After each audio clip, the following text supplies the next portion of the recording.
Innocently drawn into a tumultuous affair, Xunqing finds herself abruptly awakened to the realization that her existence is ensconced within a tale of lavish entanglements and heart-wrenching romance, where she embodies the role of the malevolent supporting character, the genuine heiress. Not only that, but she is also coerced into binding herself to a system designed for salvaging love-stricken minds, where her survival hinges upon completing designated tasks. Xunqing muses. Thank you for the invitation. I have but 3 days left to live. Yet it seems the love-stricken are quite the challenge to eliminate. On her inaugural day back at the Xu residence, Xunqing exclaims, "Lo and behold, the secretary has already prepared potent drugs. Let us work late, dear father. A night to remember." Xu father. On her second day back at the Xu residence, Xunqing remarks, "Tisk, the housekeeper has harbored an infatuation for the young master for years and has even pilfered dozens of his undergarments." Eldest brother. On her third day back at the Xu residence, Xunqing questions, "Who understands?" The seemingly impenetrable villa has been transformed with transparent windows and the neighboring household. Chapter 1. What system? ***. You know, I lost my mother at a young age, the woman said, her visage marred by sorrow, her eyes brimming with anguish as they locked onto Xunqing. A sense of foreboding washed over Xunqing, prompting her to cautiously shield the live-streaming device in her arms as she retreated, attempting to soothe the distressed figure before her. That is indeed tragic, but how does it pertain to me? My plight is already pitiable, yet you seek to usurp my husband, you vile woman." The woman thrust a stack of photographs into Xunqing's face, advancing relentlessly, her voice hoarse with fury. "The evidence is all here. What can you, a mere mistress, possibly say in your defense?" "Alas, I am wronged. I merely passed by and handed your husband a flyer." Xunqing peeled a photo from her face, glancing at it in an attempt to clarify. "Dear sister, this situation is..." The woman, now utterly deranged, exhibited no desire to hear Xunqing's explanation. Drawing a knife, she seemed to summon every ounce of courage to plunge it into Xunqing's abdomen. "If you wish for me to suffer, then let us perish together. Let my husband witness our descent into hell together." As Xunqing's consciousness began to wane, she slowly turned her head, racing against the specters of death, weakly gesturing towards a couple not far away. "Sister, look closely. Could it not be possible that the mistress is she?" With a final thrust from the frantic woman, Xunqing collapsed to the ground, feeling her breath fade into a void, her vision blurring into white, her life force rapidly dissipating and the fleeting moment before darkness enveloped her. Xunqing could not help but find the world utterly absurd. She had always asserted that love-stricken minds not only incapacitate but also blind. She had been warned by the Cyber Buddha, whose electronic prayer wheel had signaled her imminent doom, foreshadowing that one day she would be fatally stabbed by the original love-stricken partner in a bustling market. Most absurdly, although her life was extinguished, she had never even performed the duties of a mistress. That man had not even accepted the flyer from her hand. Ding! A prolonged mechanical tone resonated in Xunqing's mind, interrupting her seething thoughts. She felt her consciousness being yanked into an unfamiliar realm, and then her vision blurred as sounds and images began to play at an accelerated pace before her eyes. "Congratulations, host, on your successful awakening. The world you inhabit is a classic novel entitled Mr. Jean, the False Heiress Returns, wherein you are the true heiress, a mere pawn destined to be reclaimed by the illustrious Xu family today, thus commencing your journey as a supporting character. The false heiress, Xu Momo, is renowned for her beauty and grace, having been meticulously raised by the Xu family. She is the envy of the elite, a childhood companion of the male lead, Jean Beiming, their bond untainted by time. And you, consumed by jealousy towards the false heiress, covet the affection of the Xu family and their resources. Upon falling for the male lead, Jean Beiming, you not only conspire to endanger the false heiress's life, but also aim to usurp her engagement with him. Yet, fate is capricious. Your struggles and defiance merely serve as stepping stones for the false heiress's success, catalyzing the romance between the leads and destabilizing the peace of the world. In the end, as the couple's relationship solidifies, the false heiress Xu Momo suffers a health crisis. You are secretly abducted by Jean Beiming, who extracts a kidney for the false heiress, and subsequently cast out by the Xu family, perishing from exposure beneath a bridge in the frigid winter. Your remains left to be devoured by stray dogs. Upon absorbing the details of her past life, Xunqing uttered a profound and existential query. You may have numerous questions, yet there is no need to inquire. The system interrupted, abandoning its narrative tone to deliver a mechanical proclamation due to your fixation on love-stricken minds. The system's headquarters has decided to grant you an opportunity to alter your fate. In 5 minutes, you shall be resurrected and thrust into the plot of familial recognition within the upper echelons. Upon resurrection, the love-stricken salvation system will accompany you, providing insights into the romantic intricacies of the various characters. Please endeavor to complete your tasks diligently, rescuing the love-stricken within the narrative. For each successful rescue, the system will bestow upon you special rewards, including but not limited to extended life, enhanced physical abilities, beauty treatments, gold bricks, and bars, and mysterious artifacts. Xunqing found herself devoid of alternatives, yet one matter weighed heavily on her mind. So binding this system equates to extending my life, correct? My physical condition shall remain unscathed. After all, that knife had been thrust with brutal intent into her flesh. While she might express a desire for death daily, her health reports must not reveal any issues. Regrettably, the system's voice shattered her daydreams. Host successfully extends life. Current lifespan is 7 days. Once this lifespan is exhausted, it cannot be replenished, and your soul will dissipate, leaving no further opportunity for system binding. However, as a first-time system host, you will receive a golden opportunity. ZZZ. Xunqing. Huh? What opportunity? Are you suggesting I develop some sense? Is this system legitimate? Why does it falter at a critical moment? If it doesn't want to provide, then it need not. Nevertheless, the nature of this golden opportunity seemed inconsequential.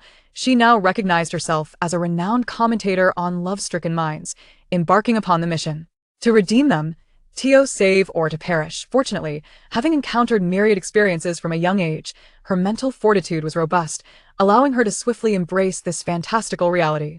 Wasn't it merely binding a system? Wasn't it merely rescuing love-stricken souls? Nothing held greater significance than survival, especially when the prospect of entering high society awaited her. There was nothing to lose. With her resolve solidified, Xunqing sensed the darkness before her shatter. Blinding white light enveloping her as an immense force seemingly whisked her into another dimension. Detected one love-stricken mind, named Xunqing. Danger level 3. Shall we proceed to read the romantic details and initiate the rescue mission?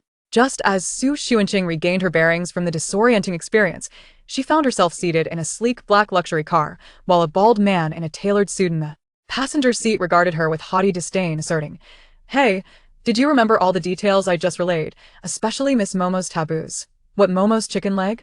I haven't eaten any," Xunqing replied, placing a hand on her abdomen, which felt empty, devoid of any wounds or chicken legs, allowing her to breathe a sigh of relief. Before her stood a luminous projection, starkly revealing the chilling truth that she had merely 6 days and 23 hours of life remaining. A wave of sorrow washed over Xunqing as she extended her hand to pat the bald head of the steward, commanding, "Withdraw." To her astonishment, the projection indeed vanished at her behest. The bald man, witnessing Xunqing's demeanor, was instantly incensed. "You are utterly uncouth. Do you have any notion of the purpose behind the Xu family bringing someone like you back? All you do is tarnish the reputation of the Xu household, pardon?" Xunqing lifted her chin, fixing her gaze upon the bald man, her voice resonating with piercing clarity. "Firstly, I do not respond to hey, and secondly, your head is quite greasy." Chapter 2. The discovery of a love-struck mind. The butler in the car nearly toppled over in exasperation. With a resentful expression, he donned a spare wig from the vehicle and spoke with unfiltered candor. "Given your attitude, don't blame me for not warning you. Within 3 days, you will undoubtedly be expelled from the Xu family." At that moment, Xunqing was perusing the information submitted by the system, casually responding to the butler. "How about a wager? If I am still in the Xu family 3 days from now, you shall kiss your driver for 3 minutes. What do you say?" The car suddenly jolted violently. From the front, the driver's panicked voice rang out, No, Miss Xu. I am a married man.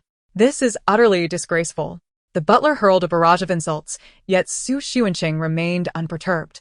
She was too preoccupied to pay him any mind. Mentally marveling at how indispensable the binding system was for gossip, detecting a love-struck mind, and providing the host with a detailed dossier on romantic entanglements. For instance, the seemingly stern and arrogant butler, Xunqing, had recently been engaged in a delightful intergenerational romance with a female acquaintance on a messaging app.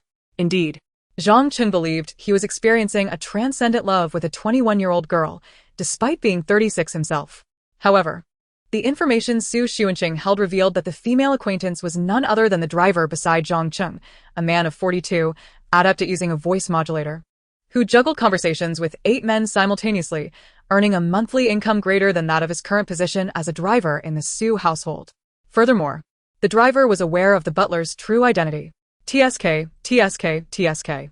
Nonetheless, with only 7 days to live, she deemed it more prudent to focus on the upcoming family recognition segment, postponing the resolution of this pair's predicament and allowing the butler to stew in discomfort a while longer.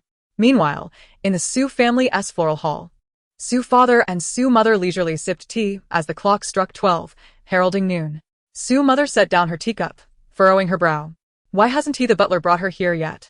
It is utterly improper for us to be kept waiting. Seated beside her, Su Momo grasped her mother's hand. Speaking softly, mother, do not fret. My sister has endured hardships for 20 years. Some resentment towards our family is only natural. Upon her return, I shall surely take good care of her. It is her privilege to be welcomed back into the Su family. How dare she complain? Su mother's tone cooled, yet softened as she gazed at the obedient Su Momo. Do not worry, Momo. With so many servants in the Su household, we can certainly attend to her needs without burdening you. Su Momo's eyes glistened with unshed tears, her voice quavering. Actually, I envy my sister immensely for being our mother's biological daughter, while I... Her voice dwindled, culminating in a low sob, as if these days had weighed heavily upon her heart. How could Su mother bear to hear this?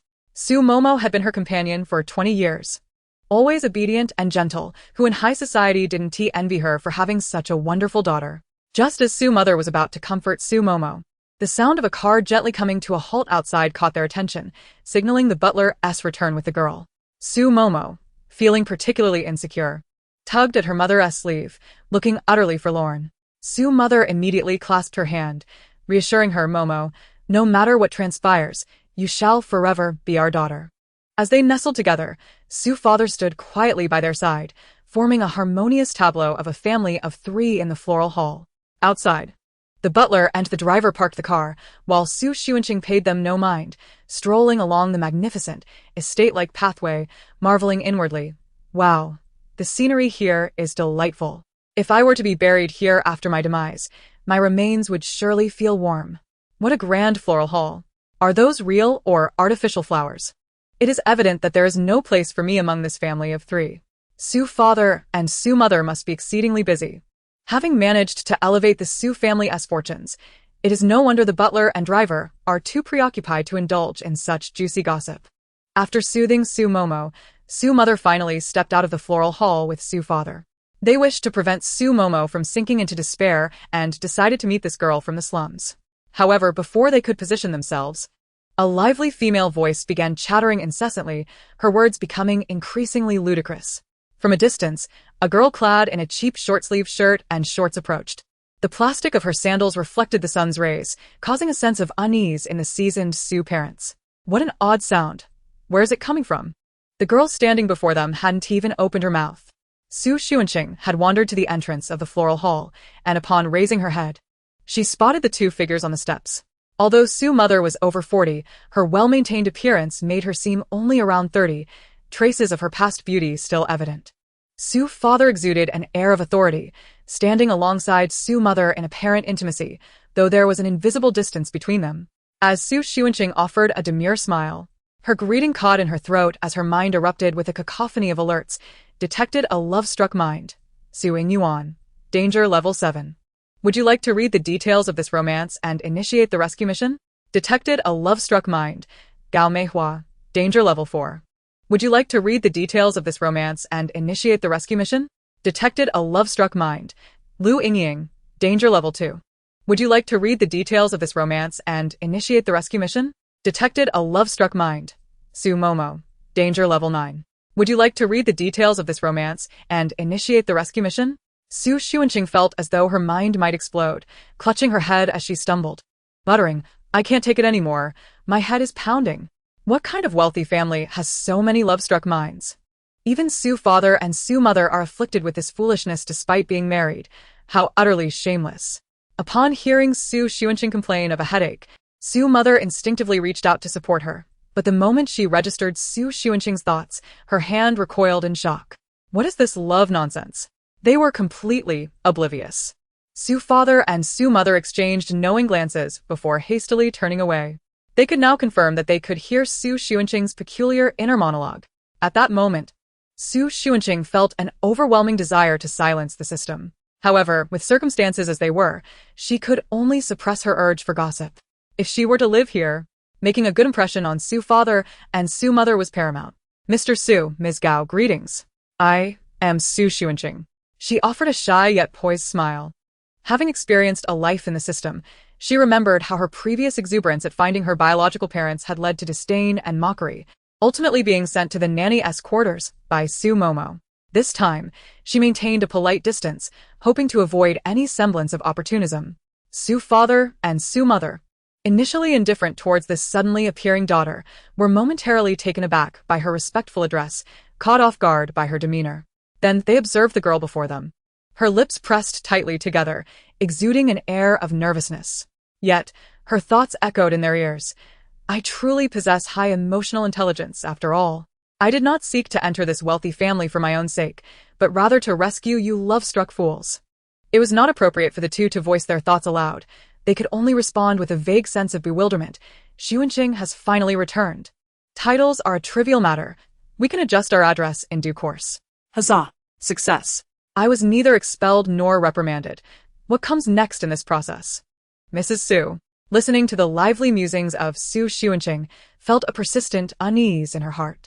Yet, this was not the moment to dwell on such feelings. She and Mr.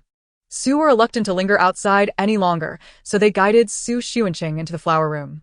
Mrs. Xu believed it was imperative for her to meet Xu Momo first, for Momo had spent a restless night worrying about her. It was essential to let her know who was concerned for her, lest she harbor any ill thoughts. Chapter 3. A Beautiful Jasmine Flower.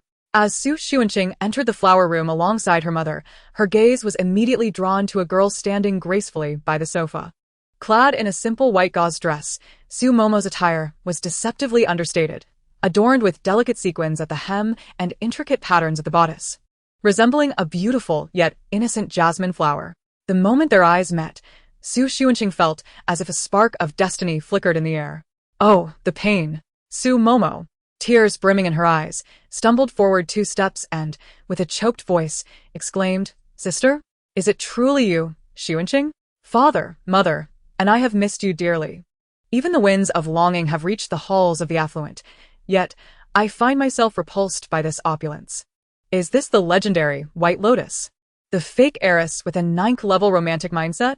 She appears so pitiful. No wonder she can thrive in the entertainment industry. Her acting is simply astonishing. Mrs. Xu's previously joyful expression froze instantly, and even Mr. Xu, typically stoic, furrowed his brow slightly. Indeed, Momo's concerns were not unfounded. Some individuals possess an insatiable sense of entitlement. A mere token of compensation could render them eternally grateful, yet here she was, returning home with dissatisfaction. Fearing that Xu Momo might overhear these excessive thoughts and be distressed, Mrs. Xu hurriedly turned her gaze toward her. However, she observed that Momo showed no reaction, as if she were entirely oblivious to the unspoken words. Mrs. Xu was left in doubt, unsure whether Xu Momo was simply well-mannered or genuinely unable to hear. She coldly introduced Xu Xuanqing. This is Momo. Since she calls you sister, you two should support each other from now on. It will provide companionship. She looked at Xu Xuanqing, hoping for her to say something that would allow her to gauge Momo's emotions. As expected, Xu Xuanqing did not disappoint. She activated her mode of sarcasm. Understood, understood. As sisters, she will secretly conspire against me, usurp my family while feigning innocence. She is the innocent protagonist, while I am merely a malicious cannon fodder. How could I possibly compete with her? I should bide my time for now. Both Mr. and Mrs. Xu turned their gazes toward Xu Momo, only to find her countenance unchanged, truly appearing to be unaware. Xu Momo, oblivious to the tension, took Xu Xuanqing's hand, expressing her concern. Sister Xuanqing, having lived in that place for so long, it must have been difficult for you to adjust. If you ever need anything, just seek me out. Consider this your home. Observing Momo's empathetic demeanor, Mrs. Xu felt considerably reassured. After all, she was their beloved princess, nurtured since childhood. However, Su Xuanqing's thought struck her as peculiar. Despite being under the same roof, Su Momo seemed unable to hear her. Could it be related to their bloodline? Mrs. Su herself held little interest in Su Xuanqing. She merely wished to ensure that the Su lineage did not dwindle. If Su Xuanqing proved to be an ungrateful burden, she would not hesitate to send her away. However, after hearing some of her thoughts, Mrs. Su's curiosity piqued, compelling her to investigate whether this phenomenon had any connection to their bloodline. Regrettably, the eldest, second, and fourth siblings had all claimed to be busy with work today, or else they would surely have uncovered the truth. My sister is genuinely kind. I was almost moved to tears. Su Xuanqing shuddered at the goosebumps on her skin, freeing her hand from Su Momo's grasp. What do you mean by considering this your home? Is not the Su family also my home? What? Am I not wanted here? The next line surely will be, Sister, please don't be angry. I speak bluntly, so don't take it to heart. Sister, please don't be angry. I speak bluntly, so don't take it to heart. Su Momo rubbed her slightly reddened wrist, deliberately positioning it where Mr. and Mrs. Su could see. Su Xuanqing immediately stepped back 2 paces. How could I dare to be angry? It is you who are overthinking. Does my sister think my presence is superfluous? Yet I've been part of the Su family for 20 years. I cannot simply sever ties. From now on, I will take good care of you, sister. Please do not cast me away. Does my sister think my presence is superfluous? Su Momo's eyes reddened further, tears welling in her eyes, portraying the image of a resilient little flower enduring hardship. But I've been with the Su family for 20 years. I cannot simply separate myself. I will take good care of you, sister. Please do not cast me away. Who could possibly cast you away? The ultimate White Lotus knows how to feign vulnerability and shift blame like a pro. Next, Mrs. Su will surely be furious, questioning what right you have to dismiss my daughter. It appears your intentions are not as sincere as you claim. Mrs. Su's retort was abruptly stifled, swallowed back into her throat. Su Xuanqing's attitude was so unsatisfactory. Was she a prophet as well? Mr. and Mrs. Su exchanged a glance, sensing an undercurrent of complexity.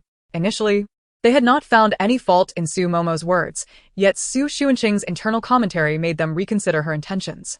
Moreover, their thoughts and actions had indeed been swayed by Su Momo's influence.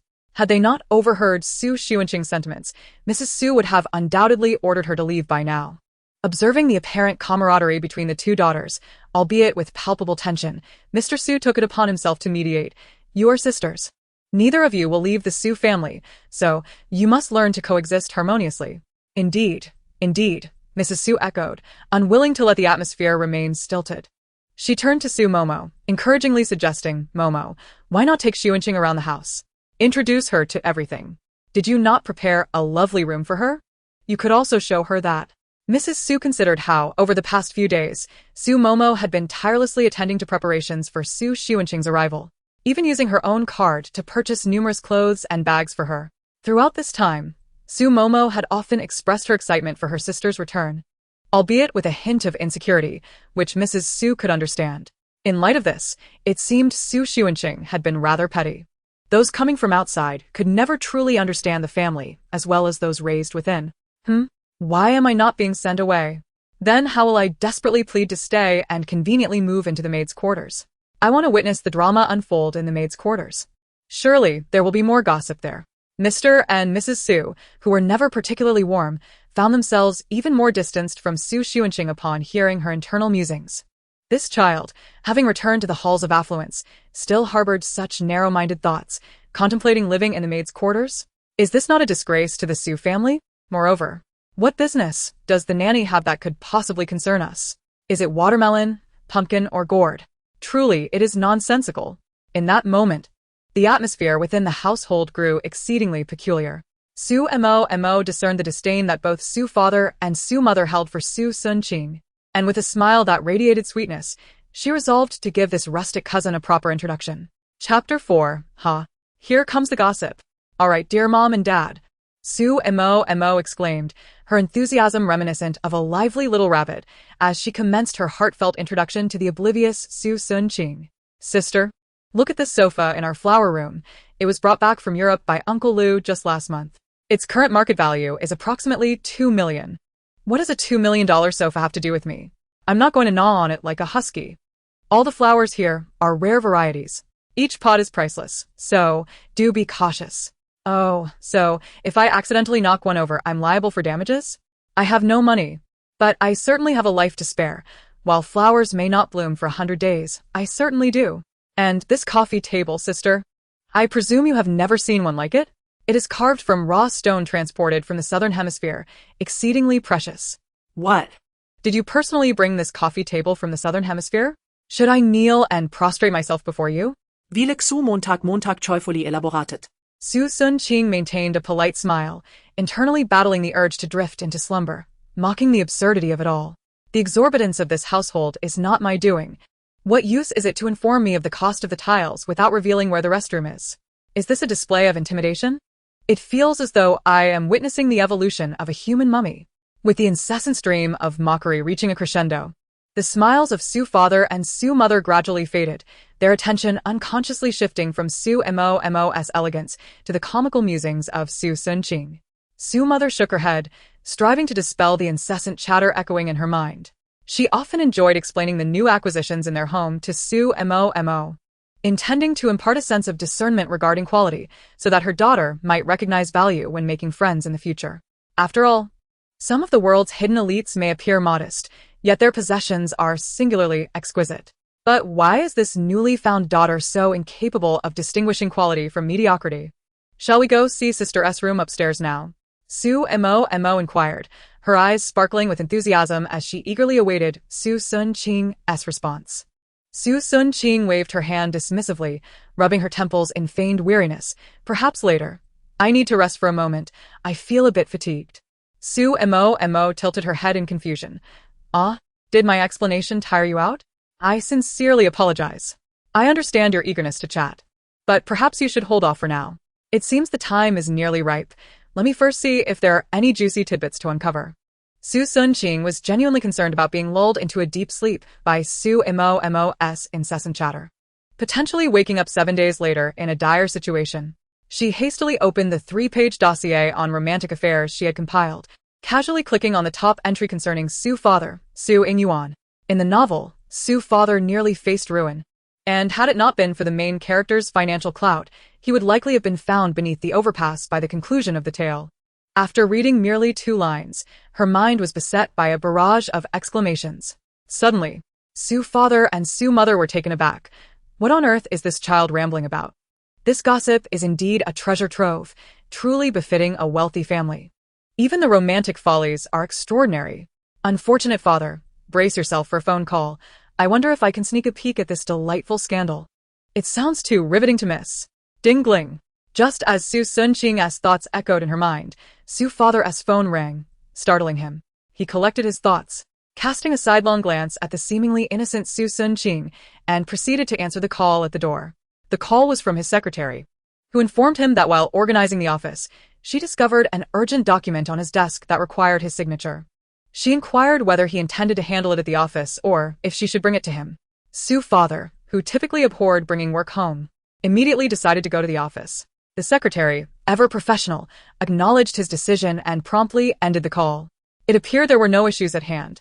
Xu father had previously promised to take a day off to spend time with his wife and son at home, and coincidentally, he was also involved in the matter of retrieving Xunqing.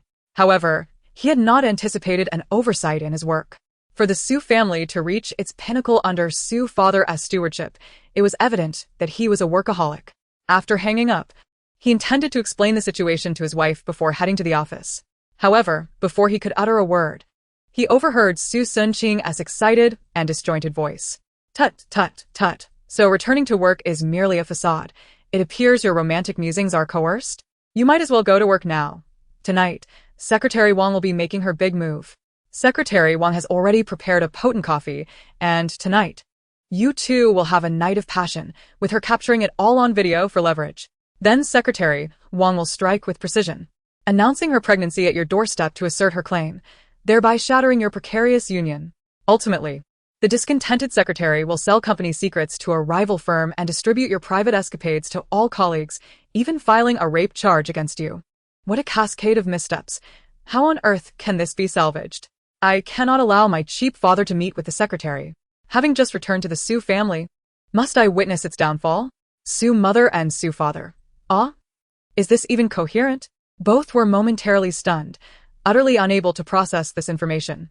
Their gazes drawn involuntarily toward the barely contained smirk of Xunqing. Xu's father's secretary, surnamed Wang, had been with him for over a decade, consistently displaying exceptional capabilities and causing no troubles. He regarded Secretary Wang almost as a younger sister, providing her with care and support. How could such feelings arise suddenly? Xu's mother had encountered Secretary Wang numerous times and even shopped with her. In her eyes, Wang was the epitome of a strong woman. When she had attempted to introduce potential suitors to Wang, who had declined on the grounds of prioritizing work, she had thought nothing of it. Who could have imagined that this woman harbored intentions toward her husband? The scope of this romantic folly is quite extensive. My cheap father is being toyed with mercilessly by Secretary Wang, who claims to have learned all this from him, desiring a mentor-student romance.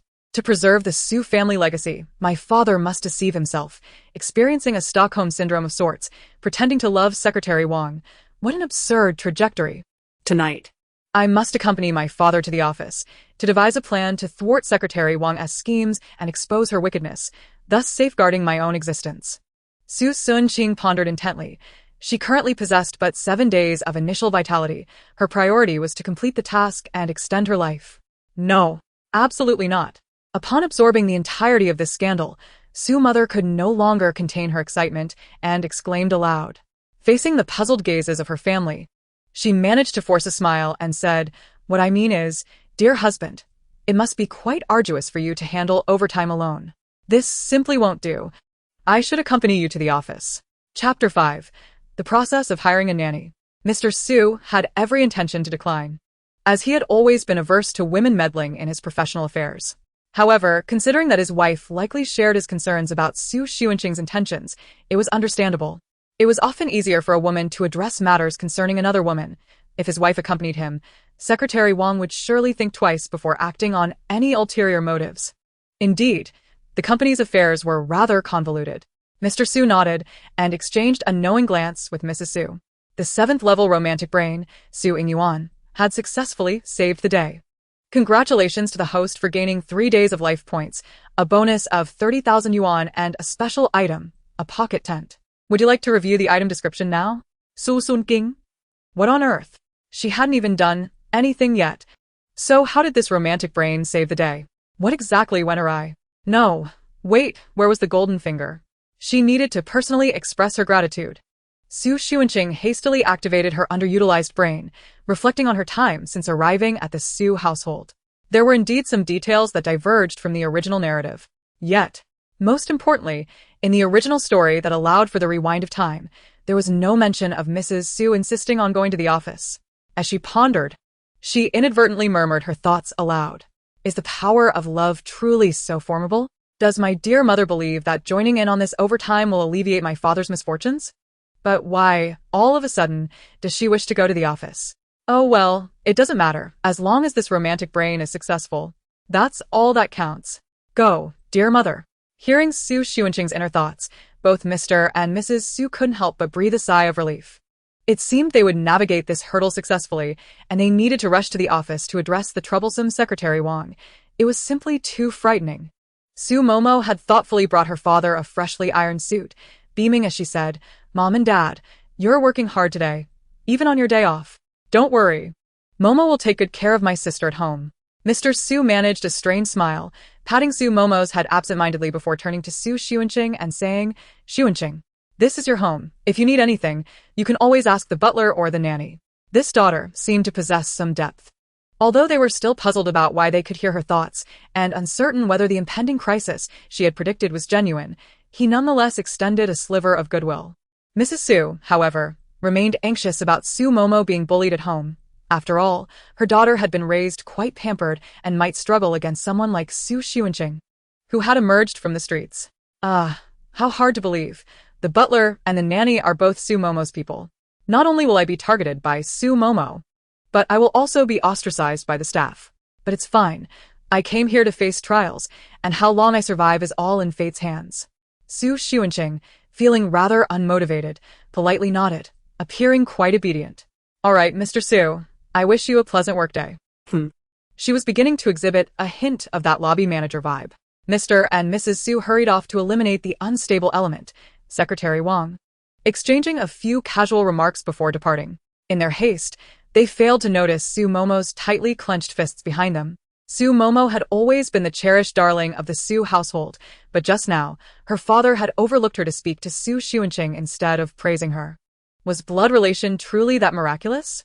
Despite her parents' assurances that they would always love her most, even if their biological daughter returned, the bond shared over 20 years had surely transcended mere genetics, and she had always believed herself to be their most beloved little princess. To her dismay, all of this was a lie. Su Xunqing had only just returned, and already her parents' hearts and minds were completely consumed by her. Su Momo's initial resentment towards Su Xunqing intensified, and she began to harbor grievances against her parents as well. Nevertheless, she was confident that her most beloved older brother, second brother, and younger brother would always stand by her side. Su Xunqing was unlikely to stir much trouble. The more she endured humiliation now, the more love she would garner in the future. Su Momo calmed herself and gently suggested, "Sister, you must be tired. Why don't I show you to a room where you can rest?" As she spoke, she took Su Xunqing's hand, feigning the bond of close sisters. The sound of a car engine echoed from outside, prompting Su Xunqing to smile as she withdrew her hand and raised an eyebrow, responding, "Sure. Let us go take a look." Outside the villa, Mrs. Su gazed back with concern, complaining to Mr. Su, "Do you think Su Xunqing harbors too much animosity towards Momo? They're just children." Mr. Su had calmed considerably, resting his eyes lightly. Mrs. Su, still feeling uneasy, took out her phone and dialed a number. She intended to summon their most composed eldest son, Su Siyuan, to keep an eye on things, and perhaps remind him to see if he could also hear Su Xunqing's thoughts. The Su parents each harbored their own concerns as they made their way to the office.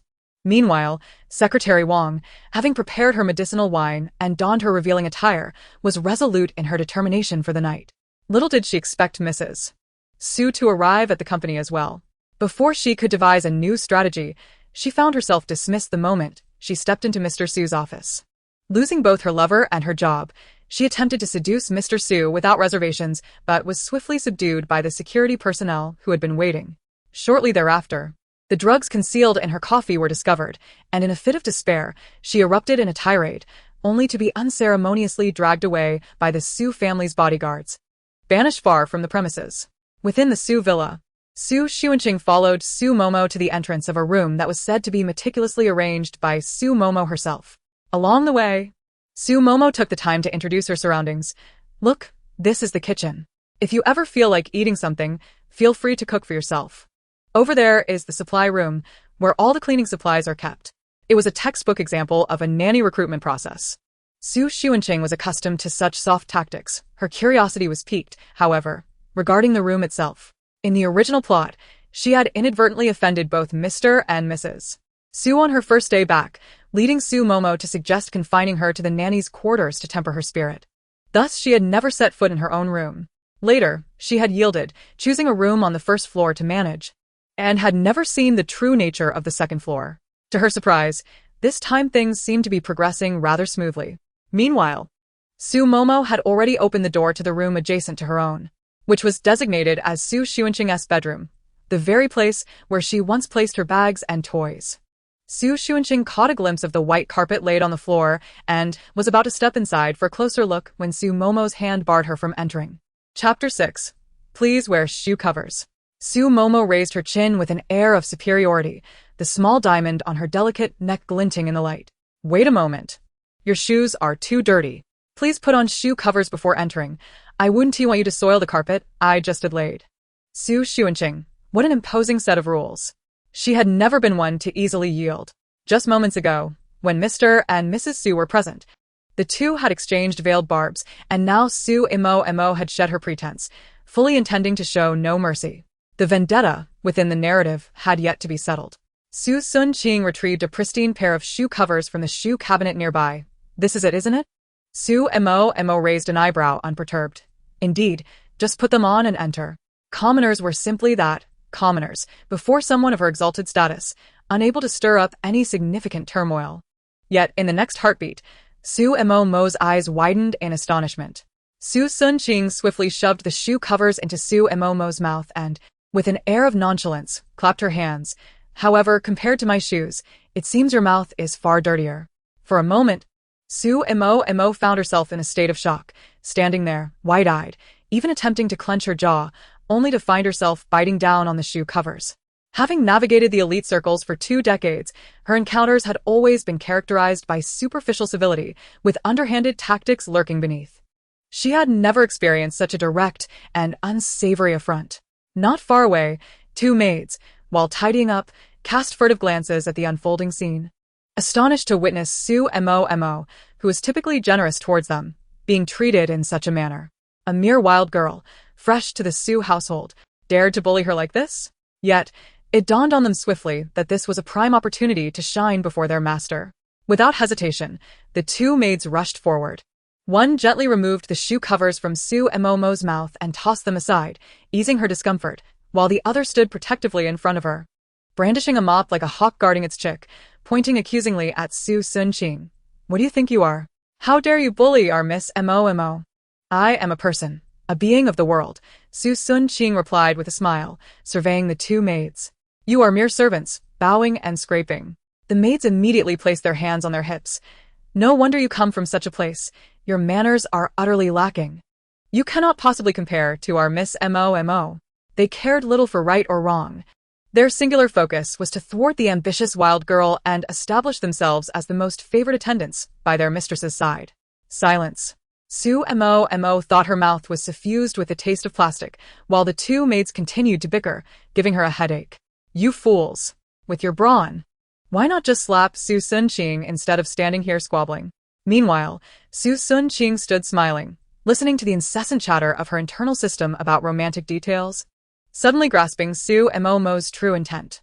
How could she have thought the young lady was a schemer?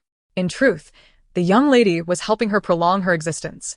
The maid's quarters held far more intrigue than she had anticipated. It was, indeed, a veritable source of sustenance for her future life. Xunqing abruptly abandoned any thoughts of resistance, her sparkling eyes turning towards Mo, eagerly awaiting her next proclamation. Mo did not disappoint. With an air of superiority, she declared, since you disdain such a fine room, then, go stay in the maid's quarters. Her words grew increasingly uncertain, puzzled by the inexplicable look Xunqing wore, as if she had been anticipating this very statement. Xunqing, satisfied, clasped her hands joyfully. All right, I shall go. Xu Montag. She sensed something was amiss with Xunqing's reaction and cautiously warned, the maid's quarters are hardly a pleasant place. This is your own decision, and they will all bear witness. So don't even think of complaining to Mom and Dad. That matters not. This is my fate, which I understand and accept. Xunqing shrugged. Unless absolutely necessary, she would not complete Mo's task. Spending some time in the maid's quarters to regain some life force sounded rather appealing. Since you wish to go, allow Mo to regain her composure as the young lady, she said, rubbing her temples. I'm feeling a bit weary today. Xiao Hong, please take her to rest. The young maid with the broom immediately complied. However, in an instant, Mo recalled her parents' recently altered demeanor and felt a twinge of anxiety. Now that Xunqing had just arrived at the Xu household, perhaps her willingness to reside in the maid's quarters was a ploy to win favor. Mo's vigilance surged, and she called out, Wait, since this is your first time at the Xu residence, let me guide you. She needed to witness Xunqing's humiliating entrance into the maid's quarters to feel at ease. Beep beep. Just as they had taken a few steps, a blinding beam of headlights and the sound of a car horn interrupted them. Moment latte. A man clad in a long trench coat alighted from the vehicle and strode swiftly in their direction. Ah! The eldest son has returned, Xiao Hong exclaimed, her voice booming, before immediately covering her face in embarrassment. The other maid, Xiao Lu, discreetly rolled her eyes. Xunqing followed their gaze and beheld a man with striking features. Reminiscent of a dragon among phoenixes, upon closer inspection, he bore a slight resemblance to their father, exuding an aura befitting one of high status. Too familiar. Wasn't this the elder brother Xu, the formidable business mogul who had ruthlessly silenced her in the narrative to appease Mo? Xu Montag heitet. Her face lighting up with delight. Brother, you've returned. The Xu family had 4 children, oh wait, now 5. Xu Xiyan, at 29, was undoubtedly the most accomplished among the younger generation, having commandeered a significant portion of the Xu family's commercial empire at such a young age, known for his ruthless tactics. earning him the moniker of the cold-faced king of commerce, eliciting respect from all. Xu Montag mos excitement was palpable. Xu Xiyan had always been the most doting brother to her. Just yesterday, when she had called to express her fears about the arrival of their biological sister, he had paused his meeting to comfort her for 20 minutes and reassured her he would not return to see Xunqing, declaring her to be his only sister, which had lifted her spirits immensely. But wait, having made such a promise, why had he returned now? Had he perhaps changed his mind? Su Mo's smile abruptly faltered, and the step she had taken forward came to an abrupt stop. Upon seeing Su Mo, the imposing aura surrounding the tall man dissipated like melting ice and snow, replaced by a gentle smile as he presented the cake he had bought just for her, his eyes brimming with affection. His heart and gaze were solely focused on his precious younger sister. So much so that he failed to notice the girl beside Su Mo, who bore a striking resemblance to him, only hearing the crisp sound of her complaints. Chapter 7. The vigor of youth is remarkable. Wasn't this eldest brother supposed to have no role tonight? Why has he returned early? Could it be that this little Mo summoned him as reinforcements? Has the plot already unraveled so soon? Or is he in the throes of romantic folly, preparing to return to a love that is destined to lead nowhere? Xunqing murmured to herself, covering her ears from the auditory explosion, quietly stepping back in an attempt to conceal her presence. Detected. One romantic thinker, named Xu Xiyan, danger level 6. Would you like to retrieve romantic details now and initiate the rescue mission? What a pitiful system, detecting everyone without a hint of discretion. Although Xu Xunqing felt somewhat intimidated by Xu Xiyan, she was nonetheless intrigued by the romantic details detected by the system. She recalled that during this period in the original narrative, Xu Xiyan doted on his sister as if she were his own daughter, oblivious to the fact that his feelings would later become distorted. It was not until the moment his sister became engaged to Jin Beiming, and he witnessed her in a wedding dress, that he was gripped by an overwhelming desire to possess her, realizing that his love transcended mere sibling affection. Yet, by that point, despite his sister's heartfelt pleas, he transformed his love into a protective instinct, entering into a commercial marriage with a daughter from another prestigious family and providing Jin Beiming with comprehensive support to help him ascend to the position of head of the Jin family. However, that was a tale for another time. Logically, Xu Xiyan should not have been entangled in any romantic affairs at this moment. How could it be that he bore such an order? Xu Xunqing pondered in confusion, her curiosity piqued. As Xu Xiyan approached through the darkness, his gaze sharpened, and his previously quickened pace came to an abrupt halt. Could it be true, as his parents had stated during their phone call earlier today? Was this newly recognized sister truly capable of conveying unspoken sentiments through some sort of sorcery? He had originally been abroad to finalize a crucial contract, and by all accounts, he would not return for at least 3 days. Yet, Sue's mother had reported that this newly acknowledged sister emanated an aura of peculiarity.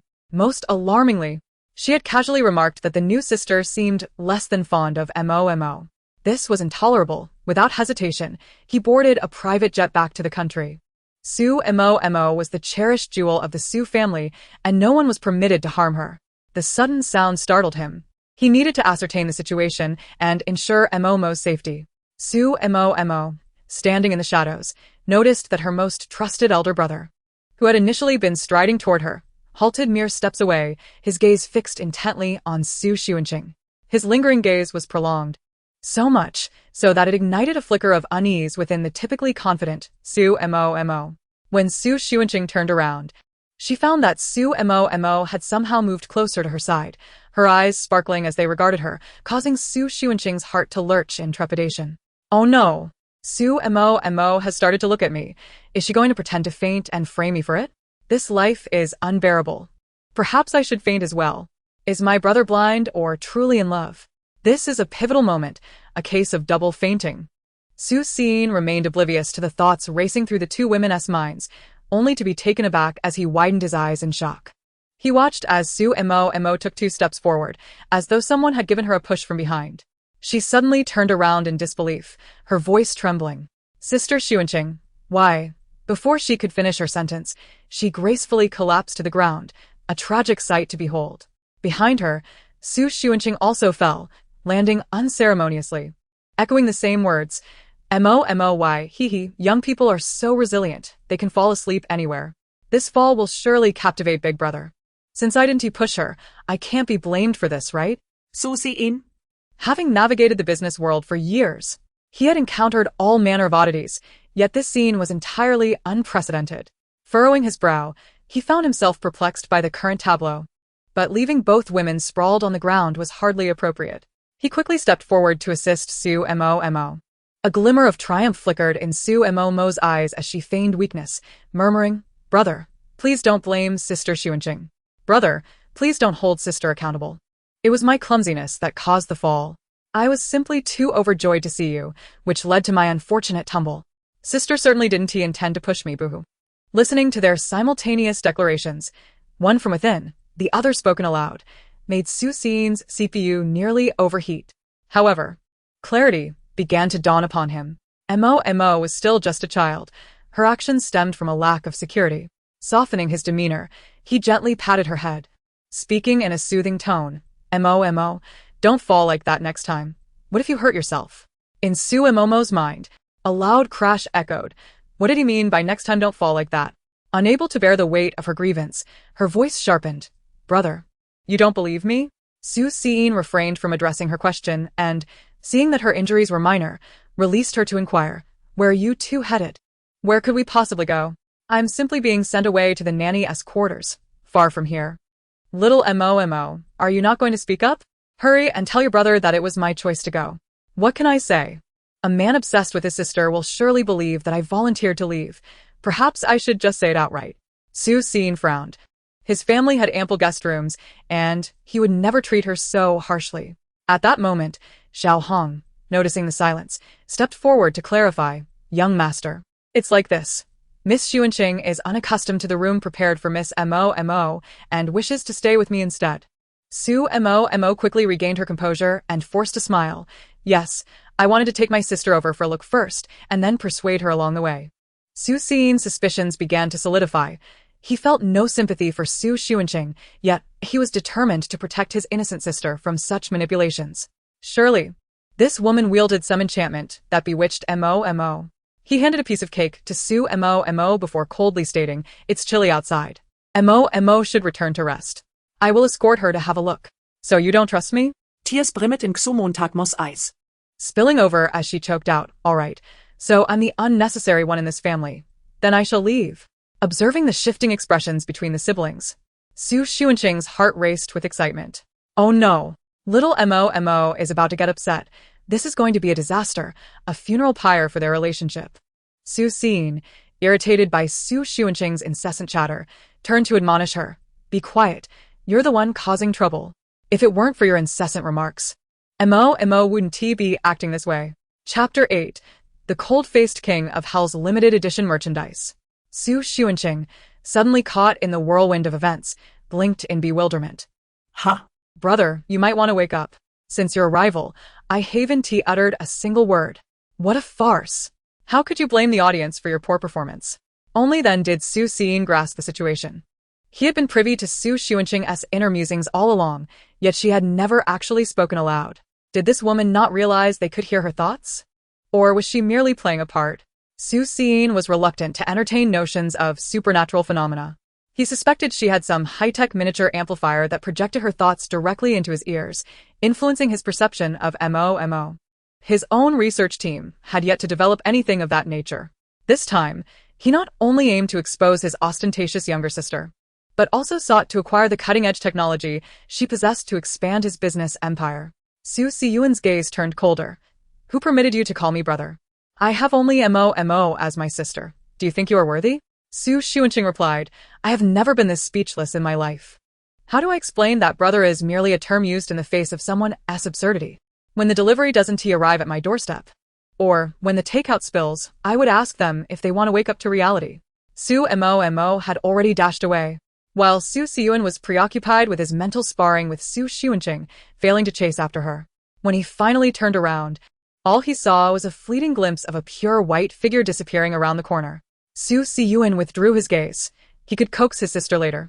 But resolving the predicament before him was of paramount importance. Let me guess what this brother's thoughts might be. The domineering brother turns in surprise. When did my little princess sister learn to run marathons? Truly difficult to pursue. Chuckling softly, Su Xunqing delightedly imagined the domineering lines, inadvertently amusing herself. She looked up only to find Su Siyuan's expression had darkened several shades. A palpable killing intent flickering in his eyes. The wealthy truly are terrifying. Each person one encounters seems to be in a state of madness. I should hurry to the nanny's room and nibble on some snacks to prolong my life. Su Xunqing disregarded Su Siyuan's escalating animosity and turned to the still stationary Xiaohong. Xiaohong, lead the way. Aren't we headed to the nanny's room? Xiaohong's sheet flushed crimson.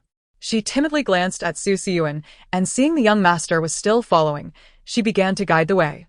Thus, the three of them ambled awkwardly towards the nanny's room. Hidden around the corner, Su Mo noticed that Su Siyuan did not turn back to chase her, but instead followed Su Xunqing, and her eyes brimmed with increasing resentment. She angrily tossed the delicate little cake in her hand to the ground and ran back to her bedroom. Meanwhile, Su Xunqing's attention shifted between Xiaohong and Su Siyuan. She had discerned that ever since Su Siyuan's arrival, Xiaohong had been acting strangely, striving to curry favor with him while attempting to steal the spotlight. Recalling the recent gossip about her father and his secretary, she felt a mysterious premonition that perhaps Su Siyuan's scandal was somehow connected to Xiaohong. As she walked, she quietly opened the system order in her mind, pulling up Su Siyuan's profile. Upon glancing at it, her inner voice of sarcasm ignited once more. Goodness gracious. I can hardly believe it. This Xiaohong is truly a fan of the young master. No wonder she has been throwing sultry glances all night. Tonight, Xiaohong's happiness seems to have blossomed. She not only peeks at the young master while he bathes but also steals his worn underwear, hoarding them in her room as memorabilia. Ew, that's a bit too disgusting. Su Siyuan had been observing Su Xunqing throughout the walk, trying to ascertain where she had concealed the high-tech equipment. Yet, before he could locate it, he heard a barrage of shocking thoughts that left him momentarily stunned. What did it mean that the nanny Xiaohong was infatuated with love, sneaking kisses with the young master's underwear at midnight? Huh? He recognized each word separately, but together they struck him with a sense of horror. Su Siyuan's steps grew heavier. He did not wish to hear Su Xunqing's reckless words, even contemplating reprimanding her to cease her nonsensical chatter. However, he had yet to unearth the secret behind her utterances and did not want to inadvertently alert her to his suspicions. This had to be a trap set by Su Xunqing. Nevertheless, having heard those recent comments, he could not help but scrutinize Xiaohong's expression. Initially, he thought Su Xunqing was merely eccentric, but now he felt he too was on the verge of madness, and this Xiaohong appeared to be acting strangely, constantly glancing at him. Su Siyuan clenched his fists tightly. Meanwhile, walking along the path, Su Xunqing continued flipping through the information, her eyes growing brighter. Wow. What a fascinating woman. Xiaohong is truly determined. She has decided to gather 99 pairs of underwear to create a bouquet as a confession. What? She has already stashed over 70 in the nanny's room? I cannot share a room with her. I won't be able to tolerate it. Tonight, Xiaohong is set to make a big score. Not only will she acquire another pair of original flavor underwear, but she will also receive her 56th video of the young master bathing. Goodness, Xiaohong, with such determination, why can't you succeed? Su Xunqing was utterly exhilarated, mentally munching on the gossip while marveling at the absurdity of it all. This was no mere love-struck brain. This was the essence of a leading lady. If Xiaohong were to fall out of love, selling underwear and bathing videos could yield a handsome profit. This was not just any merchandise. It was a limited edition from the cold-faced king of the business realm. As Su Xunqing's thoughts grew increasingly outrageous, Su Siyuan's heart sank further. The best way to expose someone is to unveil everything they claim, with his heightened vigilance. How could he allow a nanny to secretly photograph him and steal so many of his cough underwear? Su Siyuan took a deep breath. Attempting to suppress the tumult of emotions swirling within him, he could not fall for this trap, nor could he reveal himself at this juncture. Thus, the three of them, each with their own thoughts, traversed the lengthy path and finally arrived at the nanny's room. Xiaohong, gazing at her beloved young master, shyly squeaked, "Young master, let me open the door for you, just a moment." Su Siyuan felt a wave of nausea rising in his throat. There were many rooms in the nanny's quarters, but Xiaohong had simply assumed Su Xunqing would share a room with her, thus only opening her own. As soon as the door swung open, Meng Qingji could not help but peek inside. "I've heard that Xiaohong hides the young master's merchandise in her bedroom drawer. Where is it? I want to see." Su Siyuan gritted his teeth, halting his departure. Seeing both of them standing at the door, Xiaohong's heart swelled with joy. Was the young master really going to sit in her room today? Chapter 9. understanding, respect, and blessings in unlocking. Xunqing, immersed in her gossip, paid no mind to the flirtatious exchange between the two behind her and was the first to step into Xiaohong's nanny room. She had been dying to catch up on the gossip about her father from noon, but unfortunately, her mother had interrupted her plans by following them, completely obstructing her observation. This time, she was determined to seize the opportunity and engage in the front-row gossip. Su Siyuan lingered hesitantly at the doorway. He was exceedingly cautious. Regardless of the truth behind such matters, he would not allow them to transpire. Otherwise, he would become the laughingstock of the world, jeopardizing his standing in the business realm. To prevent Xunqing from orchestrating such a malignant event, Su Siyuan resolved to follow the two inside, remaining an observer and quelling any unstable elements before they could arise. While Su Siyuan ruminated at the entrance, Xunqing had already surveyed the room's layout. The nanny's quarters were not particularly spacious. They were merely twice the size of the small room Xunqing had previously rented. The interior of the room was almost entirely visible at a glance. And on the surface, it appeared that Xiaohong was quite a tidy young lady. The unoccupied bed was impeccably arranged, exuding an aura that suggested it was ready for immediate occupancy. Xunqing suddenly conceived a splendid idea and promptly turned to the entrance with a beaming smile. "Young master, this place is rather clean and cozy. Would you care to come in and have a seat?" Su Siyuan was deliberating on what pretext to use to enter when he heard Xunqing extend the invitation, to which he slightly nodded in agreement. Behind him, Xiaohong was so thrilled that she had turned a shade of crimson, eagerly following him into the room and cautiously closing the door behind her. This was the first time since her arrival at the Su residence that she found herself in an intimate space with the young master. Xiaohong had completely disregarded Xunqing, the proverbial third wheel, and upon seeing Su Siyuan seated on the stool, she quickly retrieved a small item she always carried. Shyly stepping forward, "Young master, this is a safety talisman I acquired during my visit to the temple last week while praying for blessings. It is said to be particularly effective. I wish to present it to you." Su Siyuan glanced at the talisman in her palm, dampened slightly by her sweat, and struggled to suppress his distaste. What utility did a safety talisman possess? Could it ward off the malevolent spirit that was Xunqing, or perhaps shield him from Xiaohong's peculiarities? Yet, Su Siyuan dared not act impulsively. He merely replied with a cool detachment, "No need. Keep it for yourself and protect your own well-being." Observing Xiaohong's trembling hands and her gleeful expression, Su Siyuan felt an overwhelming urge to flee the scene. Surely, she could not believe that he was genuinely concerned for her well-being. "Hoping that my elder brother will step up and cooperate with me shortly. I wonder if this time I can join forces with the victim to break through the impasse. Don't let me down with your high intelligence." Xunqing's inner thoughts surfaced once more. Su Siyuan hesitated for a couple of seconds, yet he was determined to resolve the matter today, reluctantly deciding to place his trust in Xunqing for the time being. Although Xiaohong had been declined, she felt a sweetness in her heart from the young master's concern. She tenderly tucked away the blessed talisman, then rubbed her hands together and said, "Please, make yourselves comfortable. I shall fetch you some water." Xiaohong did not spare a glance for Xunqing, which inadvertently facilitated her covert actions.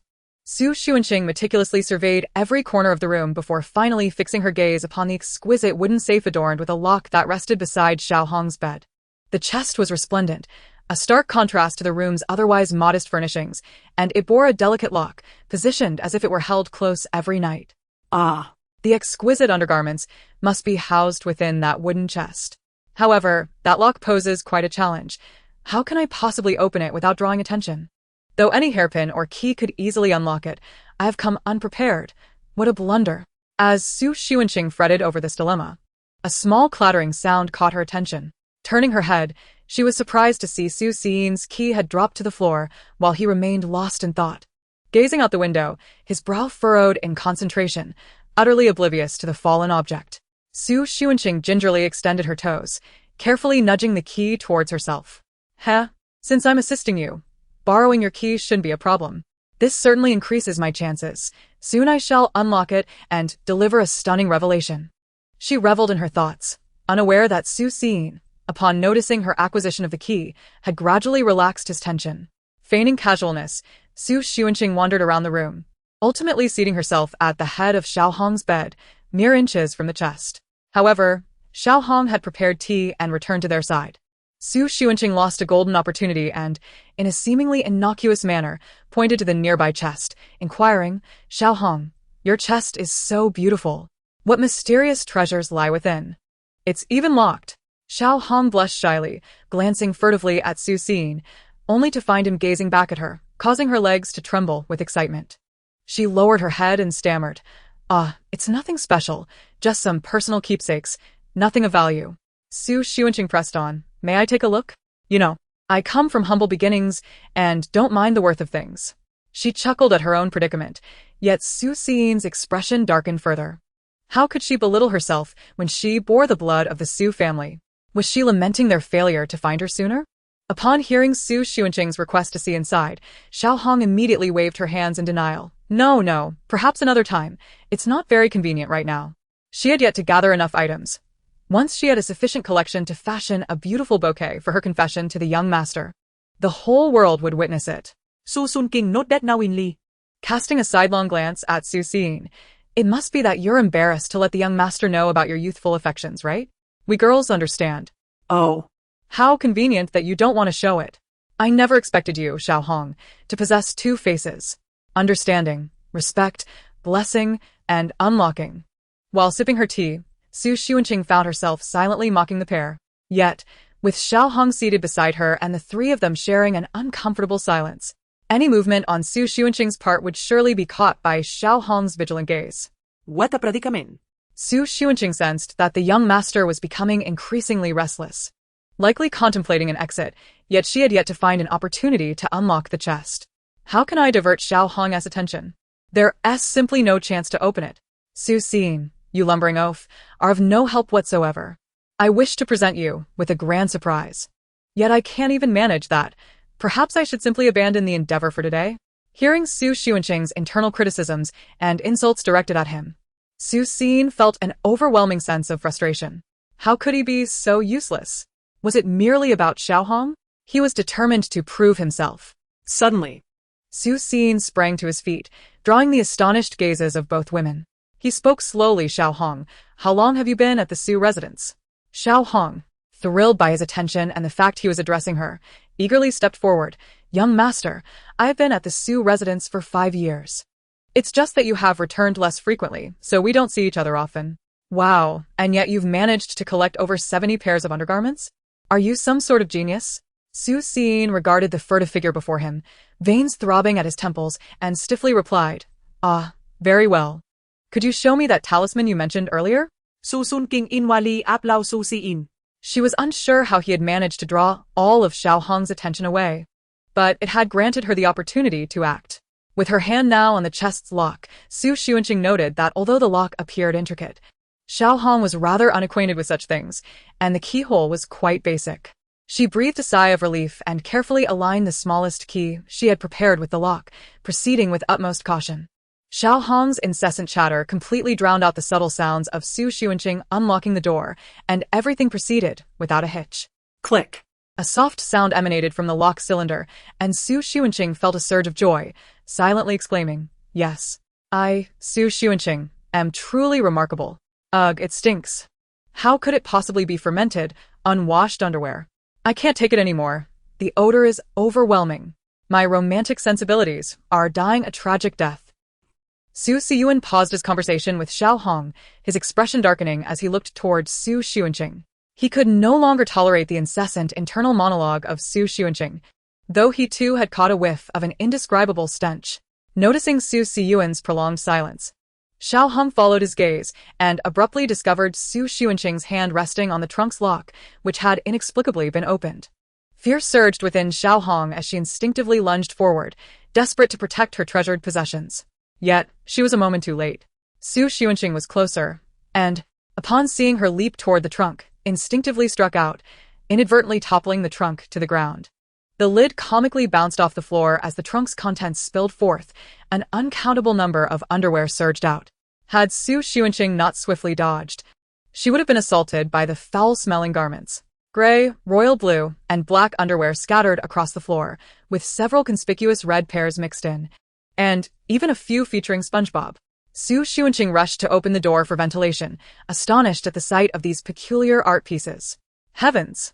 Is this a breeding ground for bacteria, with unwashed garments stuffed into a wooden box? This room is utterly uninhabitable. Ah, Big brother, can't you recognize your SpongeBob and designer underwear? Why are you dazed here? I've done all I can. The rest is up to you. hurry. Interrogate her, and have her apprehended. Xiao Hong, refusing to cease her movements, clung to the last vestiges of hope as she attempted to cover the underwear. But it was evidently too late. Xu Xiyuan, having recovered from his shock, recognized several pairs of underwear, confirming they belonged to his frequently worn brand. The reality of the situation was laid bare before him, and he could scarcely believe that this farce was indeed true, his expression darkening. After hearing Xu Xuanqing's inner thoughts, he composed himself, suppressing his fury as he addressed Xiao Hong in a low voice. Xiao Hong, what is happening here? Shouldn't you provide us with an explanation? Xiaoong. Her face ashen, collapsed onto the floor, realizing the situation was irretrievable. She lunged towards Xu Xiyuan, wrapping her arms around his legs and wailing, "Young master, I love you. Please, let me stay by your side, even if it means being a clandestine lover." Xu Xuanqing retreated to the doorway, reveling in the unfolding drama. Is this what they call love gone mad, devolving into obsession? Truly, the wealthy live life to the fullest. Sigh, if only I had some sunflower seeds at hand. Watching without a snack feels like a waste. This big brother can't possibly be swayed by such antics, right? You are the decisive and ruthless CEO. Do not let me down. Xu Xiyuan, of course, was not one to be trifled with. He kicked Xiao Hong aside in disgust, declaring, "The Xu family cannot harbor someone like you. Stealing from your master warrants nothing less than imprisonment." Xiao Hong, struck in the chest by the one she adored, crumpled to the ground, utterly devastated. She had not anticipated such callousness from her beloved, her heart wrenching as she cried, "Young master, I know stealing is wrong, but my feelings for you are genuine." Xu Xiyuan had no desire to listen to her pleas. His mind was in turmoil as he shouted for the bodyguards, intending to have her taken to the police station. After all, he had connections there, and a year or so of confinement would be no challenge. The patrolling bodyguards, alerted by the commotion, hurried over.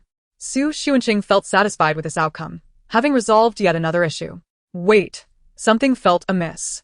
She recalled that earlier, before Xu father had departed, the system in her mind had already announced the completion of her task. But now, even with Xiao Hong subdued, why had the task not been fulfilled? Puzzled, she rifled through the romantic details in her mind, seeking the oversight that had led to this discrepancy. Shock. There was indeed an unresolved aftermath. Xiao Hong spent 2 years in prison, suffering greatly, and upon release, became consumed by resentment. During Xu Xiyuan's peak, she secretly sold intimate videos and nude photographs of him, making a fortune and returning with a new look to exact her revenge. Wow, how riveting. Is this akin to Ellie taking on the script and styling of Pinru? They ought to film the temptation of returning to wealthy society. Xu Xiyuan could hardly believe that this affair was not yet concluded, but he had no choice but to trust Xu Xuanqing's inner voice. After all, without her guidance, he would never have apprehended this woman who coveted him. Xu Xiyuan pondered briefly before instructing the bodyguards, search her, confiscate all electronic devices from her and the room. Then detain her. He intended to obtain Xiao Hong's phone and computer, erase all backups, and nip this issue in the bud. However, his words proved to be the last straw for Xiao Hong. She had not anticipated such ruthlessness. Her spirit, once resigned, ignited with fierce resistance. The 2 bodyguards were momentarily caught off guard, allowing her to dash away, her target set squarely on Xu Xuanqing. Chapter 11. Brother? Brother? Xu Xuanqing also sensed something was amiss with Xiao Hong's trajectory. Instinctively, she sought to retreat, only to realize she was cornered against the wall, with nowhere to escape. Help! Help! Help! I perform good deeds anonymously, and I won to be beaten for it, will I? Xu Xuanqing cried out in desperation within her mind as she saw Xiao Hong draw a gleaming dagger from her pocket. Who would have thought that this seemingly invisible maid would carry a knife? Xiao Hong's eyes were bloodshot, her dreams of love shattered. She now sought to take down the one who had exposed her treachery. Approaching with wild eyes, she raised the blade high. At that critical moment, Xu Xiyuan, standing closest, rushed forward without a moment's hesitation. Unable to push Xiao Hong away in time, he shielded Xu Xuanqing instead, and then the searing pain came. Xu Xuanqing felt a shadow loom over her, and as she looked up, she heard the sickening sound of a blade piercing flesh. followed by the acrid scent of blood wafting from the wounded man before her. Panic surged through her as she instinctively reached out to catch the man, who had weakened from the agonizing blow. Seeing Xiao Hong, now deranged with rage, attempting to stab again, Xu Xuanqing, lacking any combat prowess, instead charged forward, colliding her forehead against Xiao Hong's in desperation, resulting in both of their foreheads turning crimson. Xiao Hong was struck on the forehead, staggering back a couple of steps before being swiftly subdued by the approaching bodyguard. The bodyguard maintained a safe distance while dragging Xiao Hong away, thwarting her intentions. Enraged, she shouted, "You wretched creature! The Xu family will never acknowledge your identity. You will all come to regret this. Ha! Let us all go to hell together." Xu Xiyuan leaned against the wall, waving one hand dismissively at the bodyguard. Upon receiving the signal, the bodyguards promptly gagged Xiao Hong and dragged her further away. Once her figure was no longer visible, Xu Xuanqing heard the mechanical voice of the system echo in her mind. "Congratulations, host, for completing the task. You have been rewarded with 3 days of life value, a cash sum of 30,000 yuan, and a special item, a dog-beating stick. Would you like to view the item description now?" Xu Xuanqing felt an overwhelming urge to reprimand the system. What a useless system. If only it had provided me with the item earlier, no one would have been hurt. I could take on 10 of them without breaking a sweat. However, she had no time to ponder such thoughts now. Although the stab wound on Xu Xiyuan was not fatal, it was lodged in his waist, making it difficult for the proud Xu Xiyuan to stand upright. He could only slowly slide down to sit against the wall. As the two bumbling bodyguards dragged Xiao Hong away, with no one else around, Xu Xuanqing took out her phone and dialed for an ambulance. Yet, the villas in this affluent area were located in the suburbs, so it was uncertain when the ambulance would arrive. What shall I do? By the time the ambulance arrives, won't he be bleeding out? How reckless can one be? It's not like he is Iron Man. Why block a knife like that? Xu Xiyuan's injury was indeed not severe. He had faced similar scenes in the past. He simply felt weak at the moment and wanted to sit down for a rest, never expecting that his act of blocking the knife would lead to such disdain. Xu Xiyuan shook his head, perplexed by his own actions. Upon seeing Xiao Hong wielding a knife, he instinctively rushed forward, his body reacting faster than his mind could process. He was not a soft-hearted individual and was accustomed to bloodshed. Could this be what they called blood ties? Xu Xiyuan did not understand. But he could not shake off his dislike for Xu Xuanqing, muttering to himself without knowing how to voice his thoughts. Is this what it feels like to be protected? Though afraid, there's a peculiar thrill in it. Brother? I grew up in an orphanage and have never called anyone brother before. The sound of Xu Xuanqing's clear voice echoed in his ears, prompting him to respond with a noncommittal realizing that she was unaware he could hear her thoughts. He awkwardly added, "Ahem, I'm fine. Just call the family doctor. He'll be here shortly." He retrieved his phone and placed the cold device against his slightly warm ear. Xu Xuanqing squatted beside him, tilting her head to observe Xu Xiyuan's stoic demeanor as he made the call. She pressed her coat against his wound, attempting to apply pressure to stem the bleeding, mimicking the methods she had seen on television. After finishing the call, Xu Xiyuan couldn't help but chuckle at her clumsiness. How could this newly arrived sister think that using a coat to stop the bleeding was a viable solution? She remained squatted, oblivious to the need to stretch her legs. His sister Mo would never behave so ineptly. From a young age, she had always been an elegant and charming girl. Though she might panic, she would never resort to such foolish antics.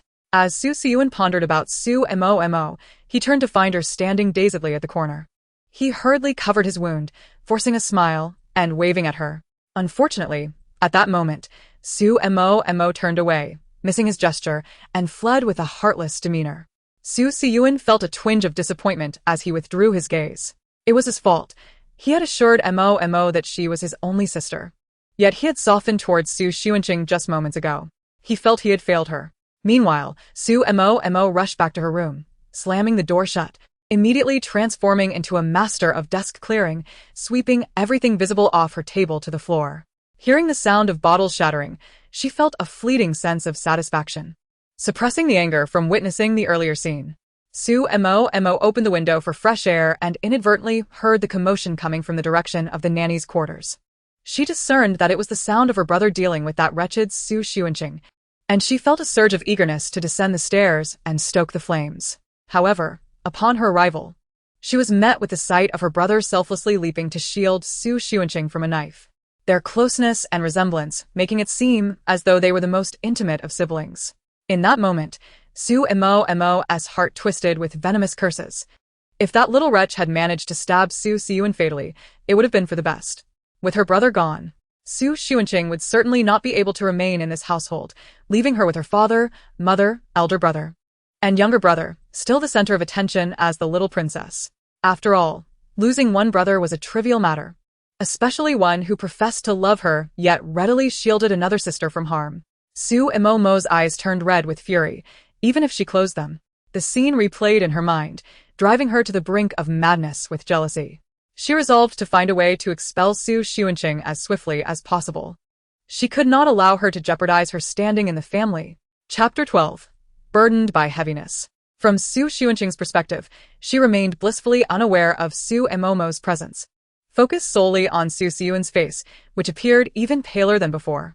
Anxiously, she exclaimed, "Why hasn't the doctor arrived yet? I told you this place is untrustworthy with such a large estate. Should I carry you over there? You've lost so much blood, and it must hurt terribly right now.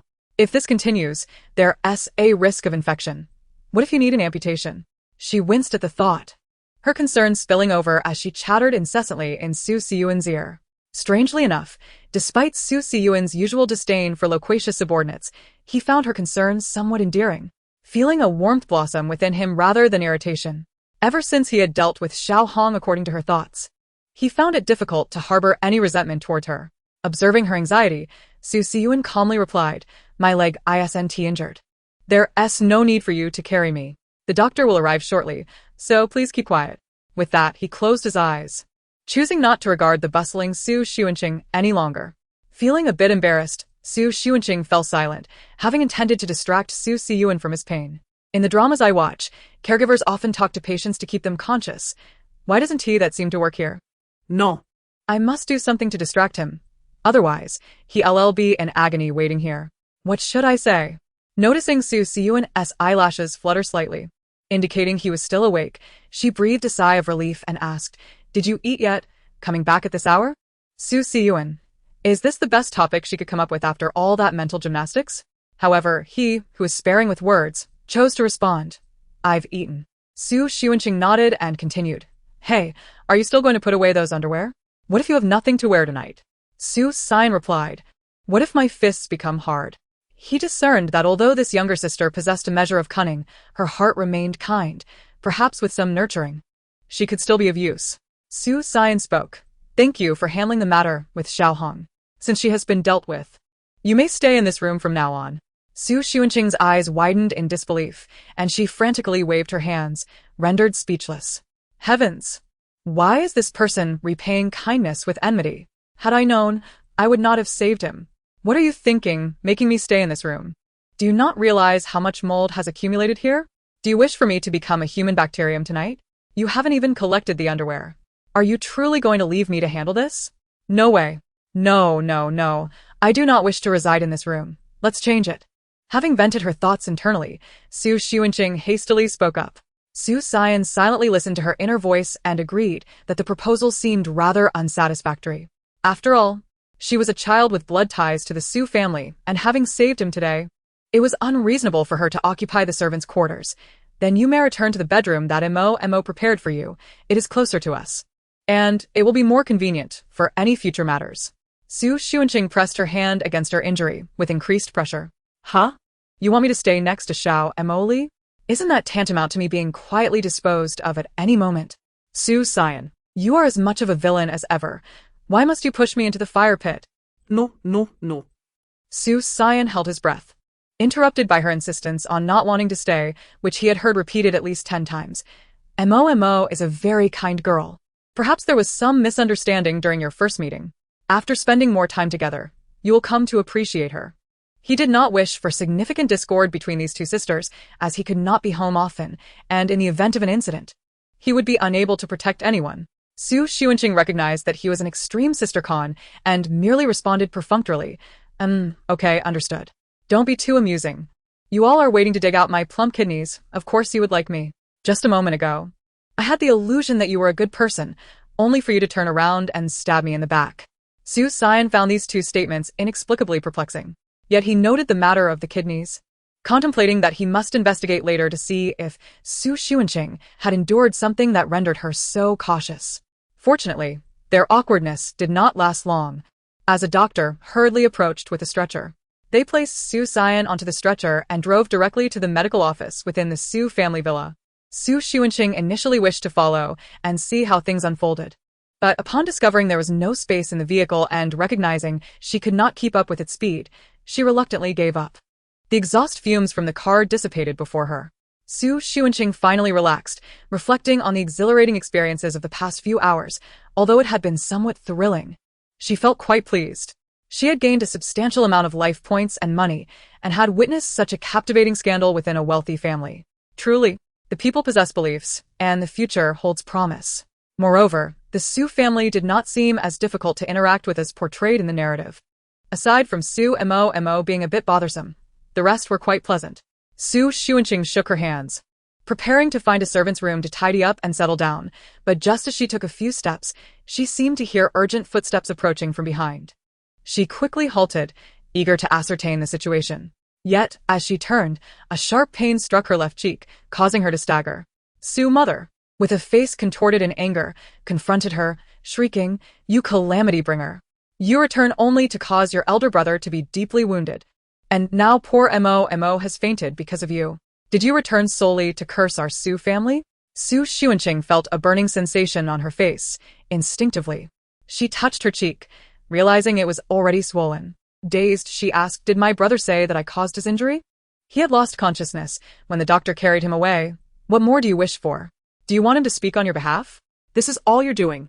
Xu mother regarded Xu Xuanqing with increasing disdain, recalling the sight of her son being carried in, bloodied and battered, causing her heart to race with anxiety. "Ha! Now you are so protective of your son. Why didn't you capture Xiao Hong after 5 years? Stealing your son's underwear, selling naked photos of him. You did not care, yet you come here to blame me for helping?"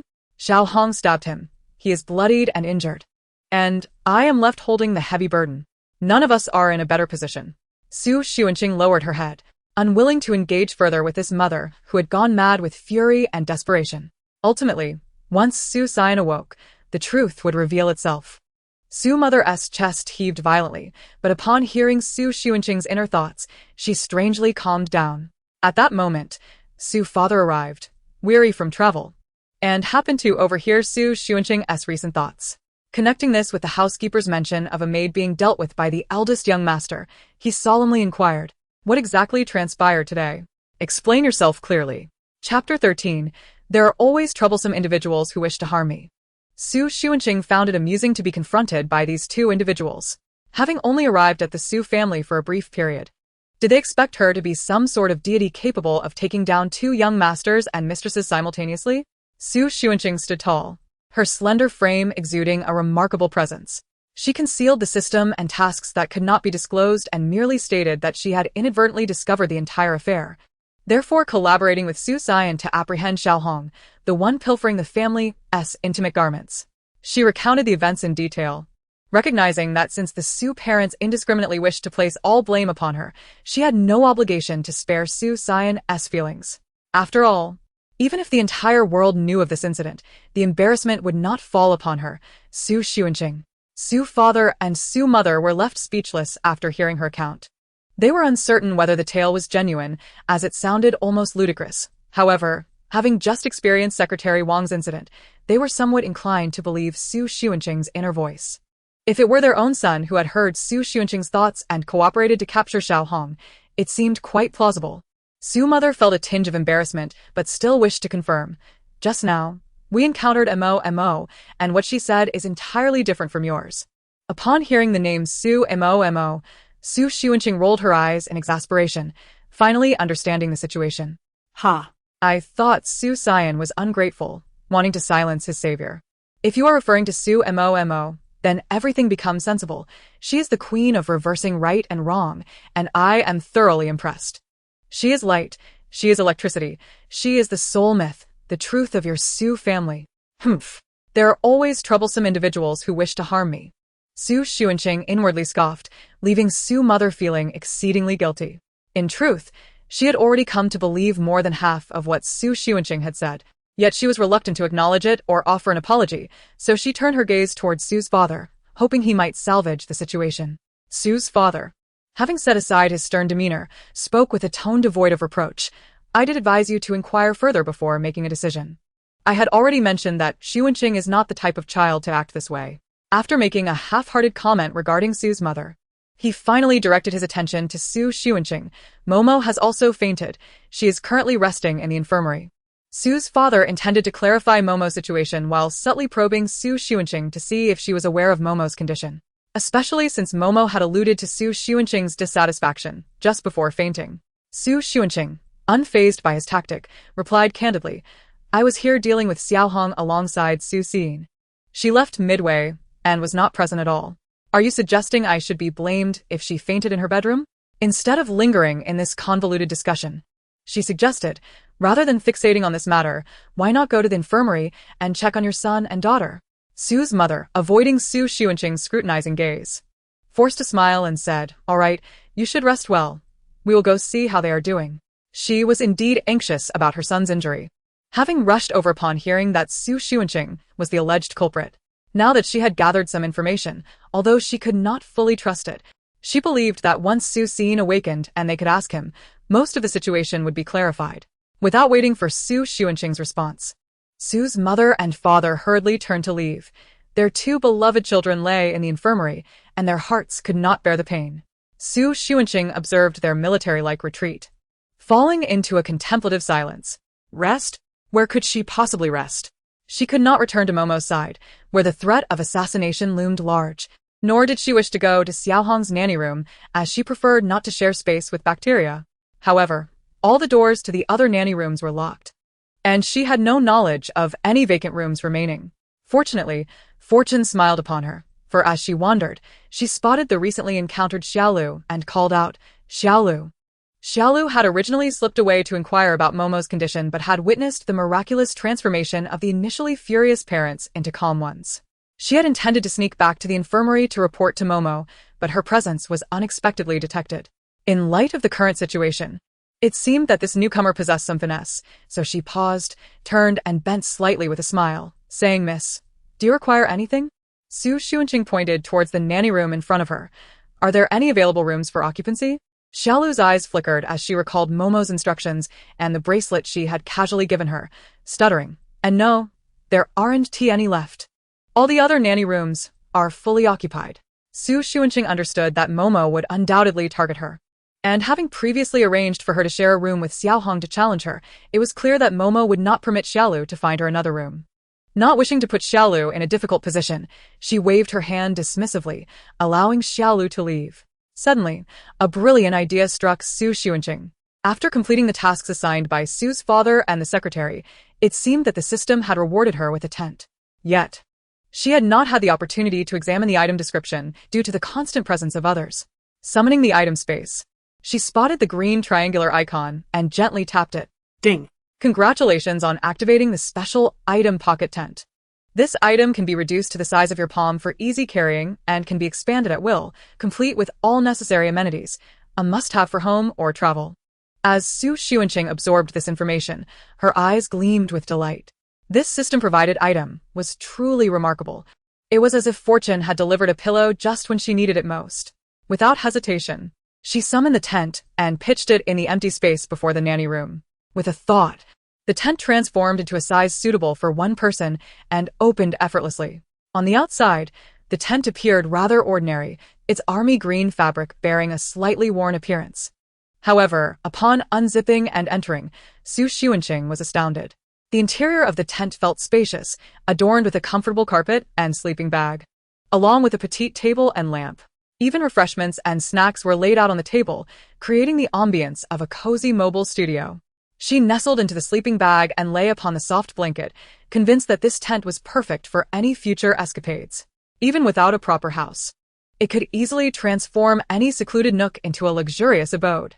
With such thoughts swirling in her mind, Su Xunqing soon drifted into a deep slumber. Meanwhile, the rest of the Su family found it impossible to sleep. Su's parents first visited Su Xin's room, where he had sustained significant injuries and was indeed bleeding. His wounds had been treated and stitched, and although they appeared severe, They had not damaged any organs, classifying them as superficial injuries. By the time Su's parents arrived, Xu had already propped himself up, leaning against the headboard while reviewing company reports. After expressing their concern for his condition and confirming that it was not serious, they recounted the conversation between Su Momo and Su Xunqing, awaiting Su Xi's explanation. Setting aside the documents in his hands, Su Xin gazed into the depths of thought. He could no longer afford to hurt Momo. Chapter 14. Yet she is not a bad person. Su Xin quickly formulated his thoughts. Responding succinctly, Su Xunqing's account is largely accurate, but Momo was merely concerned for me. She arrived rather late and only witnessed my injury, unaware of the preceding events. Misunderstandings are, therefore, quite normal. Su's mother sighed in relief. I always said that Momo is not one to lie. I raised her myself, and I know her best. Once Su's father comprehended the situation and recognized it as a misunderstanding, he felt reassured. Once Momo awakens, you should explain everything to her. She is quite worried about you. Her brother. At this juncture, you must pay her extra attention. Su Xin nodded in agreement, fully aware that even without his parents' urging, he would protect Momo and shield her from the filth of the world. She would forever remain the cherished little princess of the Su family, a delicate flower untouched by the harshness of reality. After discussing Momo's situation, the conversation naturally transitioned to Su Xunqing. Su Xin found it somewhat peculiar, initially. He suspected she was equipped with some high-tech listening device, yet he had found no evidence to support this. His brow furrowed as he contemplated the inexplicable occurrences of the day. Su's mother hesitated before speaking. Today, we inquired about Secretary Wang, and her plan was identical to what Su Xunqing described, concerning events that did not transpire. Isn't that akin to predicting the future?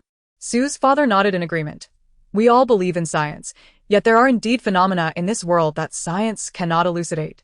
If we can harness such abilities, they could serve as a valuable tool. Su Xin was not a rigid thinker. He quickly grasped his parents' intention and concurred.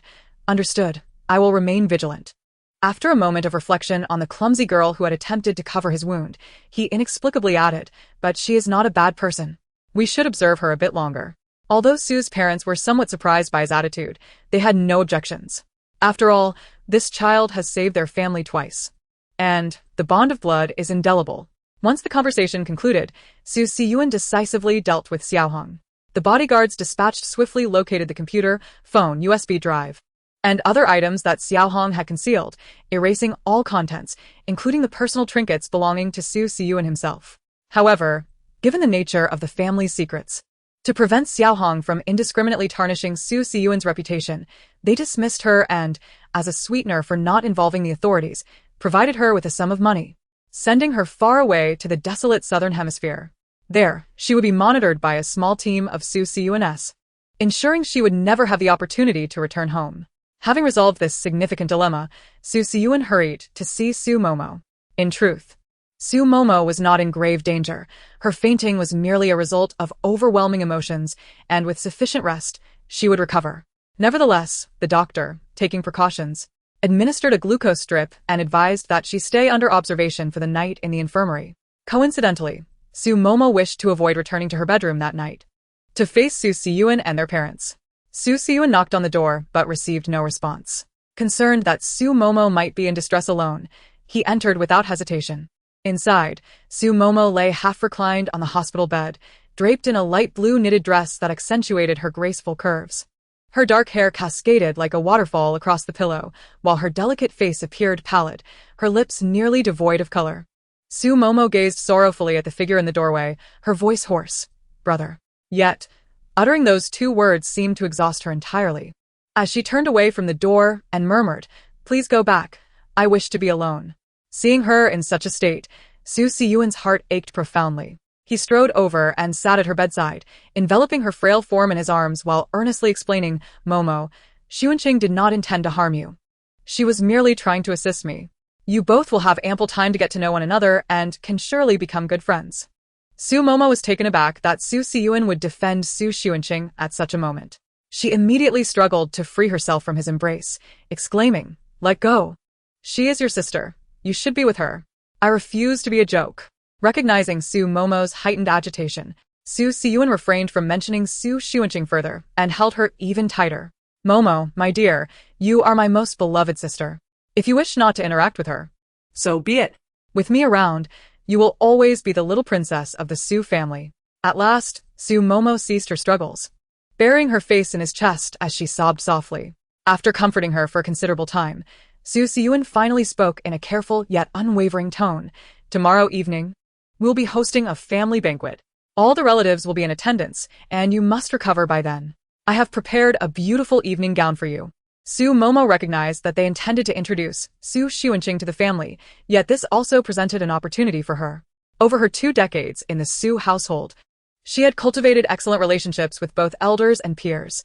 Thus, she merely needed to speak a few words, and naturally, someone would tear down Xu Xuanqing, the country bumpkin. Xu Momo tilted her face upward, her large eyes sparkling as she obediently replied, "All right, I will listen to you, brother. But, may I invite Bai Ming? We arranged to have lunch together tomorrow afternoon, and he's been eager to visit our home to discuss the engagement date with our parents." Xu Xiyuan felt a twinge of discomfort at the thought of his sister, still a child, contemplating engagement so soon. However, not wishing to dampen her spirits, he acquiesced, advising Xu Momo to rest and assuring her that as long as she attended the banquet as his little princess, all would be well. Xu Momo, lying in bed, smiled sweetly as Xu Xiyuan tucked the blanket around her. "Good night, brother," she whispered. Xu Xiyuan watched her close her eyes before gently shutting the door behind him. This banquet was not a mere whim. The absence of their second and fourth brothers led them to invite these distant relatives to gather and ascertain whether they could discern Xu Xuanqing's true intentions. That night, the Xu family was bustling with activity. The following day, Xu father and Xu mother rose early. In the living room, Xu Xiyuan perused the morning newspaper, while Xu Momo, still somewhat weakened, sat on the opposite sofa. Breakfast had been laid out on the dining table, yet Xu Xuanqing's presence was notably absent. Xu mother, puzzled, inquired, "Have you seen Xuanqing? Please send someone to fetch her for breakfast." Xu Momo shook her head, her face etched with concern.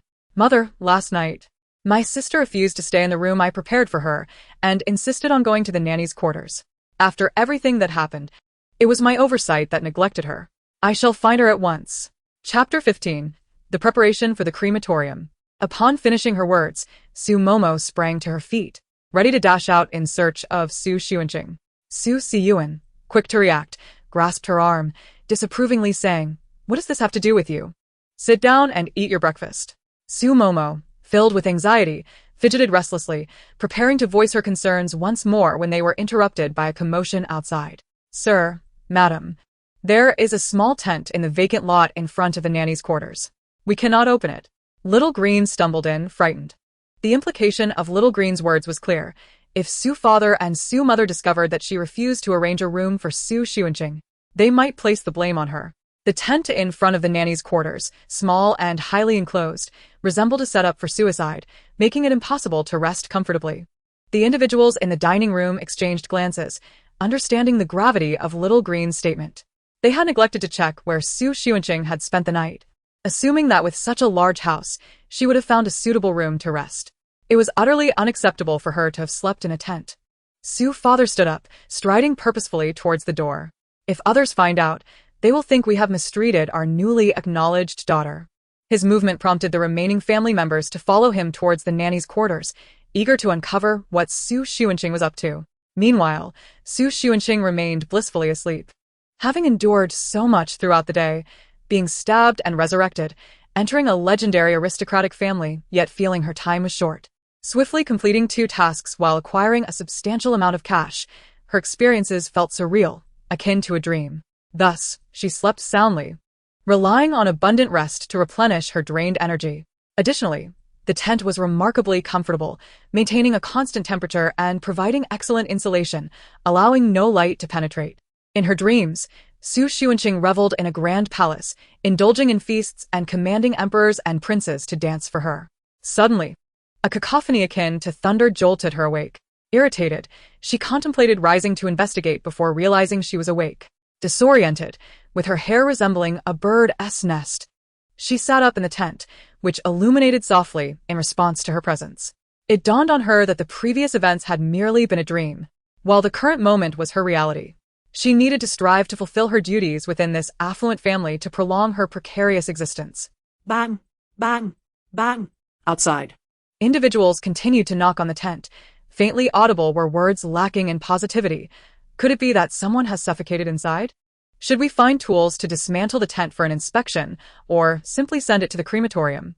Xu Xuanqing, in a bid to avoid incineration, hastily unzipped the tent and poked her head out, exclaiming, "Good morning, apart from the 5 of you." The 5 individuals outside were momentarily taken aback. Before them stood Xu Xuanqing, her hair a disheveled mess, her face marked by the imprints of prolonged slumber, clad in pink bear pajamas. With one pant leg longer than the other, she appeared exceedingly relaxed. Xu Xuanqing glanced at her attire and then raised her gaze to Xu Momo, who was standing before her, adorned with a delicate, makeup-free visage, her neck and earlobes sparkling with jewelry, and a new little dress that blossomed at the hem like a blooming lily. "Oh no. Haven't you all warmed anyone up before rousing them? I'm dressed in less than $100 total," once again serving as the control group. "What difference is there between this scene and me running naked before everyone? Should I pretend not to see you all, retreat into the tent, and emerge only after I'm presentable?" Xu Xuanqing lamented inwardly, her head gradually retracting. Xu father, Xu mother, and Xu Siyuan exchanged glances, silently agreeing to turn away, feigning interest in the scenery and ignoring Xu Xuanqing's appearance. Xu Siyuan stifled a chuckle, clearing his throat. "We merely stepped out for a stroll. Xuanqing, do tidy yourself up and prepare for breakfast." Xu Momo initially intended to say a few words, but was directly pulled away by Xu Siyuan, granting Xu Xuanqing a moment to compose herself. Swiftly, Xu Xuanqing completed her change of clothes, freshened up, and applied makeup in the small tent, then emerged looking refreshed. However, no one was around. She extended her hand, mentally activating the item retrieval, and watched as the tent gradually shrank, ultimately transforming into a palm-sized triangular piece. How convenient. As she made her way toward the dining area, she was met with a delightful aroma before she even arrived. The breakfast spread on the table was exquisite and appetizing, stirring her cravings. "Oh my goodness. It smells so good. I almost fainted from hunger since I didn't get to eat dinner yesterday. I'm going to indulge heartily," delivering a shock to them as a true glutton. "Why is no one touching their chopsticks? Should I prompt them? Or must we hold a meeting before we can eat?" Xu Xuanqing's eyes widened, nearly drooling, her heart clamoring for attention. Xu Siyuan, amused by her candid and endearing thoughts, revealed a rare smile as he picked up his chopsticks, saying, "Feel free to eat. If it's not enough, the kitchen can prepare more." Xu Xuanqing nodded eagerly like a chick pecking at grain and immediately began devouring her meal with fervor. Xu Momo, witnessing her brother's smile directed at this woman and observing her ungraceful eating, lost her appetite and set down her chopsticks. Xu Siyuan, ever attuned to Xu Momo, immediately disapproved. "Momo, you fainted just yesterday. That's why I didn't prepare your favorite steak for breakfast. You should have some light porridge." Xu Momo shook her head, looking somewhat aggrieved, her complexion pale. "It's all right, brother. I just see how delicious my sister is eating, and I feel sad thinking she might not have had the chance to enjoy such food before." As Xu Xuanqing stuffed her mouth with crystal dumplings, she was suddenly drawn into the conversation, glancing at the little Momo amidst her hurried eating. "Whose kind-hearted person starts their morning with steak? Aren't you afraid of feeling nauseous? But paired with your cup of green tea, it's just perfect, refreshing and palate-cleansing, and quite presentable. If my delicious eating makes you feel sad, does that mean if I were to beg for food outside, you'd be overjoyed enough to toss me a coin?" The 3 at the table fell silent, their breakfast losing its appeal. They suppressed the urge to tell Xu Xuanqing not to overthink, only to hear Xu Momo continue with heartfelt concern. "Sister may not have had enough to eat in the past, but our Xu family will ensure that such a thing never happens again. You must eat well, and please don't be polite with us. Momo, you truly are a good person." Xu Xuanqing forced a smile, thinking that if she was to put on an act, she might as well commit fully. She stood up and collected all the dishes from Xu Momo's side of the table to her own, declaring, "All right, since you don't want yours, I'll take it. From now on, I'll handle your breakfast, and if needed, I can also take care of lunch and dinner." Chapter 16. The Wobbly Xu Family. Xu Momo was left speechless. She stared at the empty space on the table before her, nearly unable to comprehend. This woman, no wonder she emerged from a slum. How could she be so shameless? She managed to muster a somewhat wounded and fragile smile. "Sister, that's not what I meant. If you're still hungry, you can ask the kitchen to prepare more." Xu Momo couldn't fathom why her parents and brother remained silent, But she realized that Su Xuanqing's behavior only highlighted her own upbringing. Su Xuanqing was unfazed by her sentiment, even taking the milk that Su Momo had sipped from earlier. Since you have no appetite, I'll take this too. It's merely to prevent waste. No need to thank me. Just call me your kind-hearted sister from now on. Just right, this portion isn't enough to satisfy me. I'll take double for an even more delightful experience. Humph. I haven't forgotten about the rumors you spread about me yesterday. What's wrong with having a few bites of your food? Do you really think everyone is your parents? That they must cater to you? Su father and Su mother. What has gotten into this child? After a nap, her attitude towards Momo has worsened. However, Su mother had slapped Su Xuanqing without understanding the situation the previous day, and now, feeling guilty, she was relieved that Su Xuanqing hadn't questioned her, choosing not to interfere in the matter between Su Xuanqing and Su Momo. After all, they were both young girls. They would gradually learn to coexist. Su Mama. Taken aback by Su Xuanqing's audacity, was further disheartened by her parents' silence, allowing Su Xuanqing to bully her. She had no choice but to sweetly appeal to Su father. Daddy, look at how she can. Coughing, Su father interrupted. Isn't it a waste to let it sit there? Let her eat it. When you're hungry, we'll have the kitchen prepare your favorites. Su Momo looked incredulously at her father, who was clearly siding with Su Xuanqing. In just a day, had Su Xuanqing cast some spell over her parents? However, having reflected the night before, Su Momo resolved to maintain control over the situation, forcing a smile. All right, I understand. Sister is the true child of the Su family. I won't compete with her anymore. I'm sorry, Daddy and Mommy. With that, she turned, letting a single tear slip, before rushing to her room. Su Siyuan was the first to react, standing to chase after Su Momo, only to be met with a closed door. Su Momo offered no chance for an explanation, locking the door firmly behind her. Su Siyuan sighed. Momo had indeed been feeling insecure these past few days. He decided to stay home a few extra days to spend more time with her. However, upon returning to her bedroom, Su Momo did not succumb to the tears that everyone anticipated. She retrieved her phone and dialed a number, maintaining an air of calmness. The call was swiftly answered, prompting Su Momo to adjust her demeanor, pinching her thigh sharply. In a soft, quivering voice, she called out brother by Ming, breaking into inconsolable sobs. Unable to articulate a coherent thought. Downstairs, Su Xuanqing remained blissfully unaware of the fact that she had just sent the family's young lady into a huff. Instead, she felt an unexpected sense of tranquility enveloping the dining room. Even the air seemed to have grown fresher. The other three individuals glanced at Su Xuanqing, who was consuming her meal with gusto, yet they found their appetites waning. Su mother set down her utensils and wiped her mouth. Addressing Su Xuanqing, now that you have returned to the Su family, we would like to introduce you to some other relatives. Su Xuanqing lifted her gaze. Her eyes filled with bewilderment. Isn't this a bit too sudden? I'm not quite prepared for this, she thought to herself. Are we really organizing a family gathering? I hope it's not a grand act of bullying. But I will also get to witness more love-struck individuals. The Su family is rather splendid, a true lifeline. After Su mother listened to Su Xuanqing's inner musings, she redirected her attention. Yes, this afternoon we will be hosting a family gathering, inviting only those relatives who are relatively close. You need not feel anxious. Su Xuanqing nodded, projecting an appearance of utmost obedience. All right, I understand. However, internally, she felt as lively as a marketing account, unleashing a torrent of sarcastic thoughts. Hee. This afternoon will be a gathering of love-struck minds. I can't wait to see what intriguing stories await.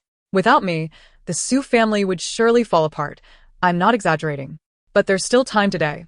I must first deal with the butler, or it will be too late.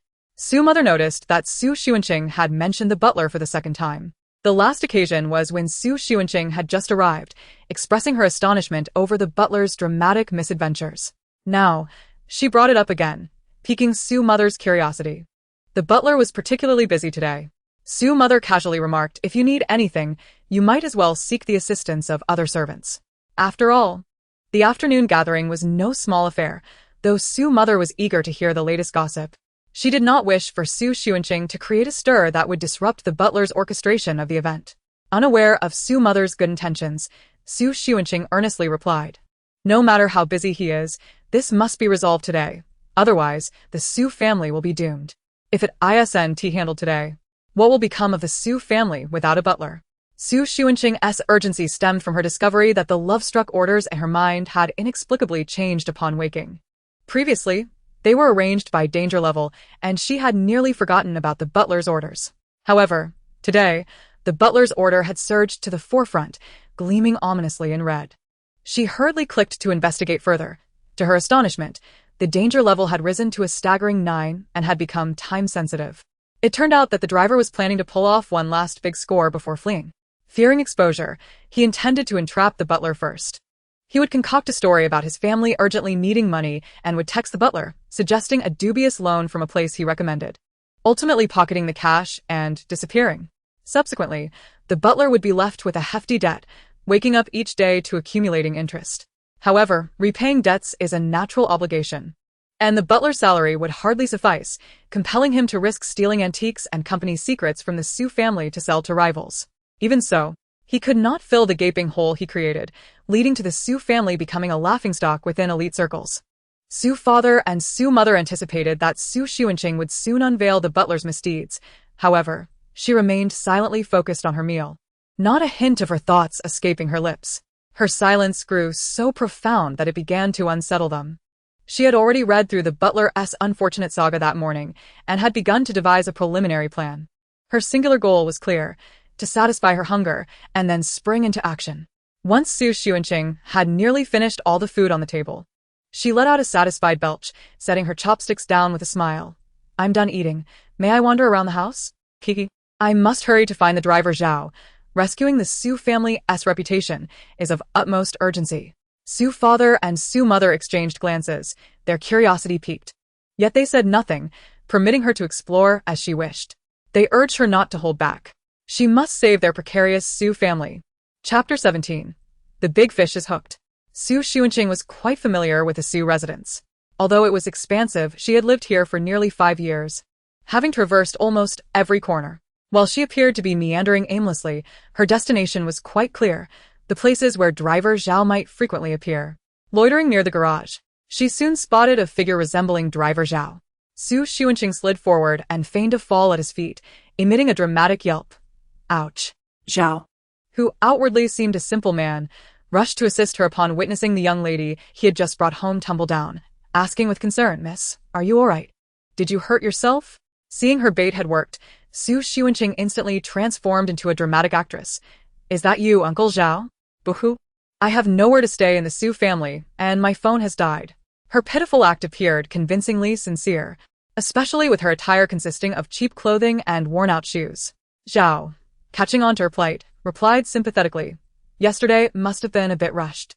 If you have any requests, feel free to speak with the sir and madam. They are wonderful people." Su Xuanqing nodded earnestly, and then asked, "I know, Uncle Zhao. Could you please lend me your phone? I need to make a call." Zhao readily acquiesced, thoughtfully stepping aside to a spot where he would neither see nor hear her conversation. Su Xuanqing quickly located the butler's phone number in her contacts and, utilizing the details provided by the system, composed a text. "Baby, there's been an emergency at home. I urgently need 5 million. I wouldn't ask if I weren't desperate. I've maxed out the loan from the reliable place at 158x 4,848. Could you please help? If we can navigate through this crisis together, I promise to meet you and marry you. Card number." She simply copied and pasted, changing the loan number and substituting her own card number. After sending the message, she swiftly deleted it and called a friend. When the call connected, silence greeted her. Su Xuanqing covered the mouthpiece and whispered, "Brother Han, I'm in a bind. It's your Qingjia." A familiar roar erupted from the other end, prompting her to distance the phone slightly until the noise subsided. "I'll explain later. I'm using someone else's phone. Please help me." Once Su Xuanqing had conveyed her message, she felt a wave of relief as she hung up. The system indicated that in 2 hours, the driver would send out a genuine message. However, by sending her own message early, she had already disrupted the initial plan. now. All that remained was to wait for the fish to swim into her net. Su Xuanqing silenced her phone before returning it to driver Zhao, graciously expressing her gratitude until she witnessed him tuck the device back into his pocket, at which point she turned to leave. Her next course of action was to take a nap. Oh, no, rather to seize an opportunity to observe the flustered but smitten butler. Indeed.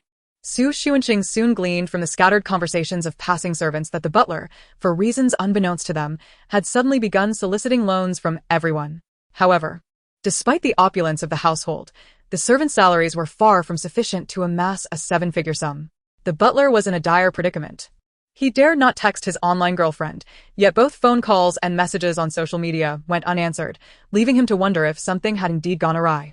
Following the trail of the butler's borrowing, Su Xuanqing fortuitously encountered him. Observing his hurried pace and his complete disregard for her presence, she had no choice but to approach him and inquire, "Butler Zhang, is everything all right? Is there any difficulty I might assist you with?" The butler was well aware of Su Xuanqing's circumstances, living in a dilapidated rental, having just returned home to a family that held no affection for her, and her total assets barely reaching 4 digits. He dismissed the meager assistance she could offer with a curt, "Just focus on preparing for tonight's banquet." He was genuinely anxious, for his savings barely amounted to 1 million, leaving him nearly 4 million short. His beloved had promised that once they overcame this hurdle, they would meet and marry. He had to seize this opportunity to rescue his sweetheart. The butler knew that the only person in the household who could possibly help him was the gentle and kind-hearted young lady, Su Momo. Su Momo was cherished within the family, consistently receiving generous allowances, rendering 1 million merely a trifling sum. Yet, when he had recently approached her for help, he had unfortunately caught her in a foul mood. Not only did he fail to secure any funds, but he also received a scathing reprimand to leave. Thus, now in a state of desperation, the butler found Su Xuanqing, whom he deemed useless, blocking his path, further heightening his irritation. Su Xuanqing, seemingly oblivious to his disdain, expressed her surprise. "What am I to prepare? Is it not your duty to oversee all matters, butler?" Her inquiry only served to exacerbate his agitation. Why had everything converged upon him at once? He was worried sick about his girlfriend and needed to gather the funds post-haste. Ignoring Su Xuanqing, he hastily departed, his anger simmering beneath the surface. 10 minutes later, Su Xuanqing's phone chimed twice. She glanced at it to see a message from Brother Han. "The big fish is hooked." Su Xuanqing checked the time. It was precisely 5 minutes since the driver had sent his message. Perfectly timed, indeed. The butler, after scrutinizing his phone for what felt like an eternity, finally received the notification that 4 million had been deposited into his account, allowing his racing heart to gradually settle. He quickly transferred the funds to the card number in the message, convinced that his beloved would never ask him for money, thus this must be genuine. However, a chilling turn of events unfolded. Just as he completed the transaction and eagerly anticipated a reply from his sweetheart, he instead received an identical message to the one he had just seen. The only difference was the 2 numbers. Everything else, punctuation included, was the same. The butler was left utterly bewildered. He firmly believed in his love. Yet the circumstances felt increasingly suspicious. Could it be that his girlfriend's phone had been picked up by someone else? Su Xuanqing's phone also received a notification of 5 million deposited. Not to mention, upon seeing such a windfall, she herself entertained the thought of absconding with the funds. Thankfully, she was a somewhat greedy yet law-abiding citizen, and moreover, one whose time was limited. Su Xuanqing silenced her phone, which threatened to compromise her moral integrity, and sought out Driver Zhao, cheerfully stating, "Uncle Zhao, the butler has been looking for you." Driver Zhao immediately felt a pang of guilt and responded with vague assurances. He feared the butler might ask him for money, and even more, he dreaded the discovery of his true identity. Thus, although he promised Su Xuanqing he would go find the butler, he instead slipped out the door quietly. Chapter 18. Tremble, Mortals. Su Xuanqing observed the driver stealthily exiting. She surmised that he was likely going to reconfirm the details of their escape with his wife, and he wouldn't be back for a while. Everything was under her control. Turning back, she sought out the butler and inadvertently revealed that the driver was also borrowing money. Believing the driver to be quite honest, she transferred 1,000 yuan to his card ending in 5678.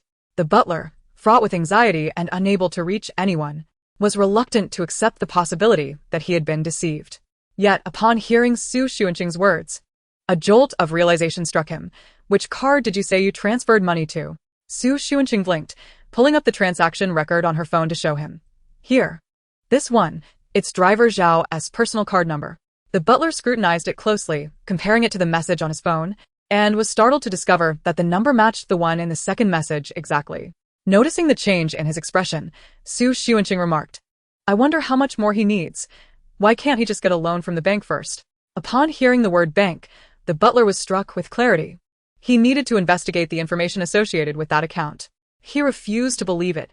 The butler promptly dispatched individuals to the bank and service center to inquire about the second bank card number and the phone number he had been in contact with. The responses came swiftly. Both account holders were none other than the family driver, the elderly Zhao Quan. The butler felt as though the ground had fallen from beneath him. He positioned himself at the entrance, waiting for Zhao Quan to return. At last, Zhao Quan returned after secretly discussing matters with his wife. However, upon arriving at the entrance, he sensed that something was amiss with the Xu family. The butler, accompanied by two others, cornered Zhao Quan, demanding he produce his phone. Sure enough, they uncovered two different devices on him. Zhao Quan, realizing he was trapped and the truth was poised to be revealed, struggled and protested. Xunqing, what are you doing? We all work for the Xu family. You can't. Before he could finish, the butler's phone rang from Zhao Quan's device. The other phone, rarely used, lit up with a contact labeled Piggy Bank 4. The butler was on the verge of a breakdown, his hand trembling uncontrollably as he clutched the phone. He gestured for Zhao Quan to be taken away, leading him to the driver's quarters. Zhao Quan had concealed himself well, but since he occasionally stayed in the area, he had stashed away devices for voice modulation and disguise. As the butler recognized the voice emanating from the voice changer as that of his beloved, Zhao Quan noticed the butler's increasingly darkening gaze and realized he had no grounds for defense, forcing him to concede. Butler Zhang, I admit this was my fault, but I can't explain. Besides, I didn't deceive you. This was merely a test. Did you not also fail to send money to me? A crowd gathered at the entrance, and Xunqing, who was keenly monitoring the progress of her scheme, found the perfect vantage point to observe the unfolding drama. Coincidentally, Su's mother happened to pass by and paused, intrigued by the scene before her. Today, Madame Xu trailed Xunqing several times, only to regretfully miss the live spectacle. Finally, she managed to catch the most thrilling part.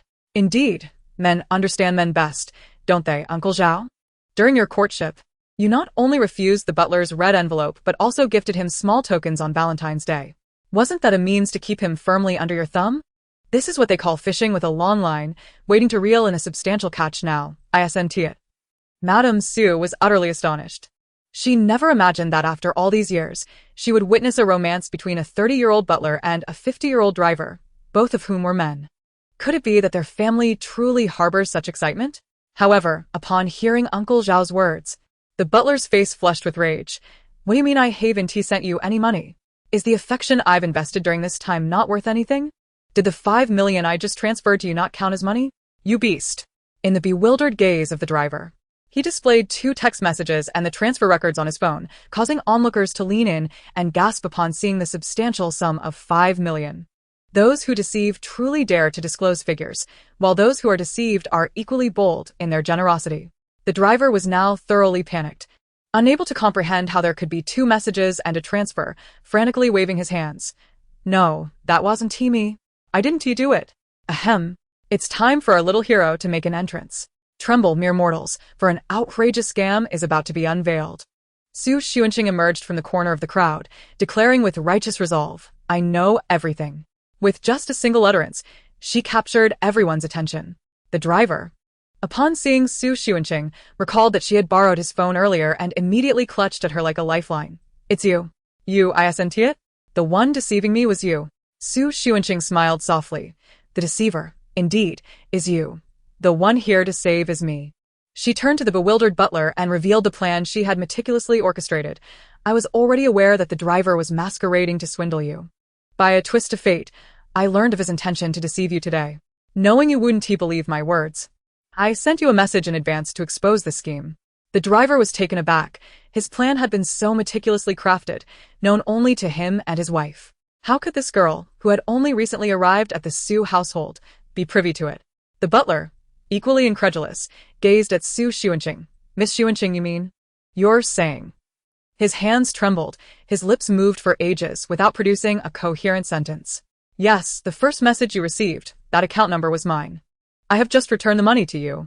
Xunqing provided the butler with a dose of reassurance. The butler promptly checked his transfer records and indeed saw the 5 million that arrived 5 minutes ago, murmuring to himself, it's true, it's all true. Initially, he held Xunqing in disdain, believing that even if she were acknowledged, she would always remain inferior to Su Momo. Yet, he was taken aback to find that the Su Momo he had watched grow up wouldn't spare a cent to assist him, whereas Su Xuanqing, whom he had only known for a brief time, had gone to great lengths to help him unveil a massive scam. The butler was moved to the brink of tears. Miss Xuanqing, you are truly kind. I admit I was wrong in my previous treatment of you.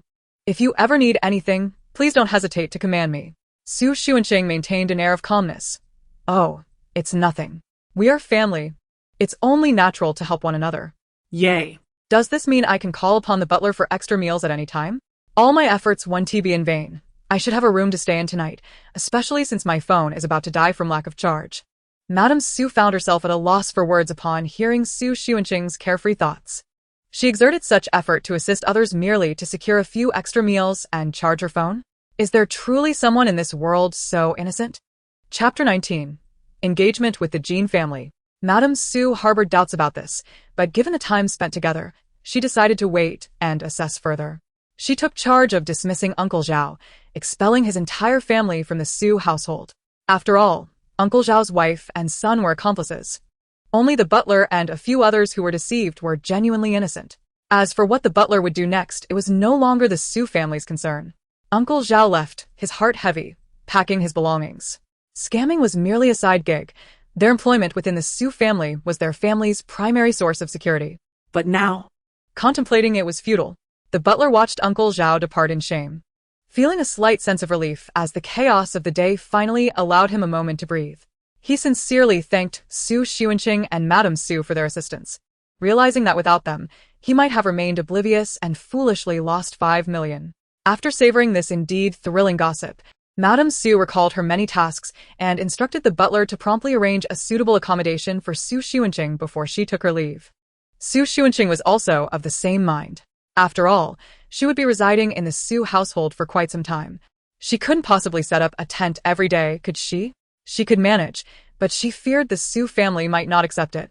Butler Zhang, carrying the layout of the Su manor, took it out to show Su Xuanqing. Miss Xuanqing, we still have many vacant rooms in the main building. You can choose one to stay in. The maid's quarters are too remote and unbefitting of your status. Su Xuanqing hurriedly waved her hand. No need. I'll just select a suitable single room in the maid's quarters. It's not that she couldn't enjoy the finer things. She simply didn't want to waste time embroiled in a rivalry with Su Momo. While Su Momo could afford to be idle, she still needed to secure her own future.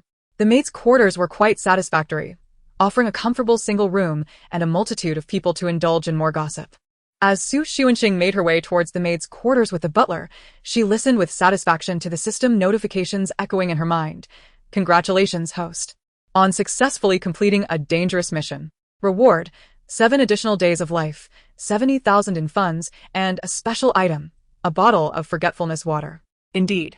Upgraded missions yield greater benefits, longer life, more wealth, and even the items sound quite formidable. While Su Xuanqing pondered this, she arrived at the maid's quarters. The butler thoughtfully introduced her to the available rooms. Miss Xuanqing, this one on the first floor offers easier access. And there's another on the 5th floor with a splendid view. Su Xuanqing examined them keenly, when suddenly, she heard the notification sound again.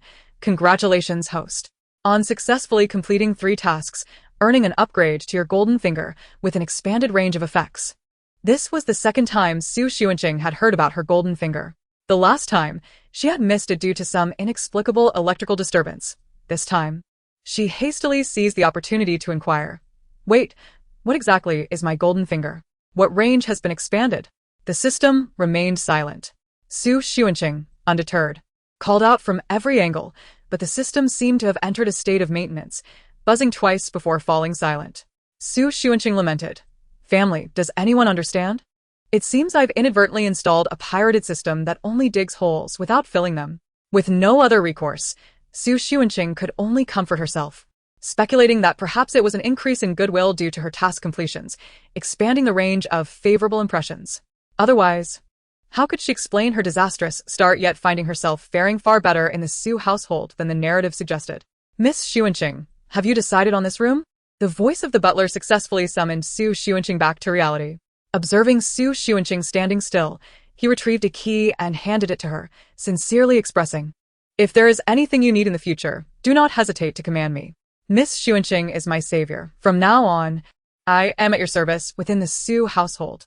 After today's commotion, the previously proud butler had completely relinquished his prejudices against Xu Xunqing. He was utterly convinced of her capabilities. Indeed, even though the young lady had emerged from humble beginnings, she possessed a far-reaching vision that surpassed that of ordinary individuals like himself. Xu Xunqing waved her hand dismissively, leaving a trail of afterimages. There is no need for that. What use is a mere salted fish like me to anyone? It seemed that her charm had indeed increased. At this rate, the butler might just fall in love with her. The butler understood that her words were merely playful banter. Yet, he silently vowed to devote himself to protecting Xu Xunqing's rights and status within this family. Watching the butler depart with a reluctant demeanor, Xu Xunqing finally closed the door to her new room. She had never encountered such a busy supporting character in her novels before. Every romantic entanglement felt akin to a criminal case. She mused that if this continued, she might as well consider obtaining a lawyer's license or a police badge. Could the state not intervene and alleviate some of her burdensome responsibilities? Xu Xunqing reclined back onto her bed, hoping to enjoy a well-deserved afternoon nap. However, before she could slip into slumber, a loud knock reverberated through the door. Outside, the familiar voice of the butler called out, "Miss Xunqing, please prepare yourself. Young Master Jin Beiming is about to arrive, and you must make a good impression on him." Xu Xunqing, taken aback, shook her head and decisively declined. "I have no interest in this matter. I will not go." The evening banquet was scheduled for later. Who in their right mind would wish to meet such an ill-omened figure in broad daylight? However, the butler, sensing urgency and finding no one else around, leaned close to the door and whispered, "Miss Xunqing, you are the true young lady of the Xu family. By rights, the engagement with the Jin family should be yours." Sifting through her suitcase, Xu Xunqing pulled out two slightly more formal outfits and opened the door, stating, "That's a fine suggestion, but let us refrain from further recommendations." As she lifted her gaze, she was startled to see a figure standing behind the butler, whose eyes seemed to glint with malice. The butler felt a chill creeping up his spine and turned around in dread, only to witness Su Momo displaying a fearsome expression for the first time. As if she were about to tear him apart, he attempted to explain, "Miss Momo, it's not what you think. I was merely," yet before he could finish, a resounding slap landed across his face. Su Momo had struck with all her might, causing pain to her own hand in the process. She glared at the butler, seething with rage. "You treacherous wretch! With your kind, you dare to covet my Beiming brother?" Realizing the situation was escalating beyond reconciliation, Xu Xunqing stepped forward to shield the butler. She looked earnestly at Su Momo. "It's all a misunderstanding. I had no intention of stealing your brother. The butler was merely introducing us." She swore by her conscience. She truly had no interest in Jin Beiming. Xu Xunqing was not a masochist. If she ever found herself drawn to a man who had once humiliated her and even harmed her, it would only be due to his scientific value. Certainly not for love. Chapter 20. The arrival of the sliding kneeling youth. Their quarrel had not gone unnoticed. The three individuals who had followed Su Momo paused, intrigued by the commotion. Su Siyuan's expression darkened. If word got out, it would tarnish the reputation of the Xu family, suggesting that their daughters were so lacking in worth that they would fight over a mere Jin Beiming. In truth, the Xu family had hoped to mend the relationship between their two daughters. Upon receiving news that Jin Beiming and his elder would soon arrive, they had sent Momo to fetch Xu Xunqing to welcome their guests together. However, no sooner had Su Momo departed than Jin Beiming arrived. Su Siyuan, having known them since childhood, thought to bring them to see Su Momo and Xu Xunqing before heading back together. Now, he regretted that decision deeply. Who would actually steal someone else's fiancé? Even if one could snatch him, winning his heart is another matter entirely. Su Siyuan felt a slight relief upon hearing this thought. It seemed Xu Xunqing was quite sensible and would not engage in such disgraceful conduct. Yet the very next moment, he overheard another remark. If one were to steal a wedding, wouldn't it be wise to choose someone more handsome? What qualifies Jin Beiming for such a role? In terms of looks, he pales in comparison to Su Siyuan, and even the young man beside him is more appealing. What could Su Momo possibly see in him? Su Siyuan instinctively turned to gauge the expressions of the two individuals beside him, finding them both unfazed, which put him at ease. Reflecting on Su Xunqing's words brought him a small sense of joy. Perhaps his sister did possess some aesthetic sensibility. Ignoring the turmoil before him, Su Siyuan introduced, "Xunqing, this is Jin Beiming, Momo's betrothed, and this is Jin Zhao, Beiming's uncle, who has just returned from abroad." Only then did Su Xunqing lift her gaze to examine the two men beside Su Siyuan. Jean Beiming had appeared too frequently in the narrative for her to feel any intrigue. She was utterly immune to his presence. Indeed, among her brothers, each possessed their own unique charm, while Jean Beiming's features seemed rather ordinary, failing to capture her attention. However, Jean Zhao was a different story. Xunqing recalled that he had been mentioned a few times in the plot, yet they had never interacted, leaving her with no significant impression. To her surprise, the male lead's uncle appeared significantly younger and even more handsome than the lead himself. As they engaged in friendly introductions, Su Momo had composed herself. Her eyes red-rimmed as she gazed up at Jean Beiming, as though she had suffered an immense grievance. Jean Beiming, having overheard Su Momo's words, interpreted them as a sign of her affection for him and felt no concern. Now, witnessing her tear-filled eyes only deepened his sympathy. "Momo, I can't believe you've been bullied by a mere butler at home. Is this how he treats the young lady of the house?" The butler, sensing the weight of the impending blame, hunched his back and murmured, "Young Master Jean, I would never dare." Jean Beiming shot a disdainful glance at the butler, ordering, "Get lost. Do not let yourself be seen in Momo's presence again." Su Siyuan furrowed his brow, but since Jean Beiming was defending Su Momo, he refrained from speaking out, merely gesturing for the butler to leave. What presumption is this? Coming to the Su household to act superior? Does he lack presence at the Jean family? One might think he was about to swallow the Su family whole, expecting the world to pay for his little Momo. Momo shouldn't be too outrageous. How can her own brother be less appealing than her fiancé? The moment he arrived, she leaped into his arms. One might assume the Su family had wronged her, while Su Siyuan's heartfelt affection was ultimately misplaced. Su Siyuan also noticed that Su Momo, feeling wronged at home, had sought solace in Jean Beiming, and here she was, leaning against him in front of her own brother. He felt a pang of discomfort in his heart, yet could only feign composure before the guests. Surely, Bai Ming and Xiao Chao have come over for a discussion? Let us retreat to the inner room for a proper conversation. Having uttered these words, he turned his gaze towards Su Xuanqing. "Xuanqing, you may attend to your own matters." Just as Su Xuanqing nodded in agreement, Jean Beiming seemed to have only just noticed her, audaciously scanning Su Xuanqing from head to toe. Then, with undisguised disdain, he remarked, "Is this the sister you all have newly acknowledged? She pales in comparison to Mo, not even worth a finger of hers." Su Mo quickly wiped the corner of her eyes and tugged at Jean Beiming's sleeve, saying in a muffled voice, "Brother A Ming, please don't say that. My sister is quite kind and treats me well. Go ahead and act. You brought her in, so you entertain her. Why drag me into this? Do you need my cooperation? I don't deserve to be in the Su family. Only the two of you are worthy. You two are a match made in heaven. Even aliens invading Earth would give you a thumbs up and say what a perfect pair. Such an uncouth individual. I cannot fathom how someone like you has survived this long without being put in their place. The Jean family will inevitably be brought to ruin by you." Su Xuanqing observed the theatrics of the two, feeling too weary to maintain any semblance of politeness, and turned to leave. "Where is your courtesy?" A suddenly cold and deep male voice called from behind. It was the previously silent Jean Chao who spoke up. Su Xuanqing furrowed her brow, mistakenly thinking he was addressing her, and halted her steps. The next moment, she heard Jean Beiming unwillingly kneeling. "Uncle, I was merely concerned for my girlfriend." Jean Chao succinctly commanded, "Apologize." Jean Beiming clenched his fists, unable to meet Jean Chao's gaze, and could only utter, "I apologize, Miss Su. I misspoke." Su Xuanqing was genuinely taken aback by the spectacle before her. She could count the number of times Jean Chao appeared in the narrative on one hand. She was aware that he was a true powerhouse, while Jean Beiming was merely an inexperienced youth still finding his footing. Had it not been for Jean Chao's consistent air of mystery and his eventual decision to relinquish the Jean family's inheritance, Jean Beiming, who only knew how to pursue romance, would have never had a chance. Yet, she was astonished that he would speak on her behalf. TSK. Such a powerful figure behaving commendably, this is quite refreshing. Let's observe further. However, I shall not accept Jean Beiming's apology. I fear I might contract his foolishness. As Su Xuanqing lamented, the system that had previously feigned a malfunction suddenly reappeared, detected a love-stricken individual named Jean Beiming, danger level 7. Shall we now analyze the details of his romantic inclinations and commence a rescue mission? Is there more to Jean Beiming's story? I shall reluctantly accept.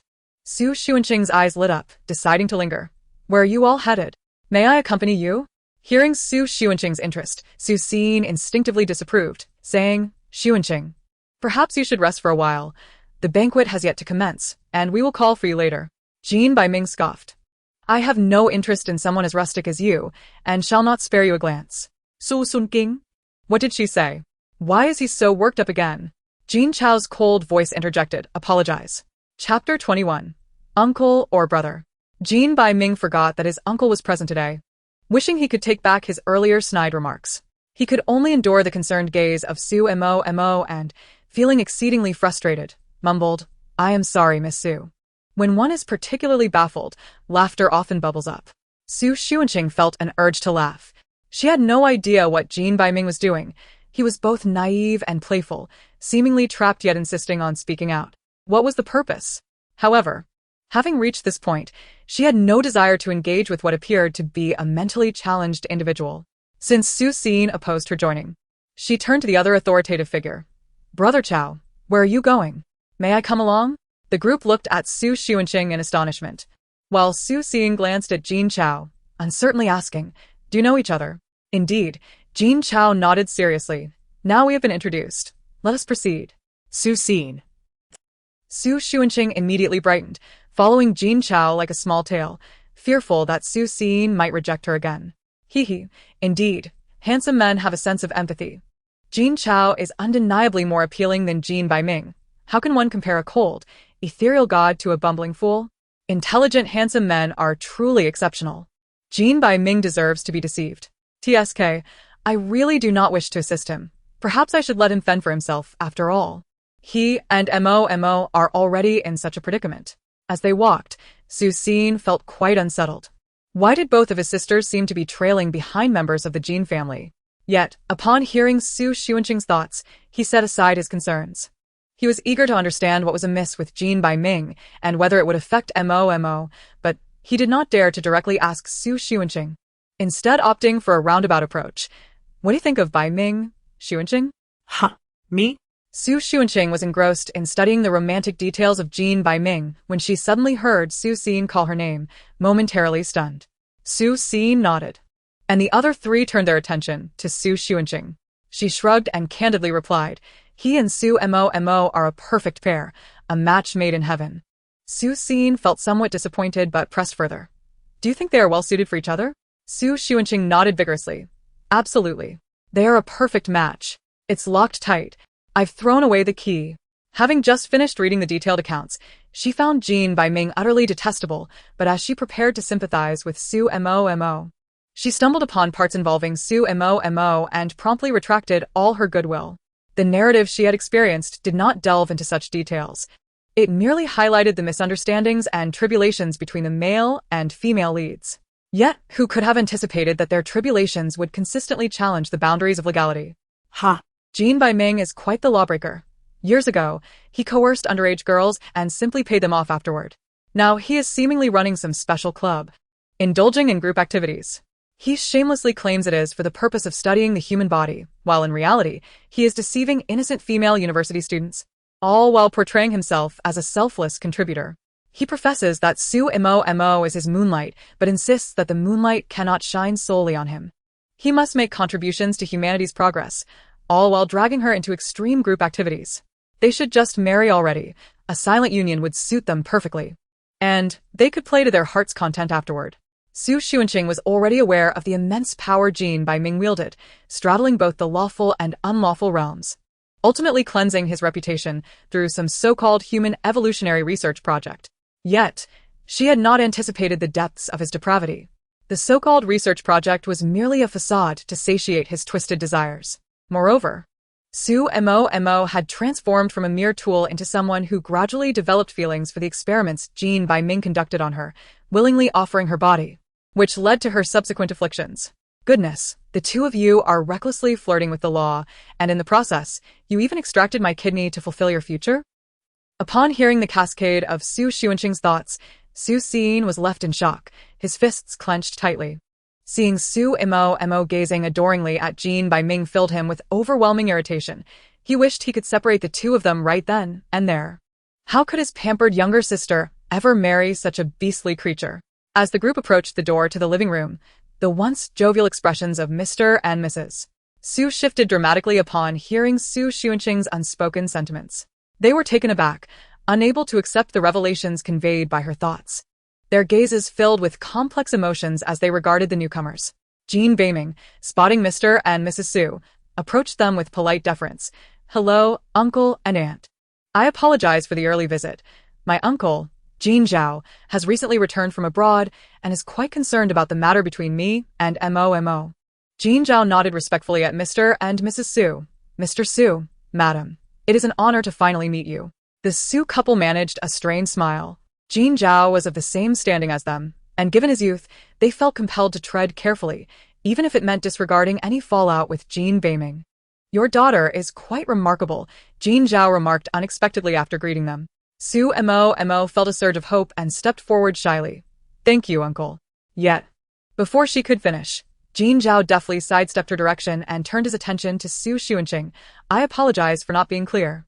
What I meant to say was that Su Xunqing is quite remarkable." Su Mo felt a wave of embarrassment wash over her, wishing she could vanish into thin air. Hearing this, Su Mu hastily urged Su Xunqing, "Yes, our Xunqing is a good child. Come, greet your uncle." Su Xunqing blinked, clearly reluctant. "Why should I address someone who seems to be of similar age as uncle? It is Su Mo who is engaged, not me. Why can't Jean Zhao and I be considered peers? Why can't Jean Beiming call me aunt?" The Su family members exchanged frantic glances, silently urging her to keep such rebellious thoughts to herself. Meanwhile, Jean Zhao slightly tilted his head. "Indeed, calling me uncle makes me feel rather old. You may call me brother instead." Su Xunqing eagerly seized the opportunity. "All right then, Zhao Ge." Jean Beiming, however, was less pleased. "Uncle, that's not quite appropriate." Silence. Jean Zhao replied coldly. "Understood." Jean Beiming quickly acquiesced. Su Xunqing found the exchange amusing, while Su Mo seethed with frustration. Having brought a relative to discuss the engagement, Jean Beiming had initially expected to introduce his parents, yet he had instead brought Jean Zhao. It seemed that Jean Zhao's presence signified the importance of their union. Yet his unconventional demeanor left Su Mo bewildered, as he appeared to be of a lower standing than Su Xunqing. Xu Montag clenched her teeth in frustration. Increasingly discontent with Jean Beiming. Meanwhile, the other three members of the Su family remained on high alert. Jean Zhao was decidedly peculiar. His reactions seemed to align perfectly with Su Xunqing's unvoiced thoughts. Could it be that he too? Chapter 22. The Jade Ring on the Finger. The three Su family members exchanged discreet glances, and Su Siyuan feigned casualness as he spoke. "Did you hear anything unusual just now, young Master Zhao?" Jean Zhao's expression remained unchanged as he gazed toward the interior of the living room. "I did hear something. It seems the television in the living room is still on." The Su family members, relieved to see that Jean Zhao did not appear to be lying and that indeed the television was on, breathed a sigh of relief. It seemed that only those of blood relation could hear such things. They resumed their seats, with Su Mo and Jean Beiming sitting side by side. Tugging on his sleeve, Jean Beiming understood the signal and stood again.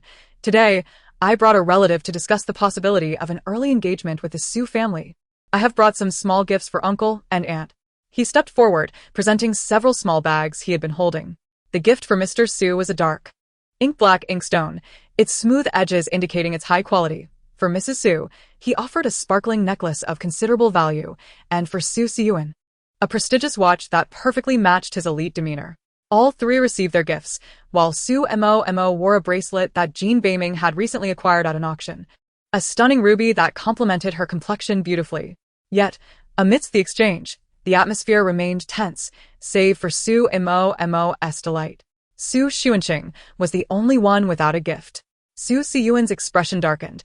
It was evident that Jean Beiming was deliberately targeting Su Xunqing, something he could not have overlooked, considering that the evening was dedicated to her return.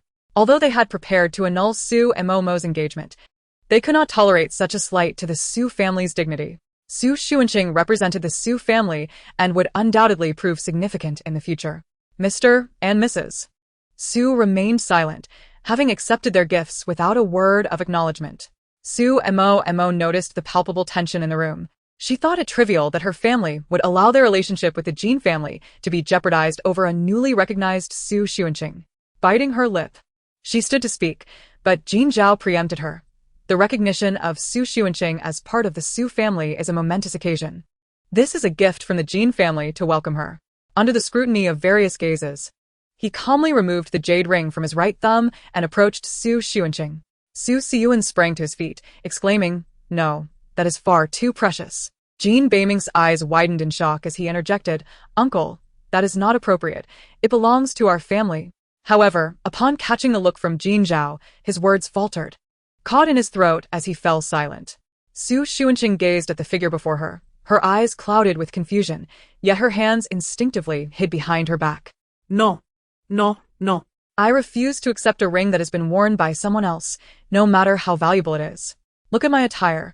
It's not suitable for such a thing. I'd rather you just give me some money to buy something appropriate.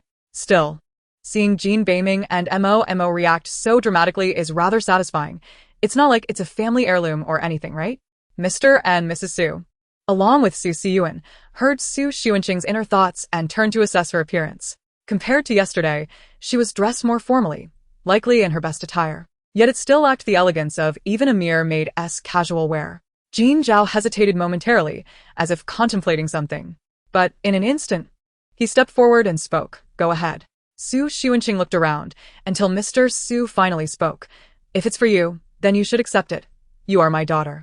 Only then did Xu Xuanqing extend her palm. "Thank you, Zhao Ge." As her fingertips brushed against a warm sensation, Jean Zhao grasped her fingers and gently slid the jade ring onto her left thumb. His voice, imbued with the warmth of the jade, carried a reassuring tone. "It fits well. If you don't like it later, I can buy you a new one." It was as though he were offering a trivial trinket. Xu Xuanqing stood momentarily stunned, unconsciously running her fingers over the ring. The jade was smooth and slightly warm, with a delicate translucence that seemed to flow beneath its surface. Though it appeared unremarkable from a distance, upon closer inspection, it revealed an exquisite and ancient charm.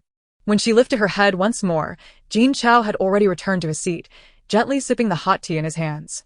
"Help, help, help. I can't believe I was just captivated by this guy. No, it must be that I've been exposed to too much romantic nonsense lately. A virus has invaded my brain. The quality of this jade ring is astonishing. I must buy a safe to keep it in later. If I lose it, even 100 of me couldn't afford to replace it. Isn't this gentleman even more charming than Jean Beiming? How has he remained single for so long? I simply cannot comprehend." In the narrative that Xu Xuanqing had observed, Jean Zhao seldom mentioned Mo. His romantic life was almost a mystery. Yet she recalled that by the grand finale, when Xu Mo was blessed with triplets with Jean Beiming, Jean Zhao was still in a state of bachelorhood.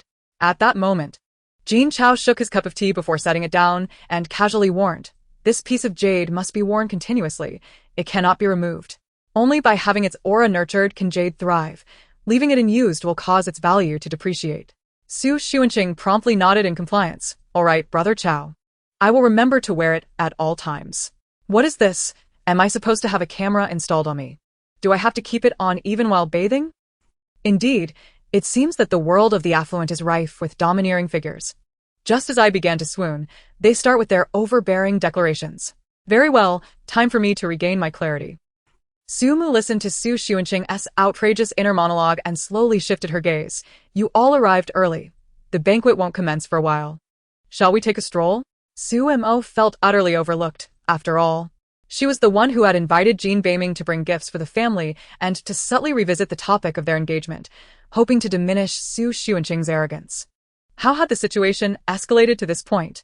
Jealousy brewed within her, nearly causing her hair to stand on end. Yet she felt powerless against Jean Zhao and could only glare at Jean Beiming.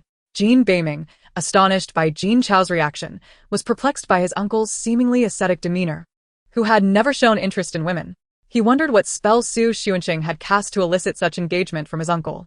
After scrutinizing Xu Xuanqing for a considerable time, he found her surprisingly captivating, her charm growing with each glance, rendering him somewhat transfixed. A gentle cough from Xu Mo snapped him back to reality, reminding him of the purpose of his visit today. He quickly addressed Xu's parents, uncle and aunt. "We were just discussing the date for our engagement." "Oh, the engagement matter," Xu Mu said, feigning forgetfulness by tapping her head. "Today is primarily a family banquet. Let us put this discussion aside for now and revisit it in a few days." Xu Mo swayed slightly, incredulous. Mom, why? She could not fathom it. They had previously agreed on the engagement date, and her parents had consented to Jean Beiming's visit. How could everything change just because Su Xuanqing returned? Did they truly wish to dissolve the engagement and push Su Xuanqing into the spotlight instead? Chapter 23. You Must Be Punished. Su Mo's expression darkened, her tumultuous thoughts concealed from everyone. Su Mu gazed at her daughter with sympathy, her heart aching, while resolutely deciding not to cast Su Mo into the abyss. She grasped Su Mo's somewhat cold hand, tenderly assuring her, Mo, you are still young, your father, brothers. And I cannot bear to see you engaged so early. Let us wait a little longer. Su Mo kept her head down in silence, unable to voice her thoughts, feeling torn between two factions. However, Jin Beiming was anxious. Uncle and aunt, my engagement with Mo is merely a preliminary step. We're in no rush to marry. We will proceed according to her wishes. Su Xin, still simmering from Su Xuanqing's earlier thoughts, found it impossible to suppress his fury. Seeing Jin Beiming's eagerness for engagement only fueled his suspicion of ulterior motives towards Su Mo. He glared at Jin Beiming. Your haste. Do you truly harbor genuine feelings for Mo? I have recently uncovered some matters that require your full disclosure. In an instant, cold sweat trickled down Jin Beiming's spine as he belatedly recalled that his actions had been discreet, leaving no trace for anyone to uncover. Surely, Su Xin was attempting to intimidate him. Yet, he could not confront his fiancé's brother and could only cast a pleading glance at his elder, Jin Chao. Jin Chao remained expressionless, intently playing with his empty thumb. Jin Beiming, feeling helpless, turned to Su Xin. Xin, don't you know me? I have cherished Mo for many years. My feelings for her are genuine, and I would never conceal anything from her. The atmosphere in the room grew tense. Su Xuanqing stood on the sidelines, silently critiquing the unfolding drama. Tisk, those women out there are merely fleeting distractions. Little Mo is truly your destined wife. Isn't she? Just wait until other women come forward boasting of pregnancies, and then you'll both come to your senses. Those women wouldn't dare hurt Jin Beiming. They simply vent their frustrations on the rightful little Mo, scheming to eliminate her to take their place. After all, for little Mo, marrying is merely the beginning of a new life. The endless battles against mistresses will be infinitely thrilling. Su Fu and Su Mu grew increasingly alarmed by the revelations, initially intending to delay the engagement to investigate Jin Beiming thoroughly. If nothing severe was uncovered, they would still consider the union. The Su and Jin families had numerous collaborative projects, and Su Mo and Jin Beiming had grown up together as childhood sweethearts. Who could have anticipated that he had morphed into such an individual? They completely abandoned the idea of the alliance. The Su family lacked projects and did not require further elevation. Their priority was the well-being of their children. Yet Su Xin evidently lacked the composure of Su Fu and Su Mu. He spoke coldly to Jin Beiming. Today, you shall not be engaged. In front of our Su family, consider this matter conclusively ended. The engagement between our two families is hereby nullified. As the next generation's leader of the Su family, he possessed the authority to make such a decision, and his words carried more weight than those of the previous generation. Dissolving the engagement would not impede their cooperation. Jin Beiming was taken aback. How had everything they had previously agreed upon shifted so drastically without him saying or doing anything? He could not tolerate such disdain and neglect. His demeanor as a respectful younger generation member stemmed solely from his earnest desire to marry Mo, not to have the Su family trample on his dignity. The Jin family had no shortage of potential matrimonial partners. He simply had to have Su Mo unable to maintain his composure. Jin Beiming turned to his accompanying uncle. Jin Chao, uncle, what is your perspective on this matter? Jin Chao replied leisurely. Today, we can forego the engagement. Both our families should take a moment to reflect. You may also have more time to investigate. If issues arise, the Jin family will not evade responsibility. Su Fu and Su Mu remained silent, while Su Xin also calmed down. This approach seemed most prudent. However, Su Mo felt very unsettled. Why was her engagement being abruptly dismissed? They were determining her future without offering her any explanation or presenting supposed evidence. Su Mo's voice trembled, as if she had summoned immense courage to voice her dissent. Su Xin longed to embrace Su Mo and offer her comfort but restrained himself, stating earnestly, Elder brother will provide you with explanations and evidence. Trust that he will not harm you. Su Mo raised her tear-filled eyes, disappointment seeping into the affection that once filled her gaze. Really? Su Xian not dead? Yet he and his parents were unable to divulge the truth at that moment.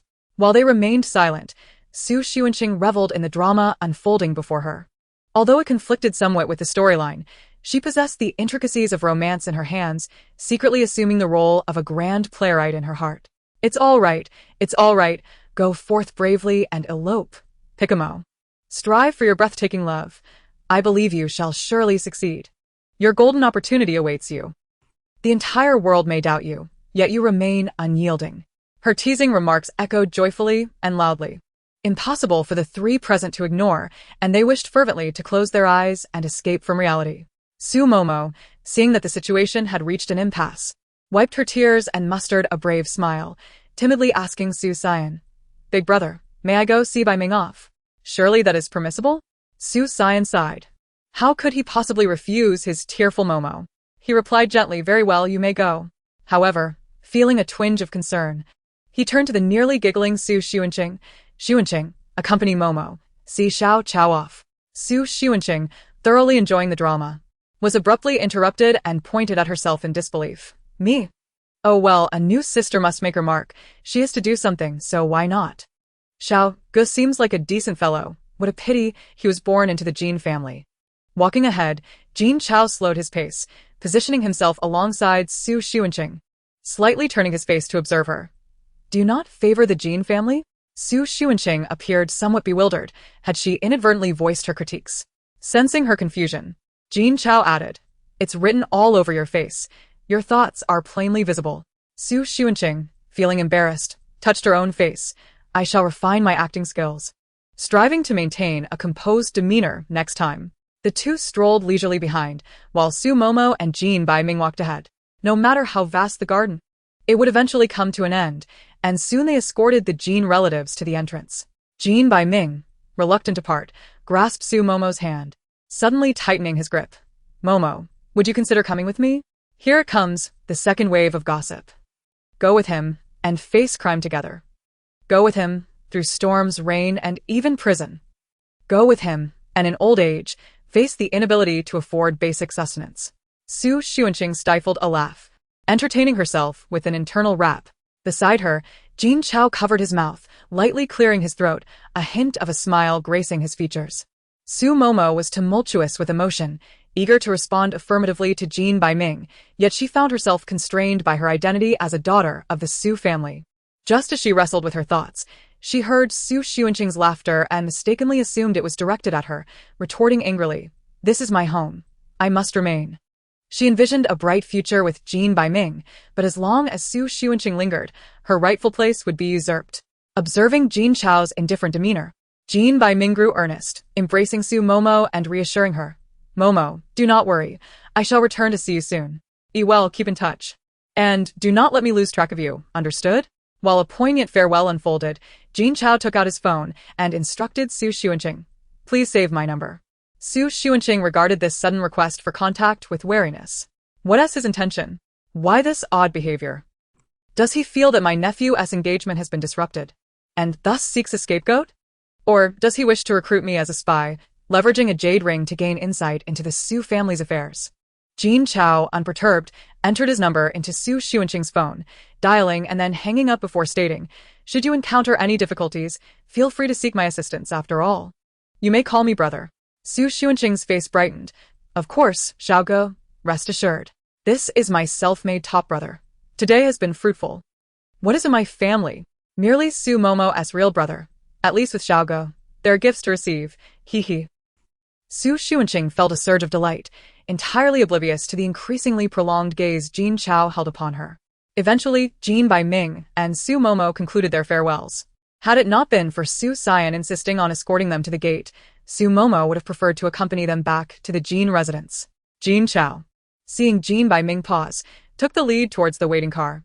Jin Bai Ming followed suit only after Jin Chao had moved ahead, while Su Momo lingered behind, watching with a sense of longing, as if this separation were an eternal farewell. Once both boarded the vehicle, Jin Chao rolled down half of the window and nodded slightly in Su Xunqing's direction as the car gradually departed. When the vehicle was no longer visible, Su Momo finally relaxed her expression of reluctance, turning with disdain towards Su Xunqing. "You wait." Su Xunqing shrugged. She had hardly spoken a few words. How was this her fault? However, she possessed a commendable habit of responding to inquiries, thus she replied, "Rest assured, I shall await your return. Until the day of your grand conclusion."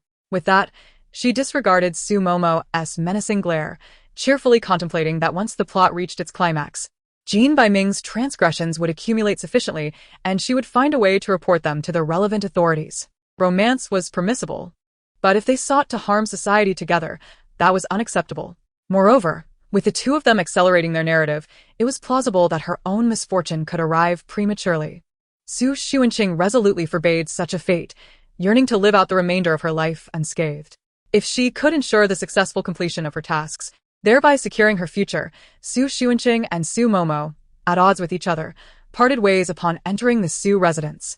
After all, the main building and the maid's quarters were in different directions. Xu Xuanqing ambled leisurely toward the secluded maid's quarters, sighing as she walked. She merely wished for a brief afternoon nap, yet fate had other plans, and it seemed her slumber would be thwarted, for any sleep would surely invite trouble. Returning to her room, Xu Xuanqing took the opportunity to organize the orders swirling in her mind. The system's notification sound diminished significantly under her vehement protests, at least no longer overwhelming her CPU when faced with a crowd. However, in this organization, Xu Xuanqing stumbled upon a curious realization. Almost every individual she had encountered bore an order, some directed toward others, others from others, and some unfortunate souls even had 2 or 3 orders attached. Yet, after Jin Baiming and Jin Chao arrived, she had focused solely on the extensive orders belonging to Jin Baiming, failing to notice that Jin Chao bore no orders at all. Xu Xuanqing had come to understand the rules governing the romantic orders. Not everyone laden with an order was necessarily besotted. Perhaps others admired them or they would encounter someone in the future. However, Jin Zhao was truly immaculate, devoid of any blemish. Xu Xuanqing felt a twinge of admiration for this individual. Indeed, he was a paragon of professionalism, maintaining an unsullied reputation by eliminating all potential distractions from his surroundings, resolutely refusing to allow any emotions to encroach upon his achievements. Remarkable. Xu Xuanqing instinctively touched the jade ring adorning her finger, its surface undeniably warm and inviting. Difficult to resist. Yet, even though Jin Zhao advised her against removing it, insisting that it should be worn to nurture the jade, she resolved to take it off. She was unaccustomed to such precious adornments, fearing that if circumstances demanded it, she might have to consider the possibility of shattering it while striking someone. As she removed the jade ring, she sought a secure place within the room to store it when the notification sound of her WeChat broke the silence. She picked up her phone and noticed a new friend request. The username was a simple letter followed by a dot, and upon enlarging the avatar, she discerned a translucent crescent moon. At first glance, it bore an uncanny resemblance to a piece of fatty pork. Shaking off her thoughts, she accepted the request. She surmised that Jin Zhao had added her by searching for her phone number. However, after they became friends, Jin Zhao remained silent. After checking the chat window twice without receiving any messages, she decided to take the initiative and sent a message. Searching and seeking, she typed, "Zhao Ge?" and followed it with a cat paw shake gif. Just as she sent the 2 messages, she noticed the avatar in the chat had changed. The half piece of fatty pork, oh no, the half moon, had transformed into a full, bright moon. Z. Take good care of the ring, do not remove it. Z. If you dislike wearing it on your hand, you can string it and wear it around your neck. Xu Xuanqing glanced at the jade ring casually placed on the table and silently clasped it once more. How strange. She felt as though she were being watched. Searching and seeking. Zhao Ge, you didn't embed a miniature camera in the ring, did you? Searching and seeking. Scared cat gif. This time, the reply came swiftly. Z. Do I appear to be that bored? Z. Cat doing a somersault gif. Xu Xuanqing stared at the 2 messages, momentarily taken aback. Goodness. She had not anticipated that behind Jin Zhao's seemingly serious demeanor lay such a playful spirit. He had even pilfered her collection of cat emojis. Her competitive spirit ignited. When it came to the art of meme warfare, she could not afford to lose. Chapter 25. Everything is just right. Yuji had always known that Gongzi Chu was exceptionally handsome, yet in this moment, she was once again astounded to realize that the gentleman before her was a paragon of elegance, exuding a noble grace, with a demeanor as serene as still waters. Below them, a cacophony of anguish erupted, as the bloodthirsty goo worms devoured several adept guards in the blink of an eye, while crossbow bolts felled yet more skilled warriors. Yuji turned back, and upon meeting the elderly man's remorseful gaze, her heart sank. She thought to herself, as a capable adult, residing in the home of an elder, I cannot expect the elder to toil tirelessly to sustain me. The two ambled through the market, their figures fading from view, leaving only the surveillance equipment in their helmets to monitor their movements. Shaq's intentions were solely to reclaim his lost dignity. D. Though he knew full well that his strike could not possibly harm Zhao Yi, Shaq's heart was a tempest of fury. With his initial stage of Taoist mastery, he could not fully harness the chaotic cosmic forces of the universe. Incomplete cosmic power could not descend upon Chuntian Valley without the augmentation of cosmic energy. Lin Yu's strength naturally plummeted. What is this, Anjuan? Zhao Yi inquired of Gerda nearby. Thus, the Yang family's Snow Eagle could not afford to be complacent. He could only unleash a powerful strike, hoping to decisively suppress Lin Yu in a brief moment. With prominent figures being assassinated in succession, their positions required replacements. Hence, Hybel incited spies embedded within the 5 major families to instigate the ambitious leaders below to vie for the vacant roles, even resulting in physical altercations. Wang Long's eyes sparkled as he nodded with a smile, not mocking her for the shortcomings of the warriors from her village. Even with a higher beast rank, they dared not confront him, for after all, he was Tal, of the Serpent Clan, who would risk their life so carelessly. The only solace she found was that, as far as she could tell, everything was unfolding as she had foreseen in her past life, proceeding in an orderly fashion. Even though her mechanical legions suffered grievous losses under the enemy's onslaught, it could compensate with the enemy's machines. In fact, due to the enemy's greater strength, her gains might be even more substantial, and in the end, she might not only avoid losses, but emerge with profit. Liang Zi inquired of and ran, noting that such fresh vegetables and potatoes were clearly just harvested from the earth. In this post-apocalyptic world, such tender produce had long since vanished. Not everyone possessed the talent and opportunity she did. For Catherine, who had missed the prime opportunity for cultivation, mastering martial arts would be exponentially more challenging. Perhaps with her resilient character, Catherine could persist, but if she chose a third-rate technique, she might never grasp it in her lifetime. What significance would that hold? Are you certain? He Jiangwo chuckled softly, suddenly halting his movements and sinking his body downwards. The soft, supple form beneath him felt as if he were reclining upon clouds, prompting him to sway slightly. How deep is it below? Have you assessed it? Will we be able to descend smoothly? He Baowa nodded, indicating his awareness of the current situation, then gestured towards a nearby cave a few steps away, inquiring if the military had dispatched personnel prior to their arrival to conduct emergency measures, and they should have a grasp of the situation. Feng Suya remained bent over, beads of sweat trickling from her temples, and after imparting a few hurried instructions to Yenu, she departed swiftly. Having long heard of Su Yi's renown, Gu Peifeng, due to Chung Su's influence, had completely lowered his guard against him. He had initially misinterpreted the glimmer of possessiveness in Su Yi's gaze, realizing it was merely a reaction of caution when friends encountered unfamiliar individuals, akin to his initial reaction upon meeting Su Yi. The mountain lad used his horn to slice through the serpent's belly, astonished to see it split open as easily as tofu. Murphy glanced at Gliss, noting his awkward smile. Filled with doubt, she removed the golden tail ring, a family heirloom passed down between the Shilin emperors, and handed it to Vivian. Within the shimmering barrier, the thunder suddenly quivered, and amidst the silver lightning, several streaks of crimson lightning appeared, colliding with the thunder in a cacophony of roars. The gatekeeper, hearing the knock, quickly opened the door, inquiring if Wang Dali needed anything. They would attend to his requests immediately. Mou surveyed the surroundings and remarked, indeed vast. There may be many hidden spots within. Thus, they decided to rest near the cave entrance for the night. Luo Tian nodded at Mou, who promptly scattered some powder on the ground as they ventured deeper into the cave. Having just been wounded by Lin Hao, now besieged by 2 ancient ancestors, the elder of the Yi family felt his injuries worsening. He was compelled to burn his life essence in a desperate struggle, yet to no avail. The flight attendant, perceiving the dire situation, swiftly contacted the crew to alert them to prepare for doctors upon reaching the ground. Dong Yuji finally regained his freedom of movement. The formations that had previously bound him were all conjured by Morong Xiao, who now lay defeated beneath Duan Lang's sword, causing those constraints to crumble. Subsequently, in their blood pact, both parties opted for a dual sacrifice of soul and flesh as the consequence of their deceit. Such a heavy toll, even when considering the entire continent, was exceedingly rare. After this, they exchanged their respective plans, determining their next course of action. Suddenly, the atmosphere grew still.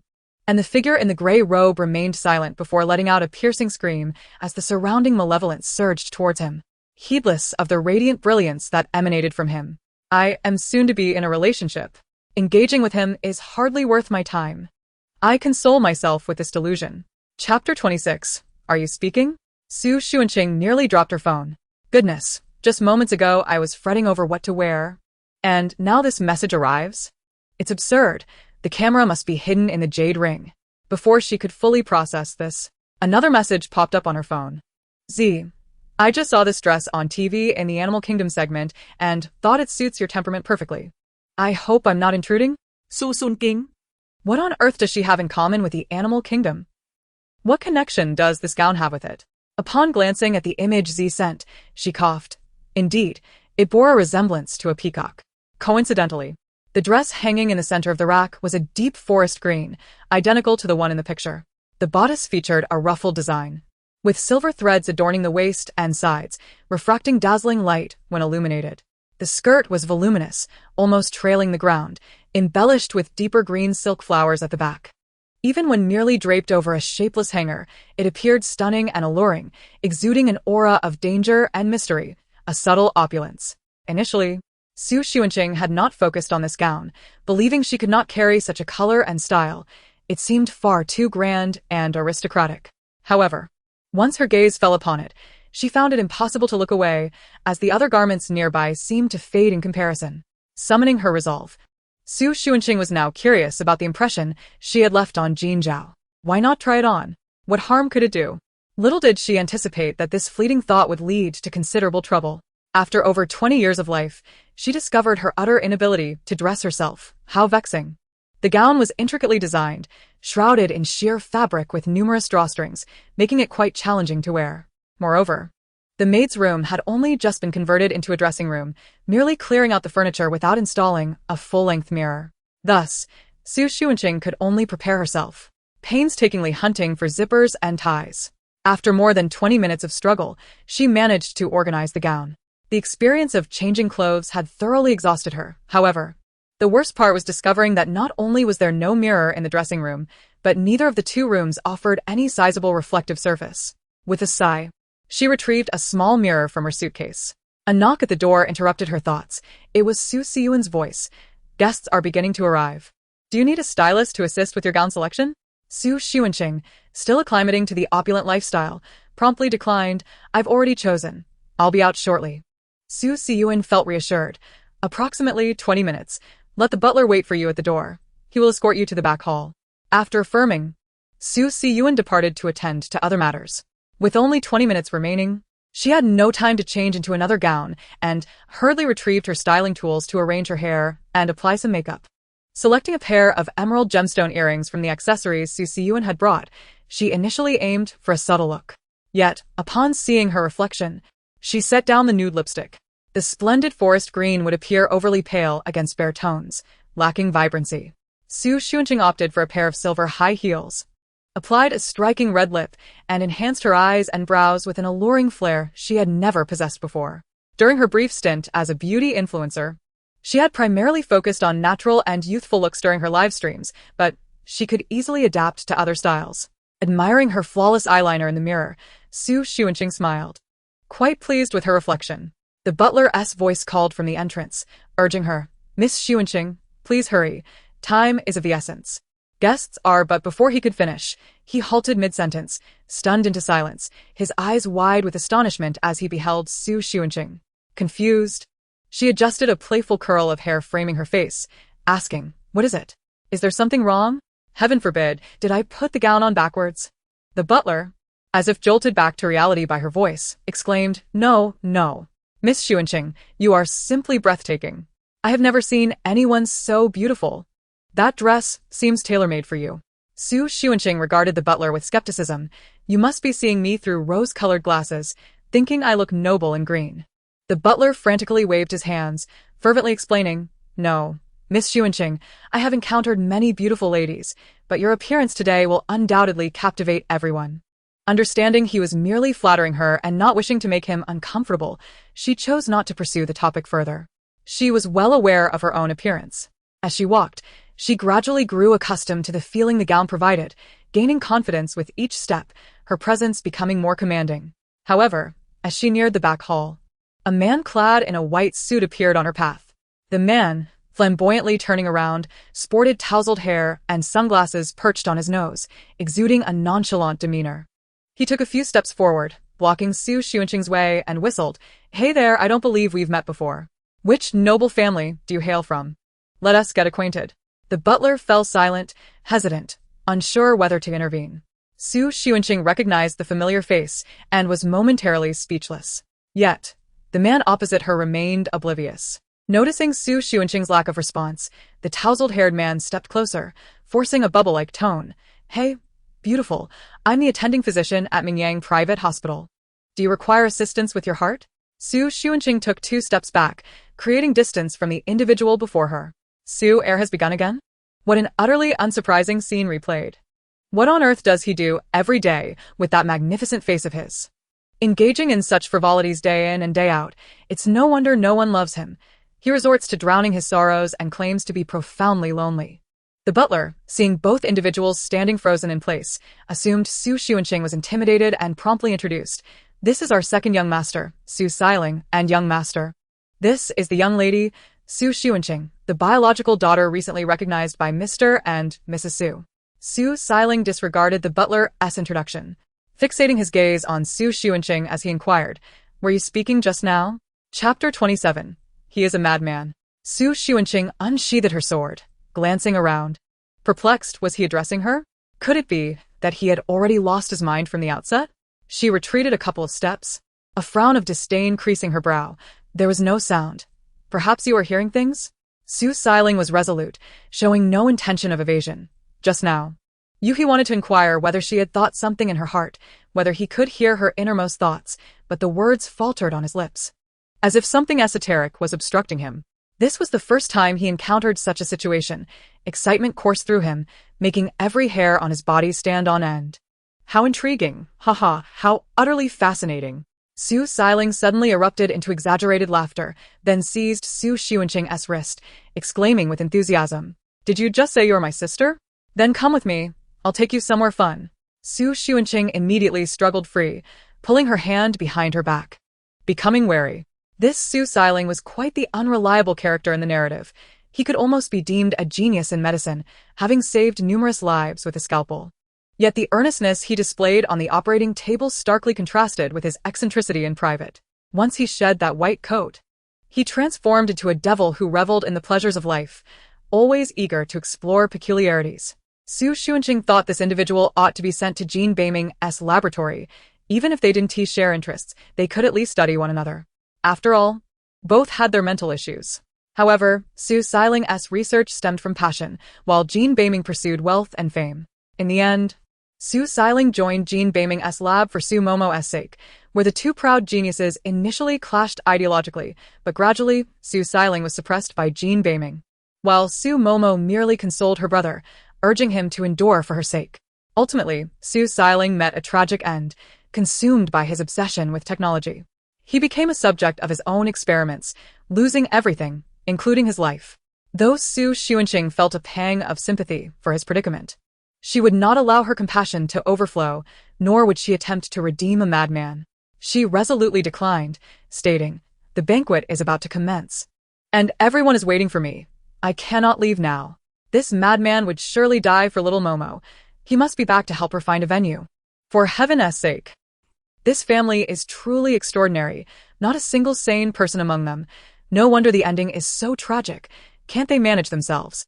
Soon, I'll have to face a host of extraordinary relatives. I can't even fathom how many demands there will be. I hope my system doesn't crash." Su Xuanqing mused internally, while Su Xiling, observing her, had his interest in her intellect and emotion surpassing that of her appearance. He had never encountered such a fascinating individual. His hands itched, yearning to operate on her brain to examine its structure. Rest assured, he would put everything back together after the dissection. Su Xiling lowered his voice, his lips curving into a seductive smile. "Truly, if you come with me, I possess everything you desire. I assure you, I can fulfill all your wishes." "Is that so?" Su Xuanqing's expression revealed a flicker of intrigue. Then why don't you die for a moment and let me see? Su Xiling stepped forward. You wish to witness my decayed form? Certainly. Let us find a place, explore one another, and perish together. Su Xuanqing retreated, nearly backtracking into her own room. She understood these propositions would only ignite Su Xiling's perverse appetites, so she shifted her approach, testing. Well then, slap Su Momo once. And I'll accompany you. Su Xiling's expression instantly hardened, his demeanor turning cold. Resembling Su Xiyin, my interest in you does not extend to the point of breaching my principles. Su Xuanqing smirked, unperturbed by the outcome. Ha! I knew it would come to this. His fervor for research pales in comparison to his affection for little Momo. No wonder he can't compete with her fiancé. It's no surprise you're easily manipulated. Having principles means you possess vulnerabilities, my friend. Soon you'll merely be a backup option. Hurry and go see your little Momo. Let me go. I need to return home to tend to the child. Su Xiling's expression shifted in an instant. His interest renewed as he stared intently at Su Xuanqing. Yes, Momo holds the top spot in my heart. Research comes second, however. You are rapidly catching up to my interest in research. Su Xuanqing, feeling no gratitude toward him, sought a path leading to the banquet. You would do well to let your research surpass your feelings for Su Momo. Keep your distance from me. I'm just an ordinary person. You are anything but ordinary. Not just anyone can ignite my passion. Su Xiling pressed closer, disregarding her words. A notification chimed, detected a romantic inclination, named Su Xiling, danger level 6. Would you like to access romantic details now and initiate a rescue mission? Su Xuanqing immediately perked up. She knew that a lunatic could not possibly be devoid of orders. There must be a system delay. Just as she prepared to hastily check the romantic details and leverage the information to gauge Su Xiling, she heard Su Xiyin's voice from a distance. Are you alright? Su Xiyin approached with urgency, having been alerted to Su Xuanqing's prolonged absence from the hall. Upon hearing the butler's hurried report that Su Xuanqing was cornered by Su Xiling, he rushed out to investigate. Su Xiyin had followed Su Xuanqing's inner voice to find her. The two had somehow wandered into such a secluded area. Without that inner voice, locating her would have been quite a challenge. Su Xuanqing exhaled softly upon seeing someone relatively normal approach, shaking her head. I'm fine. I just encountered this character. Hearing her speak, Su Xiyin raised his gaze, and at that moment, an expression of astonishment graced his face as he complimented. That dress is stunning. It suits you perfectly. Embodying the essence of a Su family young lady. His gaze drifted downward, landing on the ring around Su Xuanqing's neck, contemplating whether to comment. Although it was inappropriate for Su Xuanqing to wear something from the Jin family, she had just arrived at the Su household. Some might look down on her. Yet possessing this item offered her a measure of confidence. Su Xuanqing, noting that Su Xiyin's compliments always revolved around matching her to the Su family, replied coolly, all right, hurry to the banquet. Meanwhile, Su Xiling, observing their interaction, interjected with a smirk. TSK, Su Xiyin, I never knew you were capable of complimenting a woman. Is the sun rising from the west today? Su Xiling. Su Xiyuan cast a warning glance, stating, this is our dear sister. Refrain from exhibiting your usual temper. Do not tarnish the reputation of the Su family. Su Xiling, undeterred by her elder brother, who was dubbed the King of Hell, scoffed. What are you pretending for? The Su family is not solely under your command. Chapter 28. Please, cease fighting on my account. Before her lay a string of necklaces adorned with chaos stones, each one a pristine specimen of chaos stone mother. Compared to ordinary chaos stones, the elements within each of these were equivalent to 100 regular chaos stones. To bestow such a treasure upon someone was surely indicative of ulterior motives from the old man. Oh! Gu Han exclaimed softly, a wave of astonishment washing over him. He felt a sense of inferiority in terms of his control over his body. Despite his inner turmoil, Gu Han's fingers moved deftly, curling back as he summoned the rapidly advancing Longhua sword to pivot sharply and return to him. Finding a secluded spot, Shen Muyu retrieved the mobile phone that Kairi had purchased for her on the way to the hospital and dialed her uncle, Shen Qian. After a considerable wait, just as she was about to hang up, the call connected unexpectedly. Not long after, and Meng Yao and the others arrived. Observing the stillness of the elderly matriarch on the bed, they understood the gravity of the situation. Only days earlier, she had been visited. Her speech slurred, yet her temper fearsome. In Tianzun, there's no need for further modesty. The Lingxiao Holy Monarch has yet to recover from his injuries. We ought to accompany the Qingfeng Holy Monarch to the Heavenly Palace for treatment. Other matters can be discussed later, Yun Wangchen chuckled, glancing at the Emperor Haotian, who leaned on his shoulder, cold sweat still fresh on his brow, a flicker of concern lingering in his heart. At the Kyoto hospital, a crimson Ferrari halted at the entrance, and a young man with white hair and slightly puffy features stepped out of the vehicle.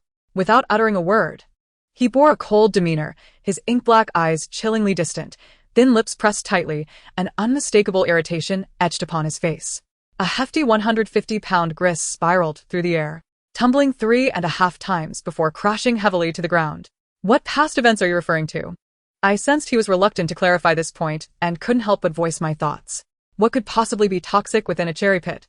The queen anxiously observed the eunuch pouring green liquid into the emperor's mouth, then, at the physician's behest, instructed the emperor to bend over and expel what he had consumed. Since entering, Gushi ascended the staircase, returning in a changed outfit, and my gaze instinctively followed him. This was the original residence of the Feng family, Feng Ruobai remarked, noting that his father held a special affection for this place and would not easily return, let alone disturb anything here. Thus, I felt safer residing here. The midwife continually reassured Du Ruo to refrain from crying too hard, advising her to conserve her strength for later, yet how could she possibly hold back her tears? Could it be that the seemingly ordinary cave conceals some form of illusion, and upon our exit, we would no longer perceive the original scenery? It was impossible to verify. So I kept it to myself, increasingly convinced of the strangeness of this place.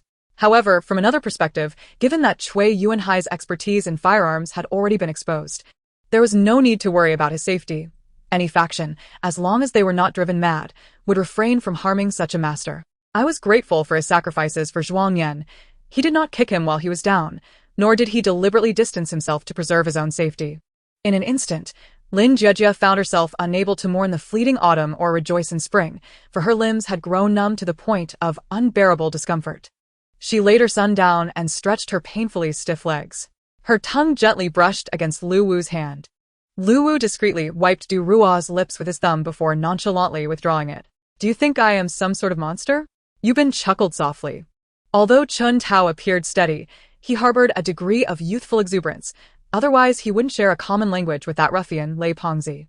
Jiang Zhuofeng discerned that their conversation stemmed from genuine feelings, rather than being a mere performance.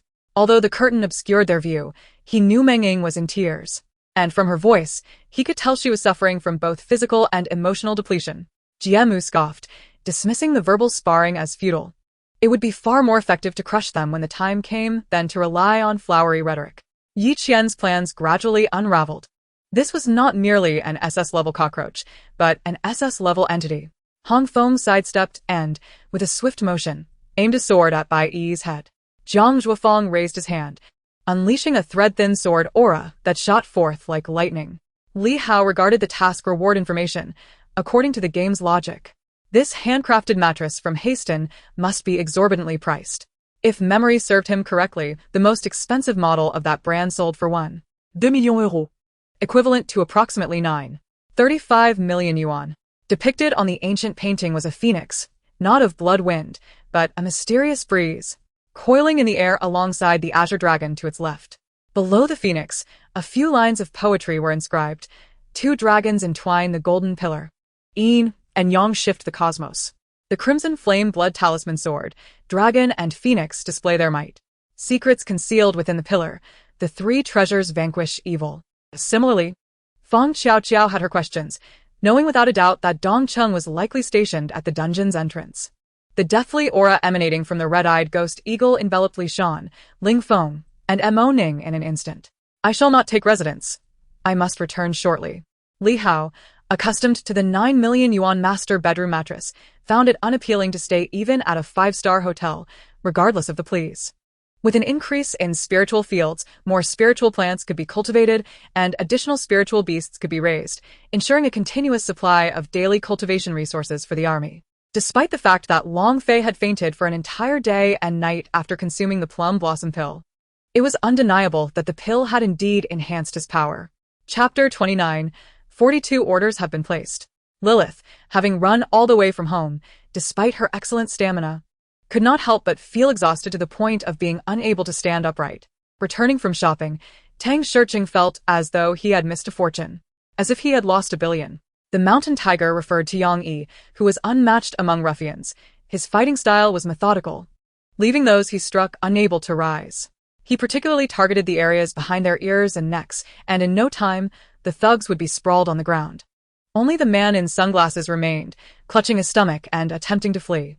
"All right, enough of this," Lei Yi remarked, noticing that Yuan Xining appeared genuinely upset, and immediately offered her counsel. A series of intense tremors erupted from within the cave, as chunks of earth and stone began to cascade downwards. It was evident that an iron-armored star was emerging. As dawn broke, the training grounds were swarmed with a sea of humanity, nearly 80,000 citizens and soldiers crowded three sides, while 5,000 soldiers maintained order. "Is what General Kai said true?" Chao Ong inquired joyfully, his excitement palpable. Although he had already speculated about Kai Zhao's intentions, hearing him articulate it brought him immense joy. Ordinary people could not perceive the state of the speedster. However, Zysike, utilizing his unique wave perception, adeptly unleashed a shockwave punch, sending ripples of kinetic energy outward, skillfully coordinating with Barry to restrain Lin Li. As the wings of the demon unfurled, the moonlight above appeared to be drawn toward them, causing the moonlight across the desert, and even the entirety of America, to converge upon the two demonic wings. In that moment, it seemed as though two colossal suns ascended into the sky. According to convention, the first mate is typically stationed at the bow of the ship. However, this vessel is an anomaly, necessitating that the first mate assume the duties of the second mate. In contrast to Gao Tingting's anguish, Yunmiyu finds herself in a far more fortunate position, as Lin Zheng has generously provided her with an abundance of snacks. That evening, her menstrual cycle arrived punctually, as reliable as ever, bringing a sense of closure to her circumstances. Lu Yi was perplexed by Ning Shue's intentions, but complied nonetheless. The chess game involved merely 100 pieces, yet consumed a full hour of his time, beads of sweat forming on his forehead as he memorized each move.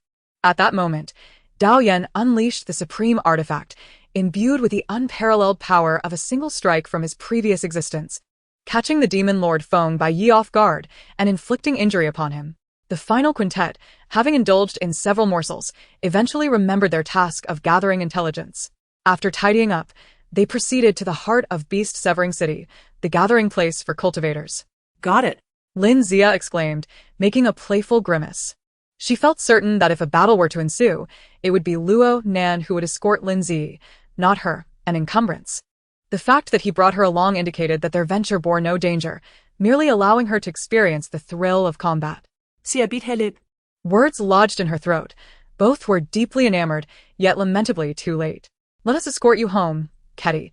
It has been rather perilous these past days. Please refrain from venturing out tomorrow, and should you require anything, do not hesitate to call us." Jean Junmian gestured to Miao Ketty as if to emphasize the point. The thought of committing murder here, particularly against a member of the Dian Immortal sect, could lead to unforeseen consequences. Thus, Liang Hao deliberated and ultimately resolved to spare the opponent's life. The eerie howls of the demon wolf echoed ominously, sending chills down Yin Mo's spine. She had witnessed its formidable power, its lethality astonishing. Now, in its grasp, she felt as though her fate was being manipulated by the grim Reaper himself. The palace was resplendently adorned with coral and shells, its ceiling embedded with dozens of luminous pearls. Though the illumination was not overpowering, it sufficed to reveal the palace's contents. The assembly of individuals was momentarily stunned, unable to fathom the extent of Li Si's prowess, which far surpassed their expectations. However, at that juncture, their options were limited, for the events that had transpired were beyond their wildest imaginings. On the screen, individuals were joyfully frolicking, while an infant in their arms wept incessantly, without Wang Shi present. The child was indistinguishable from any ordinary baby, and a man anxiously cradled her, pacing in the confined space. Days passed without the watchers of Wang Shi catching sight of her, leading Blake to grow increasingly anxious, suspecting she had departed. He hurried to her room, discovering, indeed, that her belongings and passport were conspicuously absent. However, to feign ignorance and allow matters to unfold unchecked was entirely out of the question, should any ill-intentioned individuals approach her. The information she possessed could easily slip from her lips, a consequence no one wished to bear. Simultaneously, the computers, smartphones, and navigation devices on the ground experienced a brief disruption lasting 90 seconds. Scientists indicated that this was due to a solar storm and urged calm. Laura pondered carefully. relinquishing her previous stance and summoned Luna and others to accompany her toward a nearby hill beside the campsite. Still so defiant when death is imminent. The one who should be eradicated is you. In an instant, the Crusaders encircled Beidou, forming a circular battleground, each one unhesitatingly unleashing a relentless barrage upon it. Chapter 30. The Savior Materialized. Su Feng, is it? Your reported situation is of utmost importance. Please hold for a moment while I make a call to the Education Committee. The slightly portly headmaster, upon hearing Su Feng's account, appeared astounded, scrutinizing him intently before dialing the phone while kindly addressing him. Enough of that. I am fully aware of your background. Gu Feifei shot an exasperated glance at Luo Chong. Leaning instinctively against her captor, she attempted to break free. Yet he swiftly pulled her back. In these 5 years, Shenruame had feared nothing. She had, indeed, borne no fears whatsoever. At the watch peak, Lu Qingyun opened his eyes. Although a century may seem lengthy, it passes in the blink of an eye for cultivators. After 100 years, the day of reckoning for the Xiaorao sect and the Nantian Gate would arrive. Lu Qingyun's hands clenched tightly. The sound of cracking knuckles echoing as his murderous intent coalesced into blades of sword light, whistling through the cave. The boy, once as thin as a bean sprout, began to grow, and it was only now that Gu Zheng realized that the image of him at the age of 10 had merely been the result of starvation. He mused that she likely had not yet retired for the night, her room still illuminated. Perhaps one of those beams of light belonged to her. Bonne nuit. What on earth are you doing? Wu Yu exclaimed in frustration, but Anan ignored him, hastily unfastening her seatbelt and flinging open the car door. Darting out like a flash of lightning, the massive shadow of the Yunhan Mastiff trembled slightly amidst the ice shards and mist, emitting a faint, eerie laughter. A journey of 100 miles, for a nascent soul cultivator, is but a fleeting moment. Lu Qingyun had scarcely departed the cave when the murderous intent of Duan Ian surged forth, locking onto him entirely. Su Fei, accompanied by the madman, welcomed the arriving guests at the entrance, exchanging pleasantries.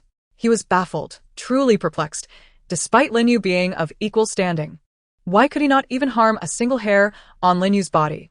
Big brother, what shall we do with all these bows and crossbows in this jade coffin?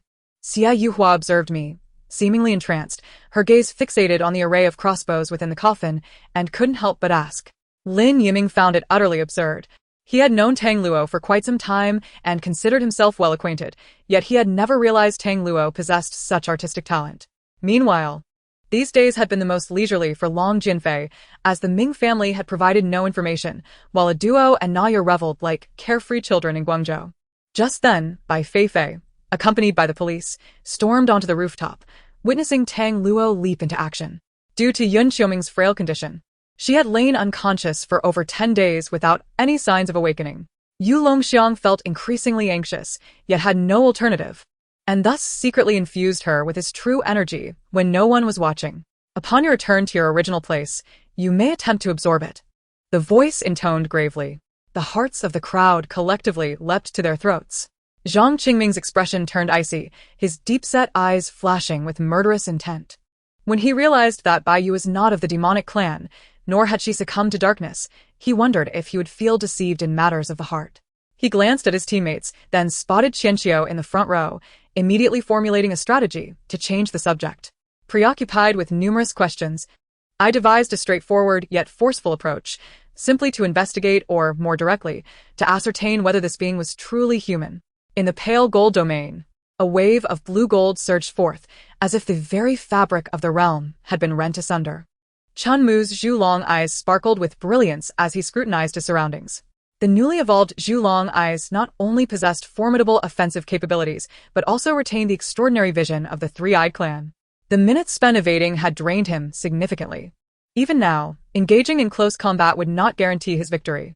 Upon exiting the palace, Missouri Chen hastened towards the gates of the Yuzuan base, where he found Li Xiao waiting for an extended period.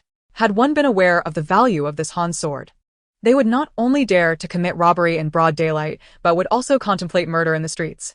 Each person nodded in agreement, their faces etched with eagerness, yearning to immediately venture into the demon realm. In mid-August, Zhang Jiaming, who had once been brimming with pride, now sat bewildered on the terrace, gazing at the scene before him, rendered speechless.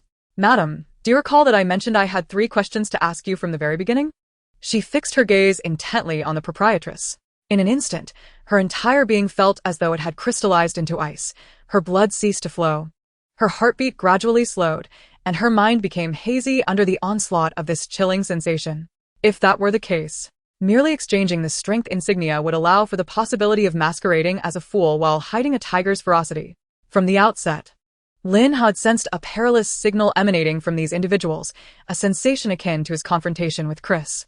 Xunqing felt as though she were digging a pit and foolishly leaping into it, leaving her utterly speechless. "Darling, I miss you so much. You've made me wait in agony." Helian Zian cooed, snuggling against Long Ming. "Senior, what brings you here?" Hula was the first to spot Gui Kong but hesitated to greet him, merely tugging at Tong Guai's sleeve. "Prince Longming has been ensnared by the demon clan. How could we not come?" "We are here to rescue him," Helian Zian declared. Throughout the grand banquet, only the sovereign and his ministers remained. Even the great Qing kingdom had been dispatched to guard the gates. And it was only when dawn's first light appeared that Wanyan Wuzhu emerged, reeking of wine. Her supple form suddenly stiffened, and the tender gaze she had just moments ago was ignited by a surge of anger. "It is indeed the morning star. But I shall only affirm this to my partners. Others have no right to demand evidence from me."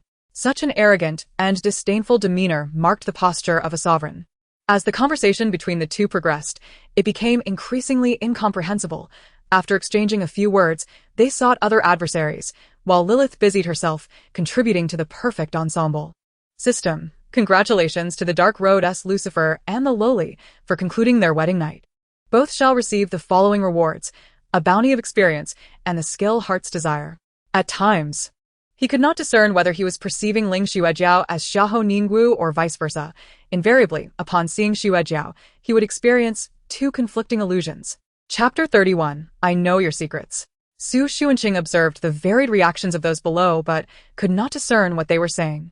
She was on the verge of losing her composure, finding it exceedingly challenging to maintain her stance. Su's mother gleaned satisfaction from the astonished expressions of the crowd and, with maternal warmth, suggested, "The audience consists of your elders and siblings. Why not introduce yourself?" "Ah, "I haven't even spoken yet, and the crowd is already buzzing. If I say too much, won't it provoke uproarious laughter? This is quite a conundrum. How should I introduce myself? Greetings, everyone. I am the true heiress with nothing but a name and blood. Thank you for the invitation. I reside in the Su family, but my heart is in paradise. However, perhaps I could introduce you all instead. Hello, I know all of your secrets." Su Xuanqing's mind raced, and as she pondered, her thoughts veered off course. Meanwhile, Su's mother was almost able to discern her daughter's subtle defiance. When it was just their family, it felt manageable, but now, amidst a larger gathering, Su Xuanqing, adorned in such splendid attire, felt an overwhelming sense of embarrassment. Su's mother had no choice but to take charge of the situation. Lest Su Xuanqing truly begin to introduce her relatives, "Xuanqing may be shy, so allow me to introduce her. This is my newly recognized daughter, Su Xuanqing, the second daughter of our family. I hope everyone will look after her." She instinctively glanced at Su Momo, observing her feigned composure and fragile countenance, and felt a pang of sympathy as she continued, "Xuanqing and Momo are biological sisters and will support each other. All 5 of our children are wonderful, and they embody the happiness of the Su family."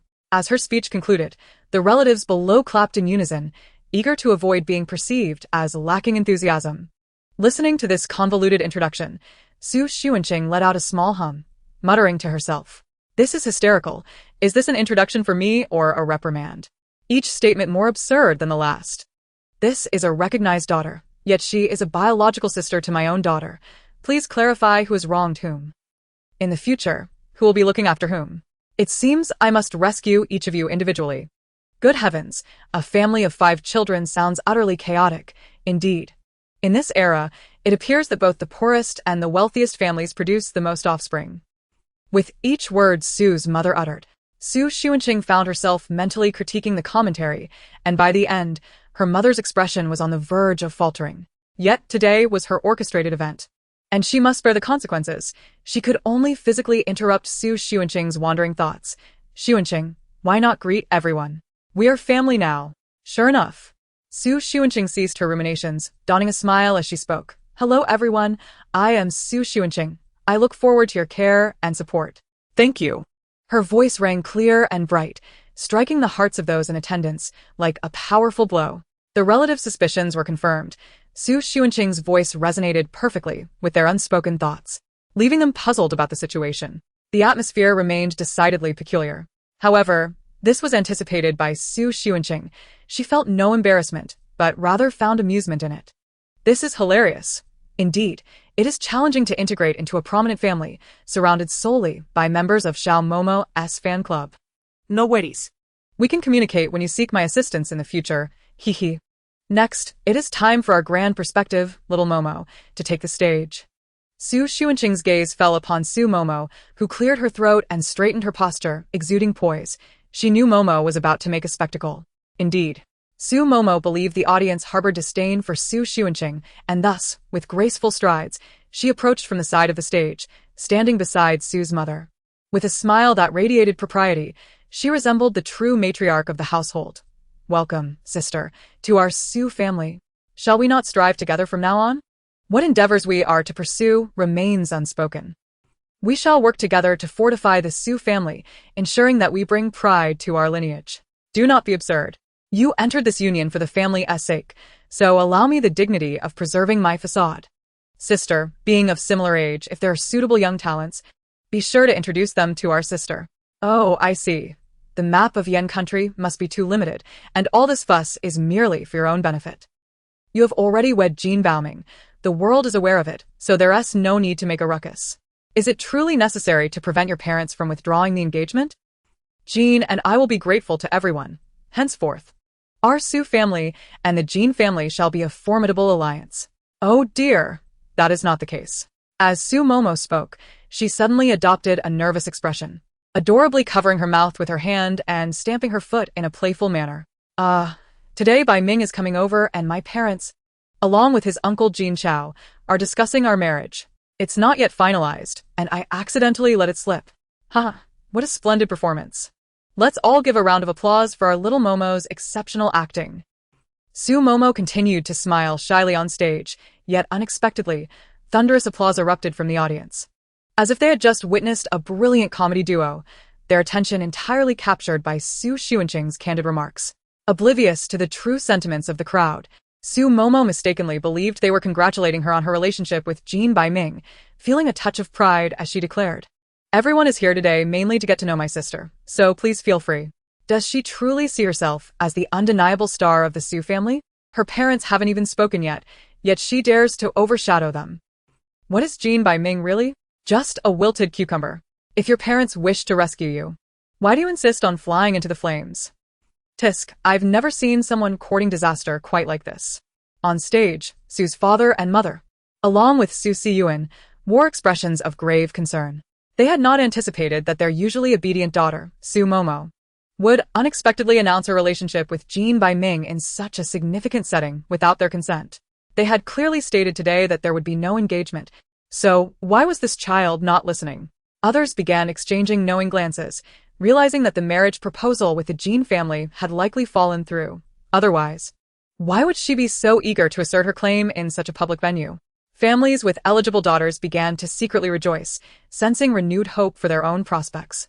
While everyone harbored their own thoughts, only Su Siyuan remained unaware of Jean Bai Ming's visit, believing Su Momo genuinely wished to express her feelings. Although he harbored disdain for that young man, protecting his sister remained his utmost priority. Su Siyuan strode up to the stage, grasped Su Momo's wrist, and began to lead her away. "We are leaving. You need not pander to these people. They are not worth it." Su Momo, confused by her brother's sudden outburst, felt a surge of anger. She wanted to salvage her image before these guests, showcasing her graciousness to her relatives, and she found Su Siyuan's actions intolerable. She resisted, determined to remain on stage. Chapter 32. A Lesson in Humility. Those observing this scene quickly grasped the situation. The Xu family's brothers had always treated Su Momo exceptionally well. Among the esteemed ladies of the capital, her most envied traits, aside from her beauty, were her two protective elder brothers and a younger brother. It seemed Su Siyuan had overheard Xu Xuanqing's thoughts, believing his cherished sister was being wronged, and thus sought to take her away. However, Su Momo remained oblivious, reveling in her performance. Indeed, this daughter, not born of their blood, was bound to exhibit some peculiarities. The gazes directed at Su Momo grew increasingly peculiar. Su Siyuan, who had typically been accommodating towards Su Momo, now adopted an unusually firm stance. You are coming with me to the hospital. Do not return. As a man, he was aware of his strength, ensuring he did not harm Su Momo, yet his force was far beyond that of his delicate sister. Su Momo was forcibly escorted to the entrance hall, and in an effort to maintain her composure, she refrained from struggling too visibly, cursing Su Siyuan in her mind 1,000 times. That madman! Why hadn't he dealt with Su Xuanqing yet? What did it mean to pull her back and deny her the spotlight? Su Xuanqing relished such grand spectacles, lamenting her beautiful yet impractical dress, which lacked pockets for her snacks. TSK, Su Siyuan truly is a clever one. If you continue this charade, I may lose interest, but given the time, we should be heading back to the hospital, shouldn't we? Otherwise, your newly admitted patient might just succumb to madness. Su's father and mother shuddered, sensing the imminent arrival of Su Xuanqing, bearing her ominous prophecies. Su Siyuan had already brought Su Momo to the entrance hall when he halted upon hearing Su Xuanqing's thoughts. How could she know that he had received a new patient today? Yet, before he could ponder further, his phone vibrated with urgency. A foreboding sensation washed over him as he retrieved his phone. It was a call from the nurse at the hospital. He chose to answer, and the nurse's anxious voice came through. Hello, is this Dr. Su? The patient in bed 6 has awakened, attempting to self-harm and bang her head against the wall. The sedatives are ineffective. Could you please return to assess the situation? Su Siyuan fell silent, turning to glance at the woman on stage. Su Xuanqing sensed his gaze and politely nodded in acknowledgement. What are you waiting for? I'm eagerly anticipating the moment a patient stabs you. If you don't hurry, I might just do it myself tonight.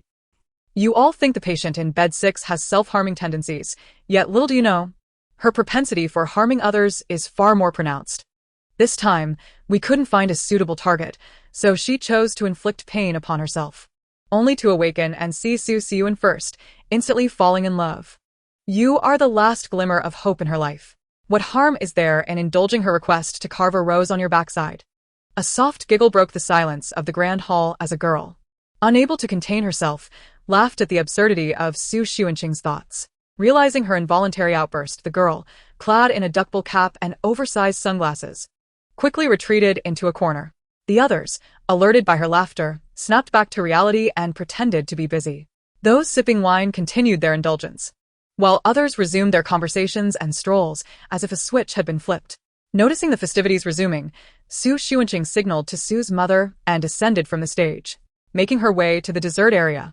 Su Siyuan, gripping his phone with one hand while still holding onto Su Momo with the other, remained at the entrance, his gaze following Su Xuanqing. Su Xuanqing stealthily snatched a pink donut, savoring a bite, only to find Su Siyuan still lingering at the entrance, leaving her perplexed. Why is he still here after receiving that call? What is he waiting for? I see. He's still holding on to little Momo, unsure of how to proceed. No matter, just bring her to the hospital. One cut each will teach them a lesson. After all, the patient will have a mental health certificate post-incident, rendering her untouchable. As long as she survives, she'll have to endure it. Then, he'll realize how uncomfortable it is to have a ticking time bomb nearby. And we'll see if he still wishes to frolic around like a madman. Having vented her thoughts, Su Xuanqing turned her attention elsewhere. Such a delightful day. Dressed elegantly for a gala. Wasting time on such trivial matters was hardly worthwhile. Su Xuanqing had no intention of assisting Su Siyuan with his predicament. She had over half a month of life left and had acquired the right to choose her own orders. Su's father and mother had also noticed Su Siyuan's apparent inclination to turn back and seek Su Xuanqing. This child, Xiang Mu hastily called out to Su Xin. You are the elder brother. Go and persuade Xiaoling. We must resolve this matter promptly and cannot afford to delay. I have heard that today's incident with the housekeeper nearly resulted in a loss of 5 million due to procrastination. Su Xin nodded and immediately made his way to Su Xiling. Though he found Su Xiling rather irksome, he could not bear to see him suffer outside. Nor could he condone Su Xiling taking Su Momo into precarious situations. Su Xuanqing, while appreciating the delectable little cake, found it somewhat cloying and quietly ventured towards the sushi section. At the entrance, Su Xiling had just exited with Su Momo, and it seemed Su Xin had also chased after them. This trio of siblings reveled in their playful antics, leaving Su Xuanqing little time to concern herself with them. Although the sushi appeared exquisite and appetizing, most attendees at such gatherings typically engaged in socializing rather than selecting such fare. After all, if a collaborator approached you for conversation and you opened your mouth only to spew rice particles, it would be rather unbecoming.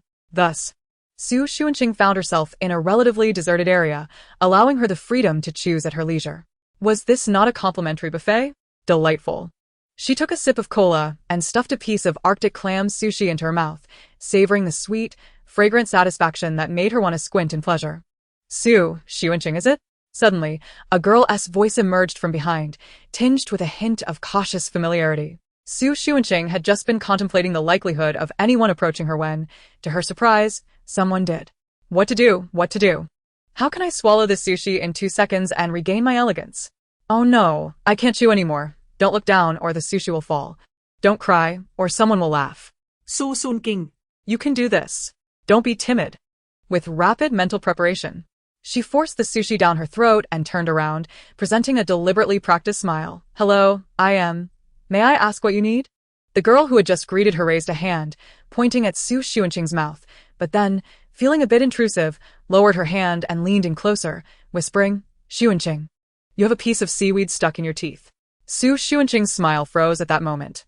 Chapter 33. The Transformed Assistant. The sudden call for bids drew the astonished gaze of everyone in the auction house towards the front row, where Zhang Tuo sat. Despite the scrutiny, Zhang Tuo remained unfazed, maintaining his characteristic smile. Among those welcoming him were Lin Gonggong and Ling Lu, both standing behind a throng of officials. Ling Lu appeared particularly elated, nearly forgetting to bow. Had it not been for Lin Gonggong's gentle reminder, she might have overlooked the gesture entirely. Third Prince, you would do well to abandon your schemes. My sister cannot be deceived.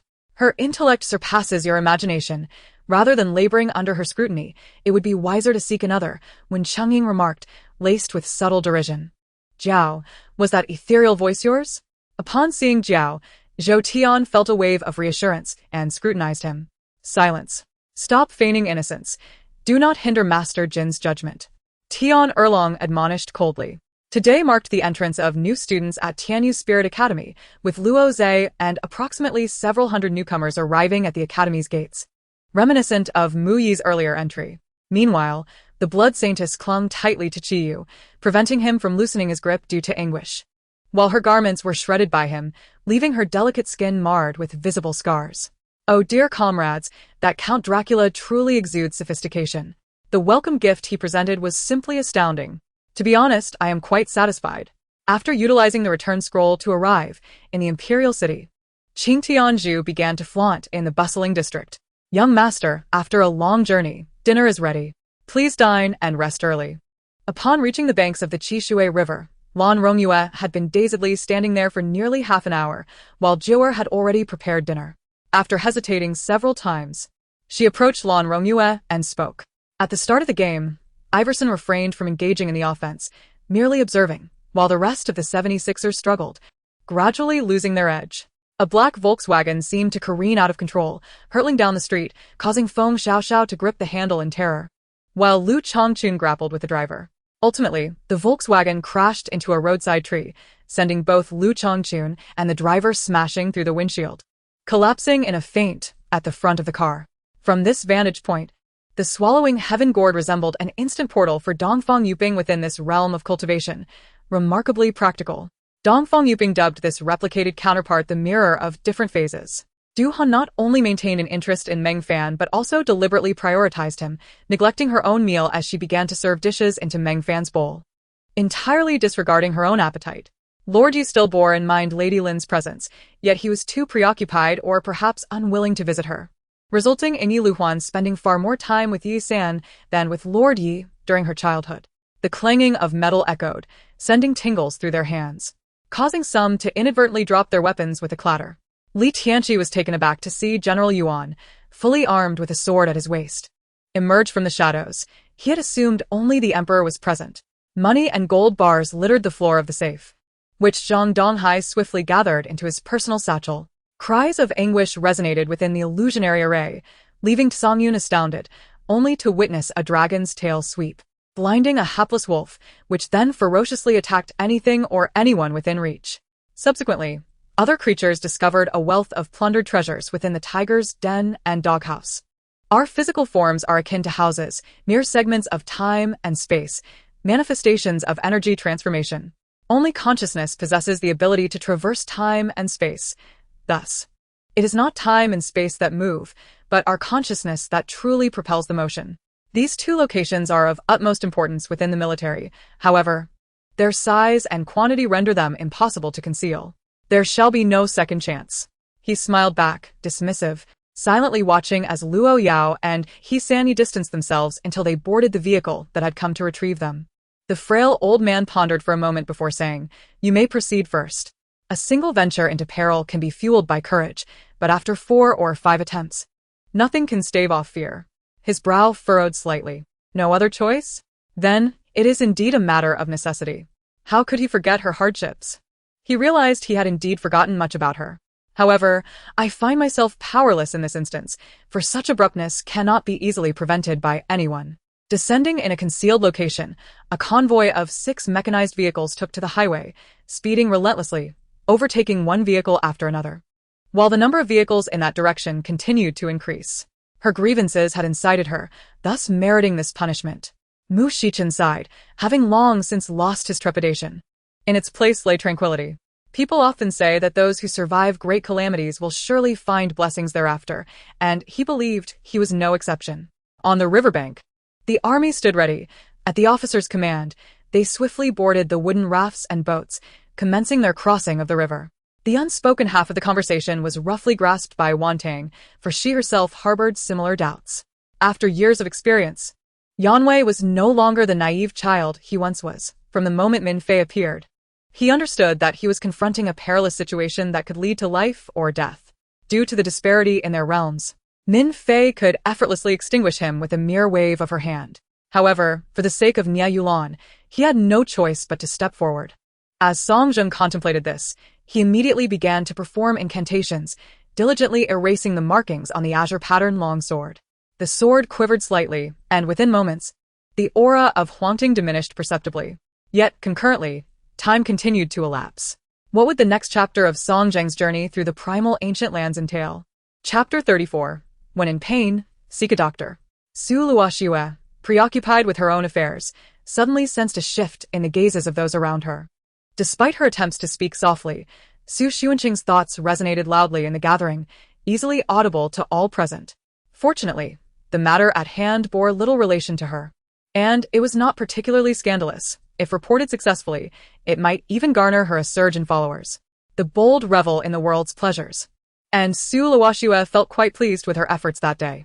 She took out her phone and smiled at Su Xuanqing, saying, "Sister Xuanqing, I truly adore you. Shall we exchange WeChat accounts? You can confide in me about anything in the future."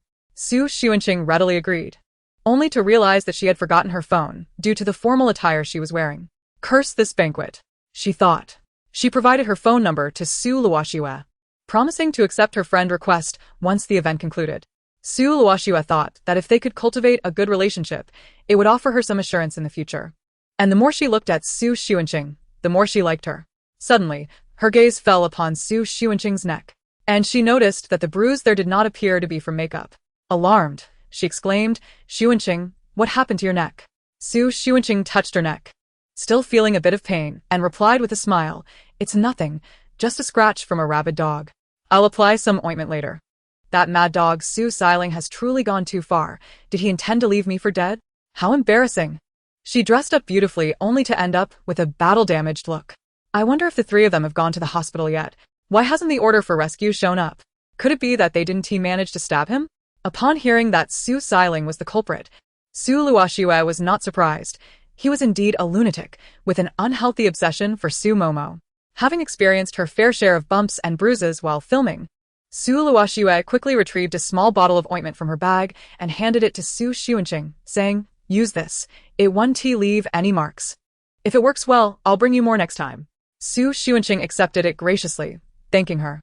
"I have a scene to shoot later tonight, so I'll take my leave now."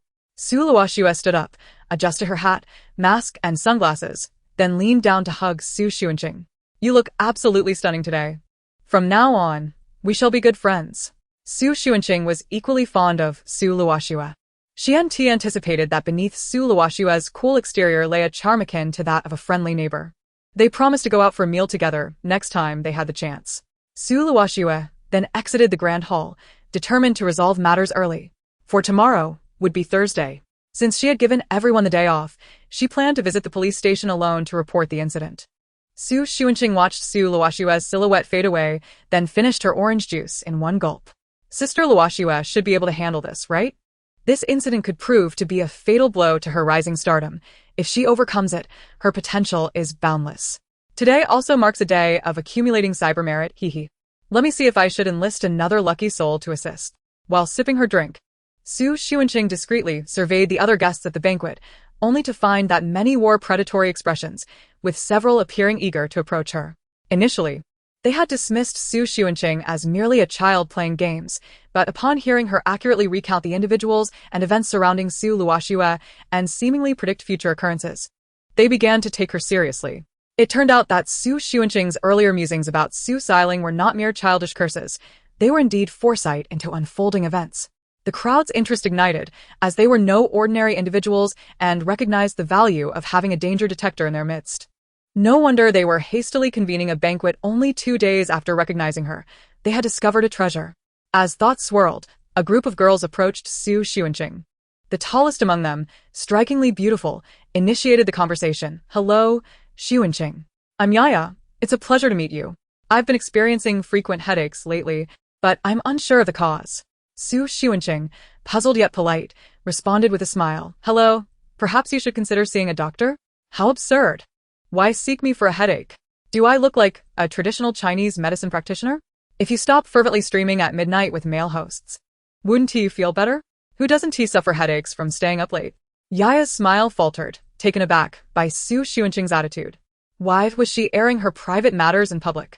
Su Xunqing, noticing Yaya's colorful expressions like a spilled palette, grew concerned and asked, if you're feeling unwell, should you not see a doctor? Yaya, who had always looked down on Su Xunqing, had approached merely to extend a courtesy, only to find her personal affairs laid bare for all to hear. She chose not to respond, turning on her heel and walking away, leaving behind a group of giggling friends. Su Xunqing found the situation bewildering. How strange. She suddenly comes to me about a headache and gets offended when I suggest a doctor. If you're allergic to hospitals, perhaps a dojo or a temple might help. After all, one must maintain a tranquil heart. Otherwise, it would be a shame to stumble at such a young age. Yaya paused momentarily, her mother quickly stepping forward to grasp her arm. Why are you so irritable? Is seeking a male host justifiable? Come. Apologize to Xunqing and let her take a look at you. I want to go. If you want to, you go, Yaya retorted, shaking off her mother's hand and dashing out. Su Xunqing, of course, was oblivious to the scene unfolding nearby.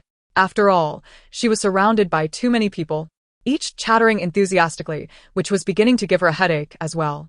Su Fu and Su Mu exchanged glances, and Su Mu stepped towards Su Xunqing's side.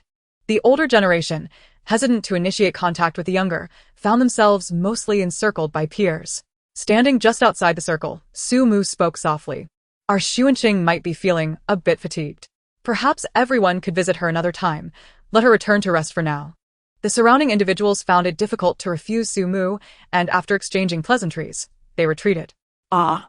Is this not a banquet held in my honor? Why must I leave first? So should I depart or remain? It feels as though they intend to conspire behind my back. Could it be that they're plotting to sell me out? Chapter 35. The exchange of interests is the optimal strategy. Your Majesty, I have meticulously arranged everything. The Sixth Prince's supporters are led by Prince Green, who commands the elite assassination organization of the Empire as well as the 4 demons of Rascal. If we eliminate Prince Green and the elite assassination organization, you shall ascend the throne smoothly, a sinister gleam flashing across the face of Minister Onest. If memory serves me correctly, historically, Liu was renowned for his unique heterochromia, a phenomenon known as paired teeth and double pupils, a natural aberration. He also harbored intense disdain for leisurely pursuits, particularly in light of such shocking deeds. Yet he understood one undeniable truth. The first person entitled to erupt in fury could not possibly be him. Your profound affection for me makes my millennia-long search worthwhile. Even if I must traverse mountains of blades and seas of fire, I, Fei Ruer, shall never look back. Lin Yi and Xu Jing shared a tacit understanding. Without further delay, Lin Yi clasped his fists in farewell and turned to leave. Slightly desolate, Xu Jing wore a perplexed expression as he glanced at the entrance, observing a throng of people outside, yet none seemed inclined to step inside, leaving his countenance exceedingly peculiar. In truth, the dragon sovereign had long completed her meditative practices. Her reluctance to continue onwards stemmed from her manipulation of the time-space compass as she surveyed the current cosmic layout beneath the celestial canopy. The Emperor is truly unscathed. It is merely Jean Yen fidgeting with a silk handkerchief in her grasp, her gaze evasive and uneasy. What heinous act has this old man committed to invoke such ire? Subjected to such brutal beatings by the master? It is truly pitiful, exceedingly pitiful. Closing the door, the proprietor could bear to look no longer. It is you. You are a demon, tormenting me nightly within my dreams. He grasped my chin, his eyes wild with frenzy. Nangong Shui was not devoid of reason. She nodded in agreement before unleashing a surge of sword energy. Providing warmth to superiors and seeking maternal favor within the confines of rules ought to be permissible. However, transactions of this nature necessitate a win-win scenario as the foundation for cooperation. Talon International can indulge in tricks, for they are a financial institution born of such guile. Outside, the ever-watchful Qinggu overheard the quarrel between the two, and upon hearing the shattering sound, presumed they had encountered trouble. Just as she was about to enter and diffuse the awkwardness, the wooden door was suddenly flung open. The dark gaze of the shadowy skeleton fixated on the slowly drifting Alan, feeling a mix of solace, regret, simmering rage, and a hint of caution. After all, Alan was no ordinary individual. Even the shadowy skeleton found it challenging to gauge his true strength. Above the clouds, a purplish-red luminescent soared, revealing the scorpion lion, its thick mane adorned with its master, Alan. However, it did not escape the grasp of Stabby, who warned Williams, "Do not blame me for failing to caution you. The disparity at the pinnacle of the holy stage is significant. Do not allow the artifact to cloud your judgment. Sacrificing your life for a mere relic is hardly worth it." Emerging with the corpse of the Blood Monarch, Alan and Kalim had no intention of greeting the Black Dragon King and its ilk. Instead, they directly forged a passage through the fiery realm, re-entering the depths of the crimson magma.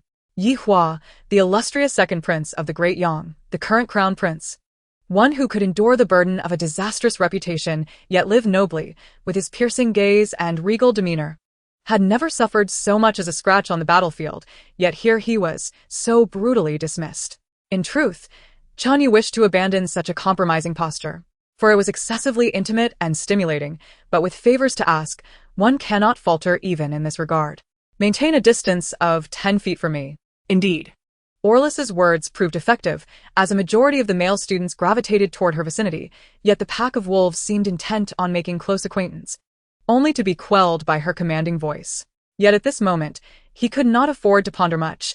His dissatisfaction towards Yi Xiu was one thing, but it had not escalated to the level of mortal enmity. He could not bear to watch Yi Xiu walk into death's embrace. Furthermore, even for Zhao Ruobing's sake, he could not stand idly by as Yi Xiu faced demise.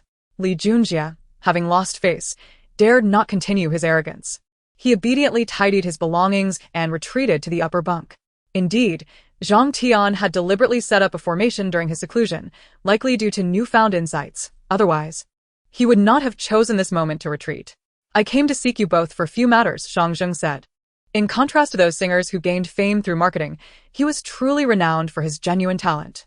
Within Myanmar's borders lies a vast expanse of jadeite mines, primarily located in the northern regions such as Mengong, Pagang, Nanchi, Xiangdong, and Huika, as well as the northwest's Longken emerald fields. Qin Zhao could hardly contain his excitement, abruptly lifting Wang Li onto the bed. Just as he intended to proceed, he was pushed away. "You injured so many of my men today. I shall not retaliate. Just leave her here for my amusement, or else. Humph. I Ma Fengfeng. Assure you will not see the light of tomorrow." Ma Fengfeng's bravado surged, pointing an accusatory finger at Zhang Yi. Yet he would not concede.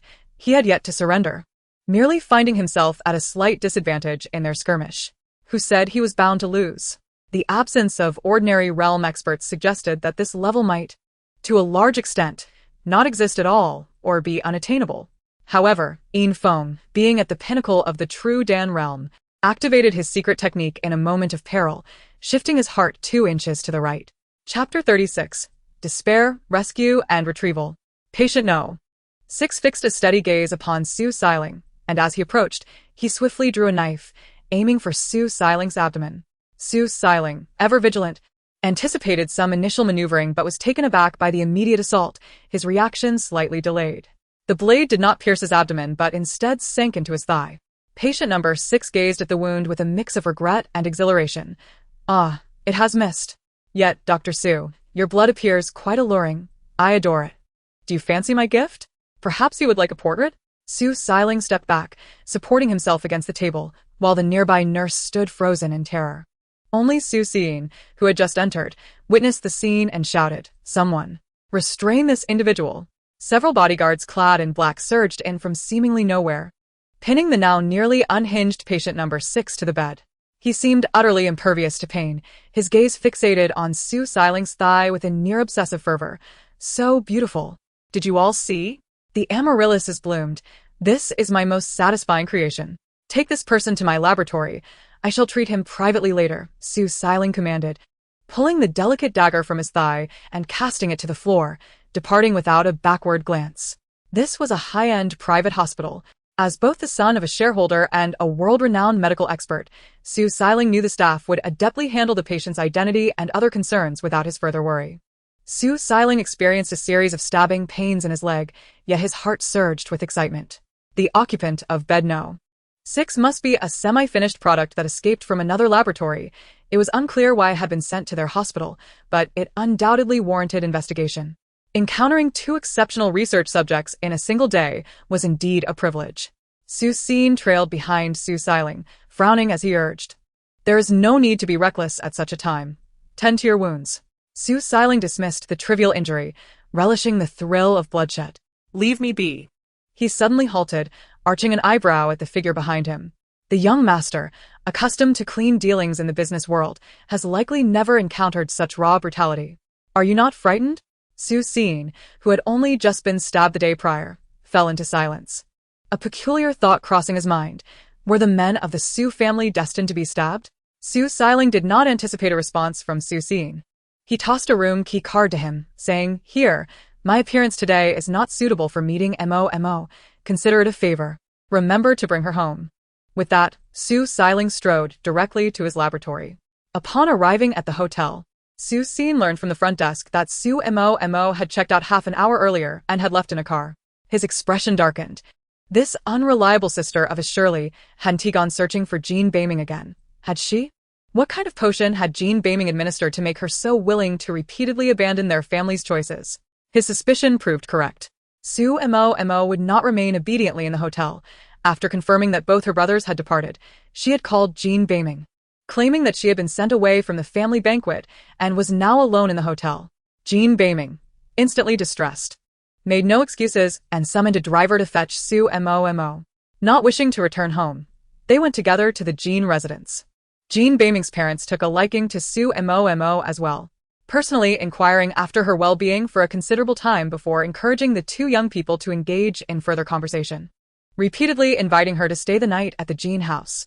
Xu Mo feigned reluctance but ultimately acquiesced. She needed to demonstrate her position in Jean Beiming's heart.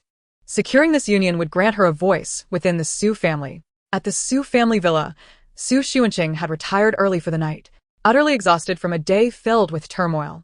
Several attempts to take a nap had been thwarted, and now she was on the verge of fainting from fatigue. The moonlight streamed through the wide-open window, casting a serene glow upon her slumbering visage. Had Xu Xunqing woken at that moment, she would have discovered a man standing at the foot of her bed. However, she was lost in deep sleep, and the man observed her peaceful face for a moment before a satisfied smile crept across his lips. He produced a cloth from his clothing and gently placed it over Xu Xunqing's face. After 2 minutes, he lifted the cloth, crumpled it carelessly, and discarded it in the trash before hoisting the now unconscious Xu Xunqing out through the window. Living on the ground floor certainly made the task considerably easier. In her dreams, Xu Xunqing felt as though she were on an unsteady boat, tossed by storms, drifting endlessly upon turbulent seas. When calmness finally returned, she attempted to open her eyes, only to realize that she could not see. "Erkong, where are you, Erkong?" She closed her eyes and opened them again, but darkness enveloped her, devoid of any light. Attempting to rub her eyes, she discovered her arms bound together, rendering her immobile. Her legs were similarly restrained, and ropes encircled her waist, making escape impossible. At this point, she could confirm one thing. The good news was that her eyesight was intact. It was merely covered by a blindfold. The bad news was that she appeared to have been kidnapped. Xunqing coughed softly, clearing her throat as she tentatively called out. "Is anyone there? Hello?" Silence enveloped her, save for the faint echo of her own voice reverberating in the room. She surmised that she was likely in a small space, given the echoing emptiness surrounding her. However, there must have been a reason for her abduction, so she pressed on. "Hello, I have money. No, my family is quite wealthy. If you require ransom, I can provide my family's contact information." She continued, "I understand now. I will never again target Xu Mo. I will avoid her in the Xu family from now on and absolutely will not compete for her resources. Or perhaps you desire my identity. I can relinquish it. I have no strong desire to return to the upper class, truly." Yet, Xunqing's voice grew hoarse and no reply came, as if she were utterly alone in this place. She could only cease her futile struggles and internally scream, "Ah, is the heavens conspiring against me? Who has kidnapped me? After all my efforts to complete tasks and earn 20 more days of life, am I to have it cut short in an instant? Please, is there anyone?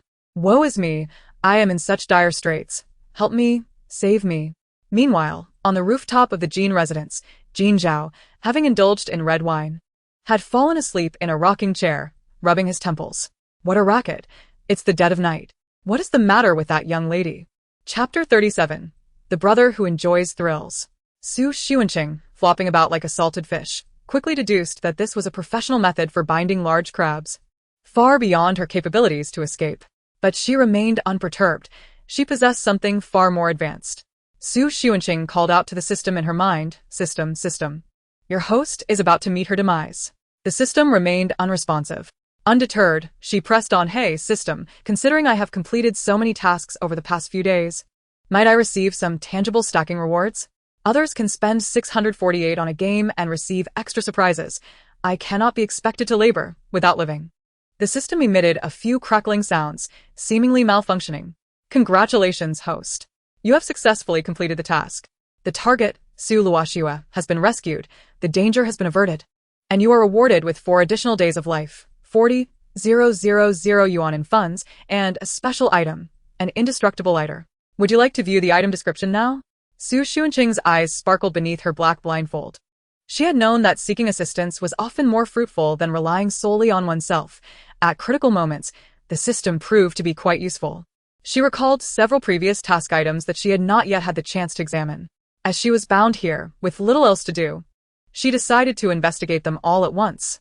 Casually flipping through her inventory, Xunqing quickly realized that this system was anything but ordinary. The dog beating stick not only inflicted severe injuries upon the target but also caused them to bark like a dog. What a peculiar inclination. The forgetfulness water rendered the drinker devoid of intelligence and emotion for an hour, akin to a breeding ground for zombies. The elastic rope, when bound to one's leg, transformed the wearer into a human spring, granting phenomenal jumping abilities. Truly, a dream tool for any long jumper. Xunqing felt her head spinning as she examined the indestructible lighter she had just received. When opened, its flame remained unfazed by the wind, fluctuating in size with her breath. Although this particular feature was strange, at least it was a useful item. Xunqing, not one to be picky, twisted her bound hands slightly and retrieved a lighter from her spatial pocket, beginning to breathe gently on it.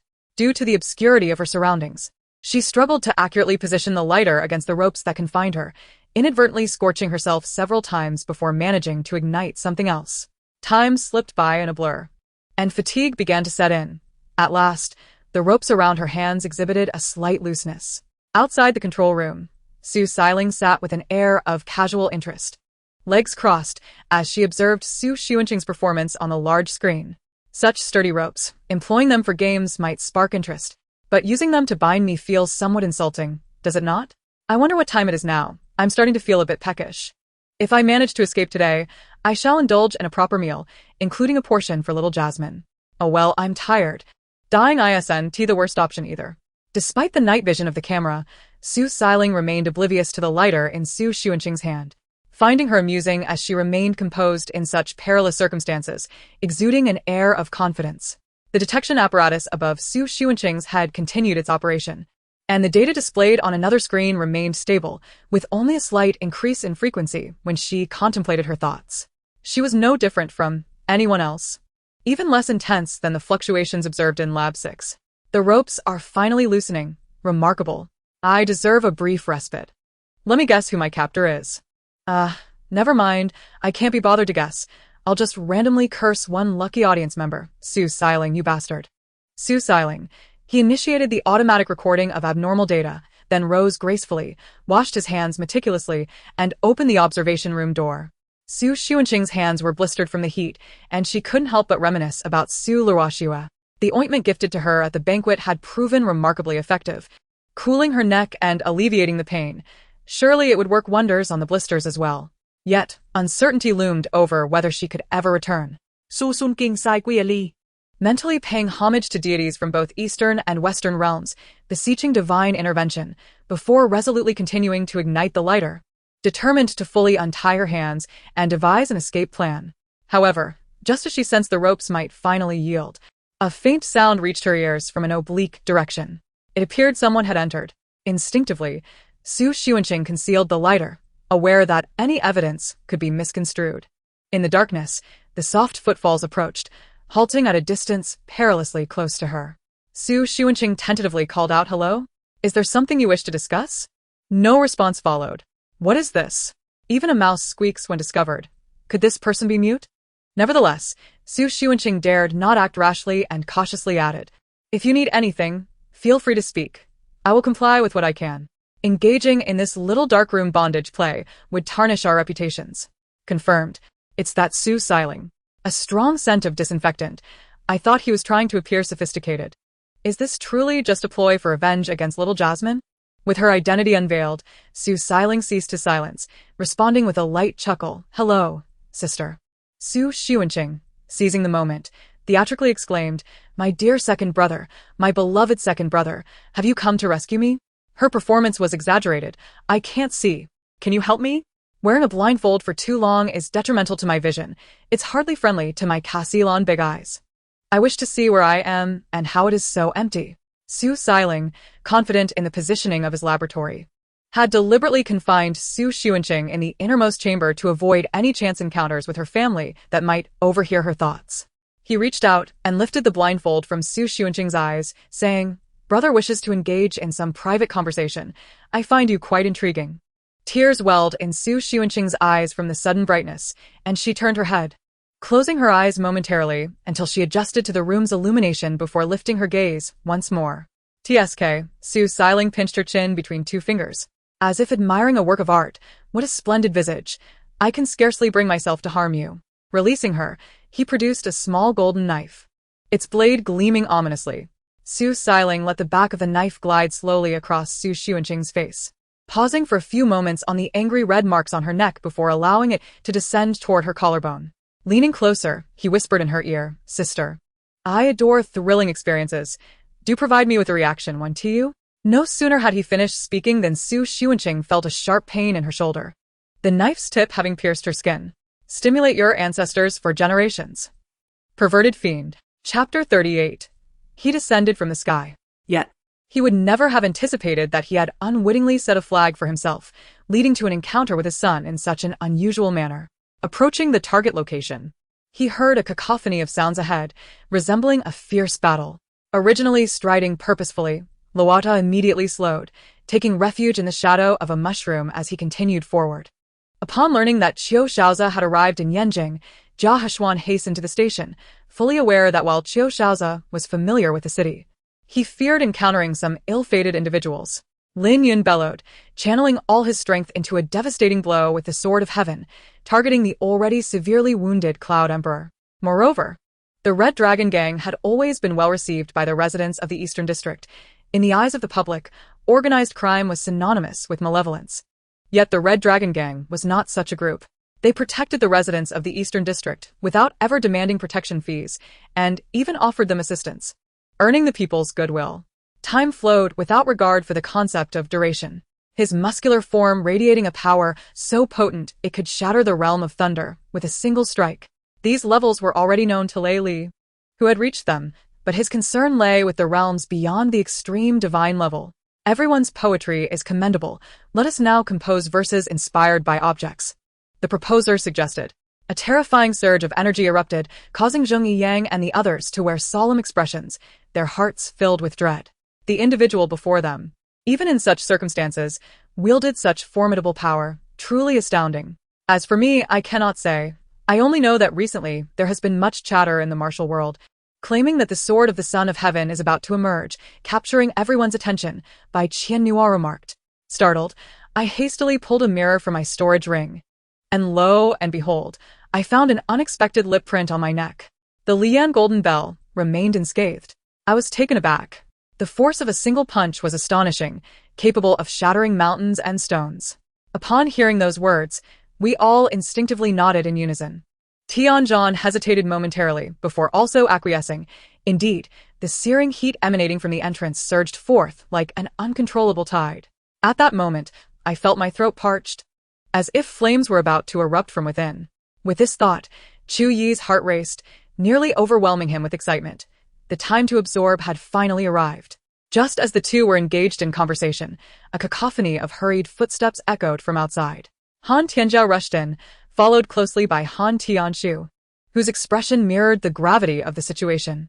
He turned, delivering a powerful punch, which was deftly evaded by the Earth Lord, who retaliated with a strike of his own.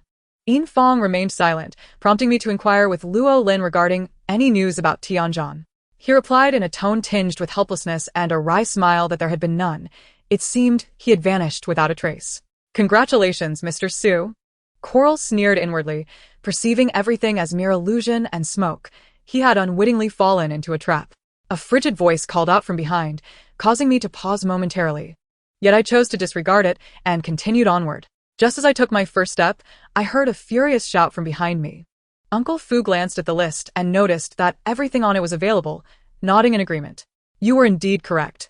Ever since I shed my shame, life has become considerably easier, Yi Qiu remarked nonchalantly. The ever-expanding arms around me grasped the murky, viscous darkness, and in its roar, which stirred the void into tumultuous waves. This darkness was frantically smeared upon a singular glimmer of silver, reminiscent of something utterly terrifying. This is precisely why we must retreat.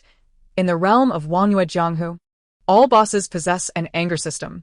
Typically, a boss's rage will erupt when their health dips below 20%, plunging them into a frenzy. The traffic officer, who had previously been all politeness, now wore a blank expression, uttering a terse command before turning away and murmuring something into his shoulder communicator. As Zhao Si exited the opulent suite of the Zhaixing Tower, a chorus of carefree laughter erupted behind him. Su Luai released MOU to the bridal chamber and then engaged in casual conversation with a few individuals at the table. Zhao Si raised a bowl of wine and a toast to his brothers, encouraging them to enjoy their meal and drink well, while instructing Qian Weijia to discreetly mobilize personnel to search for Li Shishir at Wudong Mountain. Regrettably, the original dragon head formation was far too rudimentary. Even with Fang Tianyou's subsequent modifications, it remained based on the original design.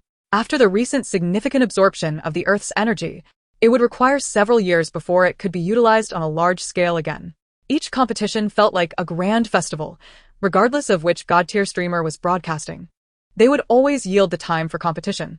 If they were unable to do so, they could only accept the bitter consequence of dwindling popularity. Suddenly, an unexpected incident halted the Jade Emperor in his tracks, sensing his celestial powers being obstructed, his speed diminishing as a towering pagoda descended from above. Hu Sijia waved his hand dismissively, saying, "What is there to be surprised about? I suspect at least 5 or 6 more groups will arrive tonight." Very well. Yi Si mused quietly, gazing at the Jiangnan landscape for a considerable time, her eyes dark, resolute, and unyielding. She thought that perhaps it was precisely individuals with such unwavering gazes who possessed a strength far beyond that of ordinary beings. After the old man in white finished speaking, he strode away with great determination. Lin Tian's eyes glinted coldly. "Ladies and gentlemen, does anyone harbor dissent? If not, let us adjourn." Chapter 39. You jump, I jump. Su Xunqing waved her hand once more, wishing to transfer all the torment and anguish she had endured today back to this individual. Yet, her wrist was gently grasped by a large hand, and in that moment, her negative emotions ebbed away like a receding tide. A familiar male voice urged her, "If we don't run now, The bodyguards will catch up. Xu Xuanqing, adaptable in her responses, delivered a swift kick to Xu Xiling before straightening up, gazing at the newcomer as if she had come back to life. Run, Brother Chao. Once we escape today, I will properly thank you. Jin Chao had followed Xu Xuanqing's phone's location to arrive here. Initially, he was merely testing the waters. Yet, he was astonished to find that someone had indeed kept their phone in their pocket even while asleep, greatly hastening his search. After all, kidnappers at midnight would not typically conduct body searches, leaving an oversight. He was awakened by Xu Xuanqing's inner voice. At first, he thought she was merely dreaming aloud. But as he listened more intently, he realized she had been abducted. Naturally, it was only a matter of time before someone as extraordinary as her would be coveted. However, he never anticipated that the one behind her kidnapping would be Xu Xiling, nor that in such a brief period, she would be so severely tormented. He had arrived too late, allowing her to suffer. But we cannot leave now, Jin Chao said, supporting Xu Xuanqing's waist delicately as she was battered and bruised. Particularly at her wrists and ankles, the bodyguards were closing in.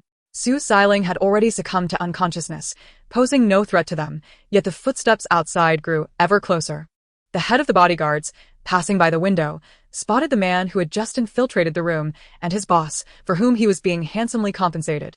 Lace sprawled on the floor. Damn it! This scoundrel has barged into the boss's home to snatch his woman? What man could tolerate this? The head of the bodyguards waved his hand, signaling his comrades to leap through the window. However, they found themselves stuck in the opening. Xu Xuanqing silently observed the floundering bodyguards and cautiously suggested, "Perhaps we could use the door?" Jin Chao also perceived the situation, likely due to the advanced equipment here. Xu Xiling had engaged simple-minded bodyguards to avoid detection by the astute. Simplicity can indeed be an advantage. He glanced at the wound on Xu Xuanqing's ankle and inquired, with a gentlemanly demeanor, "Can you run?" "You jump, I jump." Xu Xuanqing offered him unwavering support, then gracefully leaped into his embrace. "Run, brother, I believe in your capabilities." "I can barely hold on." Jin Chao felt as though he had caught a feather, light as air and devoid of weight. This feather, once as translucent as glass, was now marred with cracks. Through the fissures, he perceived her injuries, which seemed to whisper in agony. "Ouch, ouch, ouch, it hurts." "But those pecs are real." "Touch, touch, touch." "Those abs are impressive too. A quick feel won't attract attention, right? I'm practically an injured soldier." Today's outcome is my good fortune." Jin Chao's vehicle was parked not far from the base. He had anticipated a fierce battle, yet surprisingly, the bodyguards had rushed to rescue her and did not pursue. The person in his arms had fallen silent, her face pale, eyes tightly shut, finally revealing a pained expression. He could hardly comprehend how such a person, despite her severe injuries, could still muster a smile. Jin Chao gently placed the bloodied Xu Xuanqing on the back seat, draping his jacket over her. The sky began to lighten, sunlight streaming through the car window, illuminating Xu Xuanqing's serene face as she furrowed her brow. Xu family. Early in the morning, Butler Zhang awoke, pondering that since there were so few people at home, he ought to wake Miss Xuanqing early so she could join the master and mistress for breakfast, thereby leaving a good impression. However, after knocking several times on the door, there was no response from within, as if no one were present. Had Miss Xu Xuanqing exhausted herself yesterday? How could she be sleeping so soundly? Butler Zhang scratched the back of his head, perplexed, before turning to leave. Perhaps it would be prudent to wait another half an hour before returning. Just as he was about to depart, he noticed an open window, and beneath it, a pink slipper lay abandoned at the base of the wall. TSK, who possesses such a lack of morals to carelessly toss aside a slipper. Butler Zhang shook his head and took a few steps forward, only to come to an abrupt halt. This is disastrous, utterly catastrophic. Mr. and Mrs. Xu awoke to find their world shattered. Just yesterday, they had confided in the family about their daughter's extraordinary nature, and now she had been abducted in the dead of night. Is this a sign of moral decay or a distortion of humanity? Indeed, one can guard against the night, but one cannot guard against the treachery of those within their own home. Mr. and Mrs. Xu sat alongside several relatives who had remained after last night's gathering, all unable to accept this grim reality. The butler had gone to review the surveillance footage. Truth would soon be unveiled. Mr. Xu's expression was grave, his piercing gaze sweeping over the gathered relatives. If he were to discover who had kidnapped his child, retribution would surely follow. "Here comes." The butler rushed into the room, clutching the freshly copied surveillance footage, his demeanor frantic, nearly tripping over the threshold. Mrs. Xu, observing his distress, anxiously inquired. Did you see it? Who is it? Indeed, the butler had seen it all while copying the footage alongside the security personnel, yet he dared not articulate the truth clearly. Instead, he vaguely replied, "Well, I did see something, but it was unclear. Appeared to be a young man. Damn, a lecherous brute." Mrs. Xu was on the verge of madness. She had known that her daughter's exquisite appearance last night would lead to trouble. It might not be a brute. Butler Zhang nearly bowed to the floor, extending the USB drive toward them. "Perhaps it would be best for you to see for yourselves." Mr. Xu remained serious, and the surrounding relatives looked on anxiously, their eyes fixed on the screen. It was the footage from the camera behind the nanny's room. When the video was sped up, it wasn't long before they saw a man in a trench coat climbing through the window. Initially, the first relative to arrive had not clearly seen the figure, merely expressing indignation. How brazen! To dare kidnap the eldest daughter of the Xu family, he must be taught a lesson. Mrs. Xu's complexion shifted. It was too late to call for a halt now. She gripped the armrest of her chair tightly, praying that she had misjudged the situation. However, no mother could mistake her own child. The man entered the room and soon exited through the window once more, this time cradling a sleeping figure, none other than Xunqing herself. As he strode away, the side camera captured his face clearly. It was Xu Xiling, the second young master of the Xu family. The relatives fell into a stunned silence. How would they explain this blunder? Mrs. Xu forced a smile. Her tone strained as she said, this must be a prank by Xiaoling and Xunqing. After all, they are siblings." Even as she spoke, she felt a twinge of guilt. Everyone was not blind, and the tension at last night's banquet had been unmistakable. To provoke and then abduct someone in the dead of night, was this not an act of vengeance? Chapter 40, staying at the Jean residence for 2 days. The Xu family found themselves in a state of turmoil, completely disoriented. In a small villa on the outskirts of the city, the chaos appeared rather appealing. "Let's sample it." Jin Zhao opened the food container he had brought and placed it on Xunqing's bedside, adjusting the drip rate of the 4 hanging above her. Xunqing had awakened. After a few hours of rest, she felt considerably better. Though her body still ached, it was evident that she had received treatment and medication. She had just been pondering her time spent with Jin Zhao before losing consciousness when she saw him approaching with a food box.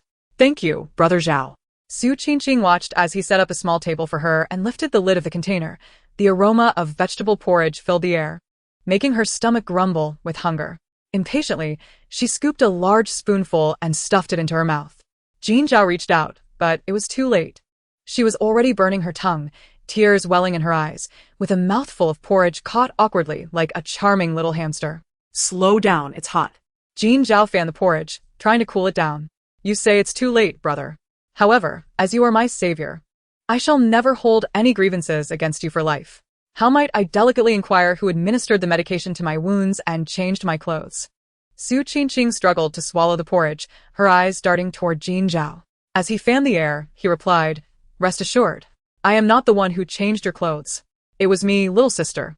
Before Jin Zhao could finish, a woman's boisterous voice rang from the doorway. A stunning woman with a voluptuous figure and cascading curls entered, her smile alluring. "You are the first woman Brother Zhao has brought to me. I haven't seen him this attentive to anyone in a long time. Beautiful lady, come closer. Sister, kill me.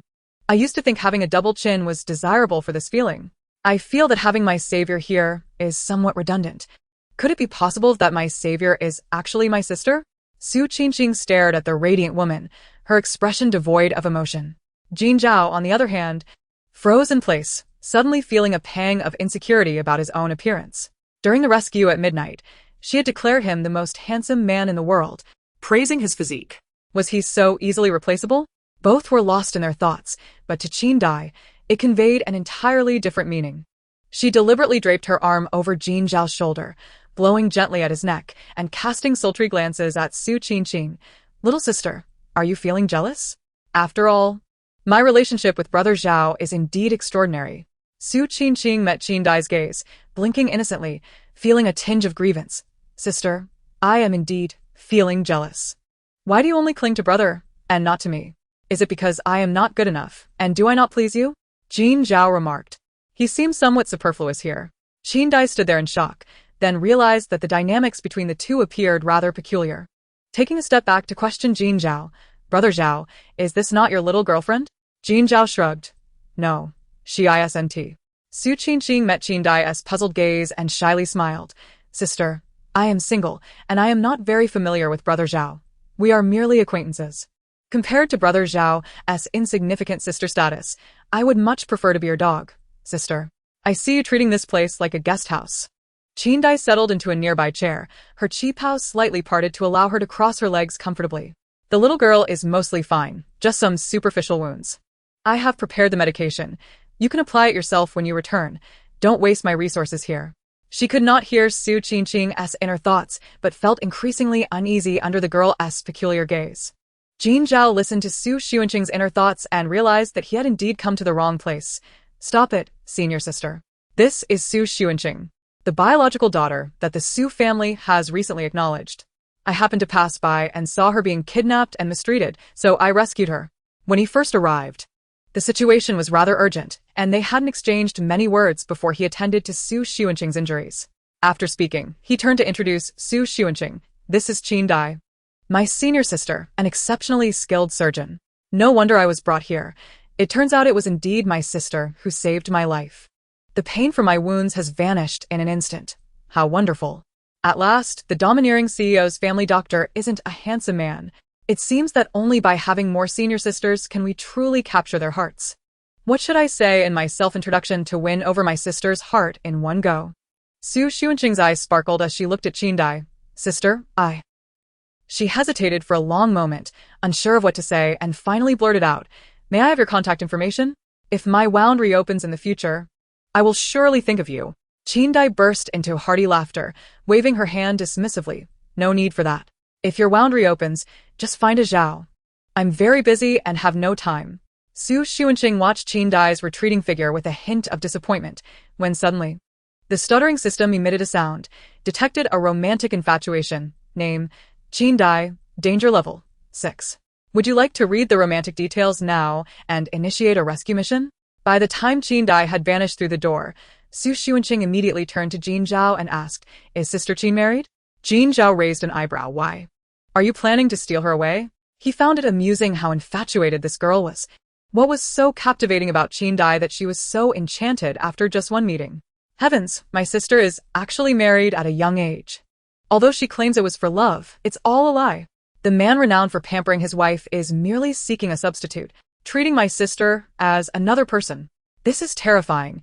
Next week, the original flame returns, and they will not only rekindle their old feelings, but also compel my sister to accept their relationship, forcing her into an emotionless marriage of convenience. Damn that scoundrel. Cheating and claiming that he never truly loved her, as if engaging in substitute literature is justified. Jin Zhao's brow furrowed slightly as he absorbed Su Xuanqing's thoughts. Qin Dai was the daughter of his mentor, married for 5 years, and they were known as a model couple. With a delightful 4-year-old daughter, how could they encounter such a dilemma? Will I still be able to see Sister Qin? Su Xuanqing asked anxiously. A week isn't a long time. I must find a way to save Qin Dai. After all, she was the one who treated my wounds. Jin Zhao pondered for a moment, calculating the days. All right, you can stay with me at the Jin residence for a couple of days. In 3 days, I need to visit my mentor's home. And I will take you with me then. Chapter 41. The Infatuated Mind. Do Imo chose the timing of his resignation with careful precision. At this moment, the court was already under the control of the Mongols and the Simu people, while the Han ministers had nearly become vassals. Moreover, Ahima had gained the emperor's increased trust. Hearing their taunts one after another, if they did not leave now, Zhou Xingyu might lose his temper and take matters into his own hands. Money talks. Haven't you heard that before? Feng Xiaoqing chuckled as he spoke to Wang Weilong. Assistance to other tribes in battle was a rare occurrence, mostly limited to closely knit cities, and on the Kepler continent, the Three-Eyed Clan was divided into several alliances, all agreements among major cities, evolving into several expansive territorial divisions. At this juncture, due to overwhelming anger, Meiyu unexpectedly transformed into a bloodthirsty Mary. At this moment, Wu Xiaogang was no longer particularly concerned about the progress of the battle. His attention gradually shifted to the livelihood of the local populace, which was unavoidable given the abject poverty he had observed along the way, marked not only by a scarcity of people but also vast tracts of uncultivated land. From the perspective of the divine realm, Although the Biluo Divine Kingdom had made 3 attempts, showcasing its elite forces, it did not represent their true foundation. If the Celestial Court was determined to win, it would not be an easy feat. Her form shifted from an exquisitely ornate armored figure into a grotesque conglomerate composed of countless metallic tumors, evoking a deep-seated revulsion. Without hesitation, the transformed Eve leaped down from the void, pursuing Vic with fervor. He had a striking appearance, handsome and refined, the epitome of a dashing young man. Yet he bore a leg ailment, as if a flawless beauty had been marred by a scar, leaving a sense of imperfection. The previous day, at the hour of Shin, the Mongol army had unexpectedly intensified their offensive, catching the station soldiers off guard, nearly allowing the Mongols to breach the city walls. It would be better to encounter villains or venomous snakes and beasts. At least that would ease my teacher's worries, Zhang Mingyu remarked without turning back. If he couldn't consume it, then everything would be for naught, and all his previous hard work would be wasted. Thus, Luo Fuxing needed to add another layer of assurance. Is the swift wind still unresponsive? Hua Yan tentatively inquired, yet there was still no reaction from the swift wind. As she spoke, her beautiful eyes gazed tenderly at Zhang Mingyu as he devoured wontons. Watching him eat heartily filled her with an indescribable contentment. Lucan suddenly felt that he had been deceived. These two were likely envious of Na Deshuan's jade sculptor and designer. And now they had lured him and Aunt Tian here for this matter. Stop. The 2 bodyguards at the door saw Zhang Mingyu striding towards the private room's entrance and immediately extended their hands, speaking coldly. Lucan opened the first cardboard box before him, revealing 7 or 8 items, with a bamboo incense tube at the top. Upon seeing Hua Yan return the sword to its sheath, the sense of crisis dissipated, and her bristled fur lay back down. Forget it. Let's leave it to fate. Whether we meet is a matter of destiny. Perhaps whether we cross paths depends on fate. Unfortunately, the good times were short-lived. Over a decade later, the country was rife with corruption, and the term stinking old nine was far from a compliment, making it impossible for the Inkstone factory to continue operating. Darling, please don't hurt me. Even if you will never hold a place in your heart for me, even if my shadow will never linger in your eyes, as long as you are by my side, that is enough for me. At the moment she turned away, he despaired and said, in the distance, amidst the cheers mingled with the sound of firecrackers, Jiang Yanming felt a knot tighten in his heart. The results were out.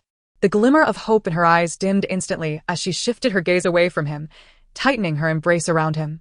The true form of the Wudao Kuang Tian was neither a terrifying flesh-and-blood entity nor an enigmatic divine or demonic body, but merely a vague humanoid figure composed of dense blood energy, obscuring any clear features.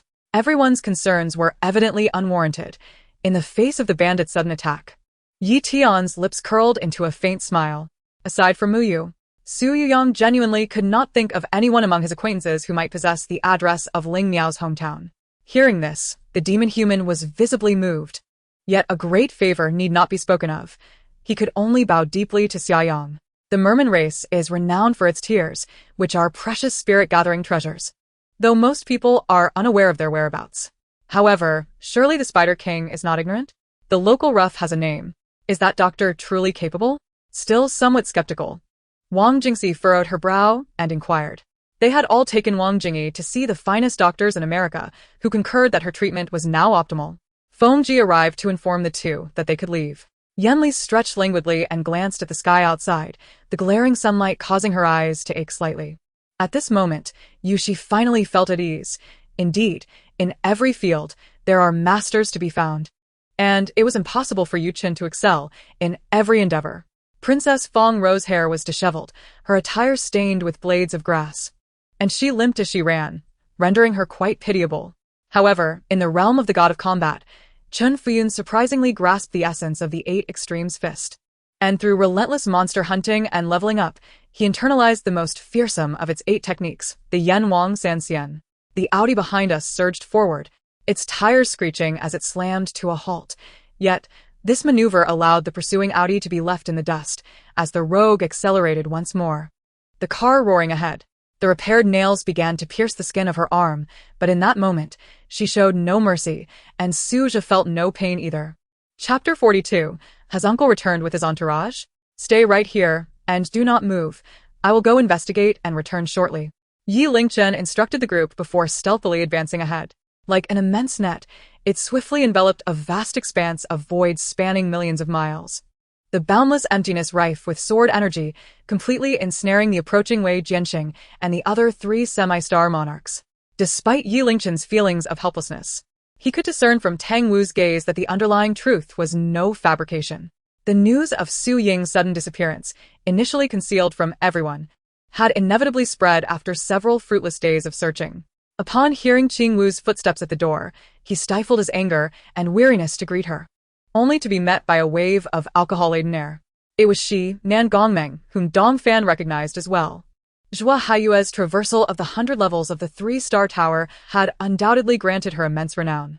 Unable to comprehend the contents, Yi Lingchen mused that anything stored in a secret chamber must be exceedingly precious, and thus he collected them all into his spatial pocket. He deftly controlled 10 kitchen knives, launching them at the fleet-footed zombies leaping from the young man, while he maneuvered around these undead to reach the youth's side. As she was washing up, Bo heard the sound of water and leaped onto the sink, pawing at Qing Wu's hands to offer him water to drink. At that moment, Chen Mo, seated in the driver's seat, had his mouth agape but swallowed his words back down. These spirits clearly lacked any sense of conscience. Though intimidated by their relic in Yun Chujiao's grasp, they still dared to approach her. Now, his approval rating had shattered previous presidential records, yet by tomorrow, it would likely plummet to the lowest in history. Just as Yun Chujiao felt a slight sense of relief, a wave of urgency and anxiety surged through her consciousness. The Duke, who was entirely inept at navigating such matters, could only awkwardly extend goodwill toward Enlioli. Father, mother, if I truly terminate this pregnancy, I fear I shall never find happiness again in this lifetime, Jiao Yu said solemnly. Blair, that incident has transpired. Do not overthink it. If you wish to pursue another female, you are free to do so, Tang Lele remarked after a moment of contemplation. Staring into Dongfang Ningyu's clear and resolute eyes, Qi found himself at a loss for words. In the southern part of the city, aside from the splendid mountain villa, numerous bars and nightclubs thrived, all nestled in the lower river district, bustling with life throughout the night. This couple had truly troubled the priests, for it was clear they were at odds. Yet one remained carefree while the other laughed and spoke, leaving the priests unsure how to intervene. The first was a priest's dual-handed healing staff, suitable for both a druid and a priest, which was bestowed upon the third concubine. Instantly, countless soldiers knelt in unison, their collective shout resonating through the heavens. Qin Yun was bewildered, asking what was the matter, but Nan Gongche remained tight-lipped, leading her quietly to the main hall. Dongfang Nancheng impatiently raised her head, and upon seeing the gruesome wounds on Xin Fei, a chill coursed through her chest. In his moment of panic, he noticed a river ahead. His spirit was drawn into that stream, and his memories began to fade. Facing the lightning, the young bald man spotted Feng Wuming and the others. After uttering a Buddhist chant, he breathed a sigh of relief upon realizing they did not perceive him as a threat. He had long sought a living person to comprehend this world. After resting through the night and the following day, Ding Chen's stamina had significantly recovered. Thus, he decided against following the road and instead chose to traverse directly through the mountains, cutting the distance considerably. Upon reaching level 5, Zhenlang could learn the 3rd-tier Bloodlight and Dragon Fury techniques, along with a 2nd-tier passive magic critical hit, only to discover that he was running short on skill points. Without considering additional free skill points, a level 5 player was limited to 5 ordinary skill points, necessitating careful budgeting. You vile girl! You have ruined our plans. Now you think you can escape? Roared Xiao Yunlong in fury. Therefore, in the entire Northwest War Zone, if one aspired for their child to achieve success, they had no choice but to enlist them in the military. There was no alternative path. Brother Hong Lei had his turn next, while Chao Ping simply found a chair to rest in, and the cameraman settled behind him, continuing to capture footage with a GoPro. No wonder the young master had been so relentless. Rest assured, this catfish spirit had violated heavenly laws, usurping the river goddess position and preying upon innocent children. Once sister and I deliver it to the demon capture office, it shall surely meet with a fate of annihilation. The sister did not hold back, stating plainly. Yu Ning's eyes gradually turned a deep crimson, a thought causing a black lotus to bloom upon her brow, a faint aura of darkness swirling around her figure, complemented by a sinister smile that was truly chilling. Who was this young man? How could he command such respect from the leaders of local tyrants? It was solely due to his exalted status as the current junior master of the Yinyang Wuji sect, the direct disciple of the foremost human power overseas, the master of the Wuji Palace. Now, with some spare change, despite the high property prices, he could afford a reasonably good house. The Empress's expression of concern gradually solidified. With a flick of her sleeve, she exclaimed, "Beijing, after all these years, your rebellious nature remains unchanged. How foolish of me." She self-deprecatingly nodded. "Indeed. I am quite foolish to have believed you would change." With another flick of her sleeve, she turned and departed. A disciple of the evil king's sect, proficient in marksmanship, severed the throat of a blood demon sect disciple and then noticed Ouyang Jingtian, who was wreaking havoc in the arena, as if spotting prey, boasting loudly. If an ordinary swordsman could leave their soul lingering in the world for centuries, even reappearing after the resurrection of an ancient demon, it was indeed remarkable. Outside the inverted world, Ruo Hua hurriedly arrived at Duoshu Mountain, intending to meet the Emperor of Fengdu, but was intercepted by Xin Tu, who informed her that the Emperor was away on a pilgrimage and would return in a few days. All of this was keenly observed by Jia Ling, who valued her dignity. This scenario resembled neither a blind date nor a typical outing, and certainly not sibling-like, rendering the atmosphere exceedingly awkward. Chapter 43. The Guzheng has come to life. Do you have any objections? Su Xuanqing observed Su Mo's expression, which was akin to encountering a ghost, and felt as though she were gazing into a mirror. Isn't this Jin Chao's residence? How come Su Mo is here as well? The 7 members of the Shrek 7 Monsters reserve team were not in a much better situation when the explosion occurred. They were positioned at the rear of the group, with much of the force being absorbed by the senior students in front of them, resulting in only minor injuries. Bai Dong realized that continuing the fight would only lead to defeat, a realization she came to when Tang San engaged both Xia Yu and Hu Laina. At this juncture, they were at the edge of the Dao Trace, where, at a certain distance, some Dao realm presences would emerge, though none were familiar to the group. For the time being, they were all focused on comprehending the Dao Trace, leading to a state of peaceful coexistence. What? That scoundrel and that wild man caused Jiang Tao's demise, yet they still dare to covet our inheritance? A man from the Hong family, in his 50s, exclaimed. Bo Xinyan cast a half-smile at Fu Lingxiao, thinking to himself how much more difficult it was to deceive mortals now than in the past. Within the realm of the Imperial Court and Celestial Palace, there existed a teleportation array directly leading to Suizhu, which was considerably safer than traversing multiple Eastern Emperor demon domains or utilizing teleportation arrays within the Eastern Emperor's territory. For a professional athlete, taking a 2-year hiatus from football was undoubtedly catastrophic, particularly for a young player with limited match experience. The youth concealed his face behind a mask.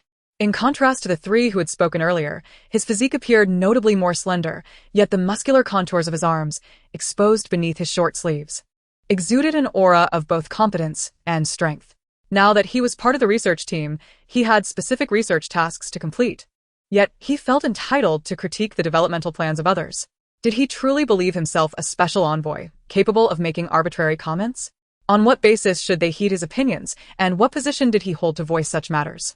For instance, following the competition, Dai Mubai and Zhu Zhuqing returned to the Star Luo Empire to vie for the crown prince position, while Ning Rongrong returned to her sect, taking Oscar along. Ma Hongjun roamed far and wide, and the remaining teachers returned to the Heaven Do Empire, with Shrek Academy officially bestowed with the title of Royal Academy. Had it not been for Chu Fifan's appearance, Shui Ruru might have received not a grain of divine rice. However, now she had gained 5,000 grains, yet still felt a sense of dissatisfaction. Shouldn't Chu Fifan have been more courteous and given her all the divine rice? Ultimately, he regained his composure, hesitating over whether to purchase the Qianhen dagger, a weapon with which he had a profound affinity. Though the protagonist of this iteration at the Purple Forbidden Peak had changed, this did not serve as a justification for the gambling den to renege on its wagers. After all, Xia Feihong had made it clear when he sent someone to place the bet that the wager was on Yi Guqing's demise. Particularly with Yu Ji's involvement, if the head of Yu Ji were to step out, it would lend an air of dignity to the affair. When it came to physical contests, Feng Zhang held a great deal of confidence, believing that even if he could not defeat Chu Fifan with a single strike, safeguarding himself was a certainty, and he would at least shatter the opponent's record of repelling foes. Las Vegas, often dubbed the wedding capital, was home to numerous chapels near the registration office, allowing couples to find a minister at any time to officiate their nuptials. Merely being able to move one's legs was insufficient to inspire such admiration in Machu. During the Spring Festival, he had seen far more challenging performances, such as the contortionist acts, without ever displaying such enthusiasm. The inquiries he posed delved into matters of considerable secrecy, Should anyone dare to question Sun Royu about the techniques he practiced or any special skills he possessed, Sun Royu would perceive it as a flagrant provocation. Chapter 44. Mu Jiking. Su Xuanqing cast a sidelong glance at Jin Hua and the others at the dining table. Their expressions were nothing short of spectacular. This is the hallmark of a true big shot. Even under one roof, one can still be so audacious. It's truly exhilarating. Witnessing her son's rare display of happiness brought immense joy to her as a mother. You are beautiful, well-behaved, and intelligent. Surely, many boys must be pursuing you at university, am I right? Su Zihuan explained with a smile. The figure approached, towering nearly 2 meters. With a bare upper body and clad only in shorts. The exposed skin bore scales resembling those of a fish, glistening under the sunlight like the sharp blade of a sword. Upon entering, he overheard the two exchanging laughter, reminiscent of long-lost friends. Yet I stood there bewildered, gazing at the old ghost of the Miao family, unable to comprehend his motivations for such actions. Thus, my task was to widen my eyes and observe him intently. Those guards similarly caught in the gusts were swept away, unable to fire their weapons as their AK-47s were whisked into the wind. Boss, I wish to purchase this book. How much is it? Li Jiji presented the art book to the proprietor. As Lei Yu and the others began to withdraw, Liang Yi suddenly received an email from Lan Siki. Upon meticulously reading through it, a glint of coldness flickered in his eyes. Should you manage this matter well, I shall accompany you for a few more days in Shijing City and will exert myself even more in the evenings, ensuring you feel utterly euphoric. Hua Tiancheng said with a mischievous smile. Previously, she could scoff and show disdain, yet now she could do no such thing, only feeling an overwhelming sense of shock, inferiority, and defeat. Just as Moyu was about to erupt in anger, a soft, ethereal voice resonated from within the ship, breaking the silence. The closed curtains parted on their own, revealing a figure emerging while cradling a guqin, delicate as jade, swaying like a fragile willow in the tempestuous sea winds. The sky was painted a rosy hue, with more than 10 colossal yellow satellites suspended at the horizon. They were the moons of Mike's star. Then let us live with all our might. Death has come, and it has come in its strange and grotesque manner. Jiang Xie had not anticipated that Pu Ji would suddenly strike him, causing him to panic. A casual blow from someone at the 8th or 9th level of the Golden Core would be manageable. After all, it wouldn't be fatal. Isn't there an artifact spirit from the 5 Elements Hall? Won't I consult it? Old Dong rolled his eyes in exasperation. If he wished, under the premise of sufficient destructive factors, he could easily recreate more Annihilation Legions to join the fray. Mu Feng took a deep breath and said, "Let me carry you." As soon as he finished speaking, Mu Feng stepped beside the young master, crouched down, and shifted the young master onto his back. The young master was light, allowing Mu Feng to walk with relative ease. With the radio cut off, Ziluo's expression turned serious. At that moment, a total of 15 squads were participating in this support mission. The squads of Yamaguchi and Yoshida had originally been responsible for border patrol and were the 2 closest support forces to Shua Town. Chun Shao witnessed this scene with a smile, clapping his hands, which radiated an overwhelming aura of Buddha, enveloping the figures of Sha Qianquan and the others. As he reached the transmission head, he spotted 2 enemies carrying boxes onto the deck, extracting rocket-propelled grenades to rest upon their shoulders. When Yang Guodong relayed the information he had gathered from the scouts, Zhu Yuxiao and Wei Zhongxian remained silent. Chapter 45.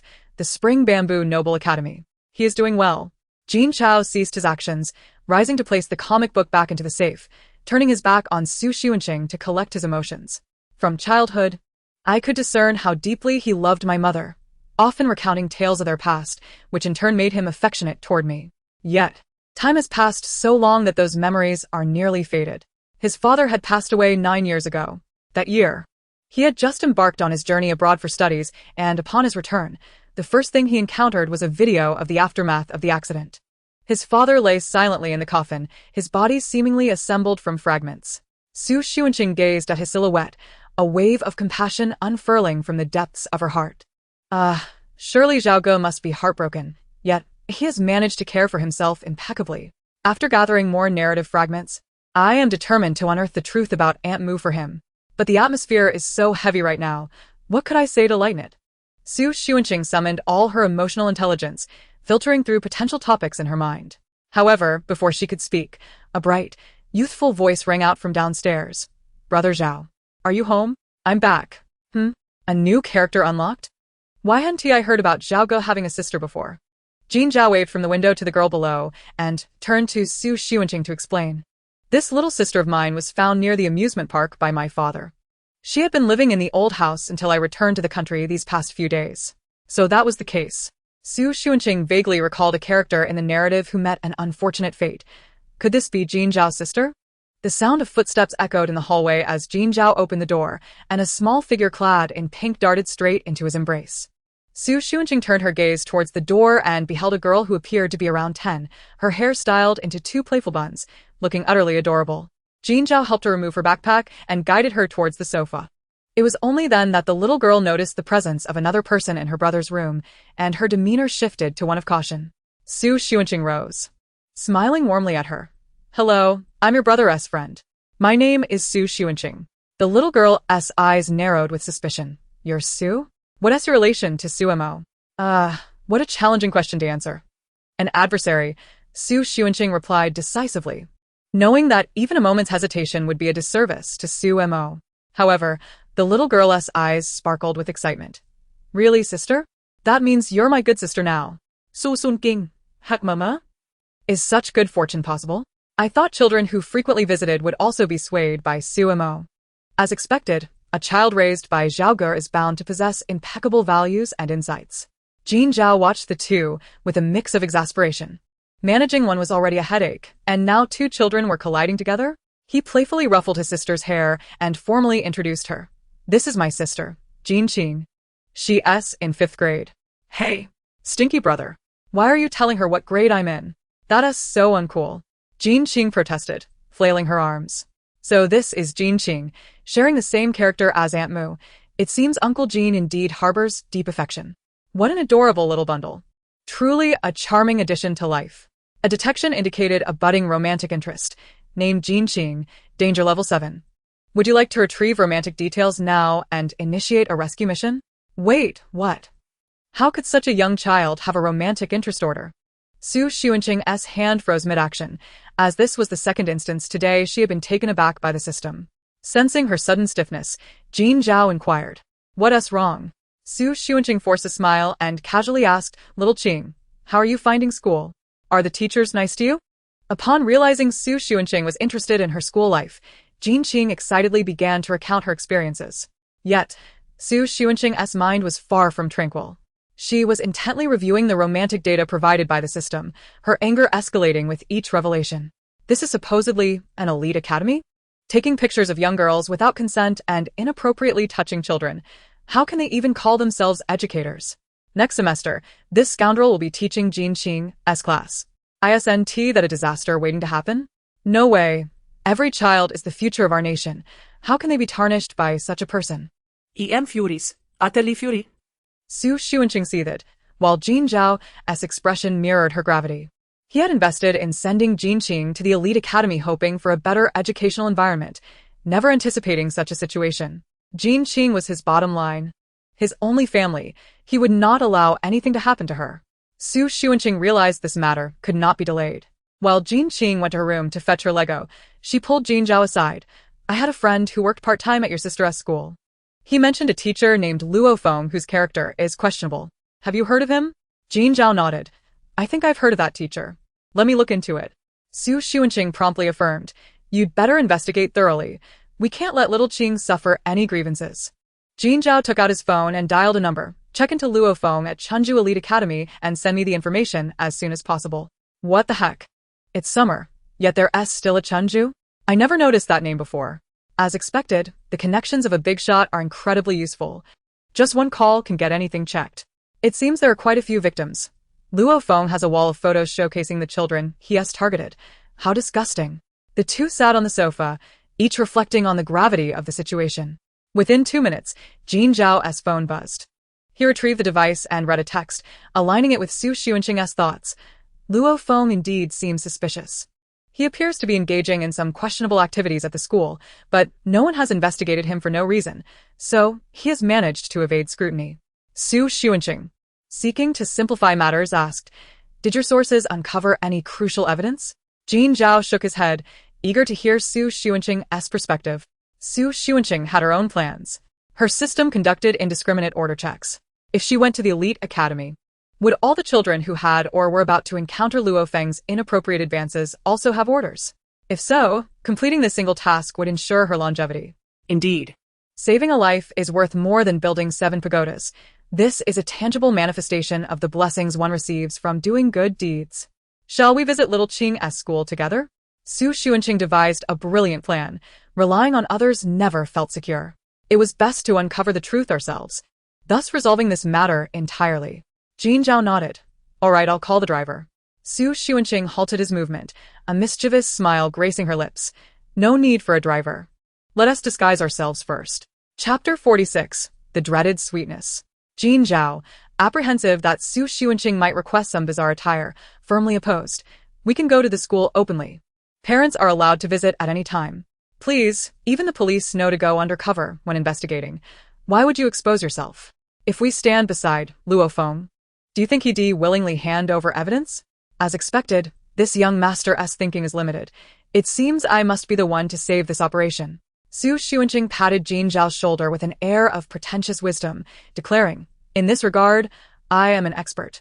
You can trust my judgment. Jin Zhao longed to acquiesce, yet he could not. Silently, he extracted a small red badge from his pocket. I am a party member. Xunqing Edgalim. Am I truly so untrustworthy? Are you invoking the authority of the party to pressure me? She retracted her foot, which had precariously ventured into the murky waters of legality, and asserted with righteous indignation, do you take me for someone who would engage in unlawful activities? My heart, too, beats red in allegiance to the sun. The two reached a tenuous consensus, assuring Xunqing that they would personally escort her to class that afternoon. Upon hearing this, Xunqing was overjoyed and invited Xu Xuanqing to join her at the school amusement park afterward. This invitation was met with an unequivocal refusal from Xu Xuanqing, for their intent was purely to escort, devoid of ulterior motives. The pair stood by the doorway, watching as Xunqing flitted into the woods like a fledgling bird, before stealthily making their way towards the security booth. Throughout their journey, Xu Xuanqing frequently pressed her hands against her head, as the low, persistent beeping of her order detection device echoed incessantly. It appeared that numerous children at this school had either already been victimized by Luo Feng or were on the verge of being so. Today, they must eradicate this menace to society. At the security booth, 2 affable guards greeted them with eager nods and bows, promptly ushering them inside. The plumper of the two beamed. It's just an inspection by the leaders.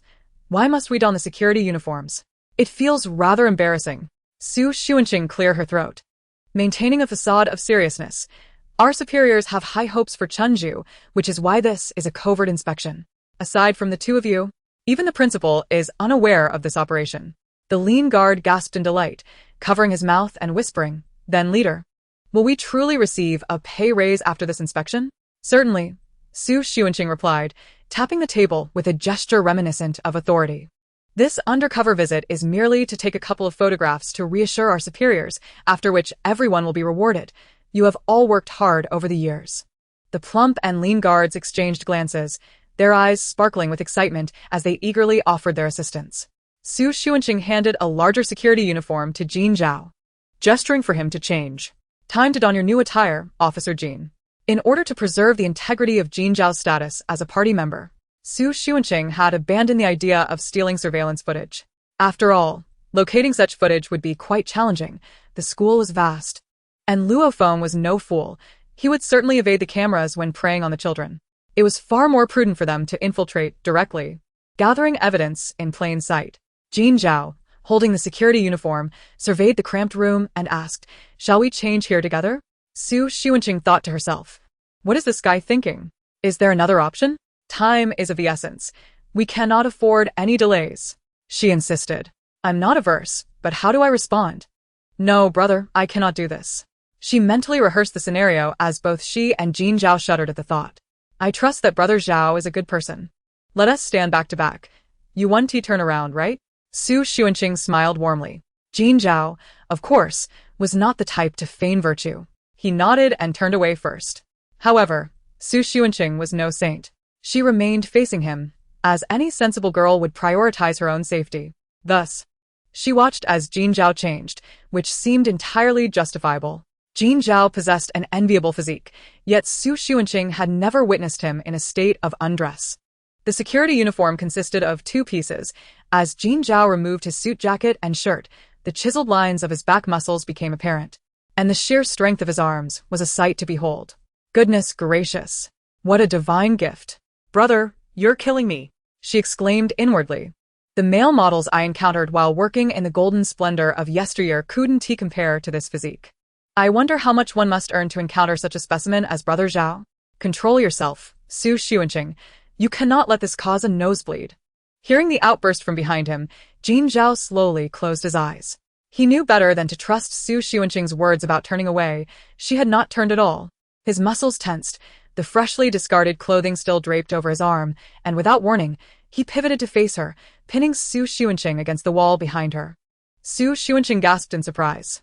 Party mother! There's a rogue in the crowd. Is it possible my silence has betrayed me? Jin Zhao, his body radiating heat, leaned in so closely that his cheek nearly brushed against Xu Xuanqing's. With deep-set eyes and a low voice, he murmured, "Didn't we agree to turn away?"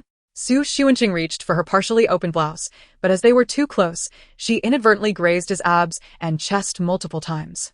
Heaven bear witness. She had not intended to touch him. Jin Zhao trembled slightly, realizing he was the one losing composure. Flustered, he stood up and covered Xu Xuanqing's dazzling gaze with his hand. "No more looking. Turn away." Obediently, she complied, her mind racing with thoughts of Jin Zhao's ear, flushed as if it might bleed, and the intoxicating scent of mint in his breath. This man was irresistibly sweet.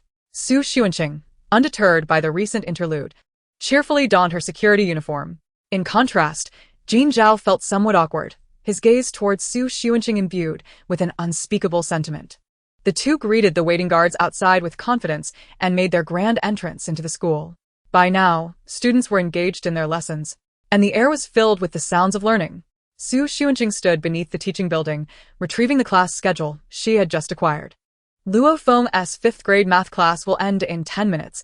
Let us position ourselves at the classroom door, she instructed.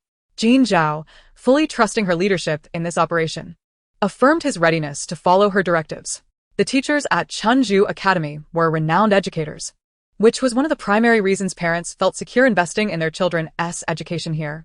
Consequently, the teachers received excellent compensation, with most enjoying individual offices. Xu Xuanqing and Jin Zhao waited for approximately 10 minutes by the 5th grade window. Shortly after the dismissal bell rang, they spotted a square-faced, upright male teacher exiting the classroom, followed closely by a small girl who kept her head bowed. Exchanging glances, they split up. Jin Zhao trailed behind Luo Feng, while Xu Xuanqing stationed herself at the window of Luo Feng's office, lying in wait. As anticipated, Luo Feng exploited the pretext of reprimanding students to lure the child into his office, where he proceeded to engage in inappropriate conduct, subsequently threatening her to keep silent about the incident. The already anxious child, having been victimized, would likely interpret the teacher's actions as mere discipline, suppressing any instinct to resist. Xu Xuanqing activated her phone's recording function, capturing video evidence of Luo Feng's advances on the young girl. This vile creature! How dare he extend his hand there? Ah! It seems this child is not experiencing this for the first time. She audaciously states, "Teacher, I was wrong. I will undress." How can the seedlings of our nation be subjected to such degradation? Listening to Xu Xuanqing's inner thoughts, Jin Zhao stood at the door, unable to see the situation inside, yet he was aware that Luo Feng was about to take advantage of the little girl. He adhered to the plan they had previously discussed, knocking on the door to interrupt Luo Feng's actions. Chapter 47. The law is all-encompassing. Inside the office, Luo Feng was assisting the little girl in removing her clothing when he suddenly heard the knocking from outside, causing his hands to tremble momentarily. Clearing his throat, his voice somewhat hoarse, he asked, "Who is it? What do you want?" At the door, Jin Zhao lowered his voice. "Teacher Luo. Director Tan says he needs to see you. Please come over." "Understood," came the impatient reply from within the office. Regretfully, he instructed the little girl to dress herself, offering a few casual words of admonition before exiting the office. Jin Zhao had already reached the corner of the staircase. He waited until Luo Feng left the office before seeking out Xu Xuanqing. Xu Xuanqing displayed the video on her phone to Jin Zhao. The footage was exceptionally clear, yet there was only one recording, which could lead some parents to disregard it. Jin Zhao comprehended her intent, and the two proceeded to record 4 or 5 segments of Luo Feng's actions using different methods and from various locations. Each time, They interrupted Luo Feng at crucial moments, allowing viewers to discern his intentions clearly while safeguarding the little girls who had been targeted that day. Luo Feng was seething with anger, yet he believed he had concealed his actions well enough to avoid detection, attributing the interruptions to mere mischief. Xu Xuanqing and Jin Zhao successfully accomplished their mission for the day, returning to the security booth to change back into their regular clothes, and generously rewarding the two security guards with special bonuses before heading to the entrance to pick up Xunqing from school.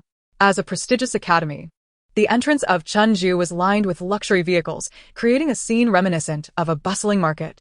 It was rare for parents to personally collect their children. Most were attended to by stewards or nannies. It was no wonder that feedback from parents had been sparse. Observing the rows of stewards standing nearby, Xu Xuanqing whispered to Jin Zhao, expressing her disdain for their focus on profit over the mental and physical well-being of the children, allowing such beasts to roam free. Jin Zhao nodded in agreement, feeling a tingling sensation near his ear as the scent of the shower gel he had used lingered on her. Xiaoqing, over here. Xu Xuanqing spotted Xunqing's group and jumped up to wave at her.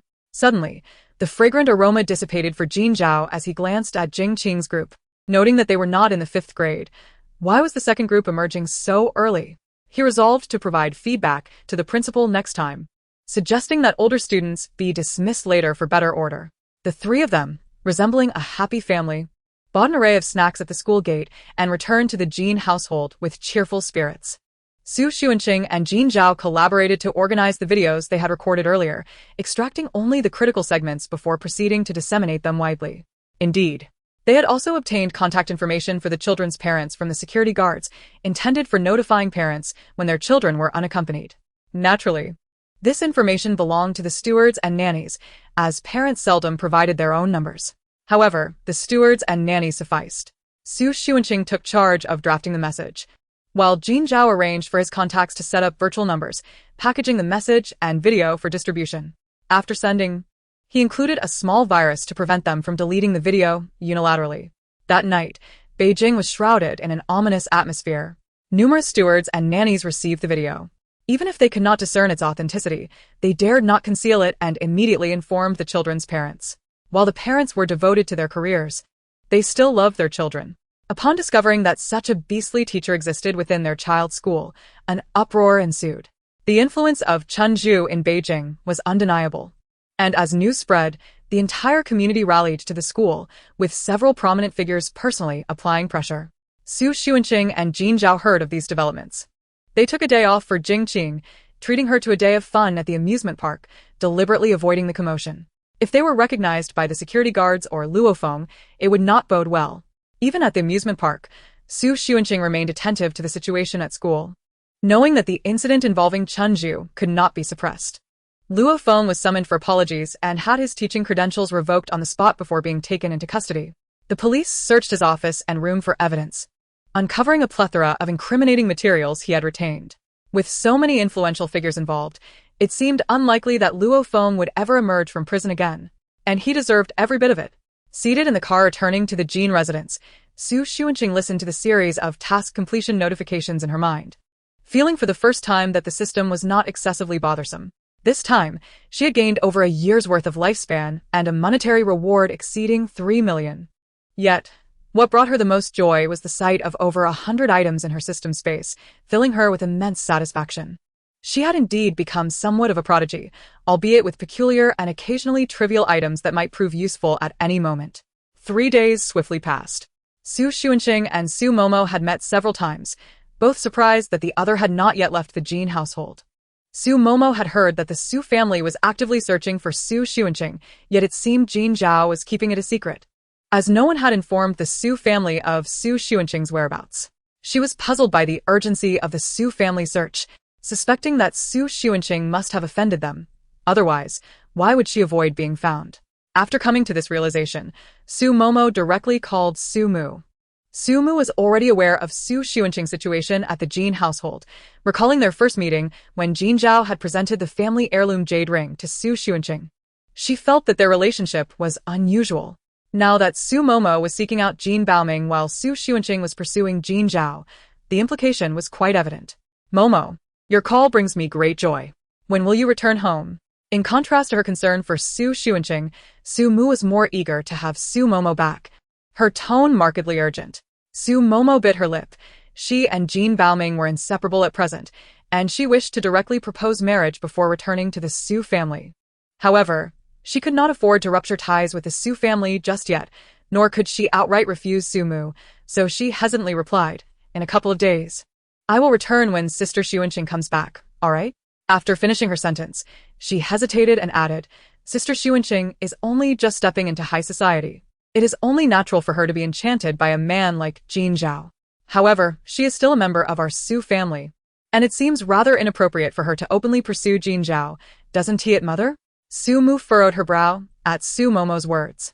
In truth, they had little desire to bring Su Xuanqing back, as they had yet to locate Su Xiling. Su Xiyuan was responsible for investigating Jin Baoming's affairs, and they were already stretched thin managing the company while worrying about Su Momo's romantic entanglements.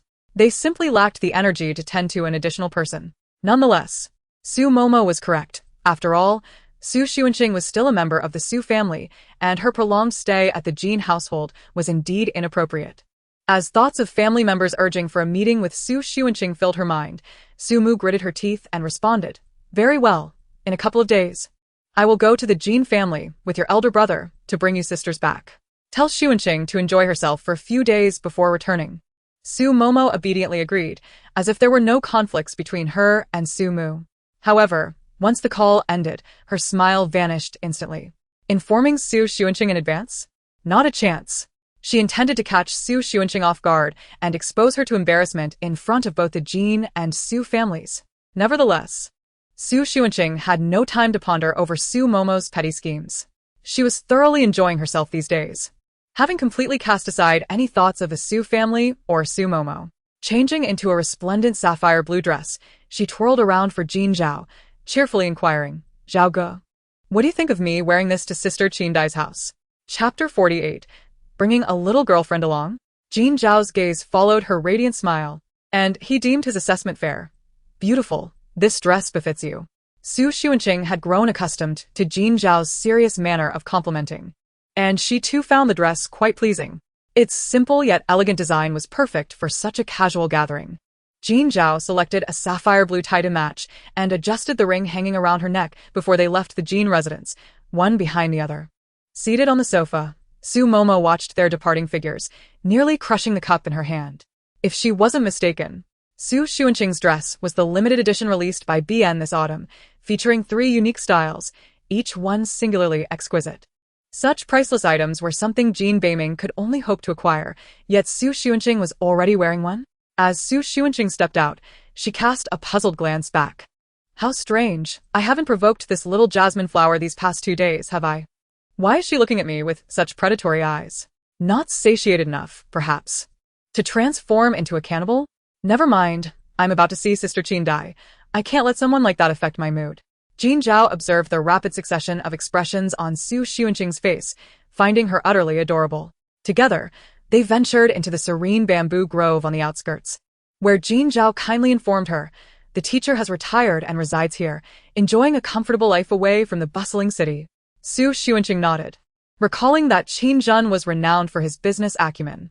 Jin Baoming had sought Qin Zhen's endorsement for his company multiple times without success, and it was only through Jin Zhao's intervention that they managed to secure Qin Zhen's assistance.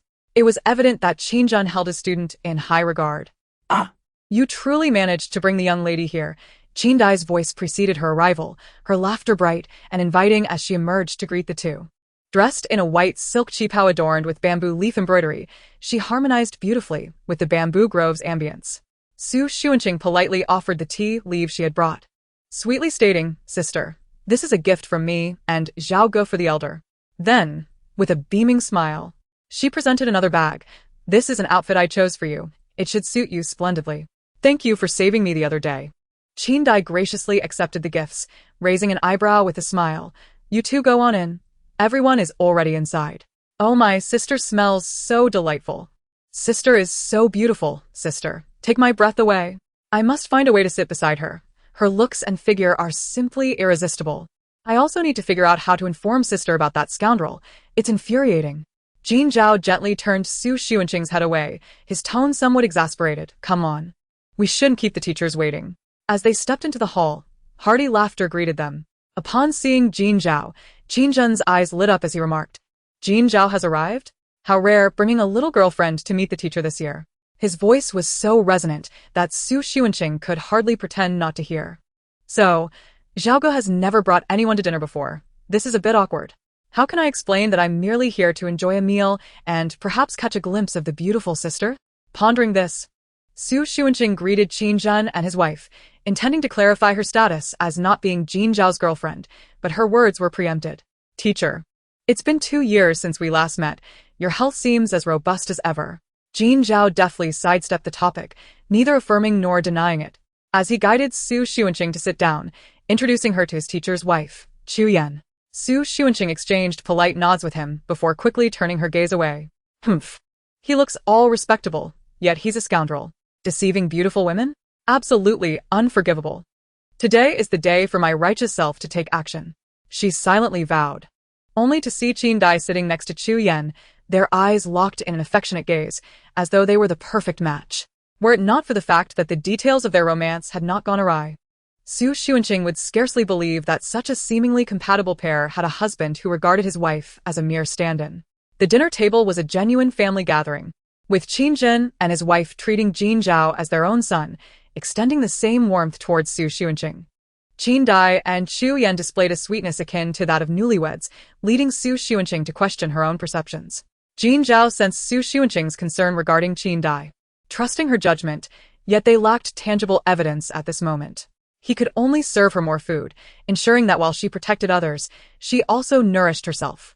As the meal drew to a close, Su Xuanqing felt a mix of disappointment and relief. Perhaps the system had malfunctioned this time? Sister Qin Dai and her husband truly loved each other, and she need not rely on this task for her own survival. Yet, in the next moment, she heard Chu Yan's phone ring. His previously gentle smile faltered as he glanced at the screen, his expression abruptly stiffening. Here it comes, the legendary white moonlight is calling. If you're a man, hang up. Does the so-called white moonlight, who has been absent for years, hold more significance than this harmonious family? Well, a scoundrel is a scoundrel. He truly answered the call. Chu Yan picked up the phone, offered an explanation to everyone, and stepped out to take the call. The windowsill was conveniently positioned directly across from Su Xuanqing, who raised her eyes to observe Chu Yan, noticing his clenched fist, a manifestation of his inner turmoil. Yet, he ultimately made his choice. After hanging up, Chu Yan returned to the dining table, apologetically stating, I have to step out for an urgent matter at the company. Zhao, Miss Su, we shall meet again next time. Qin Dai stood to adjust his tie, watching him depart in haste. Su Xuanqing lost her appetite and leaned closer to Qin Dai, whispering, Sister Qin Dai, I wish to step out to buy something. Could you accompany me? Qin Dai gazed towards the door, where Chu Yan's figure had already vanished. It wasn't until Su Xuanqing repeated her request that she snapped back to reality. Her smile still radiant. Of course, are you heading to the airport? Su Xuanqing was momentarily taken aback. Huh? How does Sister Qin Dai know? Is it a guess or what? Could it be that she had known everything all along, patiently awaiting this moment? I hope my sister is lucid. That ought to spare her some heartache. Jin Zhao turned to the Qin couple and said, I will escort senior sister and Xuanqing over. Next time, I shall come to dine with you and teacher. Qin Zhen waved his hand dismissively, as he typically did not concern himself with the trivial matters of these youngsters. The three of them settled into the car, while Su Xuanqing glanced at Qin Dai, hesitating to speak. Qin Dai, however, momentarily shed her facade before Qin Zhen, her stunning visage betraying an unmistakable weariness. She rubbed her forehead, her brows furrowed, and after a prolonged silence, finally spoke. I have known for some time. I do not regret loving Chu Yan, but I shall never accept betrayal. Chapter 49. Everything is for the best. Su Xuanqing was the epitome of altruism during her elementary school years, aiding elderly ladies across the street in middle school and in high school. She once chased down a police officer for 2 blocks after finding 10 yuan on the roadside. In university, she rescued numerous stray animals from the campus. You are talking nonsense. Zheng Dahuang fumed, yet was perplexed by how Yi Bufan discerned the issue with the wine despite his efforts to conceal it. Zhang Yangtianjian arrived at Chang Qingchuan's doorstep in the evening, only to find the door locked from the outside. The guards, mistaking her for an inspector, approached to greet her. If she were to claim that the compensation amount she suggested was too meager, the outcome was obvious even to one with limited foresight. Beneath the seemingly melodious tones of the zither lay a hidden malice. A moment's inattention could lead one to be ensnared by its enchanting sound, resulting in madness at best and immediate demise at worst. This dilemma troubled not only me but also all beings within the spirit realm. In truth, it was the ordinary populace who were most beset by concern. Regrettably, they often regarded this matter as mere gossip over tea, and given their station, they would likely remain oblivious to the existence of the spirit world throughout their lives. Perhaps it was Mu Lin's profound sense of alienation within such a vast family that underscored her feelings. Shortstory promptly made public the theory of malevolent spirits, and only then did people genuinely believe in their existence. In light of this, I shall not intrude further. Until we meet again, I trust that you will honor your promise to return the dagger to me. With that, Xu Yuheng bowed slightly and turned to leave. Alice, glancing at the pursuing Dong Benyingji through the rearview mirror, felt her expression darken. She looked at Li Xiaoyao, her words caught in her throat. It was best not to sow discord among the ranks at this moment, especially given by Xiaolong's astonishing behavior. It is my fault. Please do not blame Qiulan, Your Highness, Su Rui said, gazing at the hand he had feigned nonchalance in grasping. The third, naturally, was the marshal. As one of the supreme rulers of the entire starry realm, he was eager to bring this war to a swift conclusion. Once, he had confidently vowed to capture her heart, to deceive her, then lead her astray, and abandon her without remorse. Individuals who dared to venture forth alone often possessed a measure of strength, which was why, during these recent days, few had dared to cast their sights upon her. I have checked. There are no leads. It is said that on that fateful day, the heavens themselves shattered, and the land of the Xiao family was struck by lightning, cleaving a depth of 3 feet. However, after the storm subsided and we returned to the scene, there were no clues to be found. It was as though no one had witnessed it. One subordinate whispered. With Uncle Chen present, do you still harbor doubts? Xiao Mohan chuckled softly, tightening his embrace around her, his tall frame looming over her. Su Qingji had always been by Su Qingfang's side, remaining silent and observant, never voicing her thoughts on any matter. Help! Gu Miaoding cried, struggling to rise, her body bruised as she crawled up the stairs. At that moment, someone inside the banquet hall heard her cries for help and burst through the door. The eldest brother of the Li family was quite satisfied with Emperor Li Xuanzong. He was a wise ruler. Since he had claimed not to trouble himself with their affairs, he would undoubtedly refrain from meddling in the matters of the loyal prince's residence. Though dealing with the Empress Dowager was proving to be more complicated, the interior was exquisitely adorned, reminiscent of a wealthy household. Though she had never seen what a true wealthy abode looked like, relying instead on depictions from television and online media for reference. Upon arriving at school, the trio quickly drew attention. Their striking appearances were further accentuated by the fact that Purple Butterfly was visiting for the first time, prompting many curious gazes in their direction. Just then, a clear and piercing eagle's cry resonated, casting a shadow from the sky that enveloped a portion of the ground. Chapter 50. Perhaps it would be best to arrange an engagement between Jin Zhao and Xunqing. The individuals lost in thought at the entrance were abruptly interrupted by the blaring of a loudspeaker, shattering years of longing and halting their public display of affection. Su Xunqing crouched down, striving to diminish her presence. Performing good deeds anonymously, I truly am a genius. This way, Chu Yan and his beloved can abandon their secretive escapades and soar boldly. With your scandalous news and unfiltered airport photos, the world shall soon know of your legendary tale. Su Xunqing observed as the pair glanced around in a panic, all the onlookers at the airport fixated on them, leading to their hasty retreat. Once their figures vanished from sight, she bounced off to find Jin Zhao and Qin Dai, gleefully taking credit. What do you think? Wasn't my little exposé brilliant? Soon, everyone will be aware, robbing them of their secret affair's joy. Qin Dai appeared unfazed, even offering her compliments. Impressive. What cleverness resides within that little head of yours?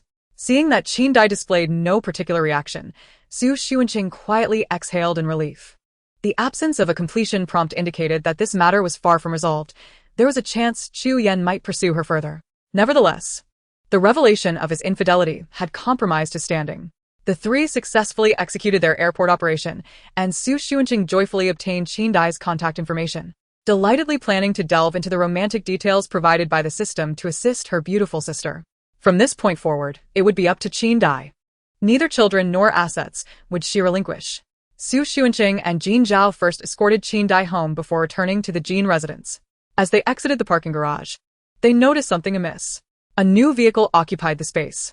Jin Zhao looked meaningfully at Su Xuanqing. She too recognized it. Wasn't that the car her father frequently used? It seems the Su family has finally come looking for us. They must be here to apprehend Su Momo. It matters not whether I am home or not. They wouldn't come specifically for me. Do I run or do I stay now? Su Xuanqing pondered in front of the car before seeking Jin Zhao's opinion. Do you truly wish to return home? A glimmer of amusement flashed in Jin Zhao's eyes. Staying away is fine. Shall we go for wontons instead? Just as Su Xuanqing was about to agree to Jin Zhao's suggestion and make a quick escape, she heard Su Siyuan's voice. Young Master Zhao, you haven't just been treating my sister to wontons, have you? He-s coming. He-s coming. He-s approaching with his domineering quotes. What do you mean, my sister? What's wrong with wontons? How dare you lot from the Su family speak of my brother Zhao? Had it not been for brother Zhao's timely intervention, I would have perished at Su Siling's hands. Why not investigate what your dear second brother has been up to? Su Xuanqing silently berated him in her heart, but maintained a neutral expression. Though she harbored thoughts of returning to the Su family for the sake of revenge, she would not offer them any semblance of cordiality. With a nonchalant tone, she remarked, What's the matter? I enjoy eating wontons. Do you have an objection? Su Siyuan's previously imposing demeanor deflated, as if a dam had burst. They were aware that Su Siling had likely abducted Su Xuanqing to avenge Mo, yet none of them pondered how Su Xuanqing had managed to escape, or what she had endured during that time. Despite knowing she was in the wrong, Su Siyuan spoke with a brusque tone. Xuanqing, your family has been searching for you. When you go in, speak with your father and mother properly, so they need not worry any longer. Huh, was all Su Xuanqing said to convey her feelings. If she could not eat wontons, then she would see what distasteful things they had to say.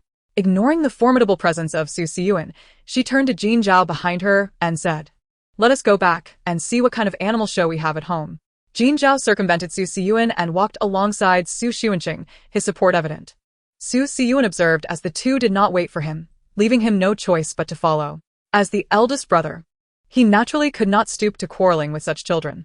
Su father and Su mother were seated in the Jin family's living room, sipping tea. Alongside Jin Hua and his wife, with the obedient Su Mo and the exceptionally poised Jin Beiming nearby. Pfft, they just want to pick up Su Mo. Yet they concoct so many excuses. I'm merely an afterthought. However, living in the Jin family for so long is indeed unreasonable. It's time I bought my own place, hee. But wait, I forgot I can't afford one at all. Upon entering the living room, Su Xuanqing was met with a scene of familial harmony. As everyone turned their gaze towards her, she offered a smile and sweetly addressed Su mother, Aunt Gao. Has Su Siling returned? Su mother's smile faltered, suddenly recalling that they had allowed Su Xuanqing to address her informally earlier, and now it felt as if they had regressed to a prior state. No, it was even worse than when Su Xuanqing first returned to the Su family. For back then she still held some hope for them, whereas now only hostility remained. Su mother awkwardly rose, looking at Su Xuanqing. Xuanqing, please do not be willful. Your mother has come specifically to bring you home. Seeing the evident rift between Su Xuanqing and the Su family, Su Mo hurriedly interjected, Sister Xuanqing, if there are any issues, you can resolve them at home. Being here only worries Mom and Dad. Who dares to lecture me? Just because you've been dishing out sarcasm these past few days, now you're pretending to care? Su Xuanqing swiftly adjusted her stance and reiterated, Sister Mo, if there are any issues, you should resolve them at home. Being here only worries Mom and Dad. Su Mo's smile momentarily froze as she discreetly kicked Jin Beiming under the table. Jin Beiming, catching the cue, exchanged glances with his father. Still just children. Let us sit, Jin Hua cheerfully suggested as he poured tea for everyone. There's no rush to discuss whether to go home or not. Since old friends are here, let us first deliberate on the marriage of the two children. Everything else can be discussed later. Su Hua and the others were taken aback by Jin Hua's sudden proposal but remained resolute. Mo is still young. We wish to keep her for a few more years. Let us postpone the engagement for now. There's no hurry. Noticing the shift in conversation, Su Xuanqing pulled Jin Zhao into a corner to sit down and began to indulge in the drama. TSK, the Su family isn't anxious, but Jin Beiming certainly is. There are less than 10 months until the experiment begins, right? Little Mo willingly accompanies him to the experiment. How will they interpret the data then? This marriage was arranged by the old man, and our families have been close for generations. The children have a good relationship. It seems inappropriate for you to suddenly backtrack, Jean Hua said leisurely, as if in negotiation, yet he invoked the old man's name. Xu father and Xu mother. Hearing Xu Xuanqing's sentiments, were even less likely to agree. However, the situation had reached a critical point, and it needed resolution. Su Jinghua. Glancing towards Xu Xuanqing in the corner, contemplated a clever idea, and after some thought, proposed, the old man only arranged a betrothal between our families without designating to whom. I now see that Jin Zhao and my Xuanqing make a fine match. Why don't we assign this engagement to them? That would put our minds at ease. Chapter 51. Xuanqing, lend a hand. Xu Xuanqing dropped the sunflower seeds in her hand, scattering them across the floor. Wait, I'm merely a spectator.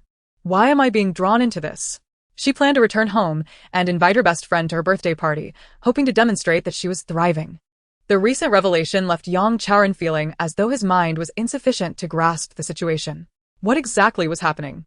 A different short figure, with lighter coloration and a slender, attractive appearance, wielded a longbow as it ventured into the forest. It was a sizable creature. Just look at its teeth. Remarkably large and powerful, capable of crushing bones. Zhang Qirui pointed to a wound and remarked. Frankly, the series of bizarre occurrences had led Jiang Yi to question himself. Wondering if he had misjudged, pondering if the supreme being truly still existed. Otherwise, it was difficult to explain Chen Luoyang's miraculous rise. This brief moment sufficed for me. As his dagger once again lunged toward me in the same trajectory, I swiftly countered, deftly gripping the blade and flicking it upwards. Upon hearing Su Qingya's playful words, Yang Chaoren felt his entire being soften, his blood rushing to a certain place, yearning to appear before Su Qingya immediately. Shao Kursen and the others were momentarily stunned. Their expressions blank as they stood frozen in place, utterly bewildered. Yet it was futile. Every time they spoke of her, she would respond, only to turn around and act as if nothing were amiss when running towards us. Meanwhile, those who received the news were engaged in fervent discussions in the live chat.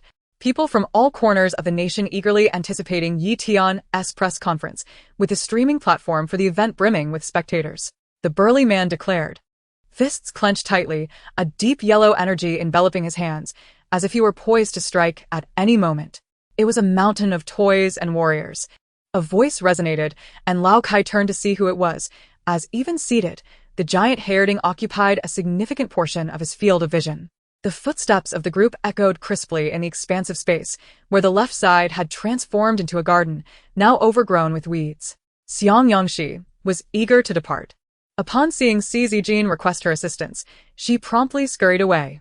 The fire spirit tree was said to have been born from a drop of the fire god's blood during the mythological era, though that was likely a fabrication. His ambition to conquer the southern dynasty was even more inflated than that of his father, Nuer Hachi.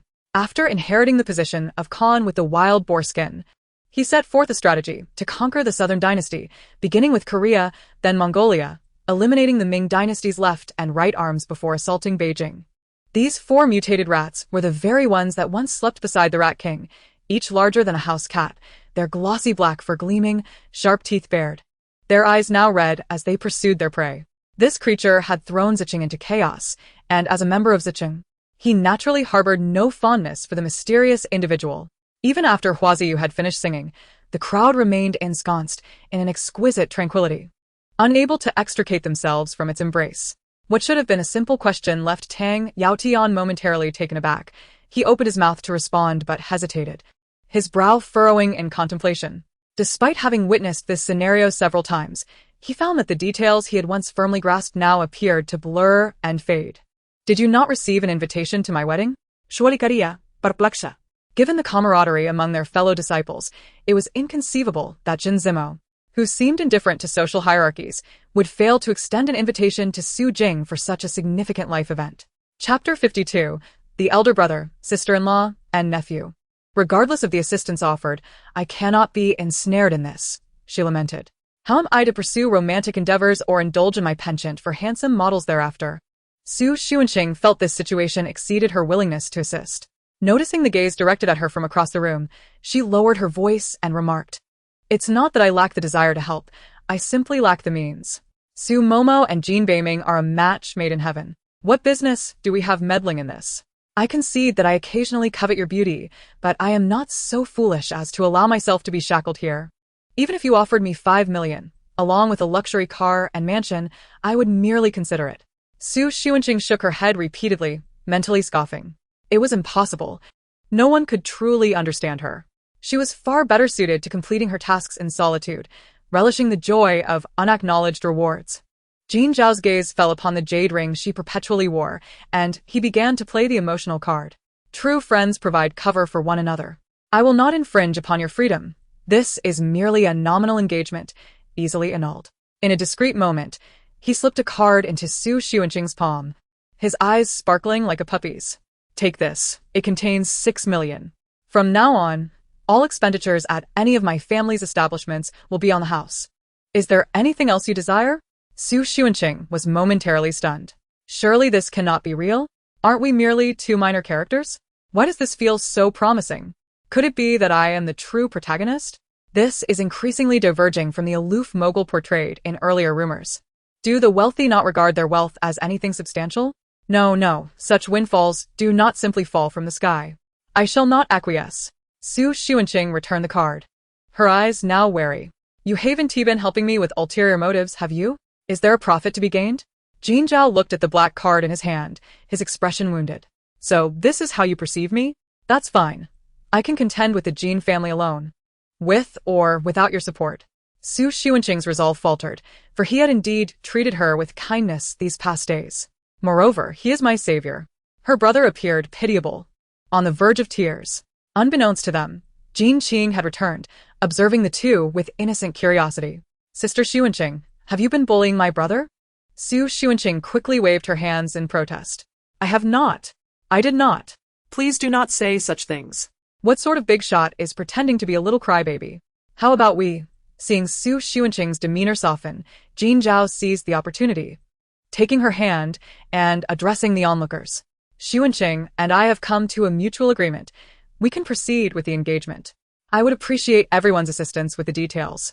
Su Xuanqing's hand was suddenly enveloped in warmth, and she instinctively attempted to withdraw, only to find her grip tightened. Jin Zhao gently squeezed her palm, signaling her to remain still, drawing them closer together. Oh my! Is my heart racing? Could it be my own heartbeat? One cannot blame me for wavering. He has provided so much. After all, it is merely a contractual engagement. Whether it culminates in marriage remains uncertain. Even if I were to vanish, my new identity would pose no issue.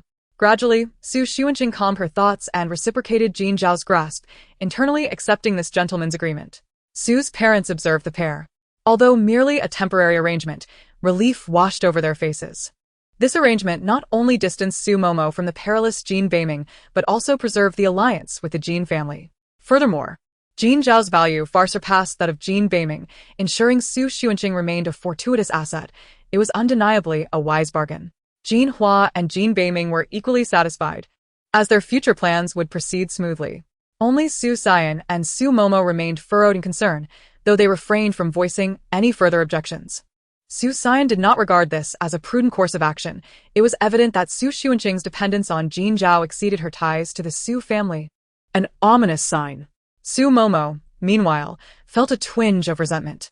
Since discovering Su Xuanqing's existence, she had been confident that the latter could not usurp her position within the Su family in the short term. Nevertheless, she remained cautious, resolved to pursue a career in the entertainment industry.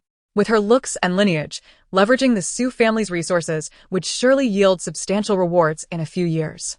In that scenario, fame and fortune would be hers, regardless of whether they were by blood. The Su family would be compelled to remain bound to her. Thus, when Jin Beiming suggested arranging a major production for her in the entertainment realm, allowing her to break into the industry while mending relations with her brothers, Su Momo readily agreed. In this light, postponing the engagement seemed inconsequential. After all, their relationship did not require the constraints of a contract. This way, they would enjoy greater freedom. Su Xuanqing glanced around, bewildered. What had just transpired? Hadn't everyone been opposed just moments ago? Why had their stances shifted so dramatically? Now unanimously endorsing the engagement? Did they sign some sort of human trafficking agreement behind my back? Yet, the importance lies not in the engagement, but in my imminent return to the Su family. Thinking about it is somewhat nauseating. Who knows if Su Silly is waiting for me with a knife at home? After all, he might have lost his ability to bear children. Xunqing's expression shifted abruptly. They had not been in contact with Xu Silly for many days. She had not anticipated such a turn of events concerning her son. Any lingering guilt she had felt towards Xunqing vanished entirely. How dare she harm their son? You will return to the Xu family with us immediately. Xunqing attempted to maintain her composure, determined to inquire about the situation. Before the engagement, you two should refrain from meeting. Xunqing sensed the change in Xunqing's demeanor and promptly countered, "That's fine. I will return with you, but I shall not engage." Xunqing, a few days prior, when she had just returned with someone, her demeanor had hardly been so defiant. Jin Zhao stepped forward, positioning Xunqing protectively behind him. Xunqing should remain at the Jin family home. We can cultivate our relationship. Xunqing peeked out, playfully making a face at Su Momo. Su Momo, infuriated, turned away, refusing to look at her. Faced with no alternative, Su father and Su mother reluctantly escorted Su Momo away, leaving Xunqing still at the Jin residence. In any case, after the engagement is finalized, she must return, and as long as she remains unscathed, she can provide an explanation. After all, even if she is wed, she possesses only the Xu family as her backing. Once the members of the Xu family had departed, Xunqing felt as if she had just emerged from a battle that inflicted 1,000 wounds upon the enemy while causing herself considerable harm. Damage had indeed been sustained. Surely, she could not leave empty-handed? Xunqing had initially intended to ascend the staircase, but upon seeing the faces of Jin Beiming and Jin Hua, a mischievous thought crossed her mind, prompting her to address Jin Hua. "Elder brother and sister-in-law, my dear nephew was unable to successfully engage. Surely you do not hold me accountable?" Chapter 53, An Apology to Your Aunt. Before Jin Beiming could retract a smile, he was met with Xunqing's audacious remarks. His support for the couple's engagement was driven by personal gain. But that did not imply his acceptance of a woman audacious enough to address his parents as elder brother and sister-in-law. What audacity! He had yet to avenge the grievances against his girlfriend, and in this moment, he nearly forgot the decorum of the occasion, ready to unleash his ire. Apologize. The cold gaze of Jin Zhao swept over, causing Jin Beiming to instantly regain his composure, shivering under the weight of his uncle's stare. Could it be that this uncle harbored genuine feelings for Xunqing? However, once the arrow is loosed, there is no turning back. Jin Beiming had always been compelled to bow his head before Jin Zhao, and now he must face the consequences of his reckless words. He could only cast a desperate glance towards his father. Jin Hua, with a genial smile, as if nothing had transpired, turned to Jin Zhao. "Beiming is still quite young. Let us not stoop to the level of a child." Xunqing. "If you say so, then I shall not feel tired at all." Being younger, is it? This is a topic I am well versed in. Jin Beiming, has your tongue been coated with filth? Why do your words carry such an unpleasant odor? Xunqing disdainfully waved her hand before her nose, her performance exaggeratedly theatrical. Seeing both father and son gazing at her, Xunqing innocently hid behind Jin Zhao. "What's wrong? I'm merely a child. Do you intend to hold a child accountable? After all, even Jin Beiming is merely a year older than I." Jin Hua found himself at a loss for words. He had no desire to engage with such a woman, as it would diminish his stature. Conversely, Jin Beiming was increasingly incensed, yet he understood that any words he uttered now would be inappropriate, and he could only contain his anger. Why do you all regard me with such disdain? Do you think that residing in the Jin family means I must watch your every expression? Do you not consider who it is that protects me? You think you are the only ones with voices? You think you can just jabber on? Xunqing surveyed the two with an air of arrogance, her scoff revealing her stance. One should not be overly presumptuous, lest they encounter an unfortunate end, after which it would be too late for regrets. Jin Hua cautioned in a tone that hinted at a warning. As Xunqing prepared to retort, she was gently tugged back by Jin Zhao. His clear voice rang out in front of her. "It appears that both my elder brother and nephew do not extend a warm welcome to my fiancé and me. Perhaps we should take our leave." A profound silence enveloped the room. Ultimately, it was Jin Hua who shattered the uncomfortable atmosphere, addressing Jin Beiming. "Apologize to your aunt." Jin Beiming cast a look of utter humiliation towards Xunqing, who beamed at him, seemingly mocking his plight. Xunqing, however, noted the tension in Jin Beiming's clenched fists and felt a pang of surprise. I truly wonder what leverage Zhao possesses to keep these two in line. While I may not be able to offer timely assistance, I certainly excel at throwing fuel on the fire. 1, 2, 3, right? No need. If apologies were effective, we would not require the police. A mere hollow word is worth less than a bow in my direction. The voices of Jin Beiming and Su Xuanqing rose in unison, but Su Xuanqing's voice resounded louder, drowning out Jin Beiming's muffled response. This moment served as a brutal humiliation. Having delivered her remarks, Su Xuanqing sought to escape. Tugging at Jin Zhao's sleeve, "I'm feeling disheartened. Let us return to our room." Jin Zhao's smile bore a hint of indulgence. "Very well, let us depart." Disregarding the expressions of the father-son duo, the two ascended the stairs without a backward glance. Once upstairs, Jin Zhao turned to cast a glance back at Jin Hua. His gaze filled with the disdain of one in a superior position. Su Xuanqing, akin to a victorious general, bounded into the room with exuberance. After Jin Zhao closed the door, she began, "Zhao Ge, our engagement is merely a gentleman's agreement born of necessity. You should boldly pursue your true love. Should you find yourself enamored with another woman, I shall gracefully withdraw and extend my blessings." Her declaration was fervent, her voice resolute, yet her heart beat erratically. But what if Zhao Ji's fate is to remain alone, harboring unrequited feelings? Jin Zhao merely gazed at her, silent. After a lengthy pause, he sighed softly. "Do not trust me, Xunqing?" Su Xuanqing. "What brings this about?" She was utterly perplexed, having said nothing to warrant such a response. Jin Zhao lowered his gaze, muttering, "I have no one I admire, nor do I intend to utilize you. Our relationship is one of amicable collaboration, requiring no sacrifices on your part." Su Xuanqing failed to discern his underlying sentiments, believing her words had struck a sensitive chord within him, and promptly assured him, "Rest assured, I shall refrain from mentioning it again." Thus, they coexisted in mutual understanding, residing in adjacent rooms. That night, Su Xuanqing lay upon the soft expanse of her bed, feeling as if her life was gradually veering into a dreamlike state. How was it that she found herself engaged before she had even acclimated to the grandeur of the high society or deciphered the intricacies of her circumstances? Though the engagement was a facade, it nonetheless stirred a peculiar sensation within her heart. That night, she dreamt a rather unsettling dream. In her dream, she donned a white wedding gown, standing within a grand estate, uncertain if a wedding was imminent. To her dismay, the figure approaching her was none other than that repulsive Jin Beiming. Fear gripped her, prompting her to turn and flee. Yet before long, she found herself at the edge of a precipice, surrounded by individuals tugging at her wedding gown, attempting to suspend her over a gnarled tree at the cliff's edge. She spotted Jin Beiming grinning maliciously as he charged towards her. Desperate to cry out for him to stop, her voice betrayed her, offering no sound. Just as Jin Beiming reached her, Jin Zhao appeared out of nowhere. With all his might, Jin Zhao sprinted to the cliff's edge, extending his hand to pull her up. But something seemed to push him from behind. Su Xuanqing dangled perilously over the edge, her eyes misty as she watched Jin Zhao plummet into the abyss, while the faceless figures above hoisted her up, cheering in triumph. "No, Zhao." In her dream, she cried out toward the chasm below, the intensity of her emotions jolting her awake, gasping for breath. Su Xuanqing felt drenched in sweat, her body clammy, yet her racing heart refused to slow. Why did the scenes from my dream feel so vivid, as if they had transpired before? I must warn Zhao to steer clear of perilous cliffs in the future. So terrifying.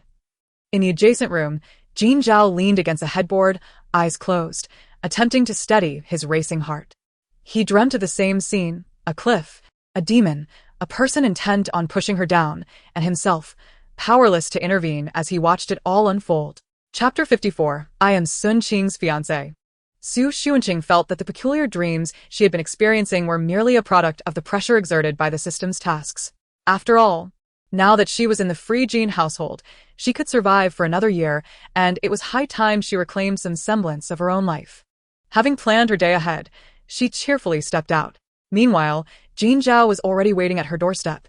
"Breakfast is ready downstairs. Shall we go eat together?" Su Xuanqing peeked out, pleasantly surprised to find that the unfortunate father and son of the Jin family were absent. Indeed, Jin Zhao led her downstairs, for they had enterprises to squander. Su Xuanqing stuffed a water-fried bun into her mouth, fanning herself as it burned her tongue. Jin Zhao placed a glass of milk beside her. "Take your time eating. Do you have any plans for today?" After savoring the delicious crab roe bun, Su Xuanqing gulped down a hefty mouthful of milk before responding, "I do have a few things to attend to." "Brother Zhao, don't you have numerous enterprises to manage? Shouldn't you check on the company?" After spending so many days with me, is this what a successful CEO ought to be doing? Goodness. I hope I don't become a femme fatale that disrupts Brother Zhao's career prospects. Or perhaps he just returned to the country, and his career hasn't truly commenced yet, with no company to oversee? Jin Zhao, unwilling to entertain Su Xuanqing's unfounded thoughts any longer, followed her line of reasoning, aware that he was on the verge of becoming a pitiable figure facing bankruptcy. There are many capable people at the company. I pay their salaries, he remarked, casting a smile at Su Xuanqing. They are more than capable and do not require my oversight, so I am more interested in your plans. Su Xuanqing blinked in confusion, her gaze growing increasingly perplexed. What do you mean? Are the people at the company all capable, and I'm the only one who requires supervision? Is this what it means to have a paternalistic mindset? But today, I'm meeting friends who are merely laborers. It doesn't seem appropriate to bring along the young master CEO. Jin Zhao sipped his soup and stated, wherever you go, I shall accompany you. It will also provide some protection. Su Xuanqing immediately wilted. Indeed, although she had only returned a few days prior, she still had enemies lurking outside. She cautiously inquired, I'm going to meet some old friends in the old city. Would you mind? Your friends must be charming individuals just like you, Jin Zhao said, wiping his mouth and offering her a reassuring glance. Of course, I would like to meet them and conveniently investigate the development issues in the old city. Xunqing sighed. All right, a mogul's mindset sees opportunity everywhere. She decided to forego any pretense, continuing to eat as she spoke. Well then, let's set off once I finish eating. You should change into something more comfortable. Wearing a suit may draw too much attention. However, Jin Zhao truly had no suitable attire. And after rummaging through the wardrobe with Su Xuanqing for quite some time, they finally unearthed a somewhat wrinkled shirt that had been buried at the bottom. Despite its disheveled appearance, the shirt fit Jin Zhao remarkably well and exuded an air of sophistication. Su Xuanqing chose to abandon her concerns, realizing that someone with Jin Zhao's charm and demeanor would look distinguished even in rags. Once they were ready, they stepped outside, and Su Xuanqing stopped Jin Zhao, who was headed toward the garage, stating seriously, we can't drive into the old city. The roads are too narrow. We need to find another mode of transportation. 3 minutes later, they found themselves aboard a rickety bus. Su Xuanqing sheepishly explained, we only need to ride this bus for a short distance. We'll have to transfer at the final stop. Jin Zhao, who had not experienced such a lifestyle before, curiously asked, transfer to what? The subway? Su Xuanqing scratched her head. To shared bicycles.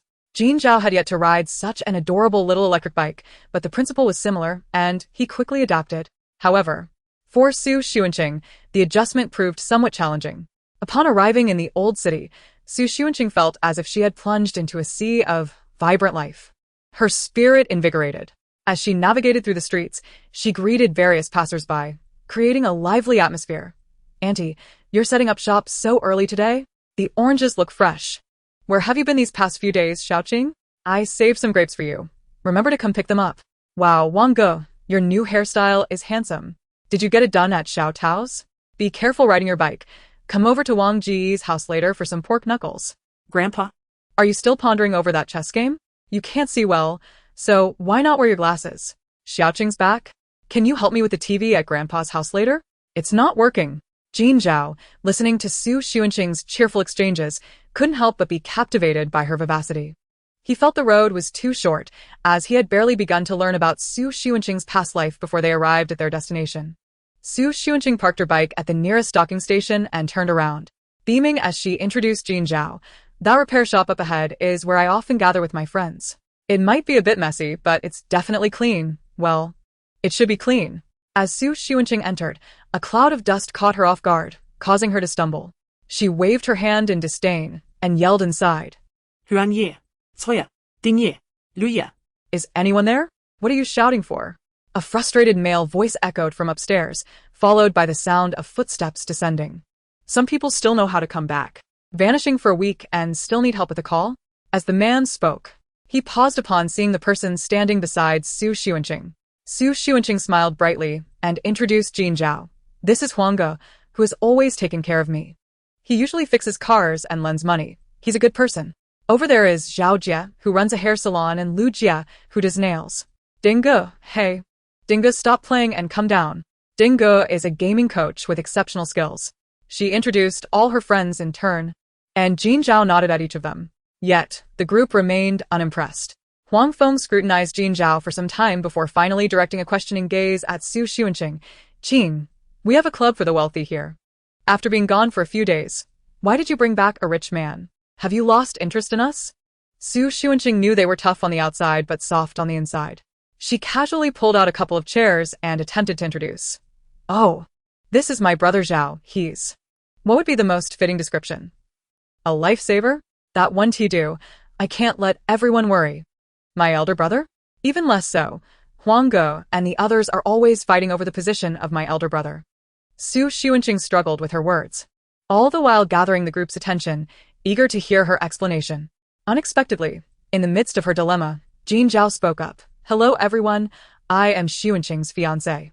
Chapter 55, A Collaborative Effort. With that one declaration, all eyes were drawn irresistibly to Jin Zhao. Su Xuanqing, still grappling with how to label him. It's fake. It's fake. It's fake. She sprang up, attempting to cover Jin Zhao's mouth, but then recalled that she had yet to wash her hands. So she lowered her voice and said, We agreed this was just a performance. There's no need for acting here. Why do you still insist on saying that? Jin Zhao leaned in, mimicking her, and whispered in her ear, It's best to keep it under wraps. Don't let others know it's a ruse. Or it could lead to complications. The proximity of the two and their covert exchange piqued the curiosity of the others. Could it be that Su Xuanqing had truly gone off to get engaged during her disappearance these past few days? Su Xuanqing found herself at a loss for words. She didn't want to deceive her friends, yet the situation was indeed delicate and difficult to articulate. A notification pinged in her mind, detected a romantic fixation. Subject name Huang Feng, danger level 5. Would you like to retrieve details of the romance now and initiate a rescue mission? Before she could conjure a more plausible excuse, the system's announcement jolted her back to reality. Su Xuanqing's urgency to return stemmed from a desire to ascertain whether her friends faced any pressing issues needing resolution. After all, this so-called romantic fixation system had become her portable alarm, proving both economical and remarkably effective. Seizing a moment when the others were engaged in light banter with Jin Zhao, Su Xuanqing hastily checked Huang Feng's romantic details. At first glance, it appeared to be a trivial matter. Upon closer inspection, however, she gasped, Fraud. This is serious. Goodness. Did Brother Huang, a moneylender, just get swindled out of his entire fortune? And is he now borrowing from friends? Thinking he has found a girlfriend, only to realize she is a fellow con artist. A particularly unscrupulous one at that. While Brother Huang prepares for rings and weddings, she is arranging for hospital admission and crafting her deceitful scripts. 3 months, what kind of sorcery is this? If Brother Huang dares to ask me for money, I'll smack him silly. Su Xuanqing fumed as she perused the details, just as Huang Feng, usually straightforward, hesitantly spoke up. Xiaoqing, I shouldn't be asking you this, but the situation is urgent. Could I borrow some money from you? Any amount would suffice. Su Xuanqing replied. The fire is already blazing. The others turned their eyes toward her, having gleaned the nature of her and Jin Zhao's identities from their earlier exchange. Although they felt a certain distance from the affluent elite, knowing Su Xuanqing had returned to her family and was living the life of a wealthy heiress brought them joy. They believed in her unwavering nature, thus instinctively looking to her for assistance in their current predicament. Su Xuanqing inhaled deeply. Is this what you all think? Do you all know Huang Feng's girlfriend? Huang Feng felt a twinge of discomfort at her not even addressing him as brother anymore. But he quickly seized on the inconsistency. Xiaoqing, how did you know I have a girlfriend? He recalled he hadn't informed her yet. Although they had been dating for nearly 3 months, he intended to stabilize things before sharing the news, which he had only mentioned to the others during a recent barbecue. And at that time, Su Xuanqing had already vanished. Don't concern yourself with how I know, Su Xuanqing replied firmly. I need to meet the person in question to fully understand the situation.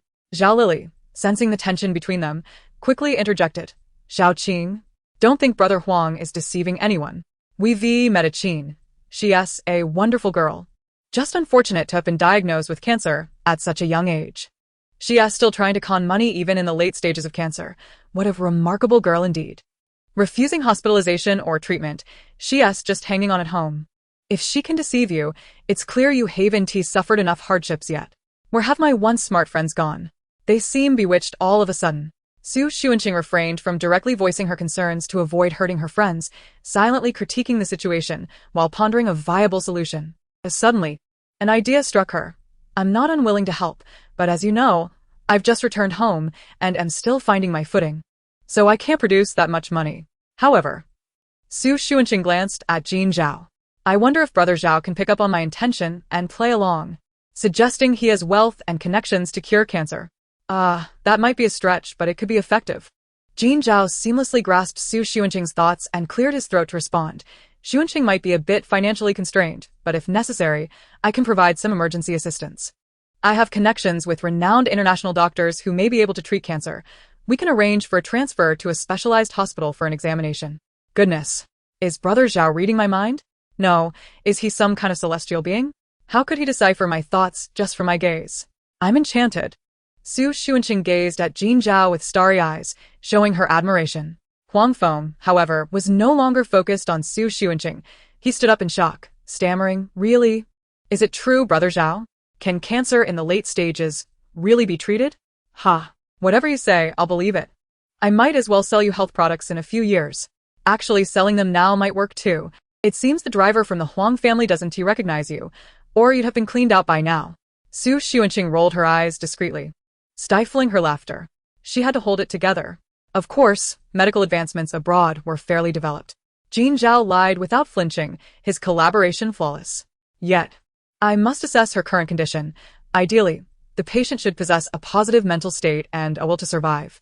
Huang Feng was eager to grasp Jin Zhao's hand, as if he had found a savior. Great. I'll take you right now, Brother Zhao. She's resting at home, but her will to live is certainly strong. The others expressed their delight for him, having genuine feelings for the girl. If she could be saved, that would be the best outcome. Jin Zhao nodded slightly, glancing at Xu Xuanqing, seemingly seeking her approval. Huang Feng suddenly remembered that Xu Xuanqing had brought him along, feeling a bit awkward. "Xiaoqing, you don't mind?" Do you? Xu Xuanqing scoffed. "Oh, so you remember I exist, Boss Huang? If not, you can go without me." "I didn't mean it that way. Qin is genuinely a good person. You'll like her when you meet her," Huang Feng quickly assured, his earlier imposing demeanor evaporating, leaving only a love-struck fool in its wake. Xu Xuanqing rose, linking arms with Jin Zhao, and addressed Huang Feng. "Lead the way. I'm keen to see just how wonderful a person can charm my brother Huang so thoroughly." Huang Feng, no longer vexed, chuckled sheepishly and stepped out ahead. Chapter 56. Humanitarian Concern. Qin's residence wasn't far from the repair shop. The group set out with great enthusiasm, having been tipped off in advance. And Qin was prepared for their arrival. Huang Feng led everyone up to the 6th floor, adjusting his appearance before knocking on the door. The one who answered was Qin's mother, a weary woman in her 50s, her eyes sunken and tired. She quickly scanned the group, allowing her gaze to linger momentarily on Xu Xuanqing and Jin Zhao before awkwardly wiping her hands on her clothing and greeting them. "Oh, Xiao Huang, you're here." She brought a friend along, and in truth, Akin had been feeling significantly better over the past couple of days. However, it was still unwise to overwhelm her with too many visitors at once, lest the noise become intolerable. A look of discomfort crossed her face, and the few familiar faces present understood her current state and hesitated to speak. Yet, Xu Xuanqing preemptively interrupted them. "Hello, Auntie, I am Xu Xuanqing, a friend of Huang Ge. We heard about Akin's situation and came to offer our assistance. I hope we are not imposing too much?" Huang Feng immediately turned to her, anxious that she might leave with Jin Zhao. Observing Huang Feng's demeanor, Akin's mother recognized that these two individuals were not to be trifled with. Furthermore, she had heard of Xu Xuanqing's name upon moving in. After all, she was known as the dominator of this street. A weak voice emanated from within the room. "Mom, is Feng here? Why isn't he coming in?" Upon hearing his girlfriend's voice, Huang Feng quickly beckoned everyone inside. He placed the milk and fruit he was carrying at Akin's bedside and inquired with concern, "How have you been feeling these past few days? Are you any better?" Xu Xuanqing stood at the doorway, casting a cold gaze upon the woman lying in bed. Is this facade not a touch too clumsy? The makeup on her lips is nearly gone. Can no one see through it? Moreover, the 4-drip isn't even moving. Is this all merely a prop without an ounce of realism? I had intended to approach this more delicately, but it seems we're dealing with a charlatan who cannot even act properly. If she does not confess herself, I might have to deliver a shock from a high-tech system. Perhaps I should first close the door and allow Zhao Ge to intimidate them a bit. Xu Xuanqing had prepared the appropriate props, but still wished to commence with a humanitarian approach. She nudged Jin Zhao at the waist and whispered, Shall we do it again, Zhao? Jin Zhao was more than willing to indulge his little fiancé in this frightful role-playing game, and he obliged. Hello. May I take a look at the hospital's test results? The woman in the bed was momentarily taken aback, but Huang Feng reacted swiftly. Deftly retrieving the test results from the bedside drawer, Zhao, please take a look. Is there still a chance? He handed the crumpled papers to Jin Zhao and then turned to Akin, explaining, Akin, this is Zhao. He knows experts abroad who claim to have treatments for cancer and is willing to cover the surgery costs up front. Let him take you to a large hospital for further examination. Akin and her mother exchanged glances, their expressions shifting dramatically. Akin weakly replied, Feng, you know I don't want to go through this ordeal anymore. Besides, Dr. Liu from the second hospital already said that 3 million is enough for a cure. So there's no need to trouble anyone else. How absurd. Does 3 million cure your melancholy, Huang Feng? If such a lowbrow scam can ensnare Huang Feng, it is indeed my failure for not equipping them with an anti-fraud app. Xunqing stepped forward, squeezing past the heartbroken Huang Feng to grasp Akin's icy hand. Akin, you might not be aware, but that Dr. Liu from the second hospital has been arrested for fraud. Akin's south hand froze in place. Akin's mother immediately interjected, Young lady, you mustn't speak recklessly. We just had an examination yesterday. Xunqing wore a broad smile. He was apprehended just this morning. He might soon expose his accomplices. And we may yet have salvation. Huang Feng discerned that Xunqing was deceiving them, but as a longtime friend, he knew she was not one to speak frivolously. So he played along. Indeed, that doctor is no good. You should accompany Zhao to consult the overseas specialists. Akin and her mother were now in a state of alarm, eager to ascertain the truth about Dr. Liu. What about the foreign experts? Feng, could you be falling for a scam? Akin fretted, wishing only for them to depart quickly. I feel unwell and wish to rest. Please come back in a few days. Akin's mother hastily urged them to leave. Akin needs her rest. You've seen her, Huang. So let us go. You need not worry about her treatment. How intriguing. Are they concocting a new excuse to extort money or planning to flee? If Huang Feng remains oblivious to the situation, I can only surmise that his mind has been devoured by a dog, and he is beyond rescue. As it turned out, Huang Feng's intellect had not been entirely consumed. He sensed the palpable tension from their refusal and altered demeanor, frowning as he asked, Akin, your health is paramount. Why are you unwilling to seek treatment? Akin turned away, refusing to answer his question. Xunqing, unable to follow the developments of this matter daily, resolved to settle it today once and for all. She retrieved a bottle of spray from her space, spritzing the air and the bed, explaining, this is an air freshener. It purifies the negative energy in the room. Though the others found it somewhat abrupt, they refrained from commenting. Ensuring the spray touched Akin's skin, she then posed her question. Akin, why are you feigning illness? Her inquiry elicited immediate reactions, especially from Akin's mother, who rushed forward to shove Xunqing, only to be intercepted by Jin Zhao. Tears streamed down Akin's face as she attempted to justify herself. I merely wanted to swindle some money. I've done this everywhere. And once I've drained this fool Huang Feng, I would stop. After uttering this, she disregarded the foreneedle, desperately covering her mouth. What on earth was happening? She hadn't intended to say such things. Why had her true feelings slipped out? Praise technology. The truth serum spray is exceedingly effective, and I shall certainly use it again, hee. Indeed, this method proves to be highly efficient. Alas, one can only utilize it once a month. But it is well worth it. Xunqing silently lauded the system, which, feeling a tad bashful, secretly added some high-level props to her task completion rewards. Thereafter, she would need only to observe the unfolding drama. Xunqing retreated to Jin Zhao's side, leaning against the wall and watching Akin, now terrified and sitting upright in bed, along with her mother, who was eager to explain yet had inadvertently revealed everything. Huang Feng's eyes reddened, his voice hoarse. Lu Meiqin, have I not treated you well? I would buy you anything you desired, yet you still seek to ruin me completely? Akin shook her head while uncontrollably uttering even more venomous words. It is precisely because you treat me well that I chose you, this fool. The earlier tests were merely assessments of compliance, and you passed with flying colors.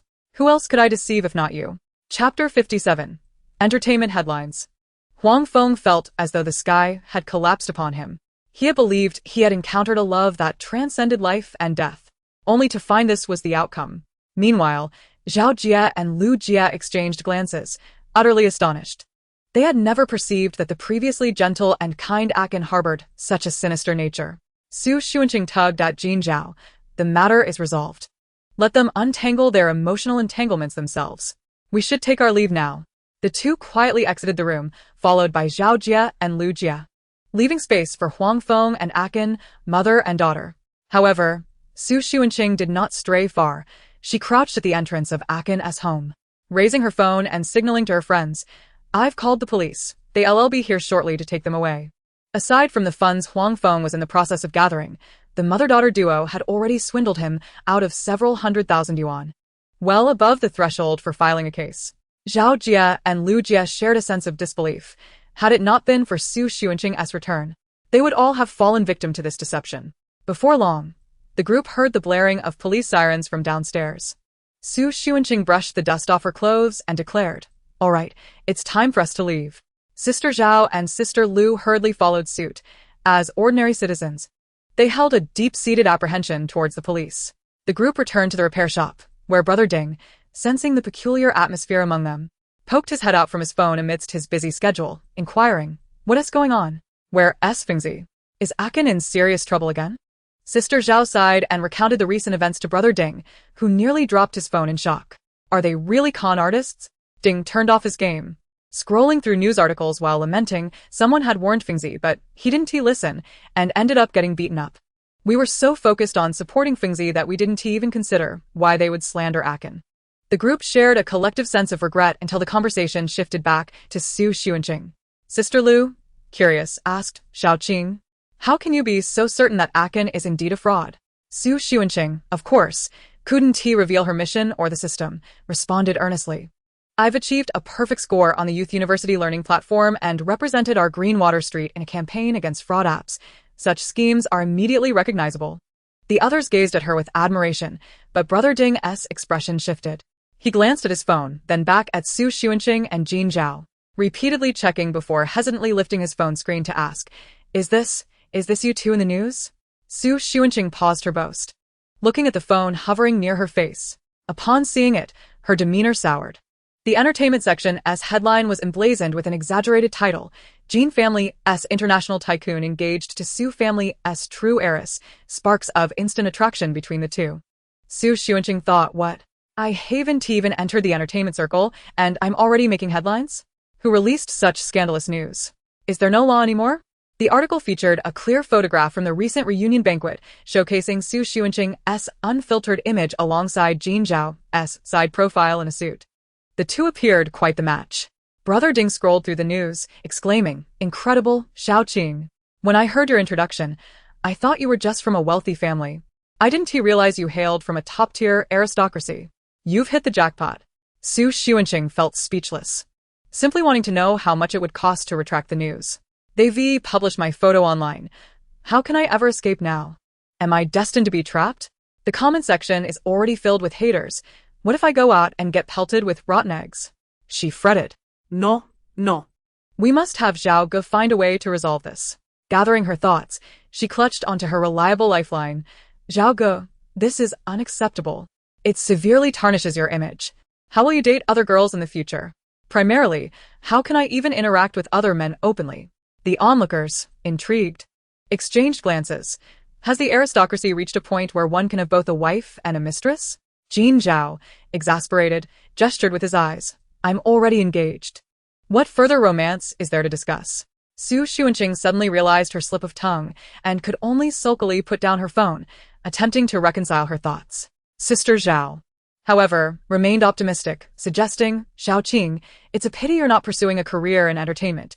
You're young, beautiful, and come from a good family. Your fiancé is handsome, wealthy, and well-connected, a perfect leading lady in the entertainment industry. Su Xuanqing vehemently rejected the notion. I've told you to stop reading so many novels. Su Xuanqing, would rather starve or leap from here than enter the entertainment circle. That world is notoriously treacherous. Wouldn't I just be playing into their hands? Surviving is already a challenge. I can't voluntarily seek my own demise. Her gaze was resolute, her tone unwavering, exuding a spirit of defiance against death. Sister Zhao expressed disappointment, but Sister Lu concurred. The entertainment industry appears glamorous from the outside, but it's rife with filth. Our Xiaoqing is so innocent and straightforward. If she were to enter, she'd likely be silenced. Su Xuanqing retorted, "What? You're implying I'm all brawn and no brains?" She placed her hands on her hips, indignant at such a portrayal before Jin Zhao. Jin Zhao, with a faint smile, interjected, "Don't worry. You don't need to uphold any image with me."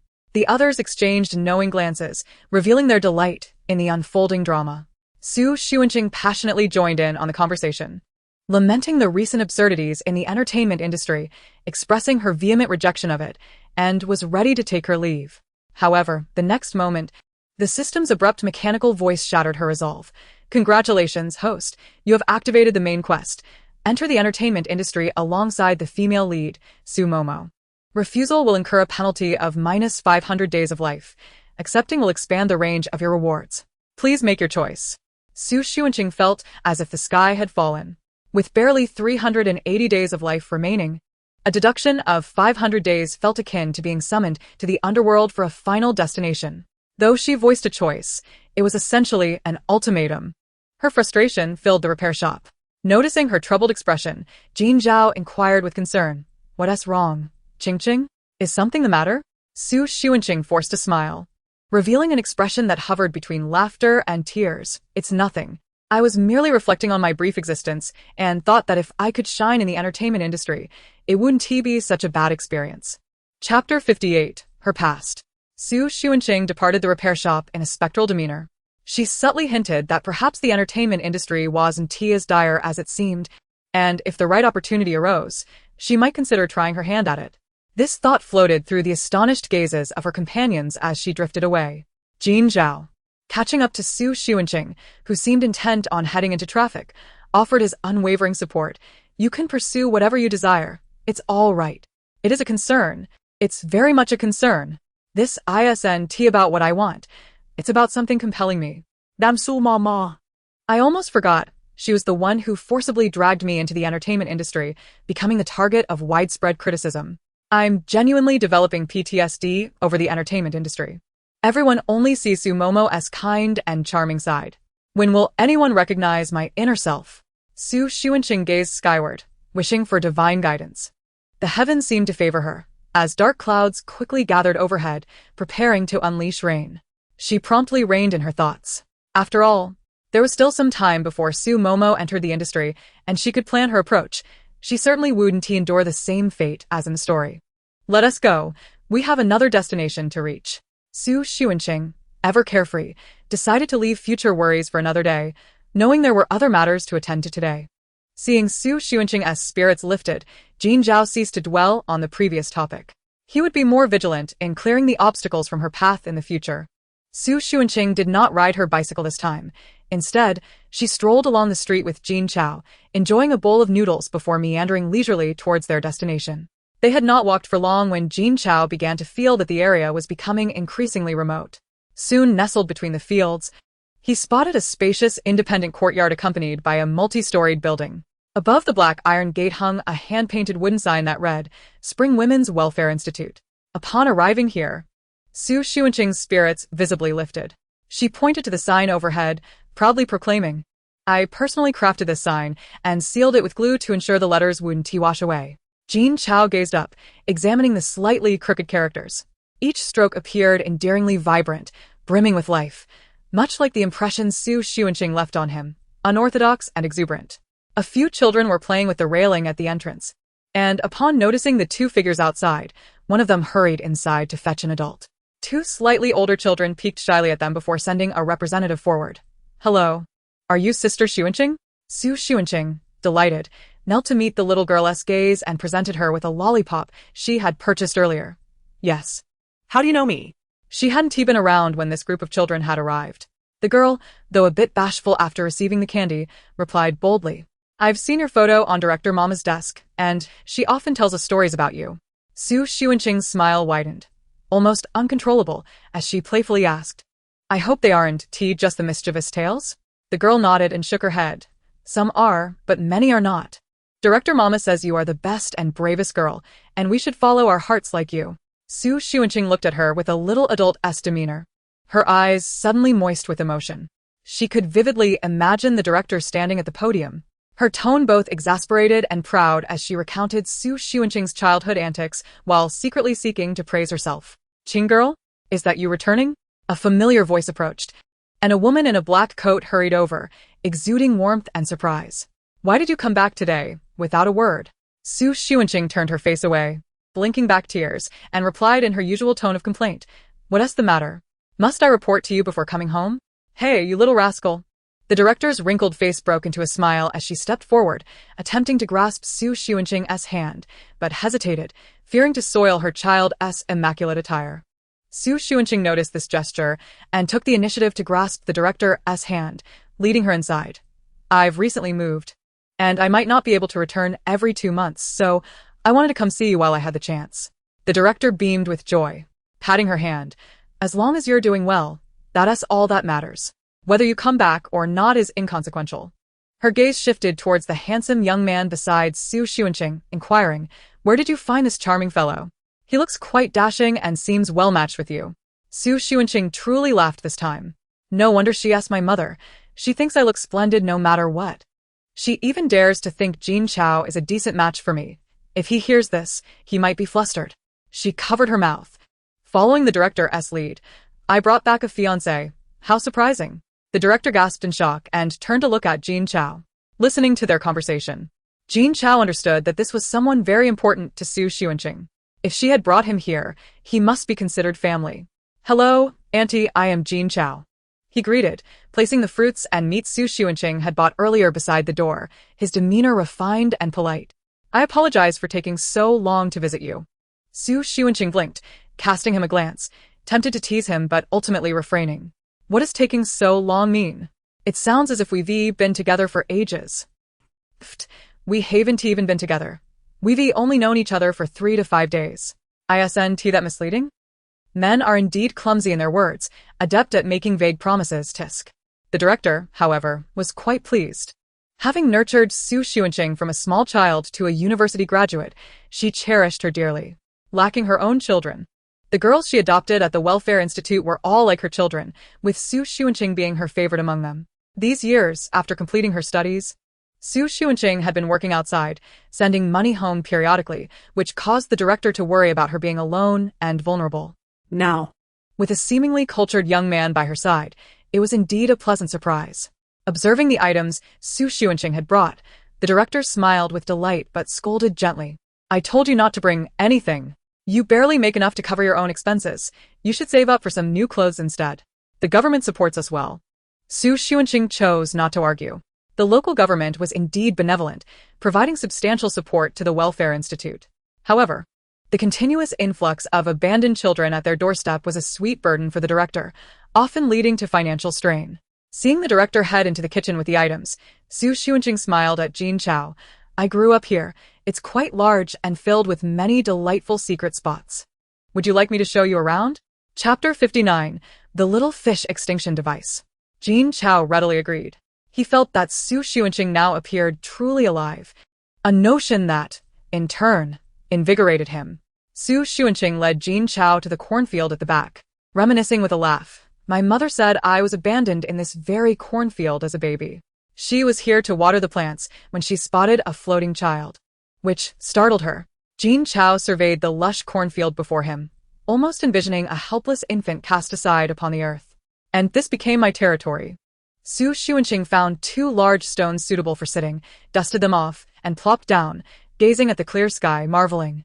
You have no idea how many naughty children I dragged to this cornfield to discipline. Jin Chao, captivated by her smile, could not help but laugh. This was a life he had never encountered, one filled with freedom and joy. What he had perceived as hardship was, for Su Xuanqing, her most cherished treasure.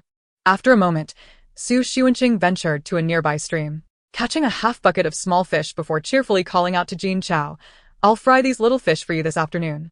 It's my specialty. Sounds great. Jin Chao promptly replied, always adept at providing emotional support. Nearby, a little girl surrounded them in protest. Sister, you can't. Mama said we must let these fish grow before eating them. They're too small, it would be wasteful. Su Xuanqing, hands on her hips, retorted with playful defiance. I don't care. There are plenty more in the river. What is wrong with me having a little? Besides, it's for the big brother. Not for me. You're lying. The big brother, hasn't he said a word? The girl with twin ponytails shouted, pointing at the wooden bucket in her hands. You always eat half a bucket when you come, and the fish in the river never get a chance to grow. Su Xuanqing bent down, making faces at her. So what should we do? Sister possesses a hearty appetite. Should she forego the small fish, she would resort to devouring little girls, leaving you all little time to grow up. At this, the little girls scattered in fright, while only Su Xuanqing remained, laughing heartily as if she were a victorious general. Jin Chao assisted her in carrying the bucket, accompanying her as they waded through the river, traversed the cornfields, and made their way to the kitchen, where the earthy stove crackled with flames.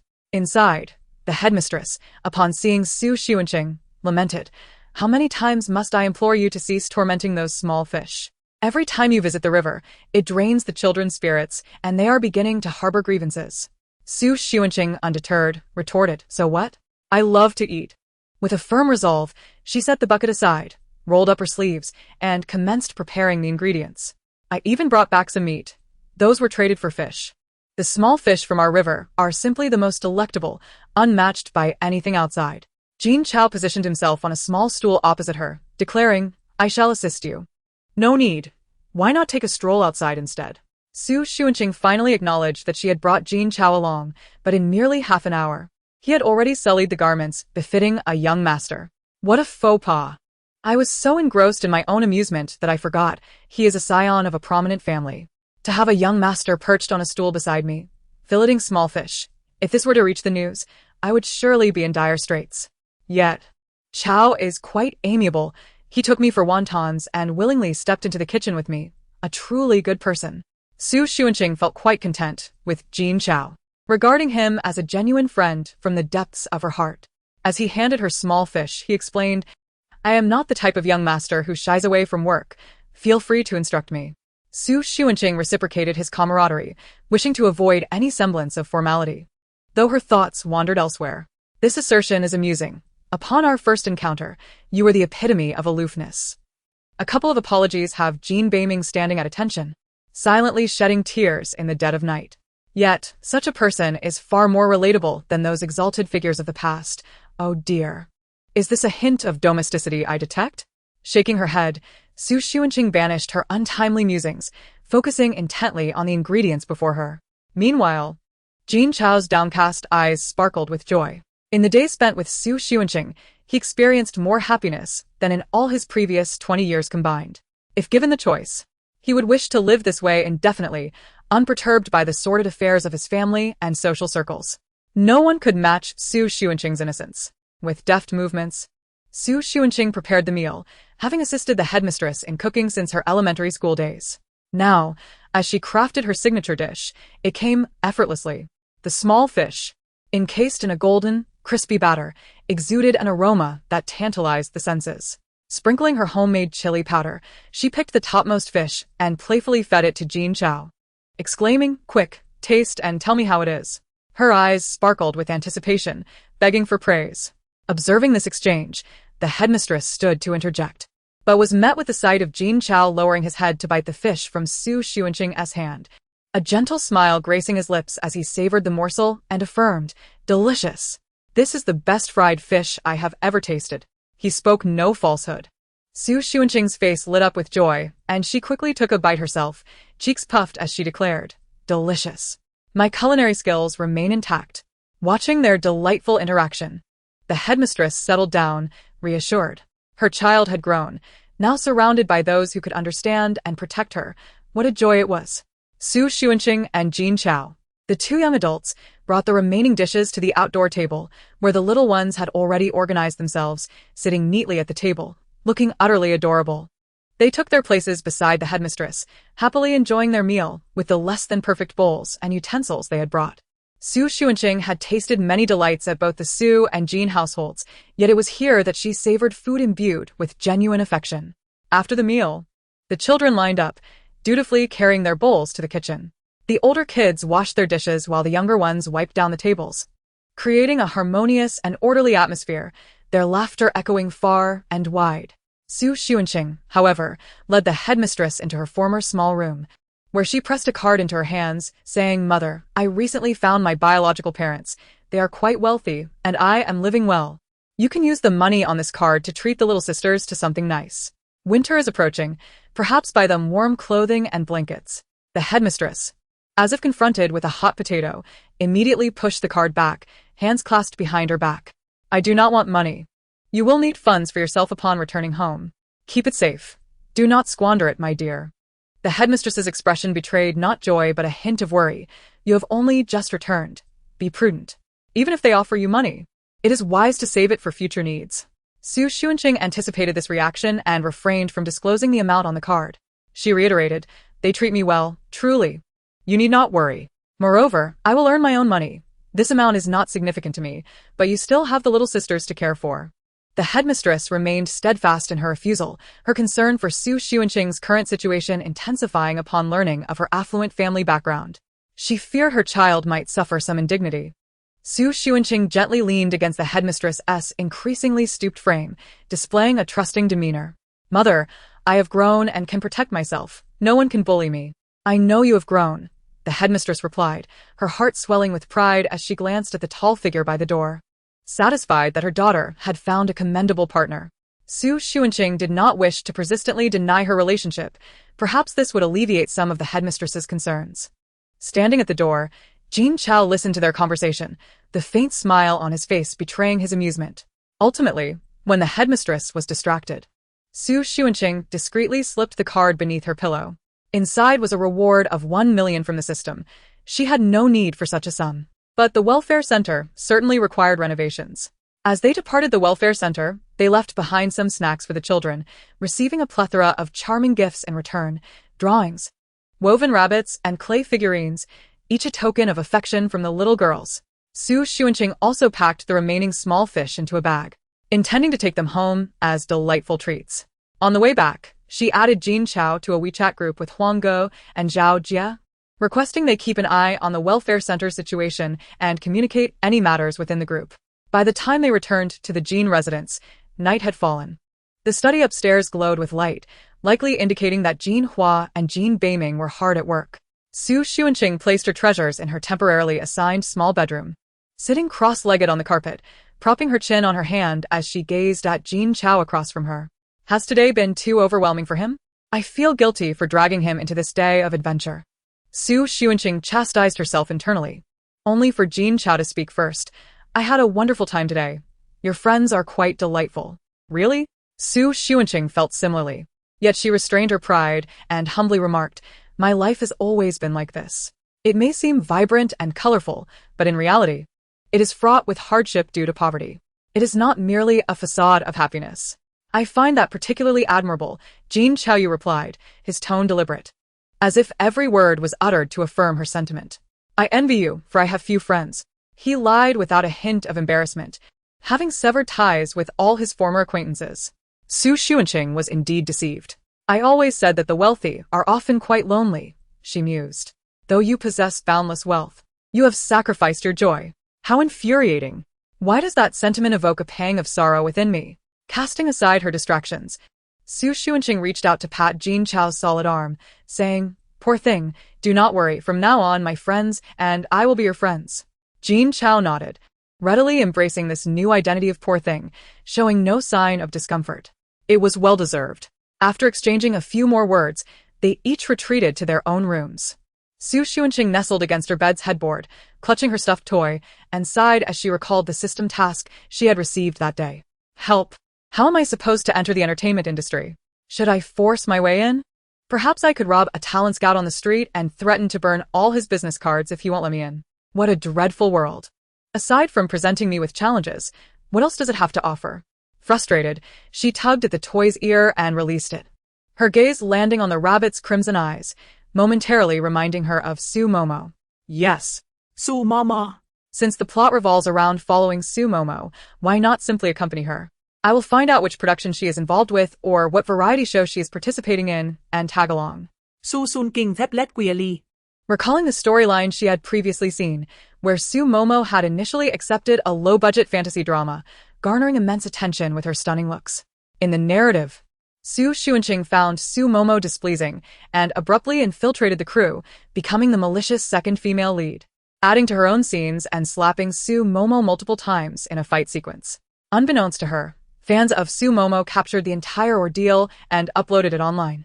Consequently, Su Xuanqing became the target of widespread online disdain, inadvertently solidifying Su Momo's position. What a thoroughly satisfying conspiracy. How could the character I portray be so foolish? Su Xuanqing lamented internally, pondering what sort of author would craft such a mindless character for her. However, this time, she not only understood the plot but was also prepared. Even though the butterfly effect had altered many storylines, the show's success was still assured. Su Xuanqing conceived a brilliant idea. Since she now possessed both status and wealth, why not invest directly in the production? Why endure the hardships of becoming an actress? She was not Su Momo, who had an innate talent for acting. A dreamless night passed. The following day, Su Xuanqing awoke early and intercepted Jin Chao, who had just returned from his morning run.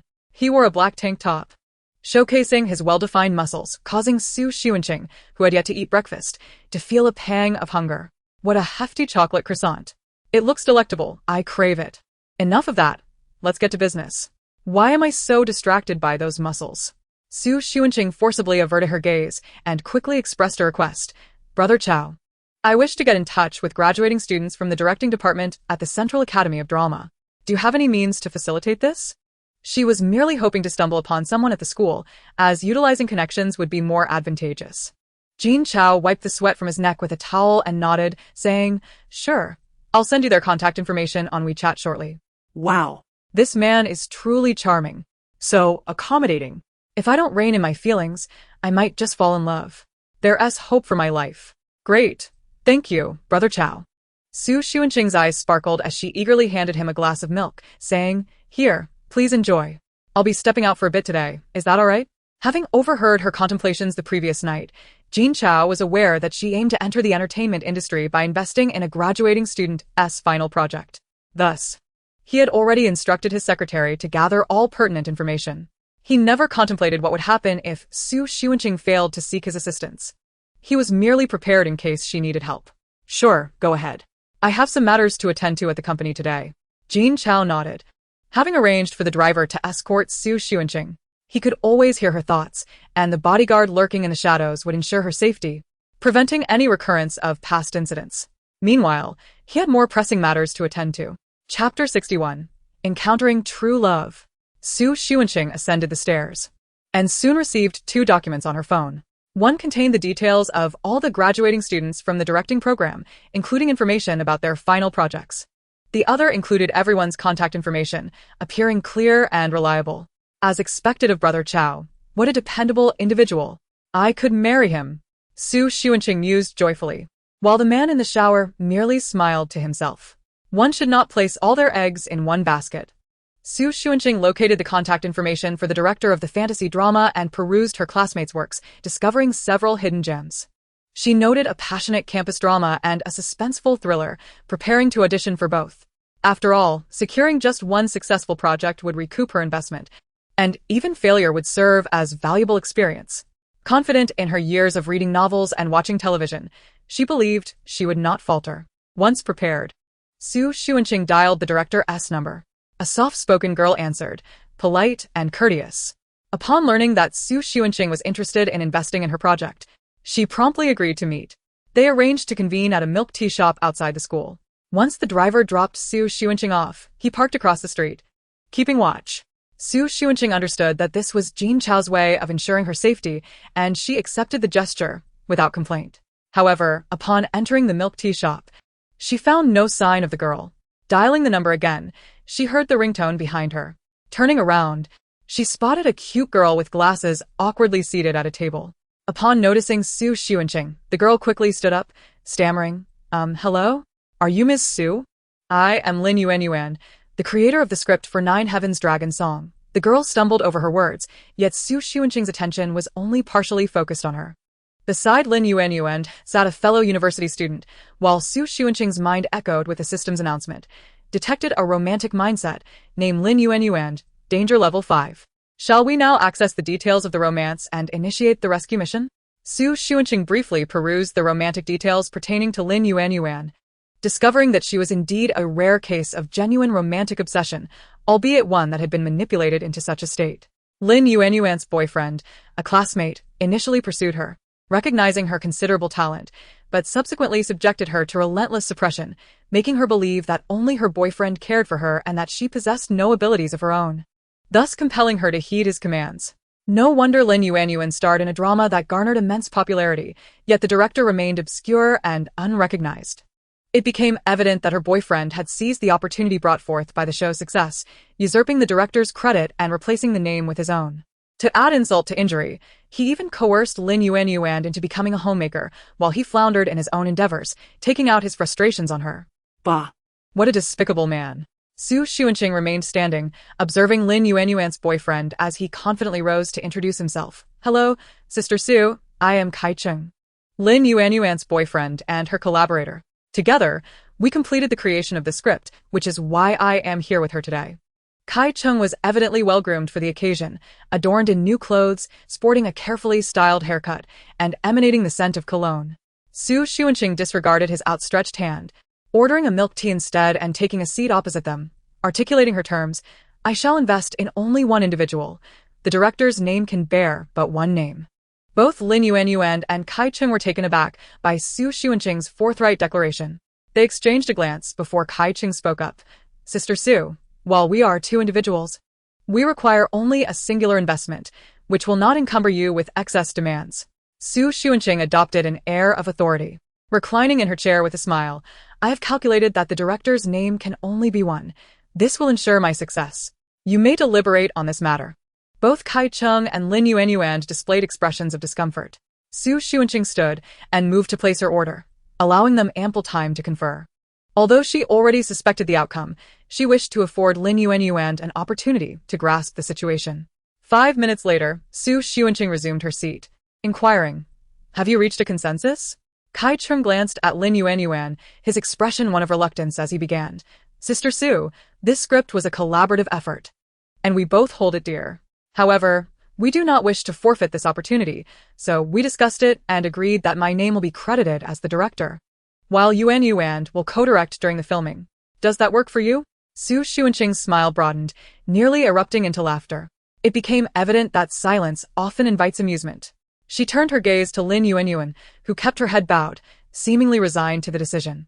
Xu Xuanqing queried, Lin Yuanyuan, is this your stance as well? Upon hearing her name, Lin Yuanyuan timidly lifted her head, her voice barely audible. Yes, it is. This drama, which you alone crafted, is a grand and ambitious work. Surely, you harbor a sense of discontent?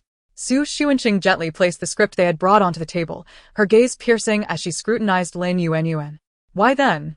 Would you choose to become a mere puppet within your own narrative, surrendering your agency to another, and not live for yourself? Lin Yuanyuan clenched her jaw, her head drooping further, rendered speechless. During the broadcast, only Kai Cheng's name will grace the screen, while you toil within the production as an unpaid laborer. Are you truly willing to accept this? Xu Xuanqing longed to rouse her from this stupor, yet their relationship did not afford her that liberty. Kai Cheng, Perceiving Xu Xuanqing's demeanor, interjected, Sister Xu, Lin Yuanyuan's character is such. Please do not be angry. I will persuade her. Xu Xuanqing ignored Kai Cheng. Focusing solely on Lin Yuanyuan, I am willing to invest in this drama, but the director's name must solely reflect Lin Yuanyuan. Kai Cheng, taken aback by Xu Xuanqing's stubbornness, immediately stood. That is unacceptable, Sister Xu. We have already reached an agreement. Your stance is rather unfair. He believed that Xu Xuanqing had approached them with a keen interest in the script's potential, thus locking down her conditions. Throughout, Lin Yuanyuan remained silent, her head bowed, as if resigned to her fate. Xu Xuanqing, seeing no hint of rebellion in her, lost interest.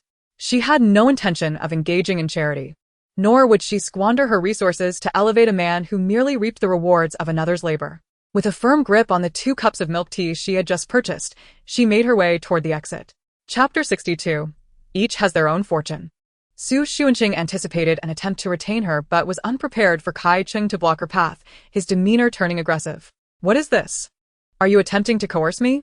With 2 glaring eyes and an open mouth, you aim to capture whoever you can. Is that it? what do you mean by this?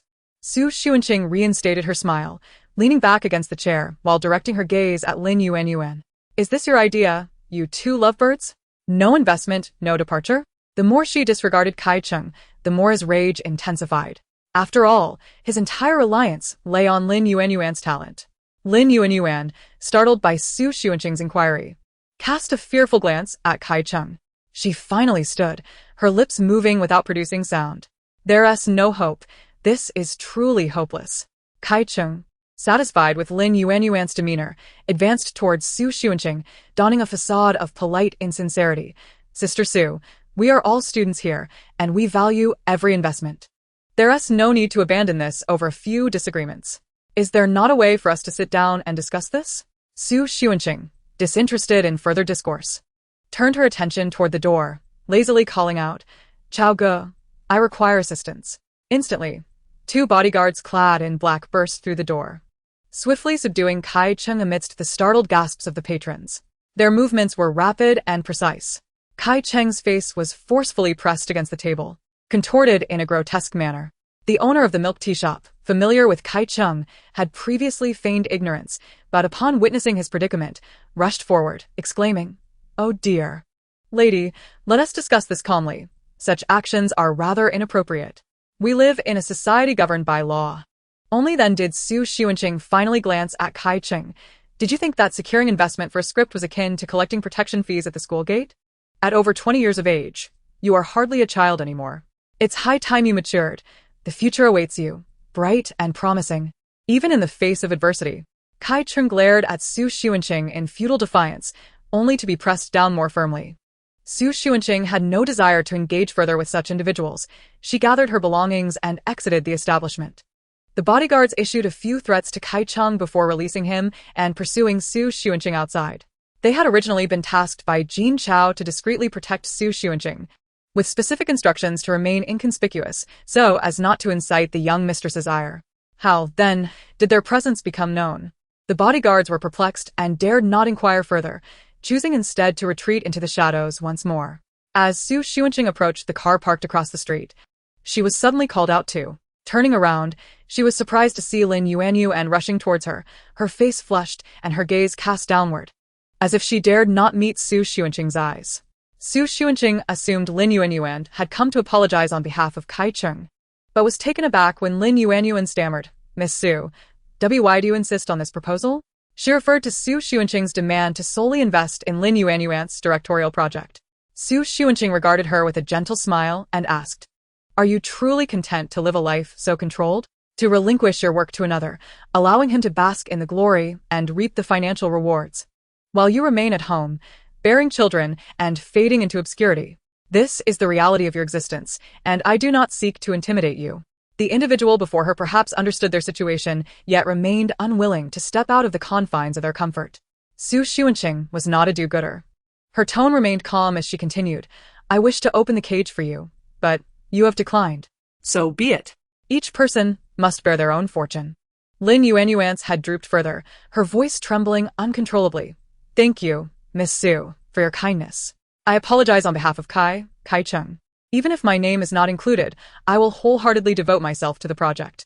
No need, Su Xuanqing interjected, cutting through her persistent ramblings.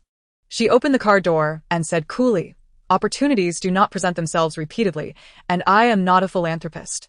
While the work is important, people are paramount.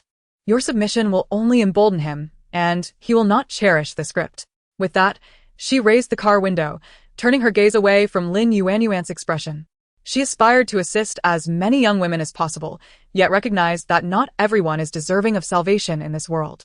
Being subjected to manipulation was certainly not Lin Yuanyuan's fault, but when a hand was offered to pull her from the depths, she remained ensnared in her familiar surroundings, unwilling to resist.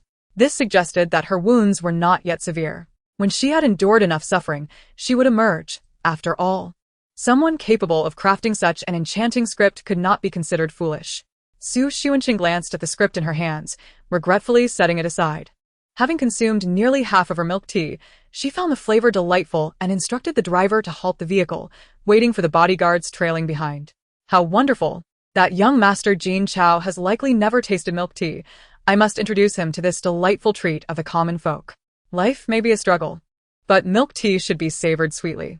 Oh dear, I forgot to adjust the sweetness. He should like it full sugar, right? Su Xuanqing felt a twinge of guilt at having neglected to modify the sweetness. Yet, She quickly regained her composure, reasoning that if milk tea is not sweet, what joy is there in life? The window was tapped twice, and she lowered it, smiling at the bodyguard outside. Big brother, could you take this milk tea to Brother Chow for me? The stern-faced bodyguard seemed taken aback by such an absurd request, hesitating for a few seconds before responding. Miss Su, our duty is to ensure your safety. We cannot leave your side indiscriminately. Su Xunqing had anticipated this response and replied firmly, but there are two of you, aren't there? One can go, while the other remains to protect me in the car. Besides, I intend to stay here and review some materials, not venture elsewhere. After a moment's deliberation, the bodyguard took out his radio, exchanged a few words, and upon receiving approval, accepted the milk tea and departed. Another bodyguard swiftly approached and took the seat beside her. Su Xunqing understood that this was all Jin Chao's goodwill, and she had grown accustomed to such care, feeling no discomfort in it. I could cry. In this wealthy family, who besides Brother Chow treats me like a child? Time to review my plan B. I hope it won't let me down this time. Su Xunqing motivated herself before diving back into the materials provided by Jin Chao. The fantasy drama had hit a snag, and she needed to swiftly find a suitable replacement script. The information Jin Chao had shared was quite detailed, even including scores for the graduation projects. She focused on the 3 scripts, honing in on the fantasy storyline. As she cross-referenced them, she discovered that the fantasy drama was merely second in line. The other suspense drama she had shortlisted the previous night boasted the highest scores and popularity. She couldn't fathom why this drama had seemingly vanished from the narrative. Perhaps it was simply too highly anticipated, leading to its downfall? Chapter 63. The Moment of Exceptional Opportunity. Su Xunqing could not decipher the reasons behind it, so she wasted no time and called the creator of the suspense drama directly. On the other end, a young man's voice answered. Upon hearing Su Xunqing's interest and investment, he initially erupted with excitement, but then hesitated, faltering in his response. Oh no. Have I been too slow, and has someone else snatched it up? Is it inappropriate to seize an opportunity? Never mind, let's first inquire about the situation. If he can come, it must mean the deal isn't finalized. Though Su Xunqing was met with reluctance, she managed to arrange a meeting with him at a nearby cake shop at the school gate. Those who could be lured away were not true walls. They were fated to be elsewhere. The young man's name was Josh, and he appeared clean-cut, his jeans faded from washing, and he sat somewhat uneasily across from her. Su Xunqing ordered him a small dessert as well, and then asked, "It was inconvenient to discuss on the phone earlier, but I genuinely admire your script. Are you facing any difficulties?" A flicker of hurt passed through Josh's eyes before he resolutely replied, "I apologize, but I truly want to accept your investment offer. However, my script has already been bought out by someone else." Su Xunqing was taken aback. Once a script is bought out, it loses its connection to the original creator, becoming something that can be altered at will. It is rare for someone to so carelessly discard their hard work, unless she gathered her thoughts and inquired, "Josh, did they offer you a high price?" A hint of embarrassment crossed Josh's face as he confessed. "I only learned last week that my father had been swindled by a fraudulent organization, leaving us unable to pay my tuition." Just then Tianyu Media approached me, offering to pay a flat sum of 50,000, so I Su Xunqing understood. But 50,000 was far too little. This was a first-place opportunity that came once a year. Merely the hype alone would garner substantial attention. No wonder the narrative bore no trace of this drama. It had evidently been altered to failure. Oh dear, I find myself harboring some rather unethical thoughts. They are only willing to pay, but they haven't actually done so, right? The choices in life are numerous. This is not me taking advantage, but rather providing an opportunity for the young man. Su Xunqing gazed at Josh, her eyes alight with curiosity as she posed the burning question. "So, have you signed the contract? Has the money been transferred to you yet?" Her fervent gaze was so intense that it left Josh momentarily dazed.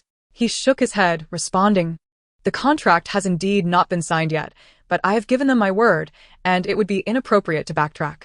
Su Xunqing extended her 5 fingers, enticingly declaring, 500,000.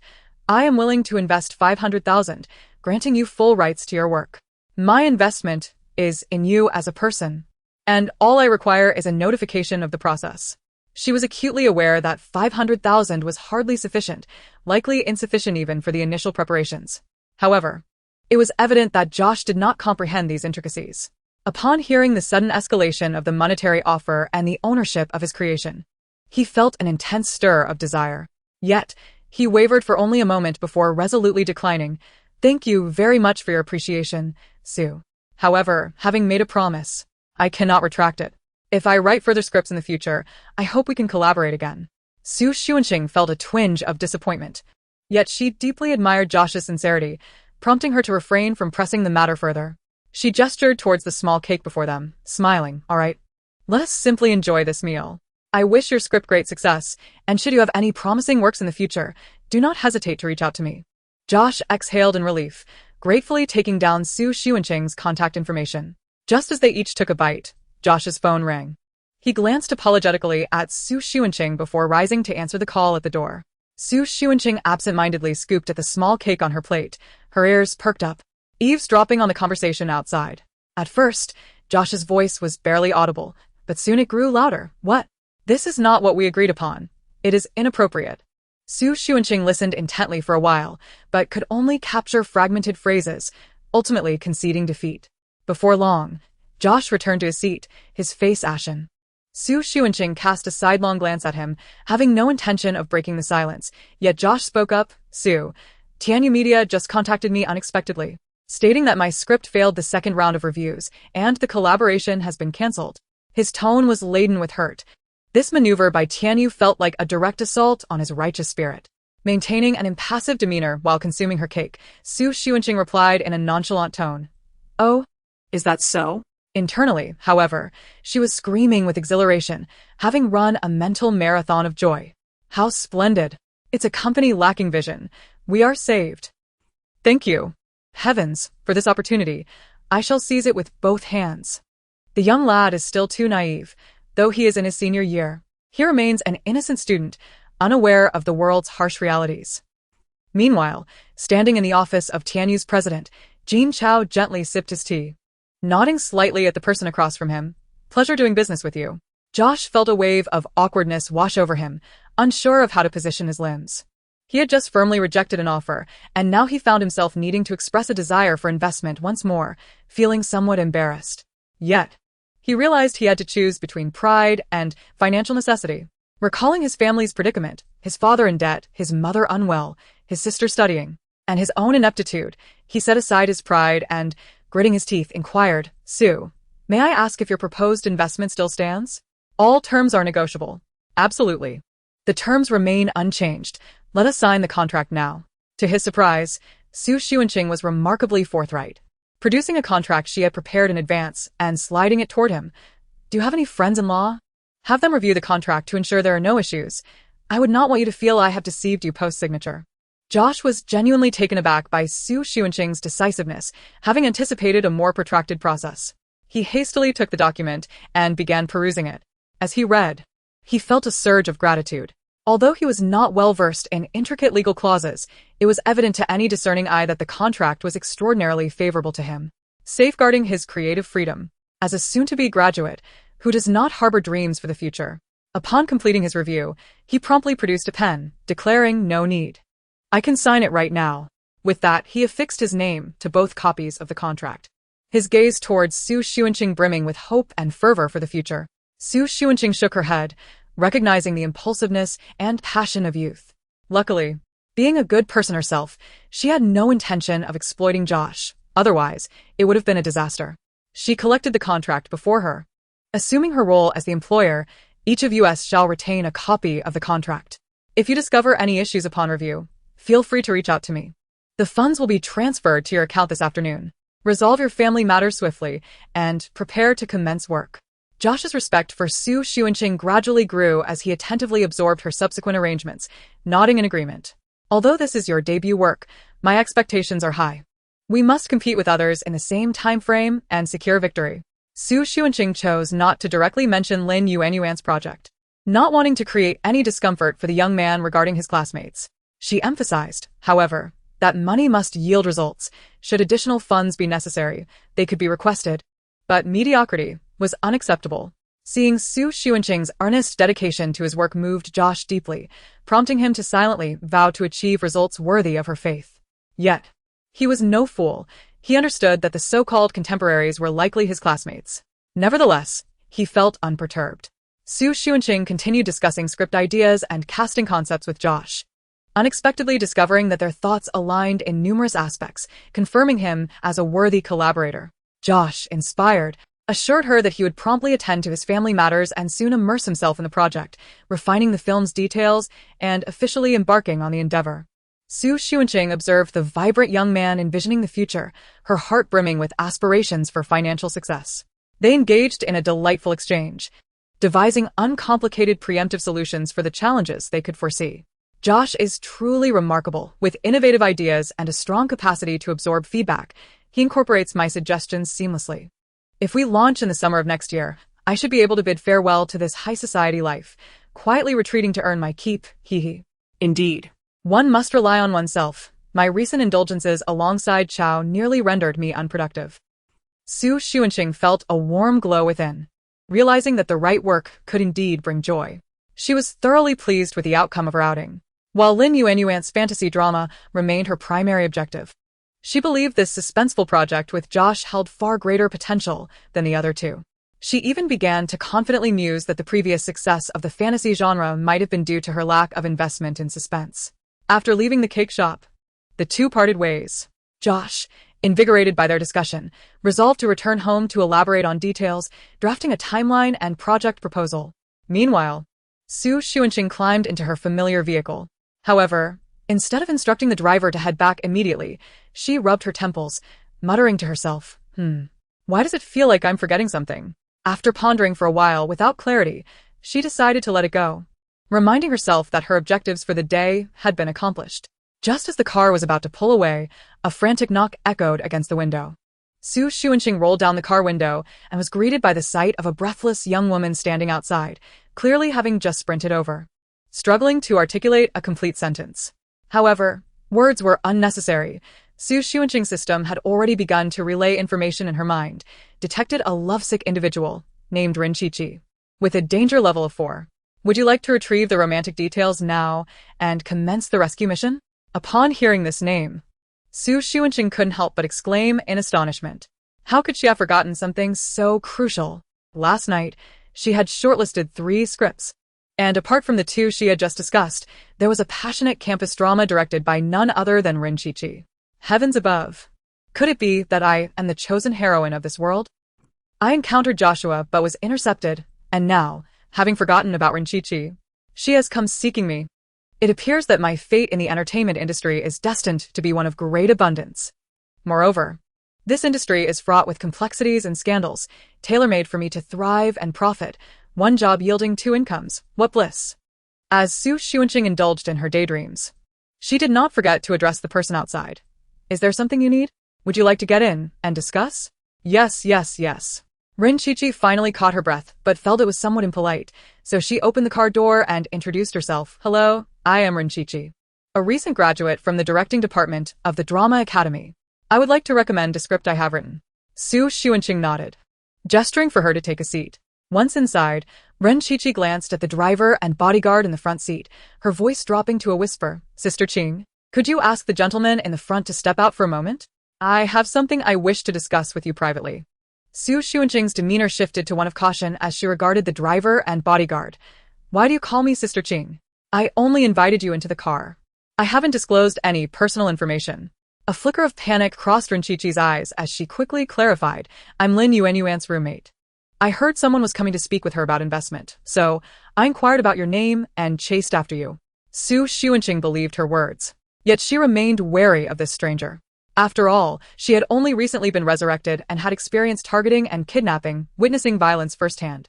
Her sense of security was at its peak. Just say what you need to say. I won't interfere with them. And they won't be getting out of the car, Xunqing stated bluntly. What if they exited, and in this confined space, Rinchichi pulled out a knife?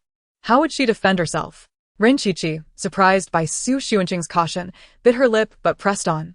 Sister Qing, this is my original campus script. Youth is just a word. I wonder if you might be interested? Xunqing had actually perused the script's synopsis earlier. It exuded a youthful essence that resonated with her. She accepted the script Rinchichi offered, perusing its contents with a distracted mind as she simultaneously accessed the romantic details from her system. As expected, the system never disappointed her. Rinchichi's story was indeed quite explosive. In the original plot, Rin Qiqi had secured her own funding. However, due to a low budget and a shortage of actors, when a supporting actress abruptly left mid-shoot, it became difficult to find a suitable replacement. Consequently, she decided to take on the role herself. After the drama aired, her portrayal garnered positive attention, leading her to consider a transition into acting. Unfortunately, shortly after signing with the company, she was coerced into compromising situations, and her resistance resulted in her becoming a mere plaything, ultimately ruining her life. Xu Xuanqing sighed. Such occurrences in the entertainment industry seemed almost commonplace. While some individuals pursued shortcuts and resorted to unscrupulous means, a greater number, like Rin Qiqi, were forced into invisible quagmires. I will prepare diligently. I have previous experience from working on sets. I hope Sister Qing will give it serious consideration, Rin Qiqi added, sensing Xu Xuanqing's distracted demeanor as she clutched the script. This was her only lifeline, and she needed to seize it. Chapter 65. The Dual Fate of Reborn Souls. Xu Xuanqing listened to Rin Qiqi's resolute words and emerged from the depths of her system's revelations. This child truly has a heart. Look at what she has been driven to. The wretched entertainment industry, if I can save one, it will be worth it. At least she has potential. In contrast to Lin Yuanyuan's character, who was aware of the futility yet wished to endure a lifetime of suffering, Xu Xuanqing admired Rin Qiqi's bravery in fighting for herself. Was this not also a form of self-rescue? Xu Xuanqing closed the script and, with unwavering directness, inquired, "How much investment do you seek?" Rin Qiqi was taken aback, as Xu Xuanqing either remained silent or delivered strikingly blunt remarks. It took her a moment to process before she stammered, "Sister Qing, I don't want money or investment. You can decide how to produce the script, but I need assistance." Xu Xuanqing instinctively took a step back, widening the distance between them. This is not right. Something feels off. Opportunities like this don't just fall from the sky, especially not when they are almost being stuffed into my mouth. Rin Qiqi, sensing Xu Xuanqing's silence, felt her face flush and her breath quicken. It seemed she finally steeled herself, closing her eyes and exclaiming, "I want a benefactor. Sister Qing. Would you be willing?" Xunqing. Help. Encounter davallado. And a beautiful one at that. Perhaps I misunderstood. The girl is willingly engaging in these arrangements. I shouldn't meddle. Xu Xuanqing adopted a serious demeanor, signaling to the driver, "Quickly, drive to the hospital. Let us get her a neurological evaluation." Rin Qiqi felt on the verge of tears. "Sister Qing, that is not what I meant. I just wanted to know if you could look out for me in the future.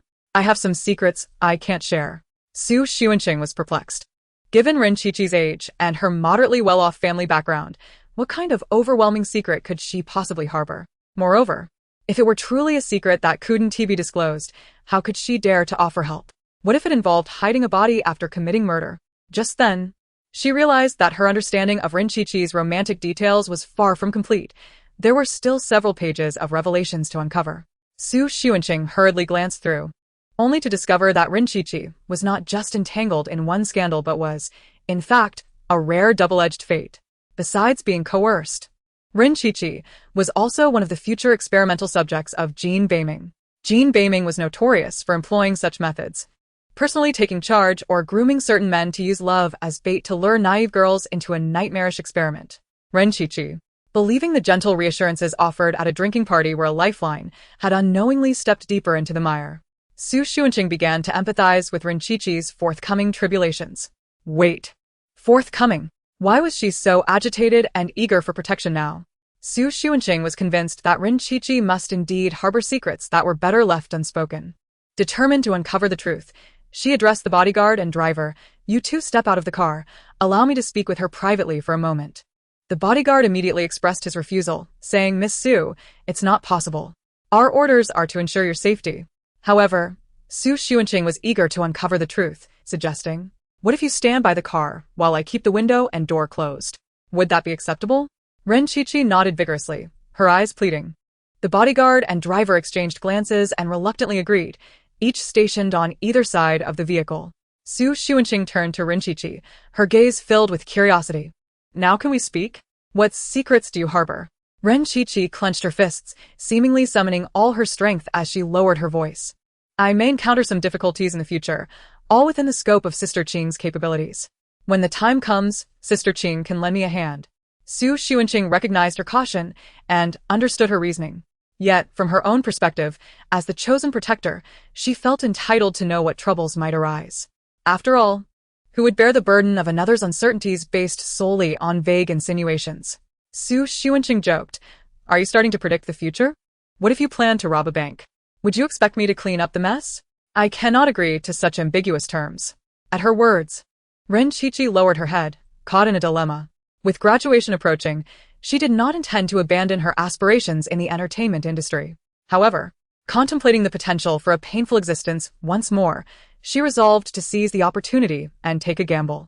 This may seem absurd, but I assure you, every word I utter henceforth is the truth. Ren Qiqi mustered her courage and asked, "Sister Qing, do you believe in reincarnation?" Xu Xuanqing felt no tremors within her heart, instead experiencing an emotion akin to, as expected, "Excellent, we have the elements of a novel, a system, and reincarnation all in one. What comes next? I boldly predict that a revival of spiritual energy will allow me to cultivate immortality. Or perhaps awakening an ancient bloodline to initiate an interstellar war plan would be thrilling as well." Xu Xuanqing's mind was a chaotic tangle of thoughts. Ever since she accepted the notion that she existed within a narrative and had bound herself to a peculiar system, she found herself no longer surprised by anything. Indeed, it was not long before she encountered a reincarnated individual. Yet, she chose to conceal her awareness, feigning disbelief. "Little sister, have you read too many novels?" Ren Qiqi, witnessing Xu Xuanqing's reaction, felt a wave of relief wash over her. It was precisely what she had anticipated. She quickly clarified, "It's true. Before my reincarnation, I met Sister Qing. In my past life, you extended your hand to help me during my darkest hours, and for that, I have always been grateful. I sought you out because I knew you were a good person." Xu Xuanqing gleaned a few insights, but had no recollection of the narrative Ren Qiqi described. The storyline presented to her by the system primarily focused on the female antagonist's perspective, where she was perpetually entangled with the leads, and the details did not delve deeply enough into the daily occurrences to capture her character's minor rescues. Xu Xuanqing believed half of Ren Qiqi's tale, yet maintained a facade of skepticism. "What evidence do you have for your claims? What if they are mere fabrications?" Having revealed her initial card, Ren Qiqi found it easier to continue speaking. After all, during her days of reincarnation, these thoughts had been bottled up inside her, and she had no one among her friends to confide in. She had even attempted to persuade her roommate, Lin Yuanyuan, only to be scolded by Kai Cheng at the school gate. "In my past life, Sister Qing, you acted in my roommate Lin Yuanyuan's drama as the second female lead. However, due to conflicts with the protagonist Su Momo, you were subjected to widespread online harassment." In Chapter 66, Tasting the Capitalist Salt, Ren Qiqi recounted Xu Xuanqing's life trajectory based on her memories. Then she spoke of her own experience. "I have great confidence in the quality of this campus drama. However, my previous life was fraught with setbacks, and I was almost victimized by unscrupulous companies, which almost led to me being coerced into compromising situations, and even worse, some individuals had ulterior motives." Her voice trailed off, her complexion pale as she struggled to articulate her thoughts. Yet Xu Xuanqing understood. What Ren Qiqi described resonated closely with the romantic intricacies of the narrative. As for why she refrained from mentioning Jean Beiming's experiments, it was likely due to her recollection of Xu Xuanqing's relentless pursuit of him in her previous life, making her hesitant to take that risk. If the current Xu Xuanqing had already developed feelings for Jean Beiming, wouldn't Ren Qiqi merely be delivering herself as a pawn? Xu Xuanqing had already come to believe most of what Ren Qiqi said. As a character destined to be a sacrificial pawn in the narrative, she naturally felt some compassion for other characters in similar predicaments. The idea of a pawn alliance seemed appealing. However, she did not wish to reveal her own position, so she feigned reluctance. "Though I am skeptical about the concept of reincarnation, I find your script intriguing. You may present your requests," she hastily added, "but they must be reasonable. I cannot act as a financial backer. I still want to find my own financier." Ren Qiqi observed Xu Xuanqing's relaxation and felt a surge of relief, akin to a deflated balloon. She was aware that Xu Xuanqing's future was not particularly bright, but since they stood on opposing sides of fate from Su Momo and Jean Beiming, they could strive together. Ren Qiqi had already formulated her desires and boldly declared, "Sister Qing, after I graduate and finish filming this drama, may I become your agent?" Though she had some talent in directing, the risks were considerable, and the anxiety of her past life coupled with 2 lifetimes of memories rendered her unable to craft a complete story. It was wiser to choose a field with which she was more familiar. Su Xuanqing had not anticipated such a request. After a moment of contemplation, she acquiesced. Certainly. Prepare yourself in advance, and we shall discuss this further. As for this drama, we will take our time to prepare. Before you, we need to shoot another one. Ren Qiqi was somewhat taken aback. Although she had bravely stepped forward to request investment, altering a portion of her destiny, Su Xuanqing's actions were entirely different from before. She was initiating investment at such an early stage. Though Ren Qiqi felt puzzled, she recalled that in her previous life, she and Su Xuanqing had only crossed paths briefly and had little interaction, leading her to assume that Su Xuanqing had been involved in many unseen endeavors behind the public eye. Finally at ease, Ren Qiqi reflected that she had not slept soundly during the past half-month of her reincarnation. Su Xuanqing watched her silhouette fade away at the school gate before signaling the driver to proceed. Today had been overwhelmingly fruitful. Although she had not achieved her primary objective, the remaining surprises had far exceeded her expectations. Returning to the Jin residence, Su Xuanqing was greeted by a man in a trench coat, his features sharp yet softening upon seeing her. Back already? Are you tired today? Jin Zhao naturally reached out to ruffle her fluffy hair. Su Xuanqing presented the takeout cake to him, her spirit buoyant. Not at all. I've been drinking milk tea and eating cake. How could I be tired? Jin Zhao accompanied her inside. Yes, the milk tea you brought me is delightful. Isn't it delightful? Exclaimed Su Xuanqing, elated upon receiving a commendation from a client. Let's celebrate with a drink next time. The living room was bathed in a warm glow, and with Jinhua's family having retreated to their rooms post-dinner, Su Xuanqing felt an even greater sense of joy at the absence of any unpleasant company. Ascending the stairs together, they arrived at Su Xuanqing's bedroom, which had transformed into their secret haven. Jin Zhao opened the charming cherry-shaped cake that Su Xuanqing had brought back. As he savored its sweetness, he inquired, "How was your day? Did everything go smoothly?" Su Xuanqing, her eyes alight with excitement, eagerly recounted her day's adventures, discreetly omitting any mention of Ren Qiqi's resurrection. Jin Zhao maintained a gentle smile throughout. He had gleaned the entirety of her experiences from her earlier musings, but relished the sight of her vibrant demeanor, as though all weariness could be healed in her presence. After Su Xuanqing regaled him with her thrilling day, Jin Zhao had nearly finished the small cake. Parched? She grabbed a nearby can of cola and took a hearty gulp, feeling refreshed. Curiously, she asked Jin Zhao, "Brother Zhao, what work did you do today?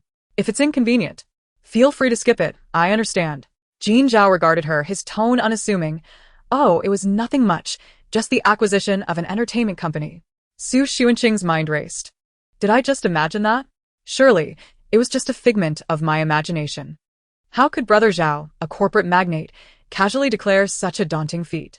Acquiring a company so nonchalantly makes what I shared earlier seem like mere child's play. Help! Striving to suppress her disdain for capitalists, Su Xuanqing forced a smile. Aha, an acquisition? That sounds excellent. Jin Zhao continued, "You mentioned wanting to enter the entertainment industry, right? You could directly sign your team under my Green Wild Entertainment. What do you think?" Su Xuanqing's head was filled with tiny question marks. Could it be that Brother Zhao acquired an entertainment company for my sake? Goodness, have I truly become this self-absorbed? Green Wild Entertainment seems to have a promising future, having produced several hits. Surely, it's for profit, right? Jin Zhao spoke leisurely. The upper management of Green Wild Entertainment has undergone a reshuffle. It's an opportune time for talent. The 2 new directors you signed today show great potential, and I have high hopes for them. Initially lost in her thoughts, Su Xuanqing felt reassured by his words. Yes. Those 2 young talents are indeed impressive. Jin Zhao, a man of action, casually placed the contract on the table and asked, "Would you like to have a professional review it?" Su Xuanqing shook her head, flipping through a few pages before her eyes widened. Wait, Brother Zhao. Won't this contract lead to losses for you? The contract was evidently tailored for her, outlining roles for actors, screenwriters, and crew, with the crucial detail that any losses would be borne by the company, while she would receive 80% of the profits. Jin Zhao playfully tapped the table with his fingers. When have you ever seen a capitalist engage in a losing deal? That's a valid point. Well then, Su Xuanqing, shall relish the taste of this capitalist's fortunes, hee. With a joyful heart, Su Xuanqing signed the contract, entirely forgetting her previous thoughts of navigating the entertainment industry as an escape from the wealthy elite. Jin Zhao, witnessing her signature, stood to leave. If you have any plans moving forward, feel free to report them to me. I'm here to assist. Su Xuanqing felt the thrill of privilege wash over her as she stood at attention, saluting. Yes, President. Hooray! Wealth and prosperity are just around the corner. Life is filled with promise. Chapter 67. To live is to work. As Jin Zhao exited her room, Xu Xunqing peeked out to bid farewell to her boss. Just as she intended to close the door after he entered the adjacent room, she locked eyes with Jin Beiming, who had just appeared in the hallway. She hurriedly slammed the door shut, feeling it prudent to lock it for safety. What a stroke of bad luck. This is truly unfortunate. Opening the notebook that Jin Zhao had gifted her, Xu Xunqing began fervently typing on her keyboard, ignited with passion as she prepared her project proposal. Meanwhile, Jin Beiming's expression darkened upon witnessing the two of them. For the past few days, he and Jin Hua had been working late into the night. He was perplexed by Xu Xiyuan's uncanny ability to nearly trace their laboratory's location, forcing him and Jin Hua to exhaustively search for a new site. Relocating their equipment and specimens while engaging in a cat-and-mouse game with Xu Xiyuan to erase all traces of their activities. With Xu Xiyuan's relentless pursuit, time was of the essence. They needed to swiftly ensnare Xu Momo's willing cooperation to ensure the continuation of their final experiment. As the moon crept above the treetops, casting a clandestine glow on the slumbering and restless inhabitants of the villa, Xu Xunqing enjoyed a peaceful night's sleep, having not experienced any nightmares since that one dreadful occasion. This week, she and Jin Zhao were engrossed in their respective careers, sharing breakfast in the mornings before each delved into their tasks until evening. Together with Ren Qiqi and Xiao Shi, Xu Xunqing organized a script reading group, diligently refining the script, making revisions to any clumsy or flagged sections. Both Xiao Shi and Ren Qiqi exhibited commendable professionalism, particularly Ren Qiqi, whose experiences across 2 lifetimes provided her with invaluable insights into the intricacies of the production. With the assistance of several seasoned screenwriters sent over by Jin Zhao, the trio demonstrated visible progress. Xu Xunqing, not being a professional in this field, contributed by posing questions from an audience's perspective, ensuring that no detail went unnoticed, while also serving as their enthusiastic cheerleader. The boss's praise filled the room with buoyancy. However, her compliments were not arbitrary. Even as a layperson, she could discern that the script was indeed becoming increasingly captivating. By the end of the week, Xiao Shi presented her with the final draft, and both he and Ren Qiqi successfully transitioned to full-time positions, having signed a confidentiality agreement with Green Wild Entertainment under Xu Xunqing's leadership. Seated in a cafe, Xu Xunqing stirred her coffee, sweetened with double the sugar, while discussing their timeline. We need to finalize a schedule for school commitments so we can stagger our work hours. This month, we will distribute the script synopsis and prepare to publicly recruit actors. Once we reach a sufficient number of applicants, we can commence the selection process next month. This had been their prearranged discussion, and both Xiao Shi and Ren Qiqi were brimming with excitement. Beginning the casting process signified that their script was entering the public eye, garnering anticipation and scrutiny. This suspenseful drama would mark their inaugural step into the entertainment industry. While they planned to embark on Ren Qiqi's campus drama following the completion of this project, Xiao Shi brimmed with confidence. As a low-budget web series, I genuinely believe this script holds great promise. No, we are not merely a low-budget web series. Xu Xunqing pushed the contract she had just secured from Green Wild Entertainment forward. We are a key project set for promotion next year, yet to be publicly announced by Green Wild Entertainment. Josh and Ren Qiqi were both in disbelief. Josh, however, maintained a certain level of trust in Xu Xunqing, viewing her as the absolute authority akin to the head of Green Wild Entertainment. In contrast, Ren Qiqi was genuinely perplexed, despite having lived once before. She found herself unable to reconcile any information. During this period in her past life, Green Wild Entertainment was mired in a tax scandal, languishing for nearly 3 years before regaining its footing. This time around, however, it had quietly resolved its significant troubles and even formed a partnership with Xu Xunqing. Yet, these unforeseen changes were indeed fortuitous. She wouldn't be foolish enough to ruminate on them, instead burying her questions deep within and joining in the applause with everyone else. Xu Xunqing believed that this project, akin to a fantasy epic, would undoubtedly succeed as long as the casting was appropriate. However, considering the system's exasperating demands, she opted to carve out a role that required little more than good looks and no acting skills. I shall portray the character of Aura. When the time comes to join the cast, you both must behave naturally. The fact that I am an investor in this production must remain confidential. Naturally, Josh and Ren Qiqi had no objections and immediately agreed. Upon seeing Xu Xunqing take on the role of Aura, Rin Qiqi suddenly recalled the entanglements Xu Xuanqing had with Su Momo in the entertainment industry during her previous life. With a hint of hesitation, she spoke up. Sister Qing, my roommate Lin Yuanyuan's drama has also secured new investment and completed its casting. It seems they are set to begin filming soon, with a projected release next summer. Su Xuanqing nodded. She was already aware of this matter, as Su Siyuan had lavishly purchased a script for Su Momo, and such news was unlikely to remain concealed. Though Su Momo was merely a newcomer, the male lead they had chosen was a young actor with commendable skills and charm, allowing him to emerge prominently in this production and ultimately earn the title of Best Actor, albeit as Su Momo's devoted admirer. This time, however, Su Xuanqing vowed not to be foolish enough to play a supporting role merely to complement Su Momo.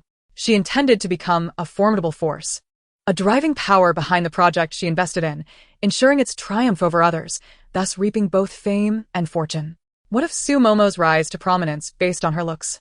Without this representative work to her name, even with continued push, she would find it challenging to soar to great heights in a short span. After their meeting concluded earlier than usual, Su Xuanqing relished a rare return to the Jin family before nightfall. Ever since investing in the script, she had been leaving for work daily, feeling an immense sense of fulfillment, almost falling in love with the notion of employment. Before being bound to the system and entering the affluent circle, Su Xuanqing had indeed been working. Initially, she had ventured into self-media, becoming a moderately successful beauty blogger. However, after her account was inexplicably suspended, she transitioned to an MCN company as an emotional host. Yet, the stringent rules in the streaming room were disheartening. A single joke could cost her 200, while a single insult could result in a 300 deduction. After a day's streaming, Su Xuanqing found herself in debt to the company for 3,000. Fortunately, the company, showing some humanity, transferred her to a behind-the-scenes voice room, where she merely needed to extol the virtues of the main host. However, after adding him on WeChat, she mockingly commented on his wig's lack of luster on social media, resulting in her complete dismissal from that position. Truly, fate has a sense of humor. And life is unpredictable. Fortunately, just a day after her dismissal, she found herself embroiled in a scandal while gossiping, which led to her binding with the system and entering the Su family. What a seamless transition that was. Indeed, as long as one is alive, opportunities will continuously arise. Chapter 68.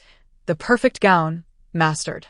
Initially, under the system's coercion, Su Xuanqing had harbored a strong aversion to the idea of entering the entertainment industry. After all, her prior exposure had only revealed negative reviews, leading her to believe that she would have to ingratiate herself with others to survive. Yet now, she found joy in her situation and began to sense the allure of creation. Indeed, one often perceives a situation through the lens of others' portrayals.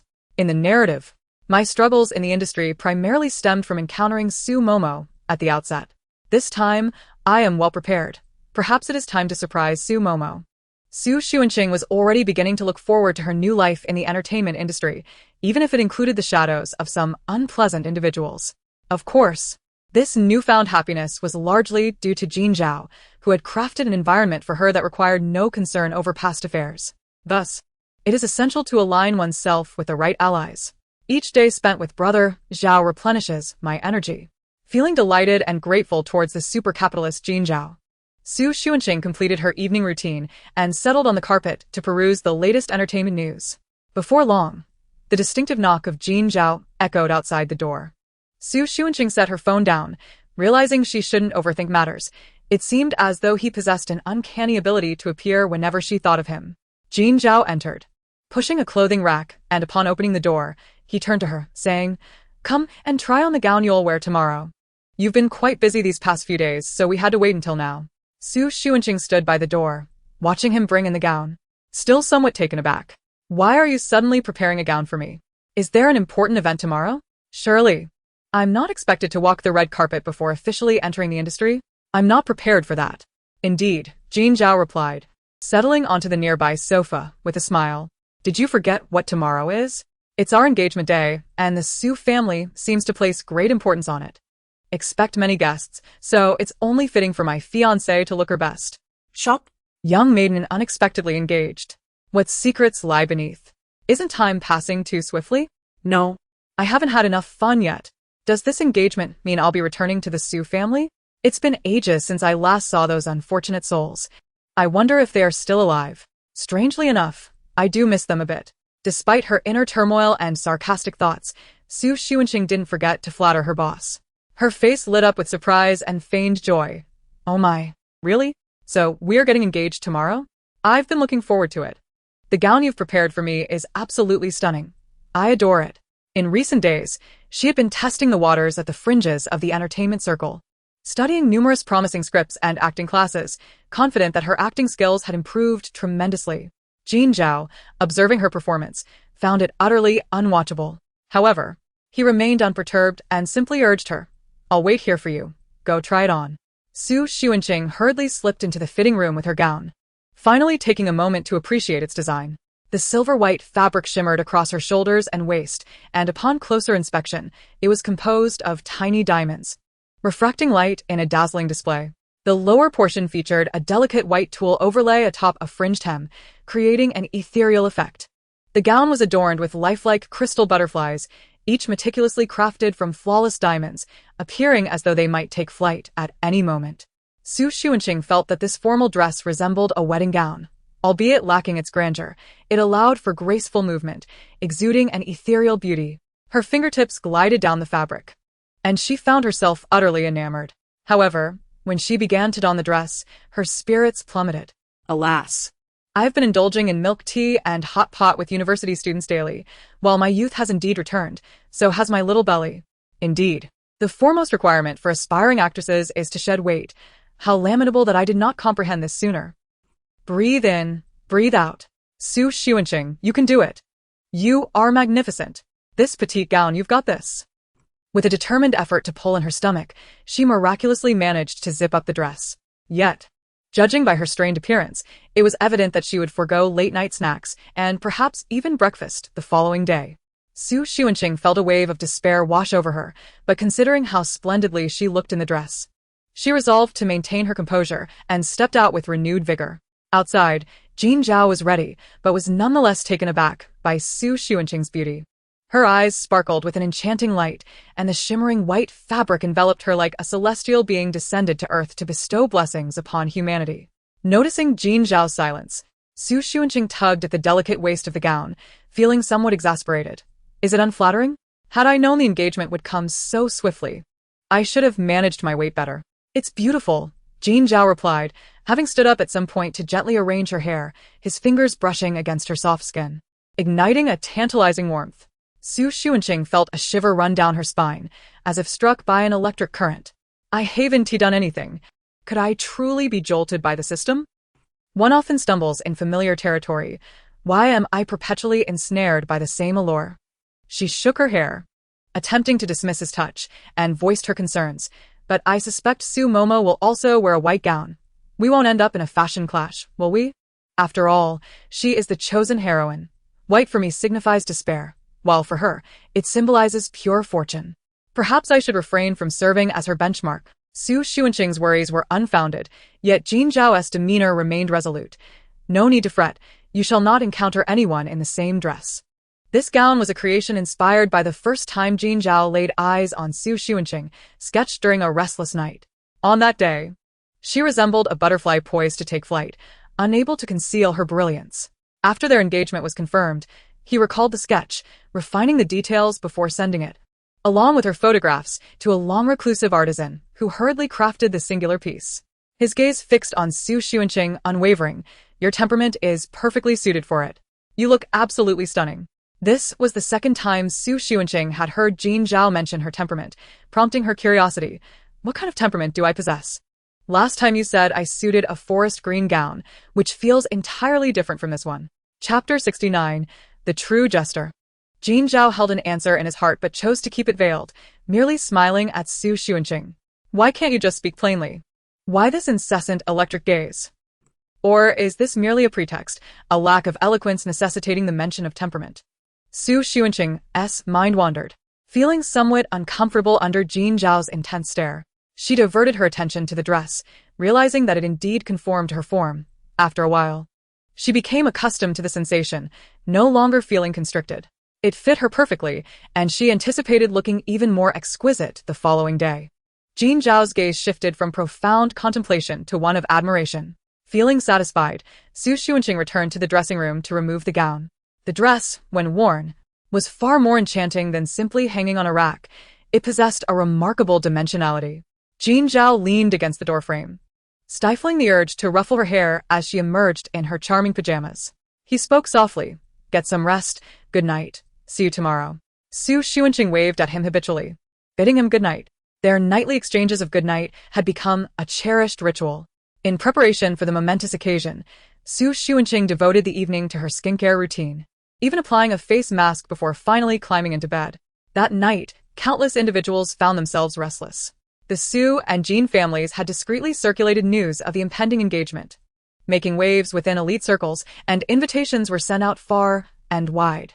Numerous media outlets, catching wind of the event, sought details regarding the time and venue to secure first-hand accounts. This was a rare public event in the realm of high society, a union that promised explosive headlines. Meanwhile, Su Momo eagerly awaited this day. She believed that with her own grace and beauty, a mere touch of embellishment would render Su Xuanqing, the rustic girl, unable to hold her head high during the engagement banquet. Thus, she had pre-ordered this year's newest limited edition gown, a breathtaking pure white dress adorned with scattered diamonds. From a distance, it appeared understated and pure, yet under the spotlight, it commanded attention as the undeniable centerpiece. Su Momo's appearance alone evoked instant affection. Should she choose to portray a character of higher elegance unjustly overshadowed by another, it would be more than adequate. Furthermore, she had discreetly reached out to several media contacts she had encountered since entering the circle, offering them exclusive information and securing articles in advance. Su Momo planned to leverage the sympathy garnered from her portrayal of a genuine heiress oppressed to the point of resorting to acting for income, hoping to cultivate a compelling narrative that would endear her to the public. On the day of the ceremony, she arrived early at the estate where the engagement was to take place, alongside numerous relatives from both the Jin and Su families. After checking her makeup, she cheerfully approached familiar cousins and siblings. However, to her astonishment, those who usually flocked to her side now recoiled as if she were a harbinger of misfortune. Hastily distancing themselves, Su Momo stood in place, bewildered as a void formed around her, leaving her isolated. Her expression darkened. What had caused such a sudden shift in their behavior? Shouldn't they have greeted her warmly and complimented her appearance as they typically did? Watching her acquaintances hasten away, she found herself at a loss. Yet, she was not one to concede defeat easily. Scanning the area, she spotted a solitary cousin beneath a cherry blossom tree, engrossed in taking selfies. With a swift change of demeanor, she approached with a bright smile. The cousin, caught off guard by the sudden intrusion into her frame, could only manage a strained greeting. "Sister Momo, you arrived quite early." Upon observing that the individual before her had no intention of departing directly, Su Momo finally exhaled a sigh of relief, feigning familiarity as she entwined her arm with her cousin's. "You're quite early as well. Did you still find pleasure in the handbag I gifted you last time?" "Oh, it's lovely," her cousin replied, her gaze darting around as if fearful of being seen by those nearby. Noticing Su Momo's persistent hold, she lowered her voice, saying, "Sister Momo, it's not that we intentionally distanced ourselves from you. It's just that Su Xuanqing knows far too much, and we must appease her, otherwise life will become quite unbearable." Her words tumbled out in a rapid, muddled rush, and upon catching sight of a large gathering in the distance, she swiftly extricated herself from Su Momo's grasp, calling out as she hurried away, "I have other matters to attend to, Sister Momo. We shall converse another time." She fled with such haste that Su Momo barely had time to process the moment before her cousin's silhouette melded into the throng of relatives. Nevertheless, she had gleaned some information. Frustrated, Su Momo stomped her foot. What did it mean that Su Xuanqing knew too much? Had Su Xuanqing spoken ill of her? No. She suddenly recalled her cousin's words about needing to placate Su Xuanqing. What could that possibly imply? Su Momo found herself in a quandary. Yet others were unwilling to divulge the truth, leaving her with a certainty that Su Xuanqing had orchestrated her current predicament. Gritting her teeth, she resolved to seek the truth, striding purposefully towards the gathering of relatives. However, before she could draw near, she was taken aback to find that this assembly of relatives behaved just like the previous group of sisters. Upon her approach, they scattered in avoidance, their gazes towards her laden with discomfort. It was one thing for the younger ones to be swayed, but why did even the uncles and aunts adopt such a demeanor? Did they not feel any shame? Su Momo scrutinized her attire. Her makeup was impeccable, her dress flawless, and her hairstyle meticulously crafted. If the members of the Xu and Jin families had fallen under Su Xuanqing's spell, then her only recourse was to focus on the other affluent attendees present. As she pondered her strategy, a voice called out from behind, "Xuanqing is here." She scoffed, curling her lip in disdain. Su Xuanqing had barely been at the Xu residence for any length of time, yet sycophants were already rushing to curry favor with her. The warmth of that greeting was indeed excessive. Was it not merely due to her status as a scion of the Xu family? After all, no one truly cherished a woman from such humble beginnings. With a perfectly crafted smile, Su Momo intended to position herself beside Su Xuanqing, utilizing her radiance and poise to overshadow her rival. Yet, before she could extricate herself from her daydream, she was stunned to witness the very relatives who had previously shunned her now flocking to Su Xuanqing, forming an impenetrable barrier around her. Su Momo was already simmering with anger, and just as she contemplated her next move, someone hurriedly brushed past her, inadvertently shoving her aside and completely displacing her from the path. She glared at the throng of people, then back at the chilly reception she faced, her frustration reaching a boiling point. This was the treatment she deserved. To her astonishment, the wretched Su Xuanqing had evidently been busy orchestrating things behind the scenes during her absence from the Xu household. It seemed that while the days appeared tranquil, they were, in fact, rife with scheming, all under the auspices of Jin Zhao, effectively usurping the fruits of her labor over the years. Su Momo felt a wave of anger rise in her chest, her vision blurring momentarily. Yet she refused to concede defeat or remain in a place that would only serve to provide amusement for others. With indignation, she turned and stormed away. Meanwhile, Su Xuanqing was equally taken aback by the early arrival of so many guests, both familiar and unfamiliar, their enthusiasm nearly overwhelming her composure. She managed to smile as she greeted these relatives, eager to follow Jin Zhao into the lounge to await the commencement of the ceremony. However, as Su Xuanqing turned, she caught sight of Su Momo's contorted face and the hostile glare that seemed to bore through her. What is going on? After all this time apart, does little Momo still harbor such animosity towards me? I haven't done anything recently. Surely the Xu family hasn't forbidden her from getting engaged. And she asks blaming me for it? This is unjust. What does this have to do with me? I desire freedom, not marriage. Why is she so spiteful? Shaking her head, Su Xuanqing maneuvered through the crowd with Jin Zhao, both making their way towards the lounge. The relatives around them parted, their expressions inscrutable. Indeed, their earlier retreat from Su Momo had proven prudent, even if it wasn't to appease Su Xuanqing. One ought not to engage with individuals who present one face while concealing another. One could never know when they might be betrayed or knifed in the back. Meanwhile, Jin Zhao cast a casual glance at Su Momo's retreating figure, his expression devoid of the warmth Su Xuanqing was accustomed to, instead radiating an unmistakable indifference, even a hint of coldness. As soon as Su Xuanqing closed the door to the lounge, her smile stiffened. A lengthy ceremony awaited her, requiring her continued charm. She could not afford to expend all her energy prematurely. Inside the lounge, Su Luoxue and Qin Dai had been waiting with eager anticipation. Upon seeing the male lead so busy yet personally escorting the female lead, their faces lit up with smiles. Su Xuanqing felt a surge of delight upon encountering these two familiar and cherished friends. She had not expected Jin Zhao to be so thoughtful. Indeed, Brother Zhao is my little support, always considering my needs. Seeing these two beautiful sisters lifts my spirits immensely. I feel invigorated for the day ahead. However, the once cheerful Qin Dai suddenly froze upon hearing Su Xuanqing's voice, her expression morphing into one of confusion. Had she truly just heard what she thought she had? Su Xuanqing hadn't spoken aloud. Had she? How could words resonate so directly in her mind? Qin Dai, usually quite generous, revealed a rare glimpse of caution as she inquired, "Xuanqing, what did you just say?" Overjoyed, Su Xuanqing, oblivious to Qin Dai's unease, simply repeated, "I said Sister Luoxue looks even more beautiful, truly a blessing for our entertainment circle." Now convinced, Qin Dai realized she had indeed heard words that should not have reached her ears. Sister Qin Dai is lovely as well. Hee. Today feels entirely different from before. Your dazed expression is quite endearing.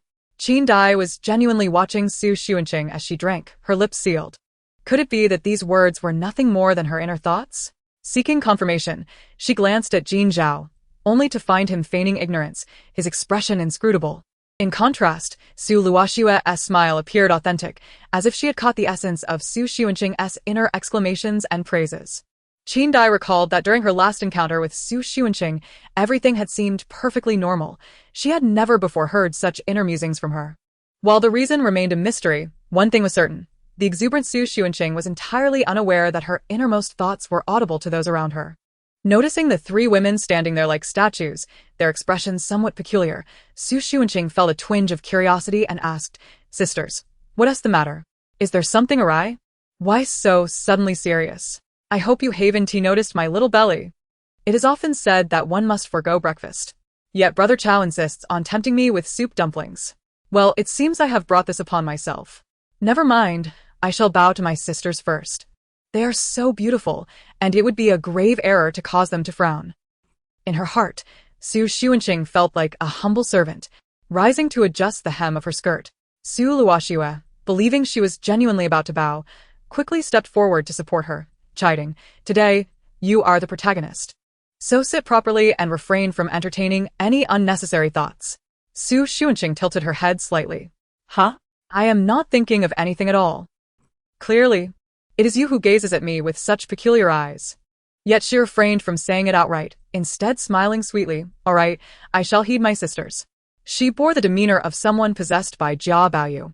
Qin Dai was now convinced that Su Luoshue could indeed hear her, and given Su Xuanqing's countenance, it was likely not the first time she had heard such sentiments. She quickly pieced together the situation. Thus, the sudden warmth displayed by the Su family members outside towards Su Xuanqing was attributable to this phenomenon? How intriguing! Su Xuanqing herself remained oblivious to her peculiar ability to have her thoughts overheard. Consequently, she was unaware that the so-called system's rewards, which manifested as golden fingers, expanded to encompass those who could hear her inner musings.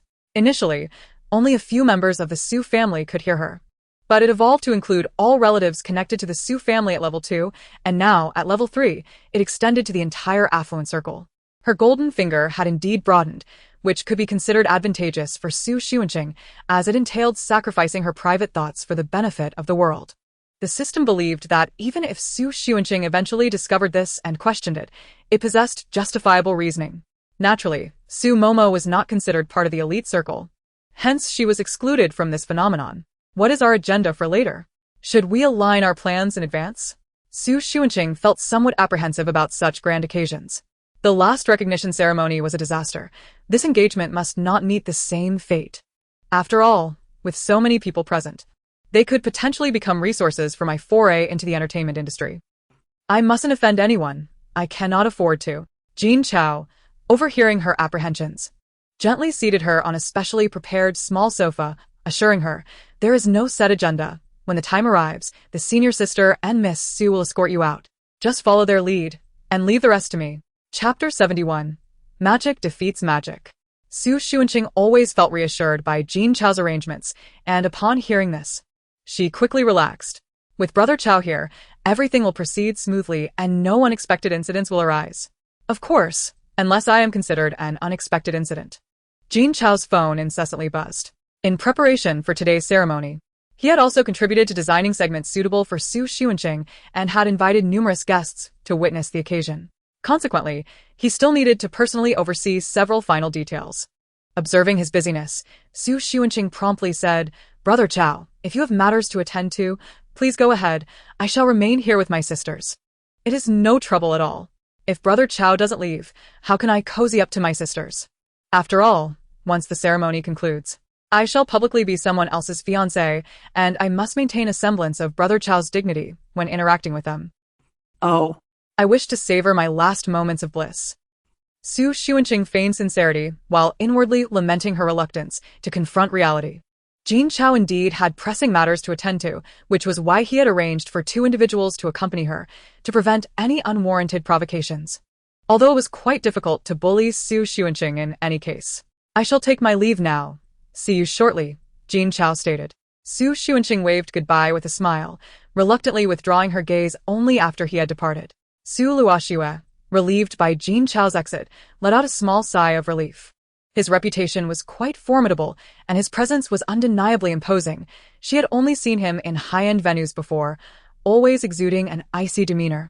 as if he only revealed his softer side in Su Xuanqing's company. Qin Dai, having known Jin Chao for a long time, had never witnessed such tenderness directed at anyone else. She teased, "I never imagined Jin Chao would capture your heart so swiftly. I have never seen him exhibit such gentleness before." Su Xuanqing, feeling somewhat awkward, tucked a strand of hair behind her ear. "I can't just say we're merely collaborators without any genuine feelings, can I? That would be too hurtful to Brother Chao." How perplexing. Now that it has come to this, perhaps it would be best to take a contrarian approach and openly display affection instead. Defeating magic with magic. Su Xuanqing came to this realization and immediately donned what she considered a bashful demeanor. "Oh dear, sister, please do not say such things. It makes me blush." Qin Dai. Having overheard her inner monologue and now witnessing her feigned shyness, sincerely advised, "Your current acting skills, should you wish to enter the entertainment industry, would be akin to riding a cannon across a river. It appears highly destructive, yet it will undoubtedly fizzle out at the outset." Su Xuanqing. How infuriating. If one must insult, they should not wield such gentle barbs. The most vexing part was that she genuinely desired to enter the entertainment industry. Sob. Su Xuanqing resolved to abandon any theatrics related to emotions, as they did not suit her. As an AAA-level gossip enthusiast, she was far more interested in the developments of previous scandals and curiously inquired, "Sister Luoxue, have you resolved that matter from last time?" Upon hearing her inquiry, Su Luoxue's smile broadened. "Yes, that hideout has been raided by the police, and the villains have been brought to justice. There are no lingering issues now, and I do not plan to recruit new talent for the time being. I have also accepted a promising acting variety show." Su Xuanqing was genuinely happy for her. Such an outstanding sister should not be burdened by strange grievances for life. Upon hearing about Su Luoxue's new show, Su Xuanqing recalled her own projects and, with keen interest, remarked, "Sister Luoxue, I have recently invested in 2 dramas, preparing to." She briefly outlined her filming concepts and upcoming release plans, immediately earning comprehensive praise from Su Luoxue. "I find it quite commendable." In Su Luoxue's gaze, alongside the gratitude previously expressed, there now resided a glimmer of admiration. "Since you wish to enter the entertainment industry, would you like me to guide you? Over the years, I have garnered a fair amount of connections." Su Xunqing hoodie den Deckerlin. "No need, Sister Luoxue.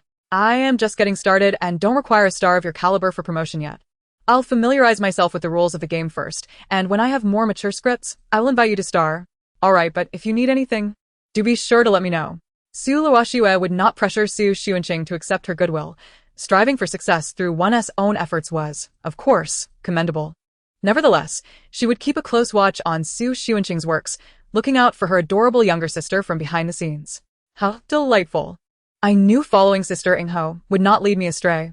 Now I can consider myself someone within the circle, walking with newfound confidence. In the future, I will ensure that those little friends produce a phenomenal script, achieving mutual success, and elevate Sister Luoxue's career to greater heights. Forever loving my beautiful sister. In her heart, Su Xuanqing spun and shouted, while the 2 individuals beside her could not help but chuckle, utterly charmed by her adorableness. After inquiring about Su Luoxue's recent developments, Su Xuanqing's gaze began to wander, intentionally or not, towards Qin Dai. Would it be too forward to directly ask Sister Qin Dai about her divorce and the progress of dealing with that scoundrel? But I am so curious about the scoundrel's current situation. Is he still clinging to Sister Qin Dai, and how far along is the divorce process? Should I ask, or should I refrain? Qin Dai sensed the turmoil within Su Xuanqing. She herself did not feel particularly averse to the matter. If love existed, they would be together, and if it did not, they would part ways. She did not consider divorce to be a source of shame. Qin Dai took the initiative to speak.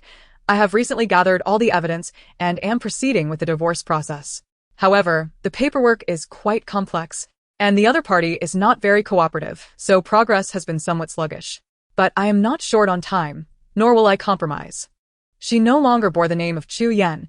It was not that she could not utter it, but rather that she no longer cared. The person who had accompanied her throughout her youth, who had basked in her fervent love for years, had finally amassed enough disappointment to let go. Su Xuanqing understood the answer Qin Dai provided. After all, this couple in the storyline also traversed a path of deep, tormenting love. Chu Yan and Jin Beiming were good brothers, and after a tumultuous entanglement with his white moonlight, he realized that Qin Dai had been the one who treated him the best. Thus, after the divorce, he returned to pursue his wife in a fiery manner. In the narrative, Qin forgave his past transgressions, and the two managed a forced happy ending. However, now that Qin had awakened, the conclusion would undoubtedly differ. And Xu Yan would be reluctantly forced to let go, which he surely would not welcome. It seemed he had prematurely initiated the so-called fiery aftermath. If Sister Qin were truly swayed by that scoundrel Xu Yan and consented to not divorce, she would undoubtedly suffer terribly in the future. Fortunately, my sister is clear-headed and will not be deceived by the scoundrel again. Su Xunqing was immensely pleased with Qin determination and promptly encouraged her. Sister, you must remain steadfast in your choice. A person does not suddenly become rotten. When you discover a hint of decay on the surface, the interior must already be in disarray. Chapter 72.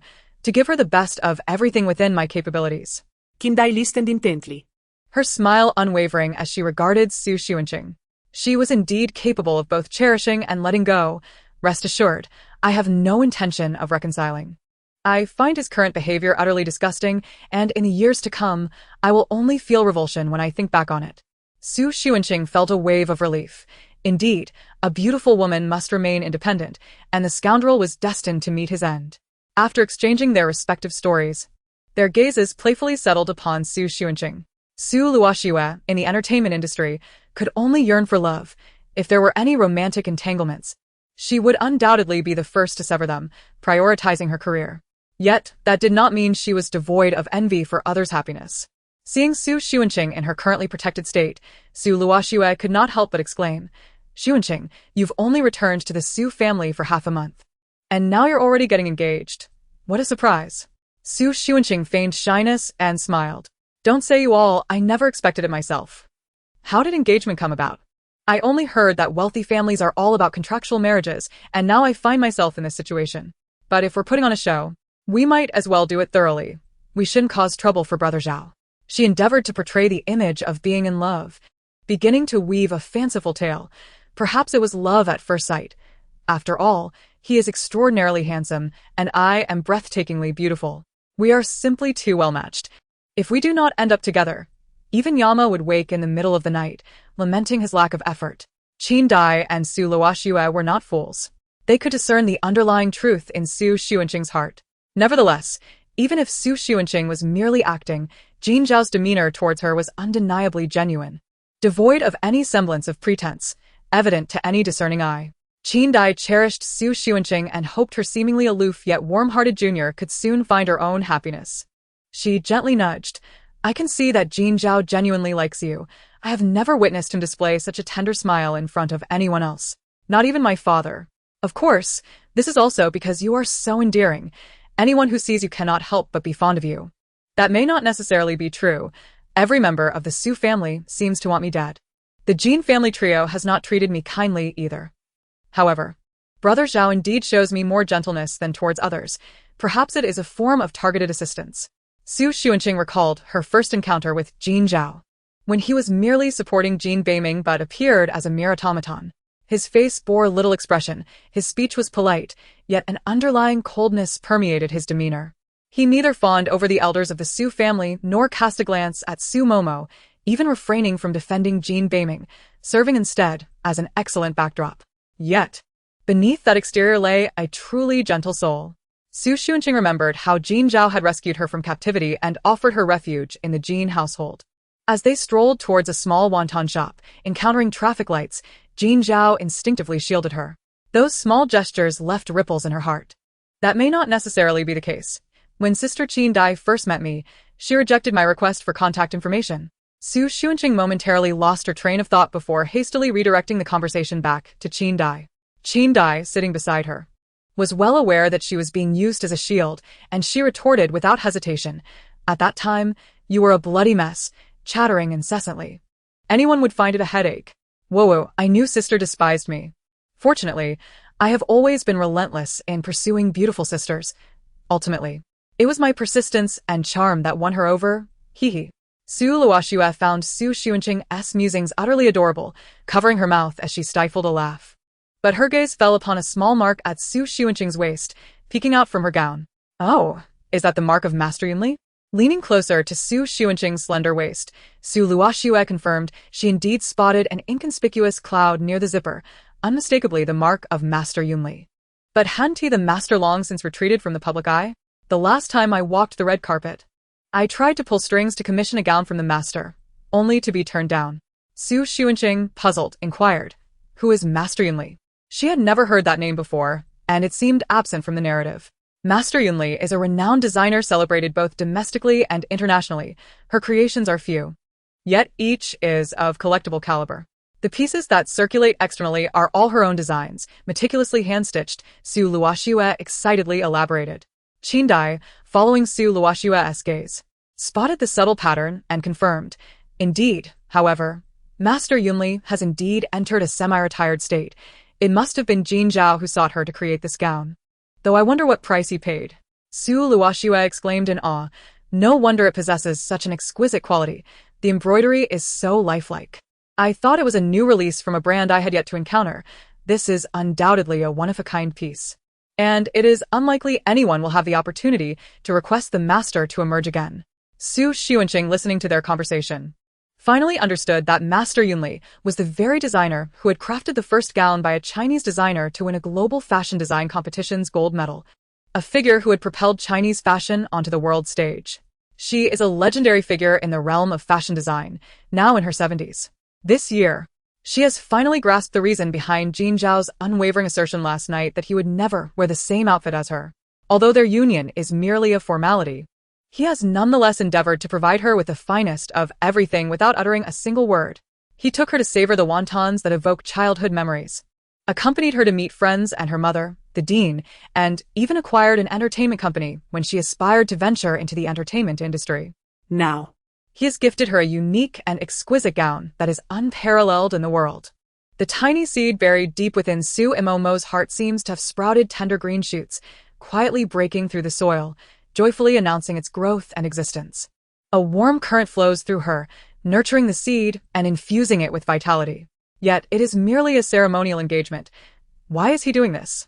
In the lounge, the three of them engage in harmonious conversation, discussing topics that belong to young women. Meanwhile, Su Mo wanders the estate, encountering one obstacle after another.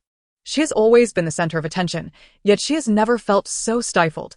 Both the Su and Jin families seem to avoid her, and other members of the elite society assume she bears some fault, joining in her isolation. After being rebuffed by a male relative of the Jin family who had previously shown her interest, she stands before a flower bed, taking deep breaths and viciously pinching a chrysanthemum to vent her frustration. A security guard passing by witnesses the scene and approaches her with a stern expression, exclaiming, "Whose young lady is so lacking in awareness? Today is a joyous occasion.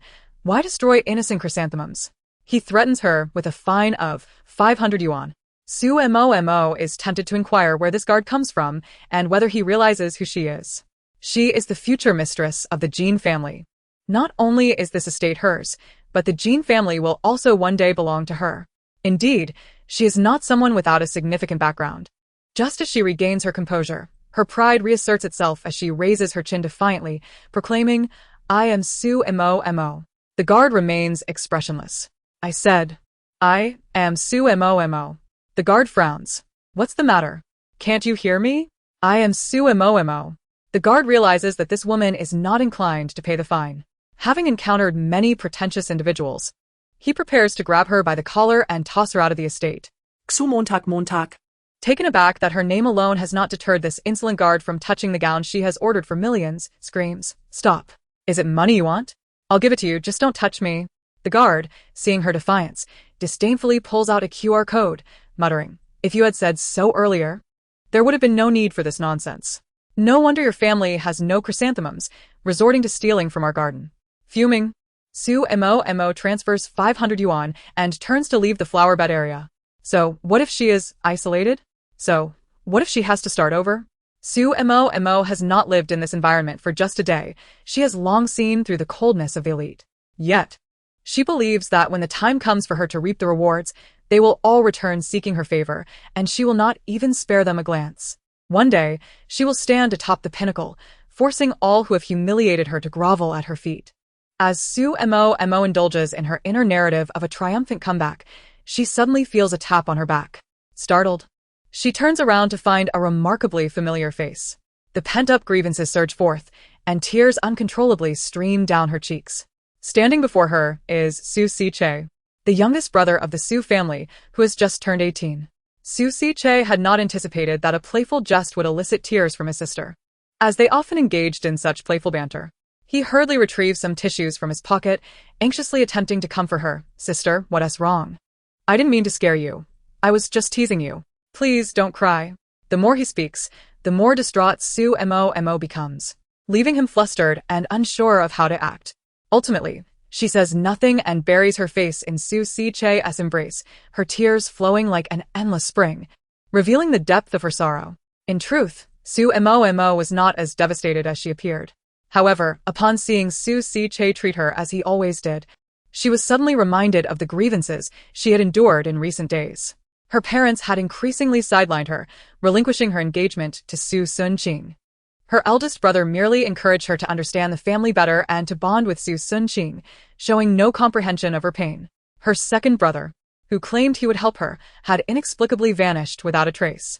The attitudes of the Xu and Jin family members towards her today had compounded all her emotions, culminating in this moment of release. Xu Siche's heart ached for her. He disregarded everything else, leading Xu Mo to a secluded spot where he allowed her to sit on a stone bench while he squatted down to gently dab her tears away. As the youngest son of the Xu family, he faced strictness from his elder brothers, but his sister had always treated him with kindness and supported his racing dreams. This time, he had left for an overseas racing competition to defy his parents, not wanting a sister tied to blood relations. As the youngest participant, 18-year-old Xu Siche had clinched the championship. He returned with the certificate to prove to his family that he was not worthless, primarily to show his sister that her support had not been misplaced and that he was indeed capable. Yet, Xu Siche had never imagined that someone would bully his gentle and kind sister to this extent. As Xu Mo gradually stopped crying, he asked, "Heartbroken sister, what happened? Who bullied you? Tell me, and I will seek vengeance." But Xu Mo merely shook her head, unwilling to utter a word. After much coaxing, she finally recounted how Xu Xunqing and her family had treated her upon returning, subtly tarnishing Xu Xunqing's reputation, claiming she had schemed to ruin her engagement, leading to this engagement ceremony with Jin Zhao. Upon finishing, her eyes were red-rimmed, her voice laced with sorrow. "Ah Che, I share this not to complain, but because I feel wronged. I know you care for me deeply, but they are not entirely at fault. please do not cause trouble for them." Xu Siche felt a surge of anger within him. "What do you mean they are not at fault? How dare they bully you while I am away? I will not let any of them get away with this." Seeing Xu Siche's reaction, Xu Mo lowered her head, a flicker of satisfaction curling the corners of her mouth. She knew her younger brother had a fiery temper and would not seek clarification or endure any injustice. "Sister, I have an idea." Xu Siche, who had been silent moments before, was now deep in thought, contemplating how best to punish Xu Xunqing. Suddenly struck by a brilliant idea, he excitedly suggested to Xu Momo, "After all, I am a race car driver. How about I drive and knock her down to relieve some of your frustration?" Xu Momo retorted, "Why would she seek assistance from someone with such a lack of intelligence? It's simply a waste of time." Nevertheless, she felt somewhat grateful to have someone on her side, even if he was a bit dim-witted. "Silly brother, I don't need you to resort to such measures for my sake." Taking a deep breath, Xu Momo made an effort to display a gentle smile reminiscent of the past and swiftly changed the subject. "I can't always rely on you guys. I'm planning to venture into the entertainment industry. I recently landed a variety show featuring wealthy siblings.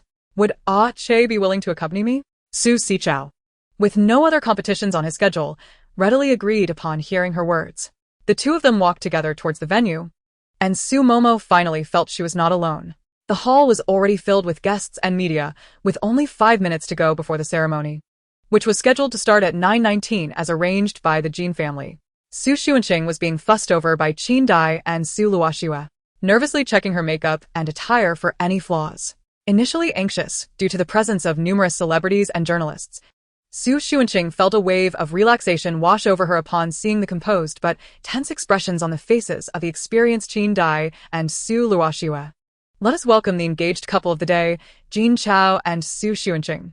Thunderous applause erupted from the front, and Xu Xunqing exchanged a glance with Jin Chao across from her. Encouraged by her friends, she boldly ascended the stage alone. Dressed in a shimmering silver suit adorned with a crystal butterfly resting on his shoulder, Jin Chao's outfit surprisingly mirrored Su Xuanqing's attire, resembling a couple's ensemble. Stay calm. It's just an engagement. I can handle this. Su Xuanqing steadied her breath, attempting to dispel her nerves through random thoughts as she took measured steps towards Jin Chao. Meanwhile, the audience fell into an eerie silence. The gathering included not only the Su family's relatives, but also numerous guests from the Jin family and other affluent circles, all perplexed by the unexpected sound emanating from the stage. As they began to realize the gravity of the situation, murmurs of curiosity spread through the crowd. So many people here, yet thankfully no one seems to be watching me. Is there some gossip unfolding? Speaking of gossip, my head is pounding. The wealthy have so much gossip. Let me see if there's anything intriguing, hee. Su Xuanqing found herself inundated with an overwhelming influx of system-generated tasks. With so many trivial missions, she dismissed the ordinary ones and focused on the most sensational. Just as Su Xuanqing began to delve into the details of romantic entanglements, her family grew increasingly anxious. Here she comes, carrying their future with her. Yet, Su Xuanqing lingered too long in her exploration, prompting her observant family members to scrutinize the reactions of those around them. Upon noticing the odd responses, their hearts sank. Wasn't this the same reaction they had when they first heard Su Xuanqing's innermost thoughts? Su Chong exchanged glances with his wife, who immediately feigned surprise. Asking a nearby lady from the Han family, "Did you hear something strange just now?" Han Yi, equally bewildered, instinctively replied, "You heard it too? It sounds like someone is speaking on stage." Such conversations unfolded throughout the estate, and the Su family became convinced that Su Xuanqing's thoughts had radiated across the elite circles. If others could witness Su Xuanqing's value, wouldn't that leave the Su family with nothing to gain? The family cast furious glances at Su Yingyuan and his wife, blaming them for preventing Su Xuanqing from making an appearance sooner. The spectators were preoccupied with their own thoughts, neglecting to focus on the two newcomers on stage. Su Xuanqing stood face to face with Jin Chao as the officiant concluded the lengthy preamble and announced, "The engagement ceremony officially commences. May the couple deliver their speeches." Jin Chao took the microphone, kneeling on one knee as he presented a prepared ring. "Xuanqing, I wish to offer you a promise. Will you walk this path with me?" Understanding the intricacies of their circumstances, Su Xuanqing realized that she had only just reconnected with the Su family, while Jin Chao had lost his parents. Both were targets within their families, striving to carve out their own destinies. Even if this engagement was merely a contractual alliance, they still stood united against the storms of life. In that moment, Su Xuanqing thought of nothing else. She simply gazed into Jin Chao's eyes and caught a hint of nervousness reflected back at her. With a gentle smile, she extended her hand. "This is my fortune. Together we shall face whatever storms may come." The audience finally reacted, erupting into applause, creating an atmosphere of vivacity in the estate. Yet among the claps, only a small fraction was genuinely in celebration of the couple. The majority masked their own ulterior motives. These two individuals were anything but ordinary, and now that they were bound together, their alliance could prove advantageous for anyone involved. Su Xuanqing and Jin Chao stood on the stage, a couple that seemed destined for greatness. Typically, an engagement ceremony is simple, involving speeches from elders followed by the exchange of tokens of affection. However, this event was orchestrated entirely by Jin Chao, who omitted the elder speeches. Consequently, those who genuinely cared for the couple were absent, eliminating the need for any insincere expressions of sentiment. After exchanging tokens, the couple stepped down from the stage, having prepared additional entertainment to enliven the proceedings. Seated together at a round table, Su Xuanqing felt the weight of the surrounding gazes, which made it difficult for her to relax. She straightened her posture, reminding herself, "I cannot disgrace Master Yun Li's outfit. I must maintain my composure today, no matter what." Meanwhile, the crowd gasped in astonishment. Master Yun Li? Hadn't he long since retired? How could he possibly create a gown for someone so newly recognized? This only reinforced the notion that Su Xuanqing was indeed exceptional.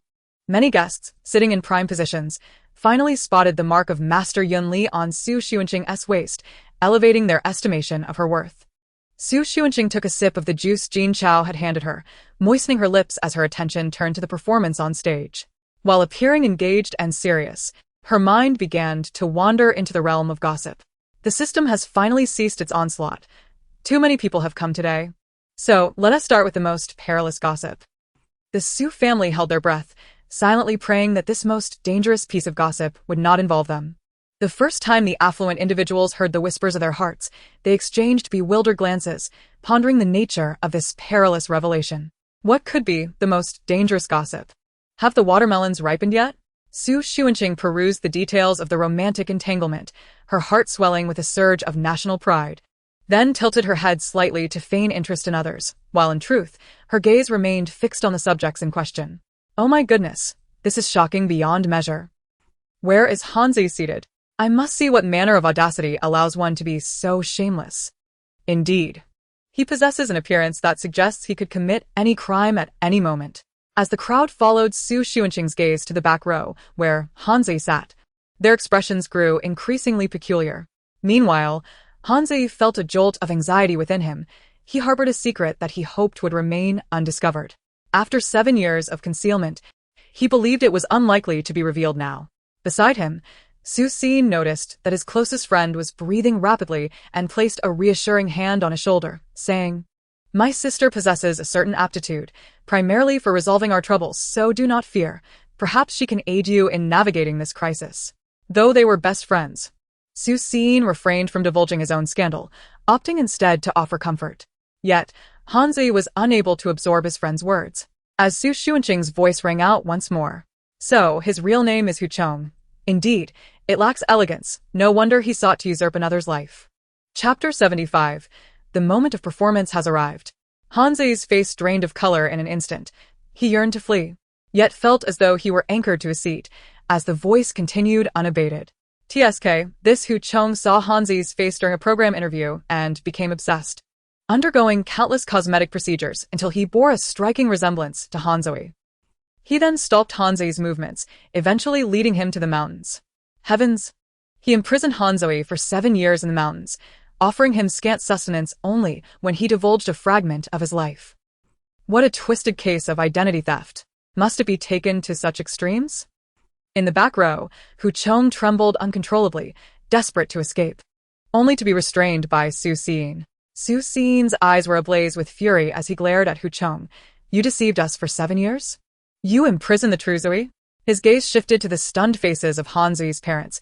It appears that uncle and aunt are blissfully unaware.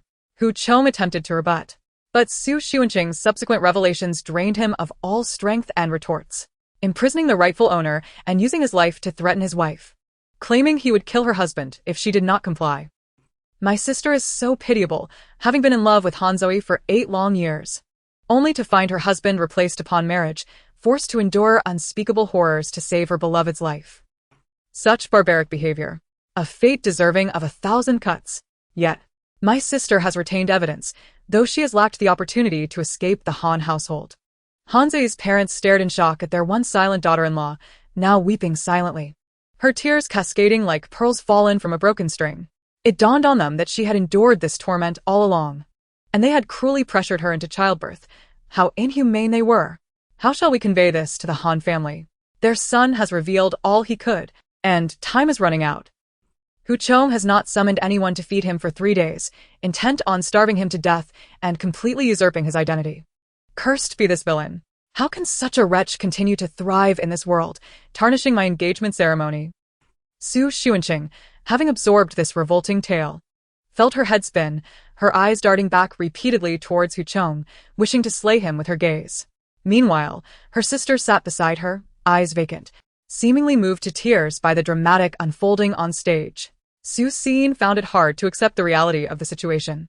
No wonder, he had sensed something amiss with his best friend years ago, and the once inseparable pair had become increasingly elusive. He had thought their relationship was faltering, even discreetly advising his sister-in-law during a high-society gathering to be more accommodating, for Hanzi loved her deeply. By that time, his sister-in-law must have already recognized something was off, yet he foolishly remained oblivious. Others in the affluent circle cast curious glances at the Han family section. After years of witnessing all manner of absurdities, they had never encountered such a heartless and preposterous tale. Strangely enough, although Xu Xuanqing had merely contemplated the situation internally without presenting tangible proof, they all believed her, accepting her words as truth. Xu Xuanqing cautiously flipped to the final page, discovering yet another revelation, her eyes widening in alarm. It includes an address, revealing that Han Zui is imprisoned in the basement of a villager named Hu in Pingyuan village. This family is Hu Chong's cousin, and Hu Chong has been using Han family's wealth to support them while simultaneously compelling them to torment Han Zui. No wonder the danger level is rated 9. If Han Zui is not rescued within 3 days, he will perish. This cannot stand. I must inform the Han family. Saving a life is worth more than building a pagoda of 7 levels. Having digested this nauseating gossip, Xu Xunqing abruptly rose to her feet. The onlookers, having paused their own gossip, shifted their attention to her. Jin Zhao, seated beside her, grasped her hand gently, inquiring with concern, "Are you feeling a bit suffocated? Would you like to step outside for some fresh air?" Xu Xunqing nodded in affirmation. Han Zui's seat was conveniently located by the door, so her exit would inevitably lead her past him. Meanwhile, Hu Chong had longed to escape, believing his identity hidden until now, even if the woman beside him suspected something. She remained unaware of the true whereabouts of Han Zui. He often took pleasure in sending her photographs of Han Zui, battered and bruised, relishing the sight of her forced to submit to him, weeping as she bore his children, all while he reveled in his malevolence. But now, with his location exposed, he instinctively sought to flee. Aware of the Han family's considerable influence, he had shifted substantial assets abroad over the years. Once he escaped the country, he would be free as a bird. Yet, Su Xin and Han's father held him firmly in place, rendering him immobile. As Hu Chong watched Xu Xunqing approach, panic began to set in. He hissed in a low voice, "If you want Han Zui to live, you best let me go, otherwise, my cousin will be unable to contact me and will kill him." Han's father hesitated, loosening his grip slightly, but Su Xin tightened his hold. "We possess all the evidence. We can send someone to apprehend your cousin's family immediately. Even now you dare to threaten us?" Xu Xunqing observed the back row, sensing something amiss. Why is this unfortunate brother holding Hu Chong down? Has he finally realized that his friend has been impersonated? After all, the two of them had played with fire in their youth, and though he might have forgotten the details, the scar he had inadvertently left on Han Zui's arm had never faded, their bond once touted as a testament of friendship. Now that the scar has vanished, even the dimmest wit would begin to harbor doubts. Xu Xunqing mused internally as she observed Su Xin rolling up Hu Chong's sleeves.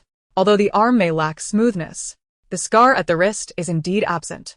Su Xiyuan, recognizing this as an opportunity, immediately shouted at him, "Brute! My brother bears a scar on his arm. Who are you to impersonate the eldest son of the Han family?"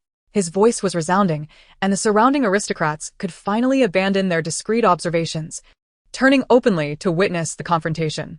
Han Chong struggled briefly, but Su Xiyuan's grip was too strong for him to escape.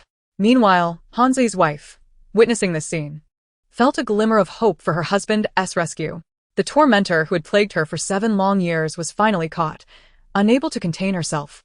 She slapped him across the face, tears streaming down her cheeks as she cried, "Return my Zai brother to me, return him." Xu Xunqing had just reached the doorway when she beheld this spectacle, a pang of sorrow washing over her. "At last, my sister has risen in defiance. The villain must be brought to justice. Now is the moment to showcase my acting skills as Nyogola Xunqing." She adjusted her facial expression, feigning terror as she recoiled into Jin Zhao's embrace, exclaiming, "Oh my, is this really Brother Han? I once encountered someone in Pingyuan village who bore an uncanny resemblance to him. Could it be that he is a long-lost twin of the Han family?" Chapter 76. Shrimp should remember to strike at the heart. The moment Xu Xunqing spoke, she immediately provided everyone present with an opportunity. Finally, they could observe Xu Xunqing without reservation. Yet, as they witnessed her exaggerated performance, a sense of conflict arose among them. Faced with such a remarkable individual and such poor acting, should they betray their conscience with praise, or maintain their integrity and refrain from doing so? The recently crowned Best Actress, Su Luoxue, covered her face, feeling that Xu Xunqing's aspirations of entering the entertainment industry were still a distant dream. Seeing that she had enlivened the situation and drawn everyone's attention, Hu Chong found no chance to escape. She then turned to the weary woman beside her and asked, "Sister-in-law, are you certain that the man before you is your husband?" Mrs. Han was on the verge of tears, yet she resolutely shook her head, declaring, "He is not. He has long ceased to be." Hu Chong turned to Mrs. Han, his eyes filled with hatred. "I look just like him, and I treated you well. Never minding that you are a discarded woman. What right do you have to refuse me?" Mrs. Han recoiled slightly, memories of Hu Chong's torment flashing vividly in her mind. But now, she no longer wished to endure. She rolled up her sleeves and pant legs, revealing the mottled scars on her skin, and spoke through gritted teeth. I discovered long ago that he is not A's, but he would periodically show me A's photos and videos. If I ever acted against his wishes, he would take his revenge on A's. The crowd looked on with compassion, unable to bear the sight of her wounds, yet Mrs. Han managed to smile. Each time he beat A's, he would boast to me, and I would inflict a wound upon myself. In the past, I shared both joy and sorrow with A's. Now, it is only fitting that I share in the suffering as well. Look at the marks on my body, and you will understand how much A's has suffered. His pain surpasses mine 100-fold. Mr. Han's trembling hand rested upon Mrs. Han's arm, his expression one of deep sorrow. Foolish child, why must you hurt yourself? Listening to Mrs. Han's heart-wrenching words, Huchong let out a low growl like a mad beast, wishing to strike her. However, Su Siyuan firmly restrained Huchong, leaving him no opportunity to break free. Mr. and Mrs. Han, realizing the extent of their biological son's suffering and the misplaced love they had lavished upon such a beast, glared at him with loathing. Mr. Han shook with rage, his voice venomous. It would not be unjust to flay you alive. What have you done to our son all these years? Huchong, knowing he could not escape today, and having lived a life of indulgence, had nothing more to say. He no longer bowed his head. Instead, he laughed exaggeratedly. Yes, every time you gave me pocket money, I used your money to pay someone to beat your son. How does that feel? Are you enraged? Mrs. Han collapsed into a chair, clutching her chest as if unable to process the reality. Huchong continued, your son's fate is a result of your own making. Why should he enjoy a life of luxury while I toil in the fields? I refuse to accept this. Look at me now. I have changed my life through my own efforts. Su Xunqing could no longer bear to listen. I intended to come and alert the Han family. Yet this man has exposed himself before I even made a move. The aristocrats are too genteel. They cannot even muster a proper insult. It is quite tragic. She stepped forward, standing before Huchong, striking directly. Indeed, you have altered your life, but your remaining days will be spent in prison. Your parents will spend their twilight years repaying your debts, and your cousin's family, as your accomplices, will accompany you within those walls. Your Hu family will be mocked for generations, unable to hold public office, and as for your so-called son. Su Xunqing turned her gaze to the pale-faced Mrs. Han, gently asking, this child is not yet 3 months old. What will you do? Mrs. Han lifted her head resolutely. I will terminate this pregnancy. I shall not allow the spawn of such a beast to remain in this world. She had never wished to bear such a man's child, since becoming pregnant. She had contemplated death daily, yet Huchong had threatened her with Hanzi's life, forcing her to carry this child. The onlookers felt that Su Xunqing's words carried little weight. What did public office mean to them? They had never cared. As for the child, children were born recklessly in wealthy families. 1 or 2 were inconsequential. However, Huchong's expression darkened further, and he began thrashing about as if he might break free, shouting, you shameless woman! Who gives you the right to kill my child? Who gives you the authority to decide the fate of my family? Su Xunqing pulled Mrs. Han and Mr. Han away from Huchong's reach, smiling slightly. You have killed your own child. You have sealed your family's fate. Indeed, the desire for public office is ingrained in one's bones. Huchong resorted to such acts precisely because he could not secure a position. The loss of lineage and legacy is more painful than death itself. Your suffering has only just begun. There will be more torment to come. Transitioning from extravagance to frugality is a challenge. The Hu family, once content farming, could have lived a joyous life, but these 7 years of indulgence have ruined them. Their lives are now forfeit. Ah! Stop speaking. Be silent. Huchong's eyes burned with rage as he struggled violently. Jin Zhao gently embraced Su Xunqing, pulling her behind him. Su Xunqing, wishing to avoid the sight of the deranged Huchong, turned to Mr. and Mrs. Han, calmly stating, now that you know the truth, further confrontation with such a person is meaningless. It would be wiser to seek out the real brother Han sooner rather than later. As for this man, Mr. Han's eyes glinted with fervor. He has harmed A's for 7 years. We must take him away. That will not do, Su Xunqing replied gently yet firmly. I have already contacted the police. They will arrive shortly. We are all law-abiding citizens. We must trust in the state. Indeed, one cannot merely feign sophistication. It is the end for you. Forgetting that they were surrounded by a throng of media reporters, one could not allow them to report on a high-profile kidnapping. It was imperative to let the police handle the matter. After all, there were connections within the force, and apprehending Hu Chong would be a mere trifle. Su Xuanqing exchanged a knowing glance with Jin Zhao. Who on earth invented the concept of formal attire? There are no pockets to accommodate a mobile phone. She pondered whether Brother Zhao would be quick enough to assist in contacting the authorities. Jin Zhao retrieved his phone. Hello. Is this the police station? We're at Huahai Manor. Their collaboration was seamless, and amidst the crowd's indignation and gossip, they managed to share a moment of camaraderie. Upon grasping Su Xuanqing's rationale, Mr. and Mrs. Han finally comprehended the gravity of the situation, expressing their heartfelt gratitude. Miss Su, your foresight is commendable. We certainly trust the police. We shall leave this matter in their capable hands. Chapter 77. A Touch of Madness, 40 Insanity. Su Xuanqing felt a sense of relief upon realizing that the Han family was relatively amicable. They are reasonable people. They will surely rescue Brother Han. The onlookers shifted their attention, for the Han family was notoriously known for their unscrupulousness and lack of reason. Although the Han family found themselves in a distressing predicament today, many could not help but shout at Su Xuanqing, the Han family is indeed a group of unreasonable villains. The police soon arrived at the scene, escorting Hu Chong to the squad car amidst the flurry of camera flashes.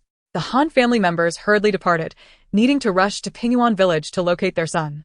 Before leaving, Mrs. Han bowed deeply to Su Xuanqing, saying, "Thank you, Miss Su.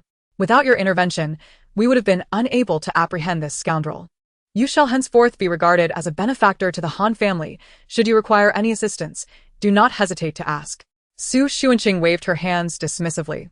"I hardly did anything at all. It was Su Xian who restrained him, and it was Mrs. Han who exposed him. I merely offered a few words once the situation was resolved." She felt that this gratitude was undeserved and somewhat disingenuous. Meanwhile, other members of high society began to cast eager glances in her direction. How could her contributions be seen as lacking merit? Su Xuanqing had an uncanny ability to discern the hidden truths within people, and she could even pinpoint the location where Hanzi was detained. She was undeniably astute. It was no wonder the Su family kept such a vigilant watch over her. They had stumbled upon an invaluable asset. With Hu Chong taken away by the police, the Han family embarked on their quest to find their son.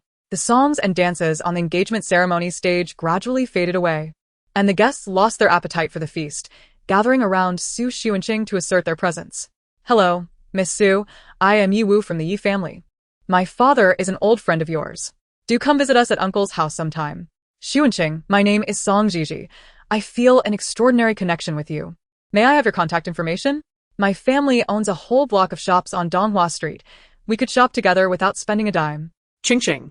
"I am your second aunt's cousin's daughter's elementary school classmate. Don't you think we share a marvelous bond?" Su Xuanqing gazed at the suddenly warm crowd surrounding her, utterly perplexed. So many people. Am I showing a certain expression of surprise? What is happening? Are they astounded by my earlier performance? Should I now say, "Everyone, please form a line for autographs and photographs. Shake hands on one side, and for contact information, there will be a fee." She smiled like a well-programmed automaton, her mind in chaos, yet maintaining her composure. "Wonderful, marvelous, splendid." A circle of elite individuals exclaimed, "Could you be any more insincere?" While the atmosphere buzzed with excitement, those who did not join the throng stood out starkly.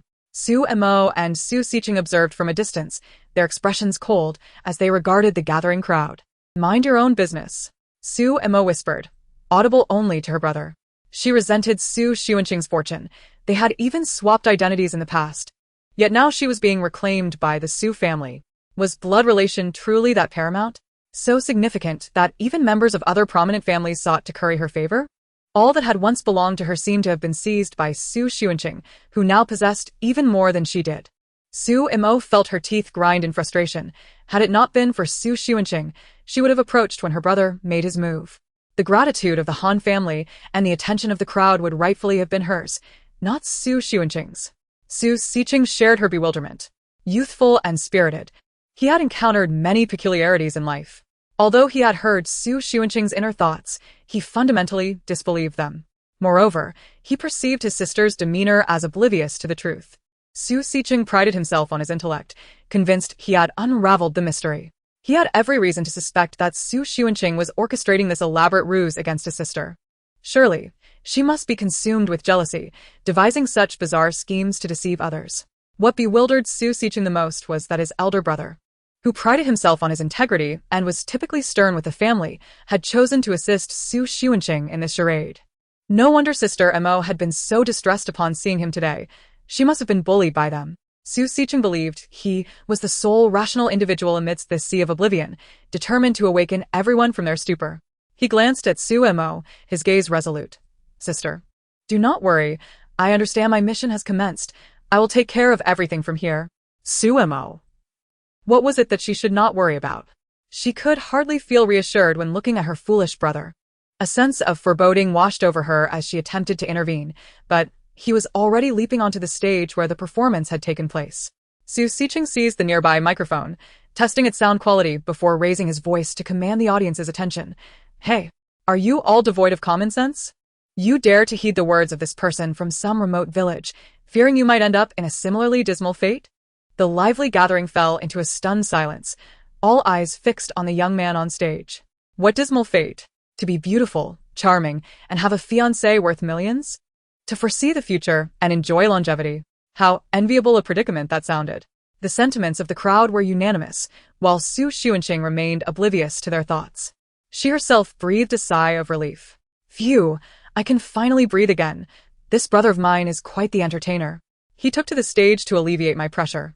What a delightful fellow. I must remember to reward him with extra bananas after the banquet. Could someone pass me some sunflower seeds? I wish to sit down and watch the spectacle unfold. Xu Xuanqing quietly maneuvered herself to a nearby stool to sit down. Jin Zhao, ever by her side, extended his long, broad palm toward her, revealing a handful of sunflower seeds. Xu Xuanqing felt that this man was increasingly attuned to her thoughts. After graciously accepting the sunflower seeds, she began to watch the people on stage with great enthusiasm. Xu Xiqing, noticing that no one was paying attention to Xu Xuanqing anymore, smugly declared, "Some people have read too many comics and believe themselves to be superhumans, attempting to deceive everyone with some phony sounds and language. Yet, you all have genuinely fallen for it." Perhaps the Han family was merely coordinating. He was convinced that his argument was particularly insightful, and that the audience must be experiencing a revelation. However, he was met only with looks of incredulity and Xu Xuanqing's loud chirping like a cricket. Is this person mad? Slightly mad, perhaps, but not excessively so, around 40 mad. Chapter 78. Has she become the darling of the group? As a prominent family, they should have ample educational resources. How can they be so uncultured? What does phony sound even mean, young man? Moreover, is that even coherent? Who could possibly conspire with the police? Wouldn't that just be handing the police department their performance metrics? Xunqing, professionally enjoying the spectacle and casually critiquing it in her mind, was entirely unfazed by the remarks. She chose not to ponder Xu Xiqing's words. When a child launched a typical nonsensical attack, she simply treated it as surfing the internet, indulging in abstract musings, and smiled, feeling rejuvenated. The others in attendance were also enveloped in a blanket of silence, rendered speechless. They were astute individuals, capable of discerning the good from the evil in people. And they had no qualms about accepting the phenomenon of hearing one's inner voice. They merely cast sympathetic glances towards Xu's father, wondering how such a delightful family could have produced such a creature. Xu Yingyuan was equally exasperated. The family was already chaotic enough, without these children stirring up trouble every couple of days, showing no regard for the family's reputation, and bringing them to shame. He hastily called out, "You little rascal, stop embarrassing yourself and come down here this instant." Xu Xiqing, however, remained utterly unfazed by his father's admonitions. If he were the type to listen, he wouldn't have run abroad to compete just to spite Xu Yingyuan. Witnessing his father's reaction only emboldened him further. Clutching the microphone, he darted around the venue to evade his father, exclaiming vehemently, "Now that the engagement is settled, Xu Xuanqing, you can leave our Xu family. You are not welcome here." Ouch, that hurts. Our Xu family only has one princess, and that is my sister Xu Momo. You are unworthy. Despite being struck by an unidentified flying object, Xu Xiqing stumbled but refused to relinquish his tirade. Bodyguards, seize him. Xu Yingyuan, unable to catch up, realized this wasn't merely a squabble at home.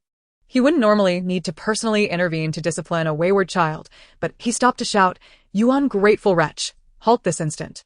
Xu Xiqing was swiftly apprehended by professional bodyguards, yet he did not miss the chance to proclaim, "Our Xu family does not require a second sister." Xu Xuanqing, You leave. Go now. Su Xuanqing, nearly poked in the forehead, shifted slightly, cracking the sunflower seeds. Caramel-flavored sunflower seeds. Oh my, they are delightful. Bring me more. Today's conclusion to the ceremony was splendid, the performance is captivating, and animals exhibit such intelligence. However, I won't tip since I lack funds. Perhaps I should make my exit? See if any other family might take me in. Minimal lodging, minimal food, blissfully carefree. Other affluent onlookers perked up at these words. What? Such a delightful opportunity. They could take home the mascot Su Xuanqing for free? They could scarcely contain their eagerness to express gratitude to Su Xiqing. The proactive Qin Dai immediately spoke up. Qing, our family could use another child. Why not become my father's goddaughter? We could be like real sisters. Hey. Don't steal her away. Qin family girl. Yu Wu, who had introduced himself to Su Xuanqing earlier, quickly interjected. Little Su. You seem remarkably familiar to me. Could it be that you are actually the biological daughter of our Yi family? Su Xuanqing's lips parted slightly. Sunflower seed shells tumbling to the ground. How wonderful, a human trafficking aristocrat. There's no saving us now. How did I suddenly become part of this gossip? Though the Su family is indeed something else, these people are quite entertaining. What kind of sordid affairs might other families have? Just looking at your lists gives me a headache. I wouldn't dare wade into murky waters. The other noble families shivered at the implication of such sordid affairs. Could someone please clarify? They were frightened. Su's parents were incensed to see others openly attempting to undermine them right before their eyes. Exchanging glances, Su's mother and father hurried to stabilize Su Xuanqing. Xuanqing, your brother has just returned and isn't accustomed to this. He is still young and lacks understanding. So please don't hold it against him. Su Xuanqing smiled gently at Jean Beiming. Last I heard of this youthful age matter, it was from my dear nephew. Jean Beiming thought. Is he also going to be dragged into this? He began to fathom why his cold-hearted uncle had taken an interest in this woman upon returning home. Perhaps she was already aware of her unique abilities. The ability to externalize one's inner voice was indeed remarkable, were it not for their current research focus. Not to mention their inability to contend with Jing Zhao, he might have attempted to seize Su Xuanqing for his own amusement. Su's father, seeking to assert his authority and not coddle the youngest son, aimed to maintain Su Xuanqing's presence in the unfolding situation. He seized the rod handed to him by the butler and, while waving it at the bodyguards holding Su Xiqing, chastised, Su Xiqing, you ungrateful child. You spend your days goofing off abroad. Look at what you've become. Is this how you treat your own sister? I'll teach you a lesson. Su Xiqing, agile as a monkey, having endured beating since childhood, evaded his father's blows with ease. Now, dodging his father's stick was child's play. Su Xiqing leapt around the venue, seizing the opportunity to retort. What sister? I only have one sister, and she is worth far more than you. Su's father felt a pang of anger in his liver. The Su family had been contemplating ways to keep Su Xuanqing, but with Su Xiqing's abduction and Su Xiqing's outrageous declarations, their credibility had plummeted to negative numbers. If they truly allowed someone to whisk Su Xuanqing away, the Su family would become the laughingstock of the entire capital. Typically embroiled in intrigue, the Su family united in an uncommon display of solidarity, each contributing to finally trip Su Xiqing. Su's father delivered 2 solid blows to Su Xiqing, his voice devoid of any semblance of tenderness. Wow. Indeed, father and son fighting side by side, the best performances come from familial bonds. Just a few days ago, he was indifferent to me, and now he seems to be something unreachable. Is this the benefit of an engagement? Where's the spirit? Where's the pride? Why merely talk about it instead of taking action to transfer funds? It seems he doesn't love me enough after all. Su Xuanqing observed her father's actions, shaking her head disapprovingly. This was merely a performance for outsiders, feigning concern for her while simultaneously pursuing their own gains. Su's mother remained at Su Xuanqing's side, and upon hearing her thoughts, immediately pulled out her phone and unhesitatingly made a transfer. The notification tone from Su Xuanqing's mobile phone resonated clearly from the background. China Bank has credited 5 million yuan. Please be wary of transfer fraud. The account has been locked. For fund circulation, please bring your ID and relevant documents to the counter. Su Xuanqing. Damn those telecom fraudsters. Chapter 79. Both eyes witnessed it all. A profound silence enveloped the room as Su's mother nervously chuckled. I just transferred you a bit of pocket money. The housekeeper can handle the bank matters later. Su Xuanqing smiled faintly. Thank you, Aunt Gao. You are truly a kind-hearted person. Surely no one can discern my sarcasm, right? During the engagement ceremony, was the transfer intended for my ears alone? Or was it meant for everyone present? The grandeur of high society is merely a performance. Back in the orphanage, the sisters would discreetly slip me candies. Sue's mother turned crimson, while Su Sichel, who had just been reprimanded, was still whimpering. She could only comply and say, "Xunqing, we are family. Why call me Auntie so formally? Your parents have already educated your brother. You can just relax at home." "I'm quite at ease," Su Xunqing retorted. "It's natural for them to look down on me, considering I find the Su family to be a collection of misfortunes. I fear that if I linger in your home, the others will become uneasy. Perhaps I should take my leave?" Su's father, mother, and Su Siyuan grew tense at her words.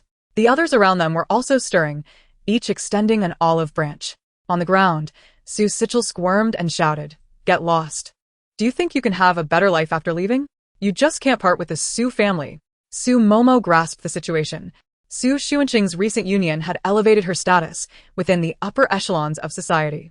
If she wished to gain sufficient benefits from the Su family before marrying Jin Beiming, she would have to align herself with the prevailing circumstances. Suppressing her disgust, Su Momo stepped forward. "Sister, don't hold it against our brother. It's my fault. He simply wanted to defend me, which led to this misunderstanding." "Oh? "Defend what?" Su Xunqing gazed at Su Momo's face, brimming with contrition. Her gaze drifting down to her opulent gown. Changing the subject, she remarked, "How could I possibly be angry? That dress of yours is truly stunning. It must have cost several hundred yuan, right? Unlike me, who has no idea what price tag is attached to the gown that Brother Chao gifted me. Isn't this just a performance of green tea? Who hasn't he watched a few episodes of Temptation of going home in their childhood?" Su Momo nearly lost her footing. This wretch. How dare she use my gown to humiliate me? She had overheard the discussions earlier. Although Su Xunqing's dress appeared understated, it was indeed crafted by the master of Yunli. She had initially aimed to overshadow others with her high-end ensemble, only to find her starry gown rendered somewhat mundane in comparison to Su Xunqing's diamond-studded butterfly attire. Yet she couldn't lose her composure. Forcing a smile, she replied, "Of course, I cannot compare to you, who has the Jin family to rely upon. I can only depend on my own efforts to purchase the clothes I like." A flash of inspiration struck her mind, and she raised her voice. "So, I've been preparing to enter the entertainment industry these days. I've currently secured a role in a drama called Nine Heavens Dragon Chant and will be appearing on a variety show next month. I hope sister will support me." While she spoke of her sister's support, her eyes furtively darted towards the cameras behind her, hoping for some free publicity from the media. "Do you want me to get you an annual VIP subscription? Are you really using my engagement ceremony as your promotional tool? Just a mere entertainment industry. And you think you're something special?" Su Xunqing was all smiles, ready to mock Su Momo a few times, but the rest of the onlookers were quick to interject. Chun Hame, a young lady from the Chen family, who had always been at odds with Su Momo, stepped forward with a sneer. "Oh, Su Momo, you've truly risen. So we are all your stepping stones now, hoping to leverage our influence to enter the entertainment world? How dare you enter such a sordid place? You're truly embarrassing the elders present." Su Momo never expected someone to be so brazenly disrespectful. After all, no matter the circumstance, she was still recognized as a daughter of the Su family. How could Chun Hame dare to speak to her this way? Maintaining her innocent and pure persona, Su Momo frowned slightly, her face reflecting dismay. "Hame, how can you say that about the entertainment industry? Every job is noble, and there is no distinction between high and low." Su Xunqing, seeing someone else take the stage, relished the opportunity to remain idle, musing, "Oh dear. It seems that the upper class holds a strong aversion to the entertainment industry. Should I also enter the entertainment industry, only to be looked down upon? Perhaps I should just state my intentions outright to avoid anyone later accusing me of bringing shame upon myself. A preemptive strike might be prudent." Chun Hame. She was regretting her hasty words, lamenting her impulsiveness. Why did she have to be so quick to criticize Su Momo?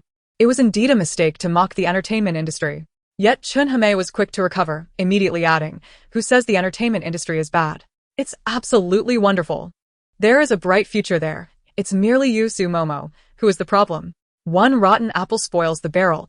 If the entertainment industry has you, then it's truly doomed." Su Momo could no longer maintain her smile.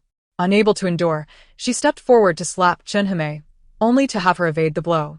Smack! Chun Hame, possessing a fiery temperament, retaliated instantly, landing a solid slap on Su Momo's face.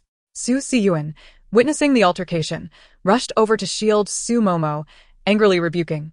Xunqing, it's one thing to argue, but isn't it excessive to resort to violence? Su Xuanqing interjected languidly. It was my sister who made the first move. I saw it all with both my eyes. Xunqing immediately nodded, standing beside Su Xuanqing, warmly exclaiming, exactly. Thank you, Xuanqing, you're so kind. I'm so frightened. It seems everyone is in a rather peculiar state. Just moments ago, you weren't acting frightened at all when you charged in. Indeed. The world is a vast mental asylum. What on earth is happening? It's strange. This is supposed to be a banquet, yet with so many dishes on the table. No one is eating. They're all here to watch a monkey show. The monkey Su Sichel struggled a bit more but remained restrained by his relatives, his mouth covered by an unknown hand. Su Siyuan wished to impart some wisdom to Su Xuanqing but ultimately held his tongue, merely stating coldly, you and Momo are both daughters of the Su family. You ought to support one another and not forget your roots. With that, he escorted the swollen-faced Su Momo from the estate. Su's father, noticing this, promptly signaled the butler to take Su Sichel, this audacious child, back for confinement. Such behavior was utterly unacceptable. Creating a spectacle at such a significant event drained the already meager familial affection Su Xuanqing had for them. As the farce concluded, the other noble families, though entertained, did not take it to heart. They were more intrigued by the information Su Xuanqing had inadvertently revealed. Chapter 80. The bonds of high society. Su Xuanqing had clearly expressed her desire to enter the entertainment industry. The affluent families, possessing entertainment companies and abundant resources, immediately sprang into action, with those who had not yet ventured into this domain contemplating ways to invest heavily. Whispers of discussion began, as they pondered how to subtly entice Su Xuanqing, luring her onto their proverbial pirate ship. Into their camp, where mutual assistance could elevate their families to new heights. Little did Su Xuanqing know that even before she had officially entered the circle, a world of wealth awaited her. As she observed the unfortunate siblings being escorted away, the gazes of those around her brimmed with benevolence, leading her to believe that this world was indeed a marvelous place. These people seem quite kind. They are all willing to assist me, a newcomer. Could this be what they call the benefits of being a newcomer? Surely, the system's vague golden finger equates to an increase in goodwill? Thank you, system. I've finally done something good, which will facilitate my future tasks. Hee. The crowd, overhearing her last two sentences punctuated by crackling static, speculated curiously about what private thoughts Su Xuanqing might have conceived, which they ought not to hear. They felt an urgent need to win her heart swiftly, ensuring she would lower her defenses against them. Thus, a new wave of people eagerly surged forward. Some young women and elders gathered beside Su Xuanqing, bestowing her blessings for a fortunate union while subtly inquiring about her future ambitions. Meanwhile, another group took a different approach. Surrounding Jin Zhao with flattery, their words laced with envy, convinced that the Jin family was destined for renewed glory. The entire gathering was rife with individuals eager to curry favor with Su Xuanqing, and they united in their unspoken intent to marginalize the Su family. Su's parents could not conceal their murderous glares upon witnessing this scene. Had they not been the ones to retrieve Su Xuanqing, these people would never have had the chance to encounter her.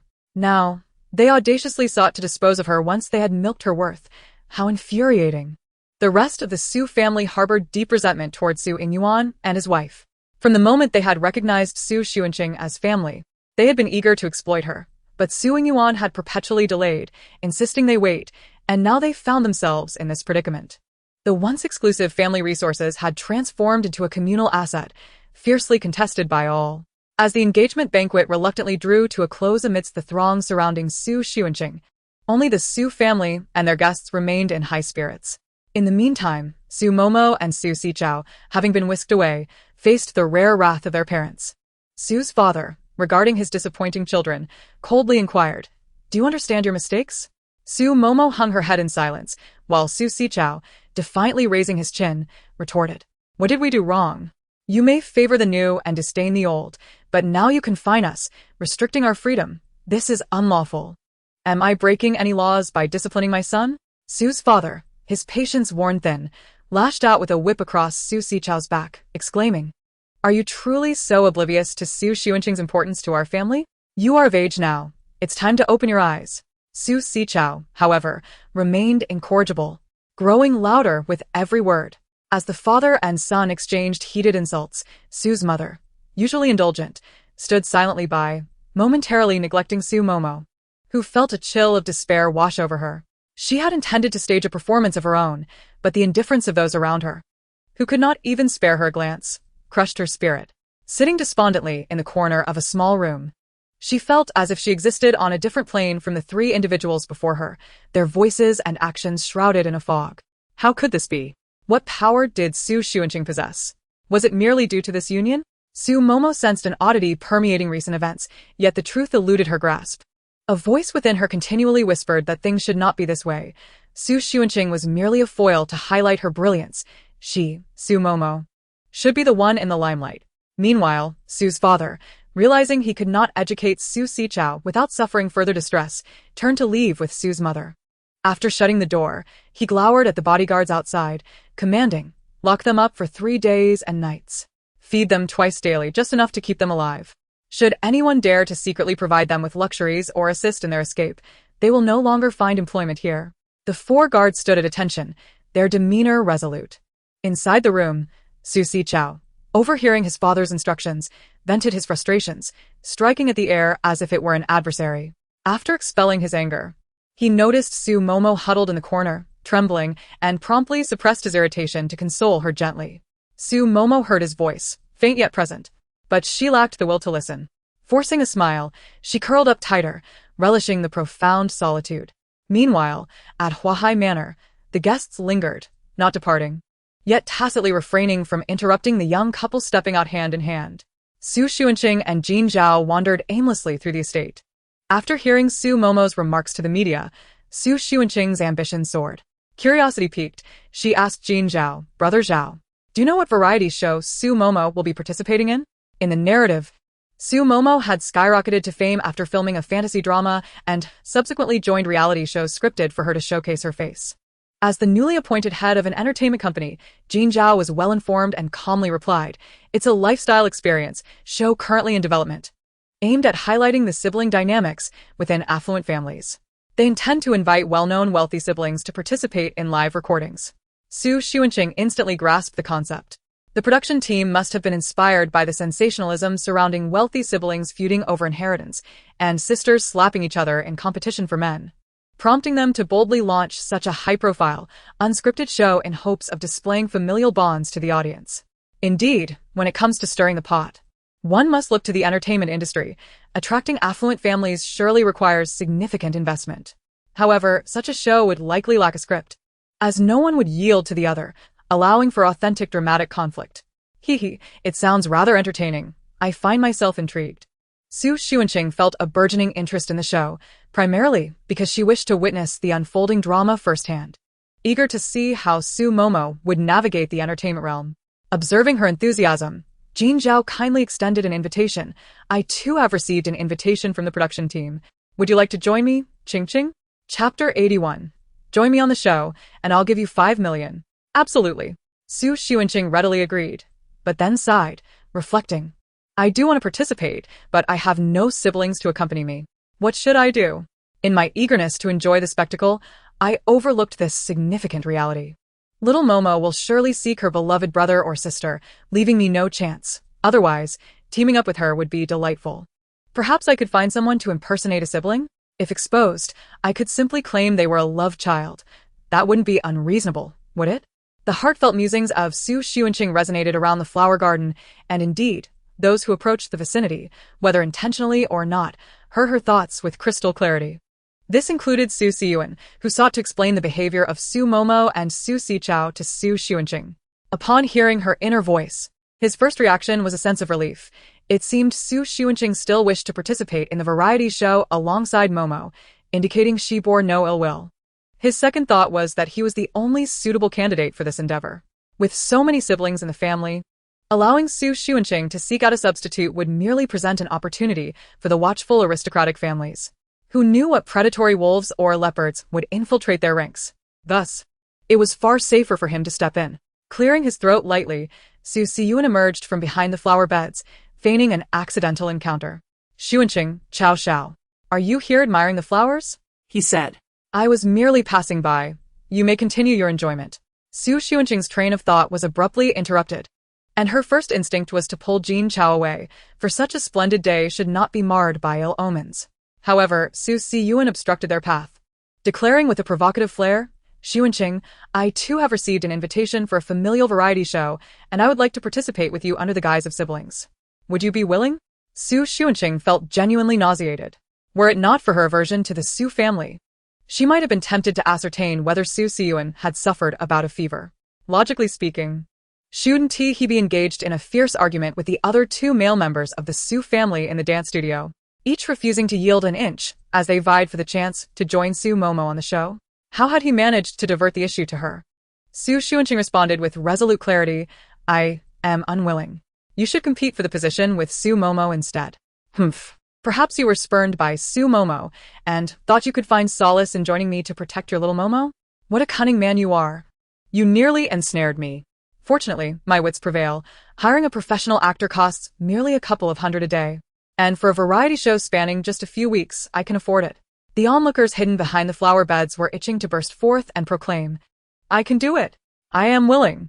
They sought no remuneration, and some would even offer to subsidize her by 200,000 daily. Xu Xiyuan's confident smile faltered at the corners. Since Xu Xunqing's return home, he had endured setbacks far more numerous than those encountered at work. He could not fathom what was amiss with this girl, as if she were his natural nemesis. Yet, listening to her inner thoughts only solidified his resolve to secure this opportunity. She was correct. Despite Xu Momo's significant changes, she remained his beloved sister. If he could join Xu Xunqing on the show, he could discreetly safeguard Xu Momo, truly a twofold gain. Are you not inclined to join me? Would you prefer to team up with Xu Xiling instead? I am certain he would acquiesce if you were to ask. Xu Xiluan spoke of Lao. His words laced with a hint of threat. Jin Chao, observing from the side, narrowed his eyes, his demeanor shifting to one of displeasure, yet he refrained from interjecting, allowing Xu Xunqing to address the matter herself. After a slight threat, Xu Xiyuan immediately dangled a tempting offer. If we participate together, not only can I protect you, but you won't need to spend a penny. I will allocate my share of the appearance fee to you. He was well aware of Xu Xunqing's fondness for wealth and had prepared to toss a few million her way should she continue to refuse. Deal. Xu Xunqing assented without hesitation, her decisiveness almost alarming. Then I shall trouble you, dear brother, to ensure the funds are transferred punctually. I trust you won't be so stingy as to deny me a few million in pocket money? A fool not to seize money. Surely the appearance fee for a high-profile variety show is not negligible? As for Xu Xiling, he is as good as dead to me. Having vanished for so long, perhaps he is busy mending his lineage. Dare you employ such tactics to unsettle me? Should that occur, do not be surprised when I expose your shortcomings before the entire nation. Xu Xunqing maintained an air of calm, as though she had just concluded a high-stakes negotiation. Yet within her mind played out the most mortifying scenarios involving Xu Xiyuan. Those eavesdropping from the outside felt disheartened and drifted further away, having lost a splendid opportunity.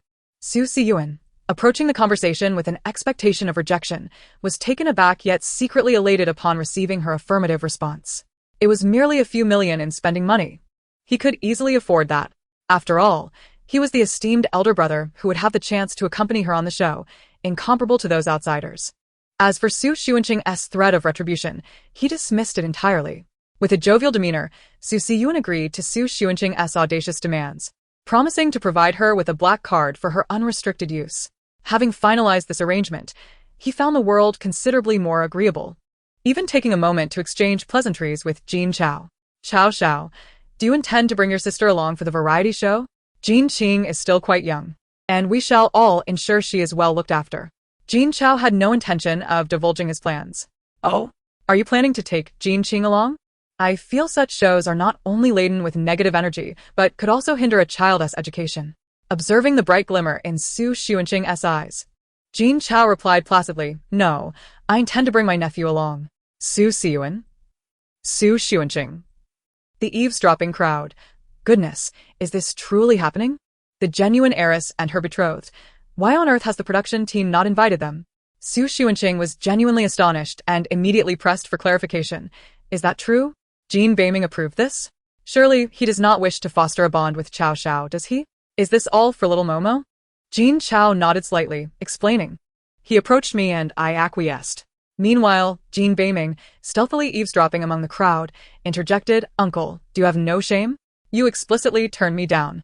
Yet upon hearing Xu Xunqing is participating, you instantly consent? I am the last person on earth to learn of your involvement. Jin Beiming had indeed wished to spend more time with Su Momo on the show. And his approach to Jin Chao was merely an attempt to leverage his status while nurturing their relationship. In retrospect, it did not seem like a poor decision. With the details of the variety show settled, the group emerged from the flower garden, only to find a throng of people outside, bustling as if attending a grand conference. Chapter 82. The Scoop from Su Mother. Su Xuanqing tilted her head, observing the mass of people gathered. Is there a rare breed of chrysanthemum on display here? Why else would there be such a crowd? It seems the way they look at me is rather peculiar. It must be because they adore me. While many in the crowd genuinely admired Su Xuanqing, their expressions grew increasingly strange. Her bluntness was quite disarming. Yet, everyone maintained the dignified facade of the aristocracy, refraining from any overt attempts to approach her. Most merely sought to exchange contact information in hopes of arranging a meeting with Su Xuanqing, though she declined the majority of such overtures. After all, as a chosen spectator of the drama, she also required her moments of repose. The grand gathering concluded amidst lively merriment, and the engagement between the Su and Jin families proceeded with remarkable smoothness. If we set aside the unexpected incident involving Han Sun and Su Sichao's animal performance, the high society circle is indeed rife with turbulence. Families that previously had little to no interaction with the Su family, or even had a strained relationship, have begun to subtly draw closer to them, vying for the favor of Su Yingyuan and his wife. This indirect approach seems to provide them with a greater sense of decorum than a direct engagement with Su Xuanqing. Naturally, Su Xuanqing remains oblivious to these developments as she languidly reclines in the back seat of Jin Chao's car, sighing repeatedly. Observing her demeanor, Jin Chao gently inquires, "What troubles you?" Su Xuanqing, plump and sprawled across the back seat, laments, returning to the Su family means being surrounded by nothing but abnormality. I sincerely hope it doesn't interfere with my work. Jin Chao reassures her, if you wish, you can continue residing at the Jin residence, or stay at one of my other properties. Su Xuanqing merely seeks to vent her frustrations. In truth, she must return to the Su family, as the system mandates that she cannot stray too far from them. She shakes her head, striving to restore her spirits. It's fine, really. Living at the Su residence is more convenient, especially since I need to select a filming team with university students during the day. After all, it's just a matter of spending the night there. During the day, I'll either be out or holed up in my bedroom. There shouldn't be any further issues. She muses, now that I'm armed with special little props, should anyone attempt to abduct me again, they would surely meet their end. Jin Chao observes Su Xuanqing revitalizing in a mere half-minute and instinctively remarks, should you find yourself in danger, just call my name in your heart. Su Xuanqing, amused by Jin Chao's sudden declaration reminiscent of a romantic drama, smiles and asks, and you would miraculously appear by my side? Indeed, Jin Chao replies, his gaze fixed intently upon her. Taken aback by his forthright affirmation, Su Xuanqing's cheeks flush slightly. She turns her face away, feigning ignorance of the topic. Next time you flirt, could you perhaps file a report first? However, if danger truly arises, wouldn't it be more prudent to invoke the Buddha for protection? Su Xuanqing shakes her head, rolling down the car window to let the breeze clear her thoughts. Jin Chao, his eyes twinkling with amusement, refrains from further explanation. Upon arriving at the Su residence, Su Xuanqing reluctantly steps out of the car, feeling a pang of nostalgia for the freedom and comfort she had enjoyed in recent days. Jin Chao lowers the window to watch her enter the villa before redirecting his gaze and instructing the driver to take him to the office. With a heart that stirs with unease, Su Xuanqing walks into the courtyard of the Su family. Butler Zhang Cheng has been waiting at the entrance. Witnessing the affectionate interaction between the young lady and her fiancé fills him with warmth. Once he sees Jin Chao's car depart, he approaches, saying, Miss Xuanqing, welcome back. Your rooms have all been tidied up. Su Xuanqing nods. It's the house by the nanny's quarters, right? I have no desire to stay in that main building that could very well cost me my life. It's crowded and unsafe there. I wouldn't sleep soundly. The cozy nanny's quarters are far more reassuring. Butler Zhang nods in agreement, explaining, not knowing where you'd prefer to stay, I had both the main building and the nanny's quarters prepared. In the flower hall, Su's parents exchange glances, each detecting a hint of confusion in the other's eyes. They acknowledge the household size. Yet they wonder why Su Xuanqing would rather reside in the very quarters where she had once been kidnapped, adamantly refusing the main building.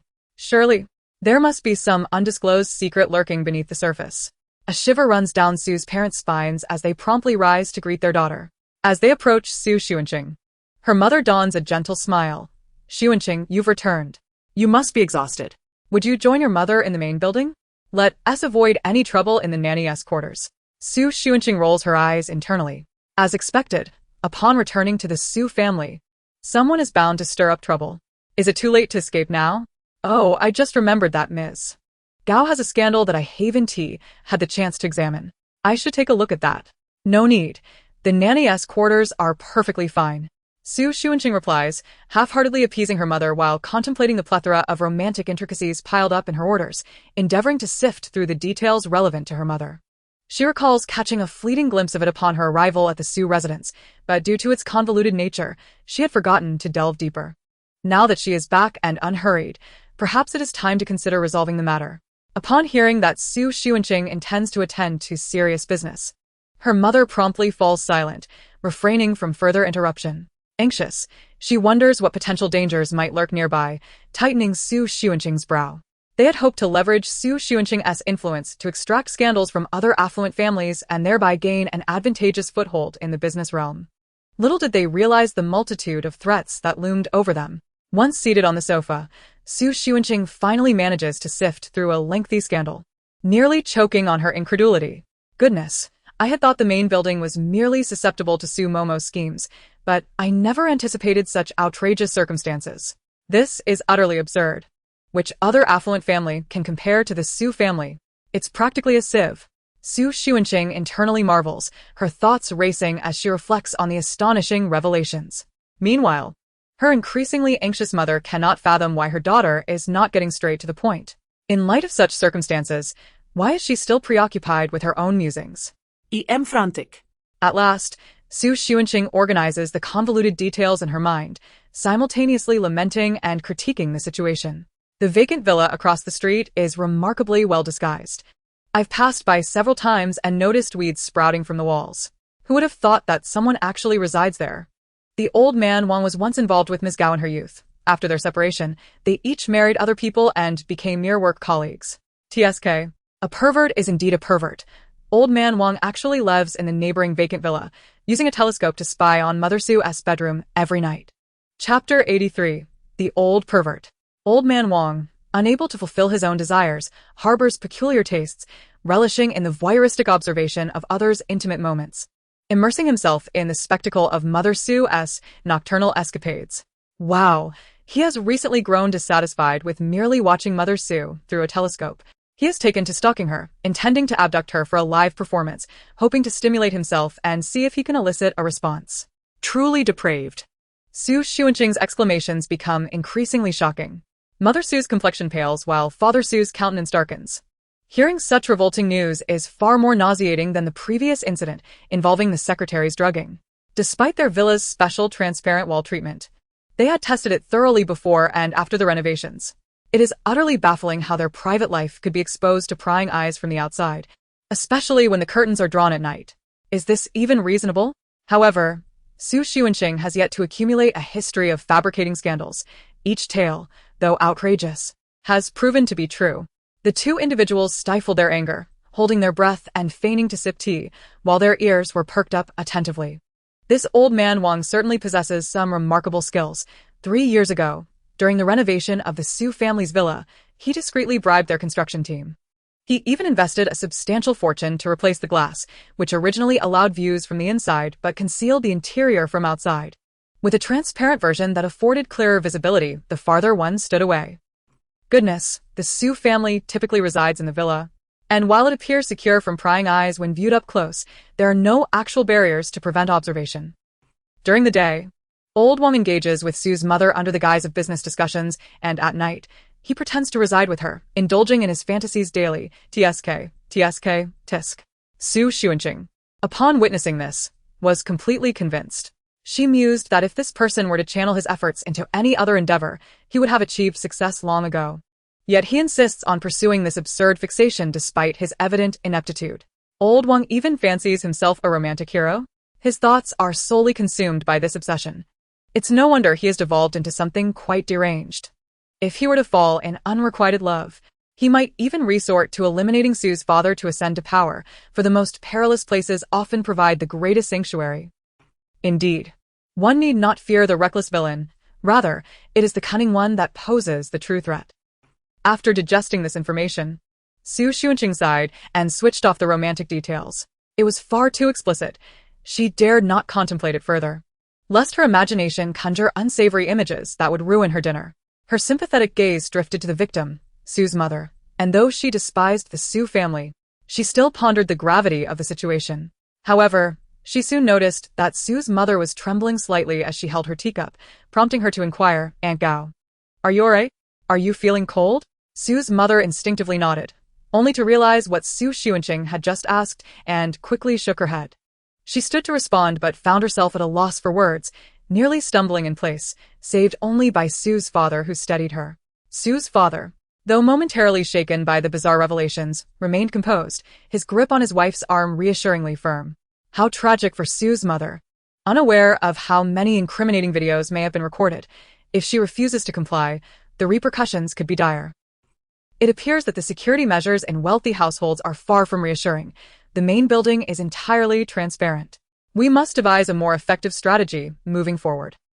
Perhaps we should first consider persuading them to take a vacation, to leave this villa behind?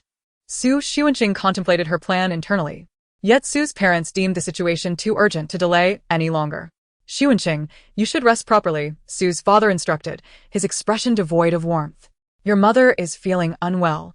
I will take her home." Xunqing nodded, her face a mask of sympathy as she watched them depart. Xu's parents were now entirely preoccupied, having no time to concern themselves with the still confined Xu Momo.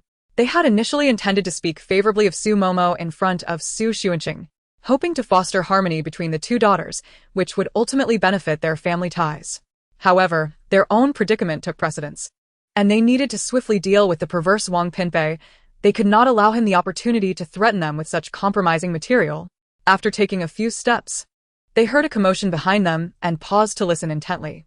Alone in the floral hall, Xunqing reveled in the vital information she had gleaned. However, this individual harbors an intense fear of cats, to the point of fainting from fright, particularly from tabbies. "When my mood permits, I shall bring a couple of stray cats nearby to see if I can compel him to yield. In any case, I cannot allow this deviant to succeed. As for Xu's mother, if I can save her, I shall, for she is not devoid of redeeming qualities." Xunqing sipped her floral tea, mulling over the necessity of continuous efforts. The last time the system had threatened her with a 5-year deduction in life value for failing to comply, it instilled a profound sense of urgency within her. She felt that even accumulating a century of life would not suffice to appease the system's demands. The diligent yet often criticized system grumbled, "How infuriating! Why must I bear the brunt of the upper management's expectations?" Upon hearing Xunqing's significant revelations, both Xu's parents felt a flicker of hope. "Our daughter is still a good person," they thought. Despite their previous preferential treatment of her, she still wished to assist them. Yet, they could hardly wait for her to take action. As Xu's mother and father returned to the main building, before even ascending to their bedroom, they sensed an unsettling multitude of eyes watching them, making them feel profoundly uncomfortable. Xu's father gently patted Xu's mother's hand. "This situation has not yet reached its most dire point. Fear not, we shall find a solution." The bond between Xu's parents was rather mediocre, as their marriage was born from an alliance. Yet decades of familial ties and the joint raising of 4 children had forged a sense of shared fate. Thus, Xu's mother still placed considerable faith in her husband's promises and abilities. They sought out several bodyguards, instructing them to procure 4 or 5 stray tabby cats to be well fed and cared for in the back room. Tomorrow, they would seize the opportunity to strike decisively against the depraved Wang Pinpei. That night, both wished to avoid residing in the main building any longer. A change of rooms was in order. They would move tonight. After finishing her tea and enjoying the flowers, Xunqing noticed the sky darkening outside and began to stroll towards her maid's quarters. However, upon arriving at the entrance, she was greeted by a flurry of activity, with numerous individuals bustling in and out, transporting items under the watchful eye of the butler. "What is happening? Are they converting my maid's quarters into a small villa? How utterly embarrassing. Wait, the items being moved in aren't from my room. They're all upstairs." Xunqing sidled up to the butler, too weary to speculate, and directly inquired, "Butler, what is the meaning of this? Are we being raided or rewarded?" Chapter 84. GIF of Ling Na Bei Air Twirling. The butler, Upon seeing Su Xuanqing approach, beamed with joy and exclaimed, "Miss Xuanqing, this is splendid news. The master and mistress have decided that since you have only recently returned and may not be accustomed to life here, they will move into the maid's quarters to keep you company, providing you with abundant parental love." The more he spoke, the more delighted he became, reminiscent of an ancient eunuch delivering tidings of joy. Yet, Su Xuanqing was left utterly bewildered. What nonsense was this? Accompanying her in the maid's quarters? Showering her with parental affection? She would sooner believe that an act of divine retribution had scrambled their brains than accept such absurdity. This is a conspiracy, undoubtedly a conspiracy. They must have ulterior motives concerning me. The Xu family is terrifying. Why must they engage in such deceitful schemes daily, even invoking love as a pretext, rendering one incapable of feeling affection? In any case, I am resolutely unyielding. They shall not deceive me into becoming their scapegoat. Without uttering a word, Su Xuanqing hastened her pace, barreling into her room, and promptly locked the door and windows, determined to feign ignorance of everything occurring outside. Tonight. No matter who knocked on her door or tapped at her window, she would not budge an inch.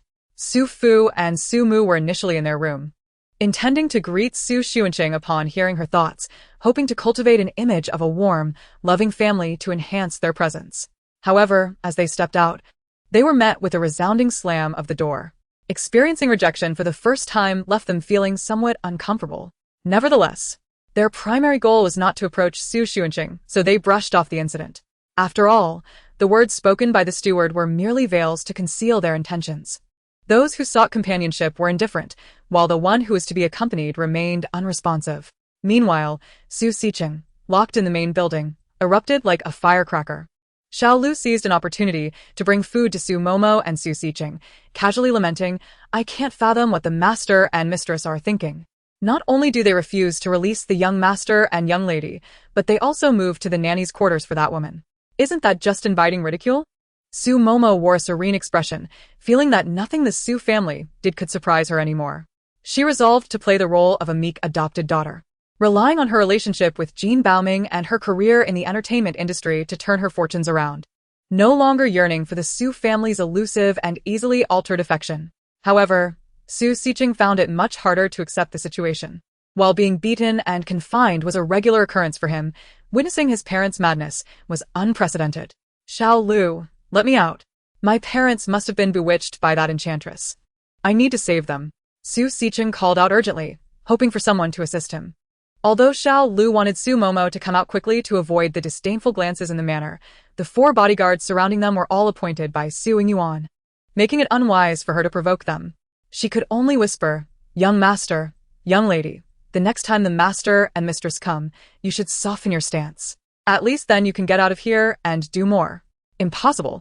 I, Su Xiqing, will never bow my head to them," Su Xiqing shouted in anger, filled with youthful impulsiveness. In contrast, Su Momo spoke calmly and without emotion. "All right, thank you for your efforts." Xiao Lu was correct. Being confined here rendered her powerless. She needed freedom to take control of her own life. Su Xiqing was initially taken aback, then felt a surge of sympathy for his sister. "Sister, you don't have to be so strong. Your strength is already here." Su Momo closed her eyes, choosing to ignore her foolish brother for the moment. Over at the nanny's quarters, Su Xuanqing had finished her evening routine and changed into a comfortable nightgown. She hung the exquisite dress crafted by Master Yunli in the center of the adjacent wardrobe and noticed that, in contrast to the other luxurious garments, it emanated an aura that was truly captivating. Indeed, the master's creations possessed an unparalleled charm in both craftsmanship and design. Such a beautiful gown can only be worn once before being tucked away. That feels like such a waste. Yet there are no other occasions to wear it. What a dilemma. As Su Xuanqing gazed dreamily at the gown, she contemplated that if she were to wear it again, it would likely be on the day she walked the red carpet. Given her acting skills, that would indeed pose a challenge. Suddenly, her phone vibrated slightly, signaling that someone was messaging her. Picking up her phone, she saw that Jin Zhao had sent her 2 messages, as if they were in sync. Z. This gown features a double-layer design. The inner layer can be worn as a low-key, everyday outfit. Z. Here's a video on how to disassemble the dress. Z. I tried it before. It's quite simple to take apart. I was too busy today to tell you. Su Xuanqing clicked on the video, which surprisingly showed Jin Zhao recording before their engagement. In the video, his long, Elegant fingers deftly maneuvered through the gown's delicate fabric, deftly unfastening hidden crystal buttons, successfully separating the dress into two parts. The layer adorned with diamond butterflies was set aside, leaving him with a lovely cream-colored gown intricately embroidered with subtle patterns. Oh dear. I was so focused on watching his hands that I didn't pay attention to his technique. How ridiculous. I'll punish myself by watching it again. Xunqing nestled into the sofa, replaying the video Jin Zhao had sent her several times before finally rising to attempt the disassembly on her own gown. The method proved to be as straightforward as he had indicated, and the inner dress was both comfortable and versatile enough for daily wear. Without the video, she might have struggled to find several hidden fastenings. Zhao Ge, you are my savior. Check out the picture of the dress I disassembled. Isn't it simply perfect? Xunqing sent a gif of Lingna Bayer giving a thumbs up. Lingna Bier twirling gif. Z, you're the clever one. Jin Zhao had become adept at swiftly locating the desired emoticons. Naturally, he often resorted to directly using Xunqing's emoticons, adding her favorite set to his collection. Xunqing lay on her bed, engaging in an intense battle of gifts with Jin Zhao. Of course, she didn't emerge empty-handed, having stolen several emoticons she hadn't previously owned. It wasn't until late at night, feeling a hint of drowsiness, that Xunqing sent Jin Zhao a goodnight emoticon and drifted into a sweet slumber. The next morning, Su Fu, Su Mu, and Su Siyuan sat at the dining table, each sporting prominent dark circles under their eyes. Only Xunqing appeared vibrant and well-rested. Noticing her bright demeanor, Su Fu quietly instructed the steward to bring Su Momo and Su Xiqing to breakfast. Hoping to gauge Xunqing's current feelings towards the two of them, after being released, Su Xiqing and Su Momo sat down beside the dining table. Both greeted Su Fu, Su Mu, and their elder brother politely, completely disregarding Xunqing's presence and refrained from their previous antics. Xunqing paid them no heed. Instead, she observed the 5 family members, all sporting dark circles, and found it somewhat amusing. What's going on with the Su family? It looks like a family of pandas. Everyone has dark circles, while I remain pristine and bright. I wonder if they've been out thieving together. Their circles are so evenly matched. Xunqing quietly mocked the dark circles of those present, then picked up a beautifully presented fried egg to take a bite. However, after just one mouthful, she sensed something was amiss and promptly set the egg down to inspect it. As expected, while the front appeared golden and inviting, the back was charred black. What on earth? Has the Su family hired a new chef, or has my palate been spoiled by the Jin family? Why do they serve everything without considering the taste? This is hardly healthy. Who is it that dislikes me so much, resorting to such methods to slowly end my life? As Xunqing internally complained, she began to sift through the other breakfast items laid before her. Good heavens, she exclaimed in disbelief. The pan-fried buns were surprisingly undercooked, the ham thoroughly over-fried, and the bread was so tough it seemed to mirror her heart, which had long since withered. As the barbs of criticism flew, Su Mother's expression grew increasingly grim. She had heard from the housekeeper that the impoverished would be warmed by the act of home-cooked meals, yet when it came to lunch and dinner, she simply could not manage and opted for the relatively uncomplicated breakfast, which was only achieved with the assistance of the kitchen staff. The very people in the kitchen had praised her undeniable talent. Was it truly so unpalatable?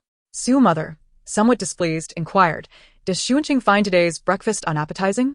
Xunqing took a couple of sips of the reasonably chilled milk and replied, "Well, it's not that it's inedible, rather it's, when it enters the mouth, one feels that.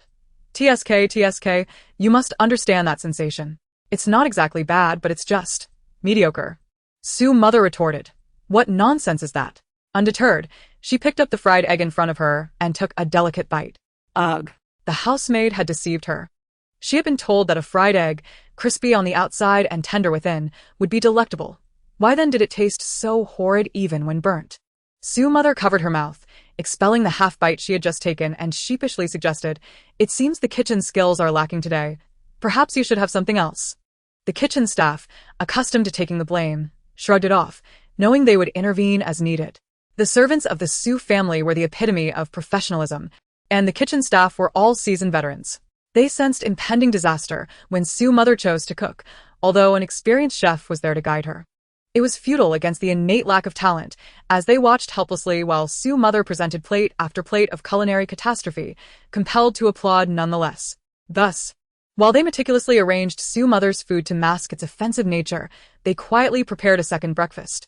After all, if someone were to become irate, they certainly did not want to be the targets of that wrath. Xu Xuanqing observed as the kitchen staff discreetly cleared the breakfast from the table, replacing it with identical sandwiches before a few of them, feeling a touch of regret.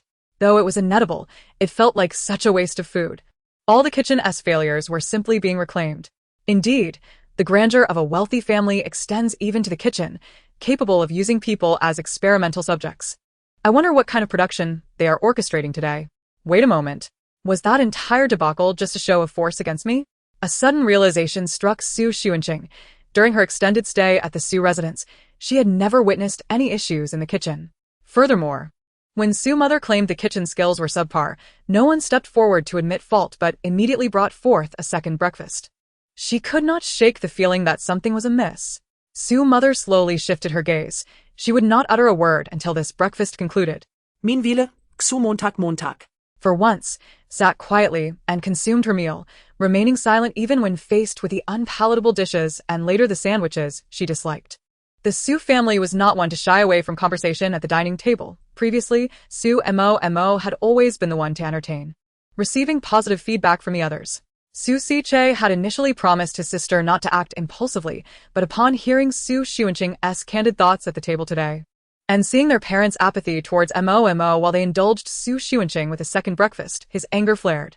Yet he restrained himself, reminding himself to be obedient and not to upset his sister. Xu mother, glancing at Xu Xuanqing as she ate her sandwich, asked, "How does the sandwich taste? If you like something different next time, do let me know." Xu Xuanqing struggled to swallow. Puzzled, "The sandwich is quite good. It's a normal offering. Shouldn't I inform the kitchen of my preferences? What purpose would that serve? Wouldn't it just add an unnecessary step? Surely, Ms. Gao, wouldn't he personally cook for me? I'd rather believe I'm the reincarnation of Wu Zetian than entertain such an impossibility." Xu mother longed to share with Xu Xuanqing that the very dishes she had just consumed were her creations, but she refrained, fearing Xu Xuanqing would accuse her of attempting to poison her. Xu Siche, witnessing the warm exchange between the two and noticing the usually silent Xu Mo, could no longer contain himself. He abruptly splashed the untouched milk in front of him across the table, bellowing, "What are you? Just a peasant from the countryside. And you dare to pick and choose at my family's table?" Xu Xuanqing had already noticed Xu Siche's clenched fists. She had been waiting for the moment he would explode, though she hadn't anticipated he would wield milk as a projectile. Xu Xuanqing reacted swiftly, retrieving a transparent pot lid from her inventory, deflecting the milk back before returning the lid. Her movements were rapid, her demeanor striking. Thank goodness I was prepared. Having superpowers is always advantageous. Those who waste milk deserve to be punished. That was far too sudden. Next time, I must ensure it rebounds back onto him. The onlookers were momentarily stunned, witnessing Xu Xuanqing raise her sleeve to shield herself, as milk splattered everywhere, yet not a drop touched her. Several others were not so fortunate, finding themselves splattered with milk. Xu father, seething with rage, rose from his seat, seizing Xu Siche by the scruff and delivering a stinging slap to the back of his head. "All you do is stir trouble at home. Had I known it would come to this, I should never have softened my heart to set you free. Off to your doom you go." Chapter 86, Who Moves Out? After Xu Siche and Xu Mo were released, they sat beside the dining table, greeting their father, mother, and elder brother while completely ignoring Xu Xuanqing's presence.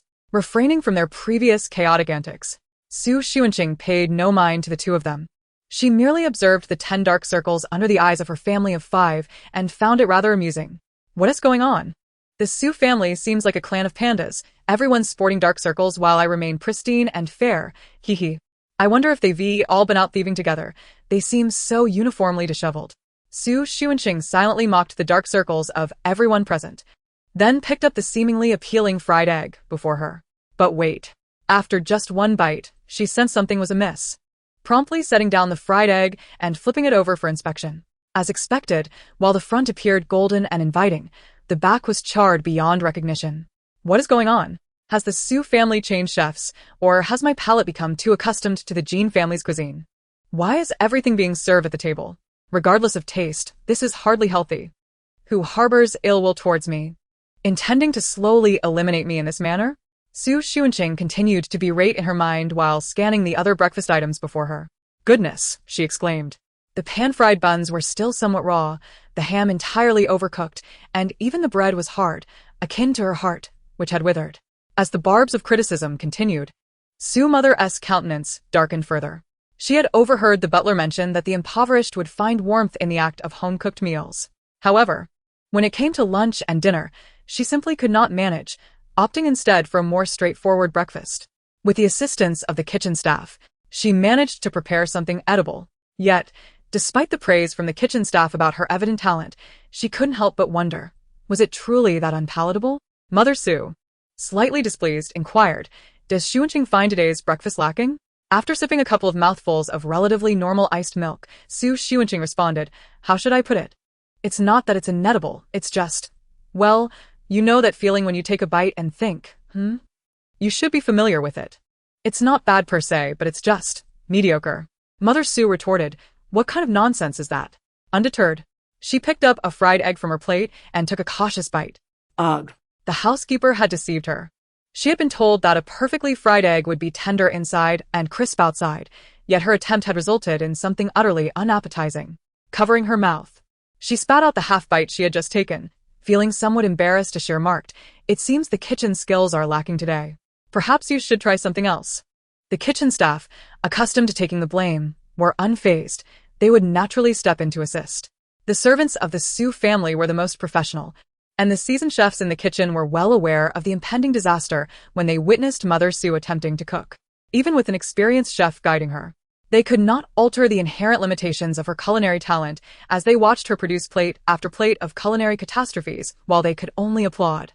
Thus, while they meticulously arranged Mother Xu's dishes to mask their offensiveness, they quietly prepared a second breakfast. After all, if someone were to become upset, it should not be directed at them. Xunqing observed the kitchen staff as they removed the breakfast from the table, replacing it with identical sandwiches before a few of them. It felt somewhat regretful. While the food was indeed distasteful, it seemed a waste of food to simply dispose of it. The kitchen's failed attempts were being recycled like this. Indeed, the affluent families have kitchens that operate like experimental labs. One wonders what today's fiasco would yield. Wait a moment. Was that earlier display meant to intimidate me? A sudden realization struck Xunqing. Having spent considerable time at the Xu residence, she had never seen the kitchen falter before. Moreover, when Mother Xu remarked on the kitchen's shortcomings, no one stepped forward to take responsibility. Instead, they immediately presented a second breakfast, leading her to suspect that something was amiss. Mother Xu slowly averted her gaze. She would remain silent until this breakfast concluded. Meanwhile, Xunmomo, for once, quietly consumed her meal.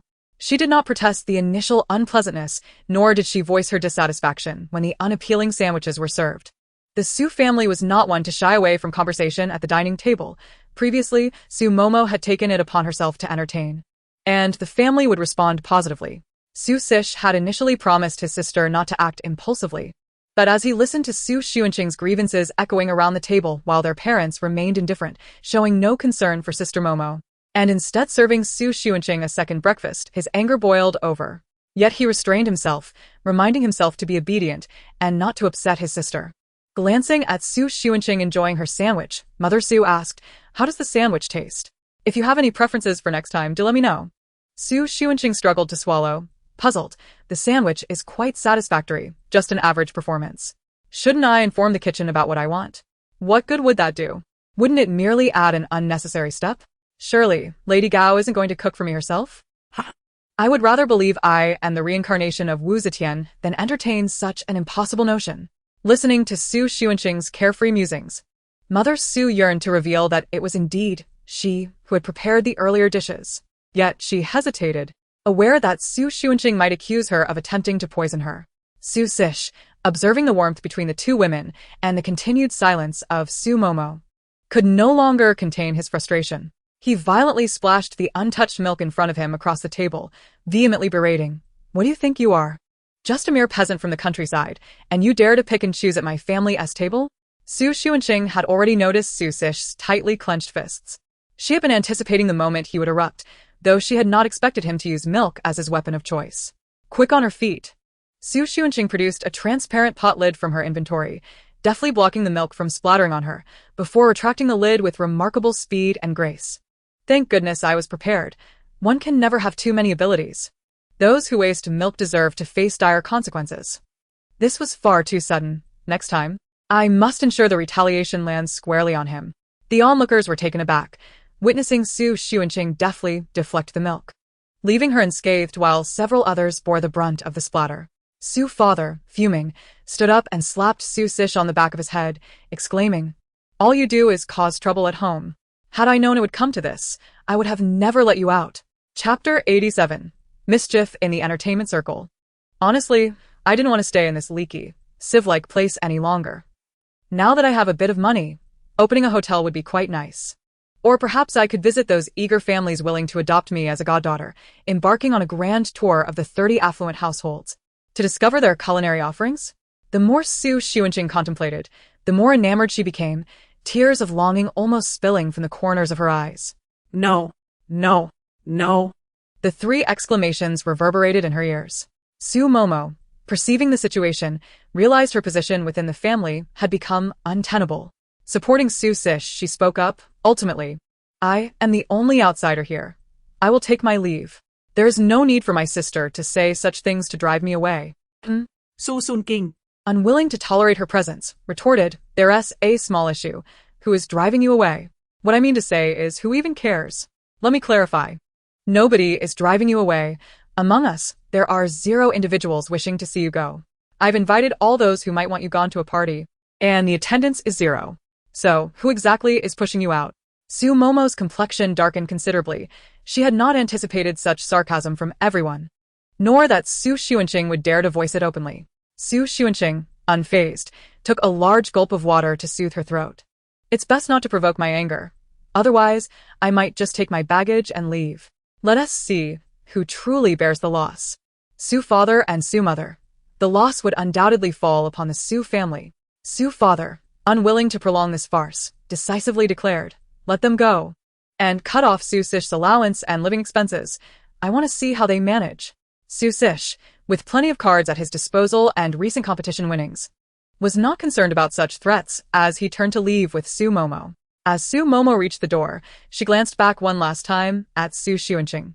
Xu Xuanqing tilted her head, gazing directly into her eyes without flinching. Why are you looking at me? "It's not as if I drove you away. Was it not your brother who suggested it? Did your parents consent? This has nothing to do with me, the mere bystander."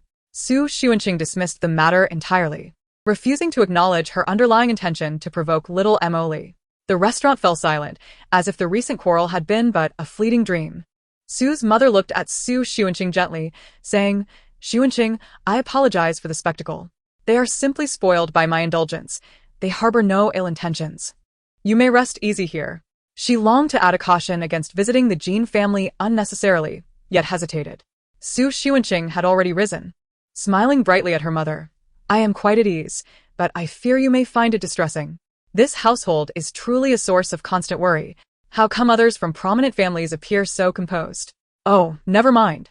None of the affluent families are normal. Otherwise, they wouldn't be inundated with scandals." Xu Xuanqing shook her head, having already satisfied her appetite for breakfast and early gossip, with the mantra that a day's plan begins in the morning. She resolved to return to her studies.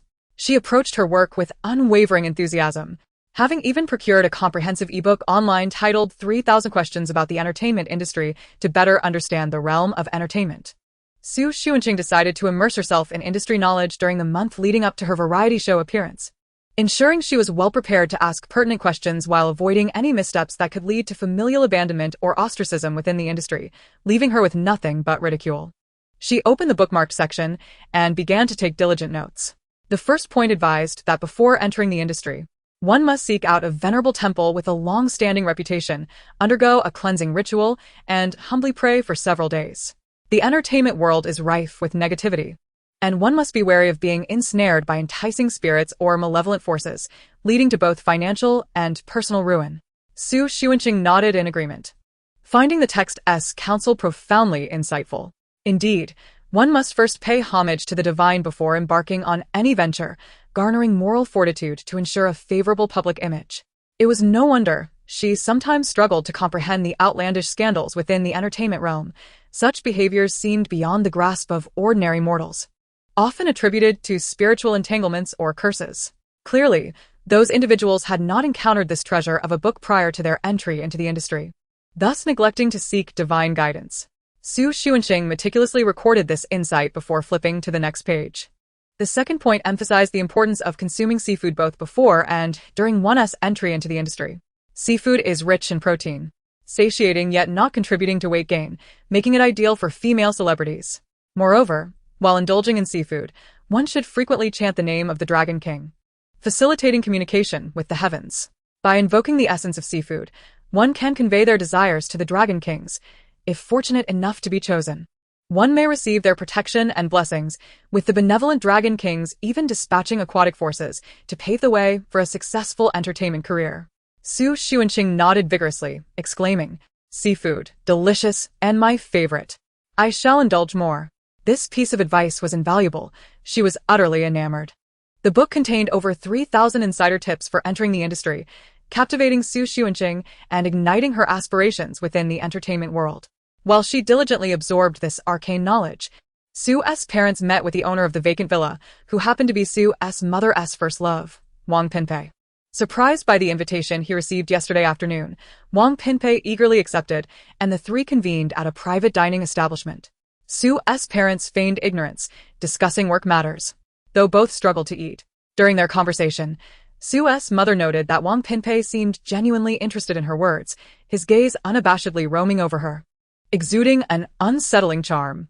What ailment had she suffered to have such a repugnant first love? Su's mother attempted to remain composed.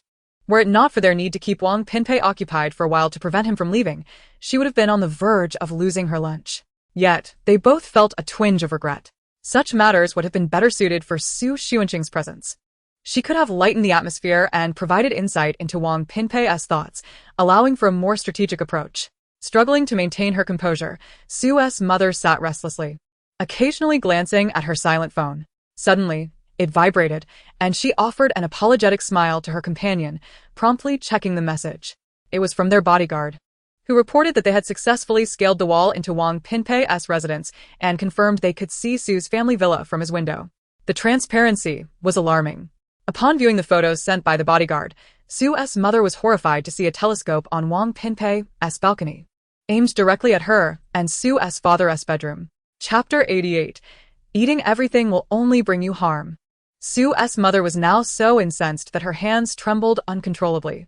Although she had come to terms with the situation yesterday, seeing the glaring evidence laid bare before her was overwhelming.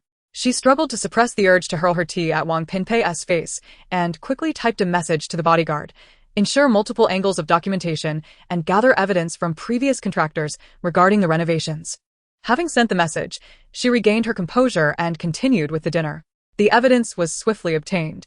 Wang Pinpei clearly had not anticipated that his ingenious design would be discovered, thus failing to employ any substantial concealment, making it easy for the Xu family to gather incriminating evidence against him. In the days that followed, Su's parents instructed their bodyguards to place numerous tabby cats along Wang Pinpei's regular routes, causing him to suffer nightmares and avoid leaving his home. Meanwhile, the Xu family meticulously compiled all evidence, including his business's illegal activities, and presented it to the authorities, leading to Wang Pinpei's arrest. With the Xu family's backing, the police apprehended this slightly influential deviant without hesitation. Until the moment he was handcuffed, Wang Pinpei remained oblivious to when he had been exposed.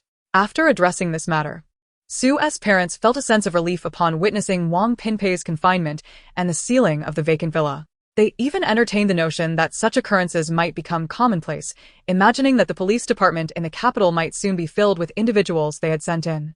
The Xu family promptly engaged a new renovation team to ensure that the villa was entirely fortified, guaranteeing that no one could see inside from any angle. However, they continued to reside in the caretaker's quarters, unable to return home due to lingering psychological trauma. Meanwhile, Xunqing had been engrossed in her studies. Having thoroughly delved into 3,000 questions about the entertainment industry and various educational texts, acquiring a wealth of valuable knowledge. Recently, she had also purchased several entertainment industry novels to read as biographies, voraciously absorbing information day and night, neglecting to step outside the Xu household for days. Today, the weather was splendid, and Xunqing, for once, awoke at noon. As was her custom, she extracted her copy of Where is the Shadow Emperor's Little Wife Running Off To? And immersed herself in its pages. However, Her engrossing reading was abruptly interrupted by a familiar mechanical voice echoing in her mind, announcing the completion of a task assigned by Sue's mother. A large question mark materialized above Su Xuanqing's head. This system was indeed perplexing. She had only begun to stroll her cat along Wang Pinpei's path yesterday. How could the task be accomplished so soon? Had her adorable tabby cat inadvertently confessed? Su Xuanqing recalled the recent engagement ceremony, where the Han family had suddenly rebelled, apprehending the disguised Huchong, who had maintained his charade for 7 long years, thereby aiding her in completing a significant task. Such fortuitousness. Could it be that I am, in fact, the legendary little koi of the affluent? Without me, the aristocracy would surely falter. I alone can bring prosperity, ensuring that every directive I issue is met with success. No wonder there has been an influx of visitors to the Su residence lately. They all seek to bask in my good fortune. Su Xuanqing reveled in these thoughts, her sense of self-importance swelling. Yet, she was not mistaken. She not only brought luck to the aristocracy, but also to the Su family. In the ensuing days, the once tranquil Su household transformed into a bustling hub, with countless individuals arriving daily in hopes of striking it rich. Some came to engage in conversation with Su's parents about various matters, others sought out Su Siyuan, and some even absurdly claimed they wished to study the Su family's layout in search of a similar auspicious location. Su Xuanqing remained largely unaffected. She occasionally ventured out to discuss projects with university students, spending most of her time in online meetings. When not busy, she would take refuge in the garden pavilion with a book. The only discomfort she encountered was the incessant presence of people meandering nearby, sometimes blocking her sunlight and interrupting her joyful study time. However, Su Xuanqing was particularly adept at adapting to her surroundings. When fatigue struck, she would set her book aside for a moment, casting her gaze upon the comings and goings of those nearby, indulging in the occasional snack. If she stumbled upon particularly outrageous gossip, she would seize the opportunity to engage with the individuals involved, extracting snippets of information while simultaneously expanding her network. For instance, the recent passerby had left her astounded. My goodness, the fake sister I just got to know is actually a cross-dressing master. After getting you drunk at night, she deceived you into believing she was bisexual. Did you really fall for that? Have you lost your mind? You two met in such a place. A fleeting encounter might be excusable, but to become infatuated and feel responsible, what a predicament you've landed in. Tomorrow's hot spring escapade, and she has already prepared the whole package. Brace yourself to become her pet. How absurd. Dine on something better. You're a young master of an affluent family. The onlookers were stunned into silence, their expressions betraying their astonishment as they craned their necks to catch a glimpse of the individuals involved in this scandal. The man who passed by wore a look of sheer terror. He had just begun a new relationship and approached this enigmatic figure, only to stumble upon such a monumental revelation. Not daring to linger, he hurriedly fled from the gaze of the curious crowd. With the space in front of Su Xuanqing vacated, more individuals began to cautiously pass by, yearning for her to divulge something that might help them navigate their predicament, yet fearful that she might inadvertently reveal something scandalous. However, Su Xuanqing was momentarily preoccupied with the unexpected ringing of her phone, displaying an unfamiliar number. Adhering to her principle of seizing every opportunity, she answered the call. On the other end was a man whose voice exuded an air of elegance. Hello. Is this Miss Su Xuanqing? I am Lu Qin from the Lu family. We met at your engagement banquet. Su Xuanqing pondered briefly, swiftly associating the voice with a familiar face. She had encountered Lu Qin in the narrative, where he had always been at odds with Jean Beiming, and had even discreetly undermined him on occasion. Nevertheless, Lu Qin had been rather amiable towards her, offering kind counsel on several occasions. Yet now, the course of events diverged drastically from the narrative she knew, and she had not interacted with Lu Qin since then. Why, then, had she received this call?